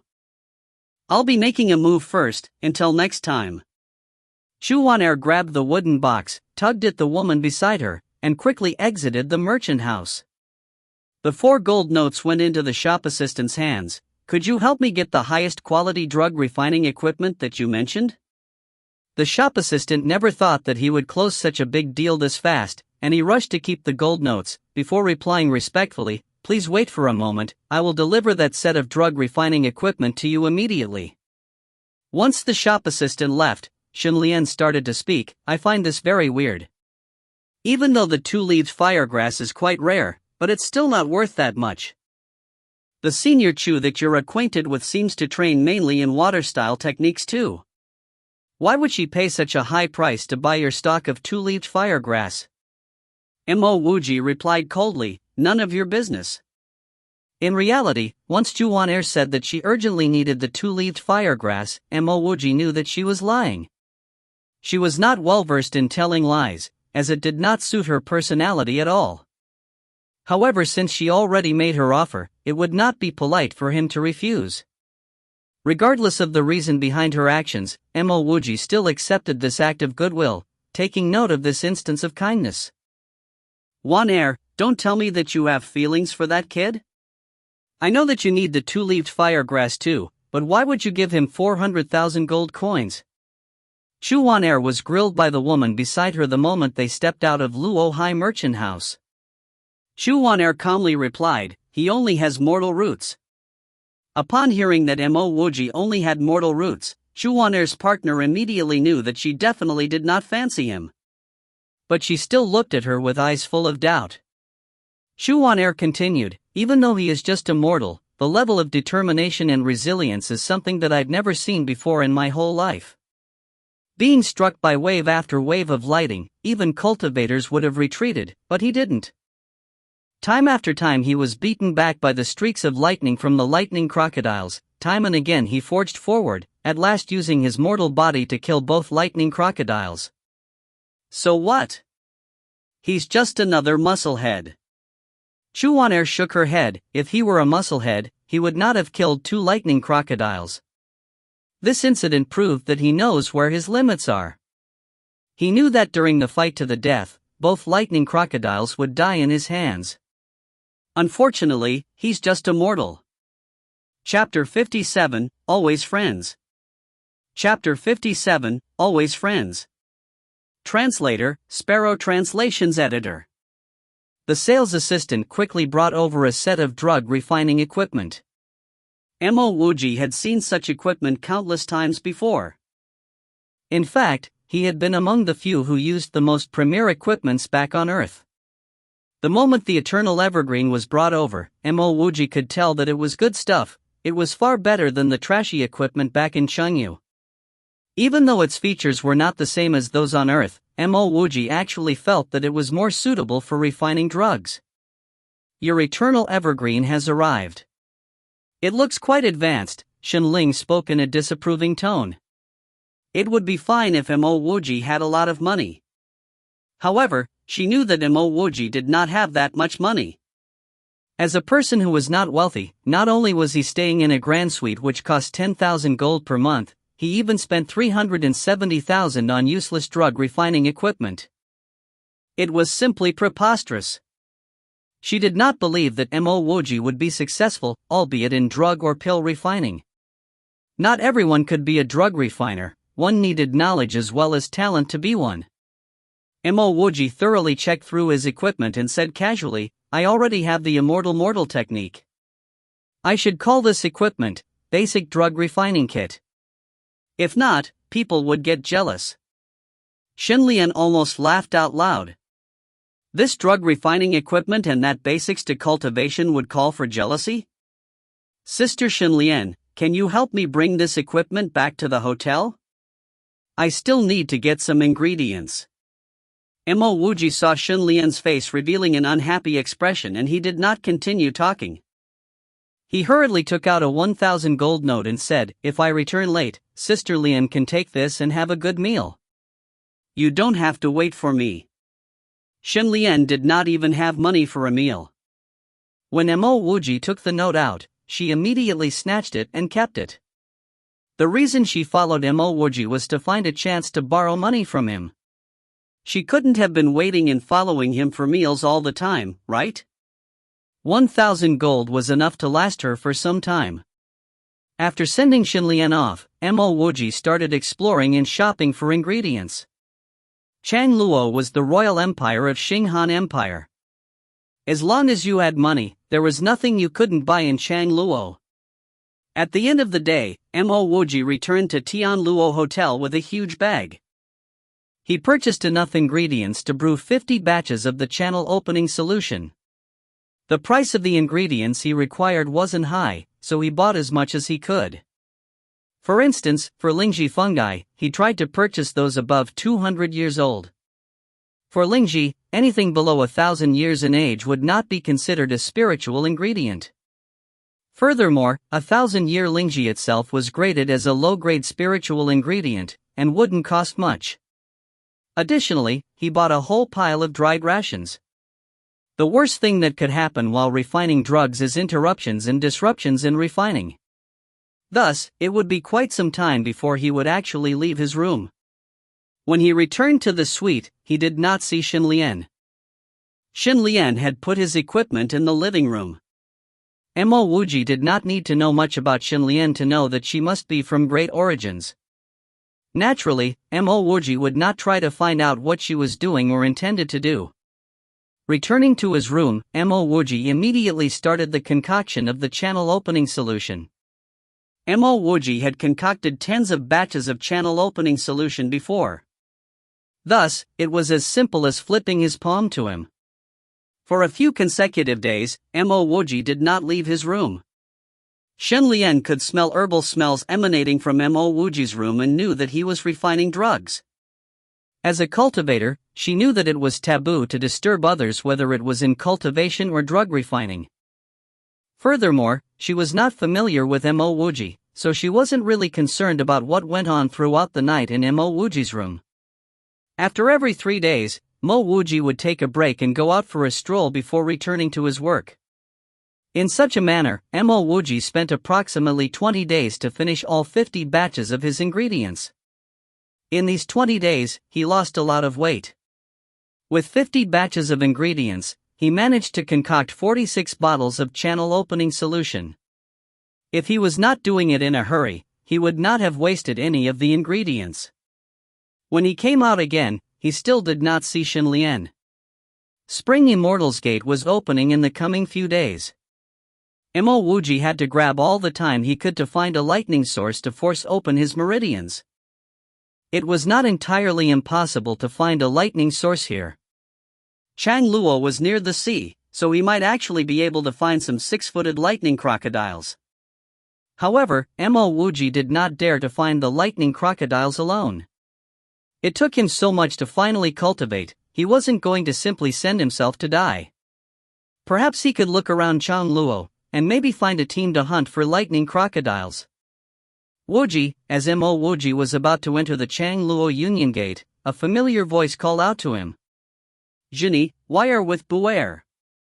Mo Wuji was pleasantly surprised, but before he continued, he stopped abruptly and asked, "Beware, who hit you?" A whole half of Ding Buer's face was swollen, a red palm mark was still visible on his face. "This is not the right place to talk. Let's enter the Union first," Yuan Jinni said and dragged Ding Buer and Mo Wuji into the Union. What happened?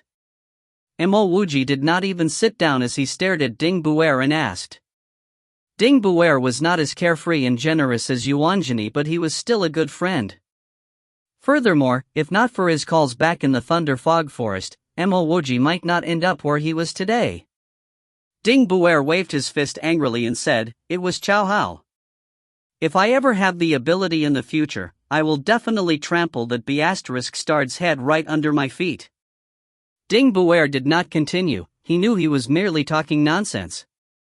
Chow Hao was a genius with impressive spiritual roots, unlike him, who only had mortal roots. How could a person without spiritual roots compete against Chow Hao? Talking about trampling Chow Hao was just an attempt to vent his frustrations. Wuji said calmly, "You can take your time and talk." Yuan Jini helped Ding Buer to tell his story. Ding Buer was always following beside Han Ning. When they reached Chang Luo, Chow Hao brought an immortal master to meet Han Ning, specially for the two-leaved firegrass.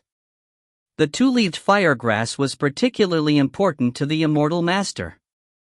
After accepting the grass from Han Ning, he immediately took out a wooden plaque and passed it to Han Ning, accepting her as an outer disciple in his sect. At this moment, Wuji finally understood why Han Ning was desperately looking for the two-leaved firegrass. Looks like that woman had already made plans. Even if she did not get selected during the Spring Immortals Gate, she could still be an outer disciple. It was not a bad plan. The immortal master's surname was Lu. After he kept the 2 strains of two-leaved firegrass, it was seemingly not enough, and he continued to ask Han Ning where she found it. Yuan Jini stopped here as Ding Buer interrupted and said, "This was when I spoke too much, and blurted that you were the one who found it." When the immortal master asked where you managed to find it, Han Ning told him that you found the grass growing by a lake on the outskirts of the Thunder Fog Forest. The immortal master did not continue speaking and immediately took off. However, I did not expect that Chow Hao would start hitting me the moment he left. He pushed me to the ground and started kicking me. Han Ning did not say anything? Wuji asked solemnly. Ding Buer shook his head, "No." After Chow Hao was done with me, Han Ning came over and told me that she no longer needed me. I was not a fool. I know when I have been abandoned. I did not have anywhere to stay, so I went to find Brother Jini. Wuji stood up, patted Ding Buer's shoulder and consoled him, "Don't worry. One day, I will help you take your revenge." Ding Buer's words had downplayed Han Ning's efforts in finding the two-leaved firegrass. Naturally, she would be unhappy. With her self-serving attitude, it was expected that she chased Dong Buer away. Yuan Jini also stood up, "Wuji, my matter in Chang Luo has also been settled. I'm not going to be participating in the Spring Immortals Gate. Instead, I will leave Chang Luo to pursue the path of martial arts. How about you and Ding Buer? Martial arts? Is this because you don't have spiritual roots?" Wuji was actually prepared to share the matter of the channel opening solution with Yuan Jini and Ding Buer. Yuan Jini shook his head and lifted his head up towards the grand ceiling. "Even if I have spiritual roots, I would still choose to pursue the martial arts. I already had this determination before I reached Chan Luo. Now that I am set on my path, maybe we might meet again someday, maybe we might never meet again. Wuji, Buer, this is where we'll bid farewell. Whether we see each other in the future or not, we will always be friends." Finishing his speech, Yuan Jini turned and walked out the union. Before Wuji could even say anything, he was already a distance away. As Wuji and Ding Buer walked out the union, they could faintly hear him singing from afar. "Today we bid farewell. Maybe we'll meet someday. Even if we don't meet, we'll always be friends." Chapter 58, Setting Out to Sea. Chapter 58, Setting Out to Sea. Translator, Sparrow Translations Editor. Brother Jini is indeed a carefree person. Ding Buer said as he sighed after the back view of Yuan Jini disappeared. "Buer, I'm going to hunt for some 6-footed lightning crocodiles by the beach. Why don't you stay over at my place and wait for me to return, then we shall head over to the Spring Immortals Gate conference together." Wuji offered his home to Diner Boer, guessing that he would have no other place to stay after leaving Han Ning. Ding Buer looked shockingly at Wuji. "Wuji, you do know how strong and powerful those lightning crocodiles are, right? Why would you be so eager to die?" Wuji looked in the direction that Yuan Jini had headed and said in a deep voice, "Jini has his own dreams to chase and so do I. Even without spiritual roots, I have to carve out a path for myself. You should know that I am quite resistant to lightning and have killed 2 lightning crocodiles previously. I know it's dangerous, but it is a choice that I've made. If I do not make it back alive, you are free to do whatever you want. Ding Buer clenched his fist as he felt more regret instead of shock. How could he just idle around when both Yuan Jini and Mo Wuji had such ambitions of their own? Wuji, I will follow you. If you manage to hunt down a lightning crocodile, I will even go to the extent of helping you retrieve valuable material from it. Ding Buer made up his mind very quickly. Rather than being treated like a dog with no respect, he might as well live a life of danger and die without any regrets. Wait, who could guarantee that they would die anyway? Why don't the both of you join us to hunt for lightning crocodiles? A tall brawny man said with a coarse voice. This fellow with a huge waist is definitely over 2 meters tall. Behind this tall brawny man was a much skinnier and shorter man as well as a woman with neat short hair.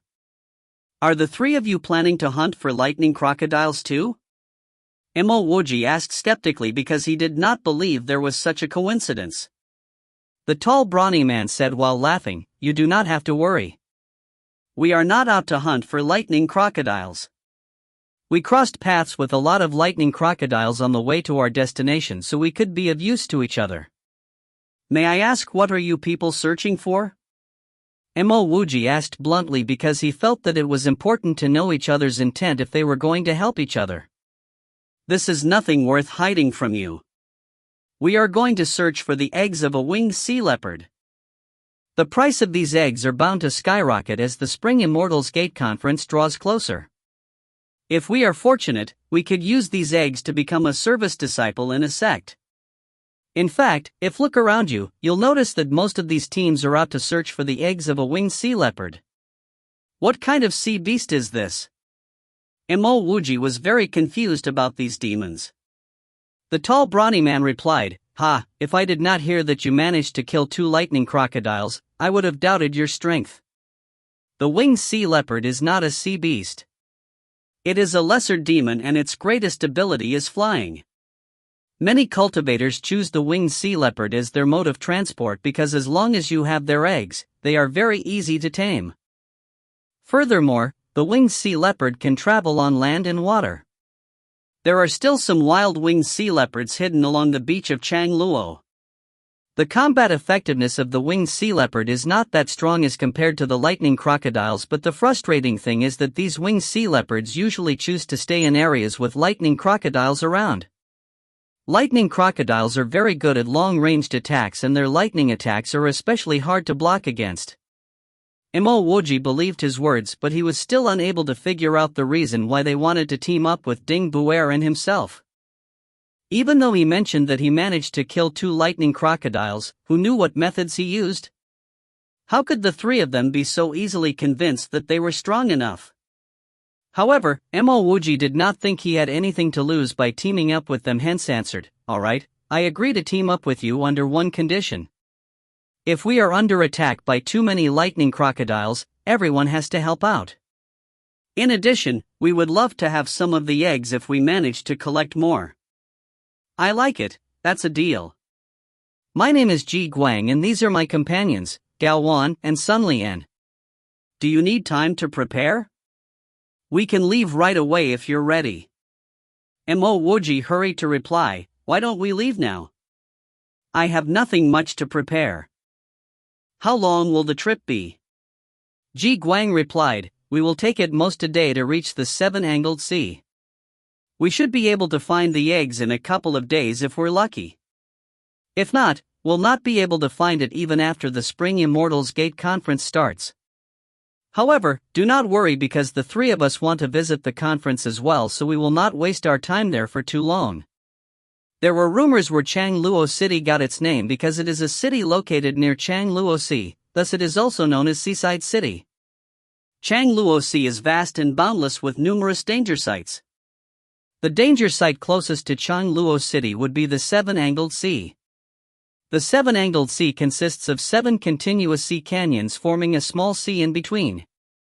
It is the closest to Chang Luo where the winged sea leopards are most commonly spotted. In recent years, the number of winged sea leopards captured have been increasing. Therefore, we do not see many of the winged sea leopards in seven-angled sea anymore. To capture a winged sea leopard, we might have to set out to sea for nearly a day.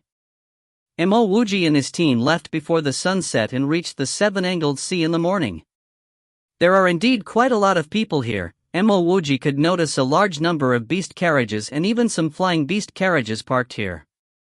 Ji Guang said cautiously, "Everyone please be careful because most of the people here come for the eggs of the winged sea leopard. We should try our best to avoid getting close to the people here as many of them live off robbing others of the eggs that they manage to collect. It looks like we have to set out to sea to look for these eggs. We have to take a boat, right? To set out to sea. Will we be heading out on a boat with a lot of people?" A puzzled Ding Buer questioned Ji Guang. The quiet gal once sneered at Ding Buer and said, "If a lot of us set out to sea together, how would we have the opportunity to capture the eggs?" Ji Guang added, "Even though there is a boat rental shop nearby, I did not intend on renting a boat. We brought something of our own." Ji Guang then took out a big parcel from his bag which Mo Wuji had been wondering what was inside for some time now. "What is this?" Ding Buer could not help but ask. Mo Wuji could tell it is an inflatable rubber dinghy. However, he was sure it was not as simple as a normal rubber dinghy. "This is an inflatable rubber dinghy." Ji Guang pulled out a cap and the rubber dinghy started to inflate itself. In a few seconds, the rubber dinghy stretched out to 7 meters long and 3 meters wide. "This is very convenient," Ding Buer said surprisingly. Mo Wuji kept quiet because he knew that this thing could be very risky. Once they set out to sea with this and met any demonic beasts, this thing could sink in one bite. This was not his main worry. His main worry is that there are no motor on board this dinghy. "How are we going to move this?" Ji Guang took out 4 paddles from another bag. "Except for Brother Mo, all 4 of us take one and with our speed, we should be able to reach our destination before the sun sets. This region should only have lightning crocodiles and not any other demonic beasts." After he finished his words, his eyes fell on Mo Wuji and said, "Brother Mo, you are capable of resisting against lightning attacks. If we were attacked by the lightning crocodiles, please help block the attacks. If the 4 of us row at our full might, as long as we go past the region, the lightning crocodiles would not follow us." Mo Wuji finally understood why he was asked to join their team even though they could tell that both Ding Buer and himself were not strong. By getting Ding Buer and himself in their team, they got themselves a person to help row the dinghy and a person to tank and resist the lightning attacks from the 6-footed lightning crocodiles. Chapter 59, Single-Handed. Chapter 59, Single-Handed. Translator, Sparrow_. Editor, Sparrow_Yui. Ding Buer also understood what was going on. It turned out that they were being used. "Wuji," Ding Buer turned to Mo Wuji, his face turned unsightly. Mo Wuji already had his suspicions when Ji Guang invited Ding Buer and him into the team. Now that things had become clear, he did not panic, but actually calmed down and said, "This means that we have some value. If we didn't have value, Brother Ji probably wouldn't have invited us, right?" By the time he uttered the last sentence, Mo Wuji had already turned and faced Ji Guang. In truth, he did not mind. Ji Guang was making use of him. At the same time, he was also making use of Ji Guang.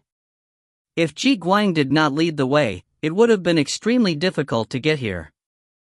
Furthermore, he found himself 3 additional helpers.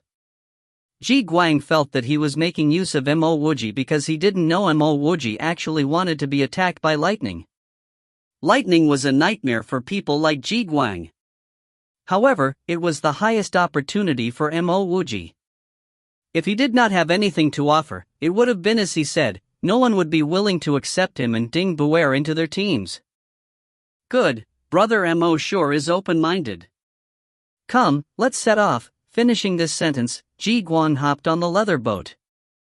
Seeing Mo Wuji agree, Ding Buer did not speak any further, directly picking up the paddle and hopping on the rubber dinghy together with Wuji. Wuji initially thought that with 4 men paddling the dinghy, its speed would not be very fast. However, after actually being on the dinghy, his thinking proved to be false. The design of the rubber dinghy was incredibly ingenious.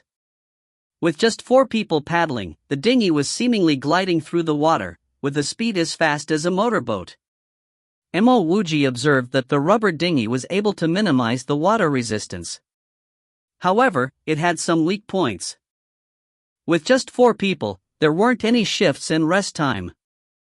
Furthermore, the rubber dinghy could be easily torn. 2 hours later, the sky turned dark. "Everyone, let's take a break. It looks like a storm is brewing," Wuji suggested after he noticed Ding Buer barely holding on. Ji Guang nodded and said, "Sure. We will take a break here to rest and eat. After half an hour, we will continue." The group did not manage to rest for half an hour. After 20 minutes, lightning flashed, thunder crashed and raindrops the size of soybeans started to descend down on them. Wuji took this time to check on the rubber dinghy. It had an automatic water draining feature, but it did not have a shelter to protect them from the rain. Another bolt of lightning descended. This time, however, Ji Guang started to shout alarmingly, "The lightning crocodiles are here. Everyone, don't fight them. We'll let Brother Mo handle them. While he helps us block the attacks, we will need to paddle faster. The faster we paddle, the lower the pressure on Brother Mo."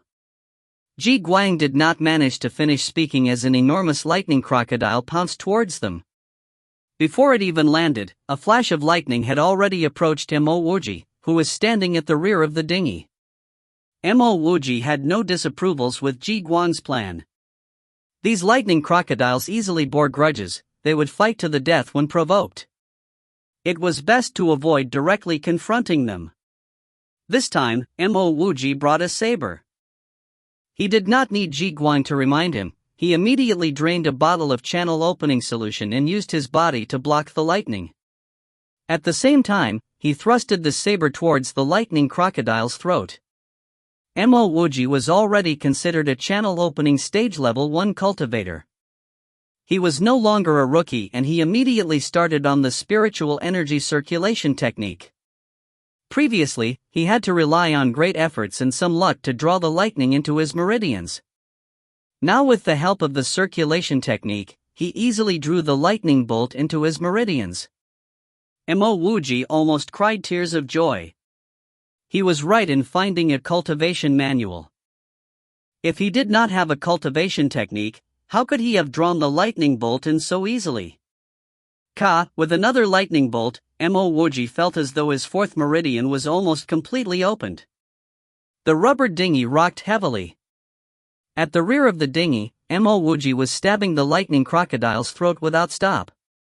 Wuji could only get 1 stab in for every 3 to 4 lightning bolt which landed on him.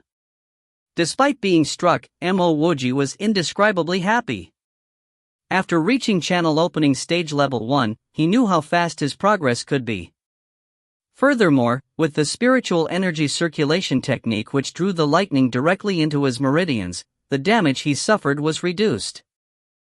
In the past, 10 bolts of lightning would have sent him flying, paralyzing him for a long time. Now, he had been hit by more than 10 lightning bolts but he was still well and fine. Furthermore, the opening of his meridians became much easier. What basics of cultivation? This cultivation technique really deserved to be called the Immortal technique. With just 10 lightning bolts, his 5th meridian got forced open. If he wanted to, he could have killed this lightning crocodile a long time ago. However, he was afraid of scaring away the other lightning crocodiles, so he stayed his hand. Ji Guang and company saw bolt after bolt land on Wuji. Seeing him hold on valiantly, they all heaved a sigh of relief. It seemed like Wuji wasn't lying. He had the ability to resist the lightning crocodiles. He probably had some special constitution. In the past, when they encountered lightning crocodiles, they could only run and retreat, without any ability to resist. Now with Wuji, they had some means of resisting. As Wuji forced open his sixth meridian, another 2 lightning bolts landed on him from the side. The lightning crocodile finally had some reinforcements. Wuji no longer showed any mercy. The saber in his hand sped up, stabbing the lightning crocodile's throat, sending its dead, inanimate corpse down into the sea. The lightning crocodile's body had materials which were worth money, but Wuji had no intentions of collecting the corpses. Even though the rubber dinghy was not small, amassing these corpses would cause the dinghy to slow down. Even though Wuji could use the lightning to open his meridians, he was not able to fully absorb it. A portion of the lightning would land in his body. Soon, his flesh started to tear and his skin charred black. When Ji Guang and company saw the 3 lightning crocodiles gang up against Wuji, their blood ran cold. However, they did not expect Wuji to suddenly burst with godlike strength, directly killing one of the lightning crocodile. Seeing Wuji block bolt after bolt of lightning, Ji Guang started to feel that it was really a wise decision to have invited Wuji. After killing the lightning crocodile, Wuji continued to use the channel opening solution and accept the blows of the 2 remaining lightning crocodiles. Very soon, Ji Guang and company found that Wuji had relied on luck to kill the previous crocodile. Wuji looked like he was no longer able to kill the lightning crocodiles. He only managed to get 1 stab in after being struck more than 10 times. The lightning crocodile had incredible vitality, 1 or 2 stabs was nothing to it. Worried that Wuji could no longer bear the lightning crocodile's relentless assault, Ji Guang and company paddled with their lives. Ding Buer wanted to help Wuji, but he knew he wasn't even able to withstand a single lightning bolt.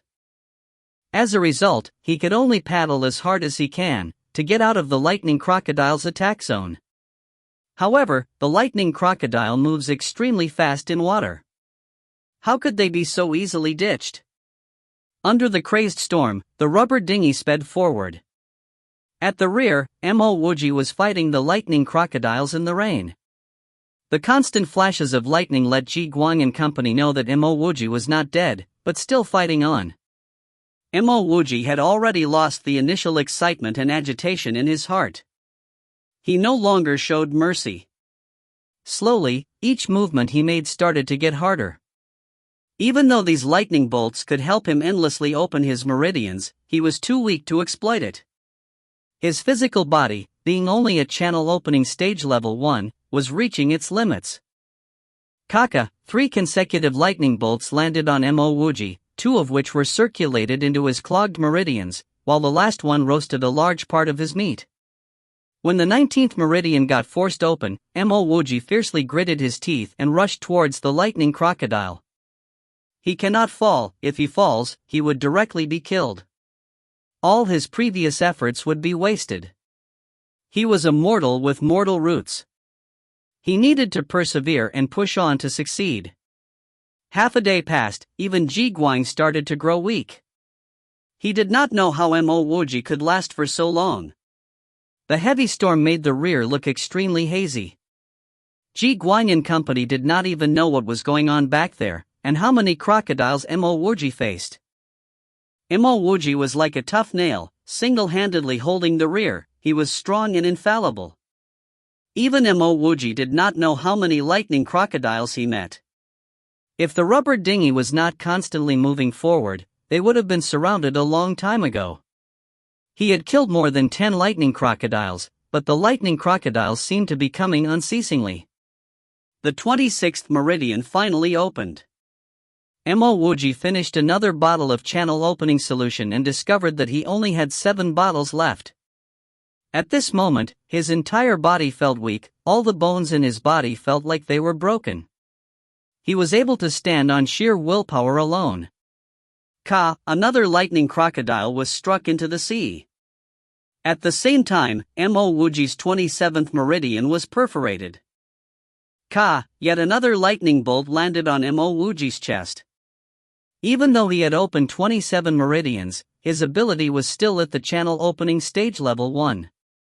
After spending so long in the storm and being constantly struck by lightning, Wuji was mentally and physically exhausted.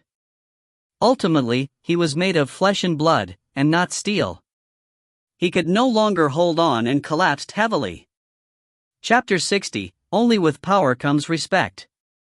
Chapter 60, Only with Power Comes Respect. Translator, Sparrow _ Editor, Sparrow _ Yui. Wuji was completely drained, and the four paddling the boat was not really better off. Seeing that Wuji was unable to strike back, Ji Guang and the others paddling with greater fervor. Even though the rubber dinghy had a certain level of resistance against lightning attacks, but with the sheer number of attacks absorbed, its structure was close to giving way. Moreover, the whole fiasco was going on in the rain. At least after Wuji killed 10 over lightning crocodiles, there were only 2 to 3 chasing after them. More importantly, these few crocodiles had serious injuries inflicted by Wuji. As Wuji stopped his assault, the rubber dinghy quickly accelerated and left the critically injured crocodiles in its wake.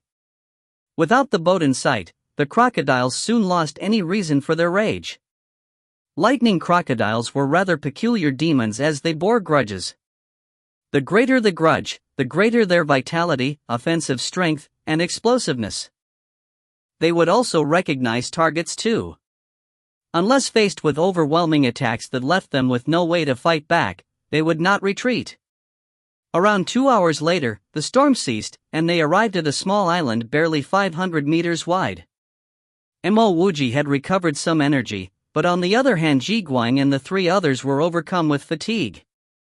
Brother we owe you big time for this. We'll be going up to rest for a while, so please drag the boat up and hide it in the reef. Ji Guang was the first to climb up onto the island, and began to refer to Wuji as Brother out of nowhere. Despite serious injuries and a tearing sensation all over, Wuji remained the strongest within the group. Wuji, I don't know how you do it. Ding Buer teetered and tottered but somehow managed to climb up, barely able to lift his arms at all. Both Gao Wan and Sun Lian looked at Wuji with awe, and any dismissive thoughts had already vanished completely. While they were totally drained, it was only due to intense physical activity. Wuji actually acted as their shield. If it were not for him blocking all attacks from behind, the lightning crocodiles would surround the rubber dinghy and trap them all. Brother Ji, right here? Wuji saw a rugged island in the distance, but he could only see about 100 meters out. Wuji did not elaborate much about how he resisted the lightning crocodile's attacks. In reality, even if he did not engage those demons, Ji Guang and the others might not necessarily have been stopped by them. But of course there was still the possibility of that happening, so he still played a crucial role in their survival. That's right, this is the place. I'd been here once before. Not many people know about its existence. Wuji, this time your contribution has been the greatest. However, we did not manage to recover a single lightning crocodile's body as the boat was moving too quickly.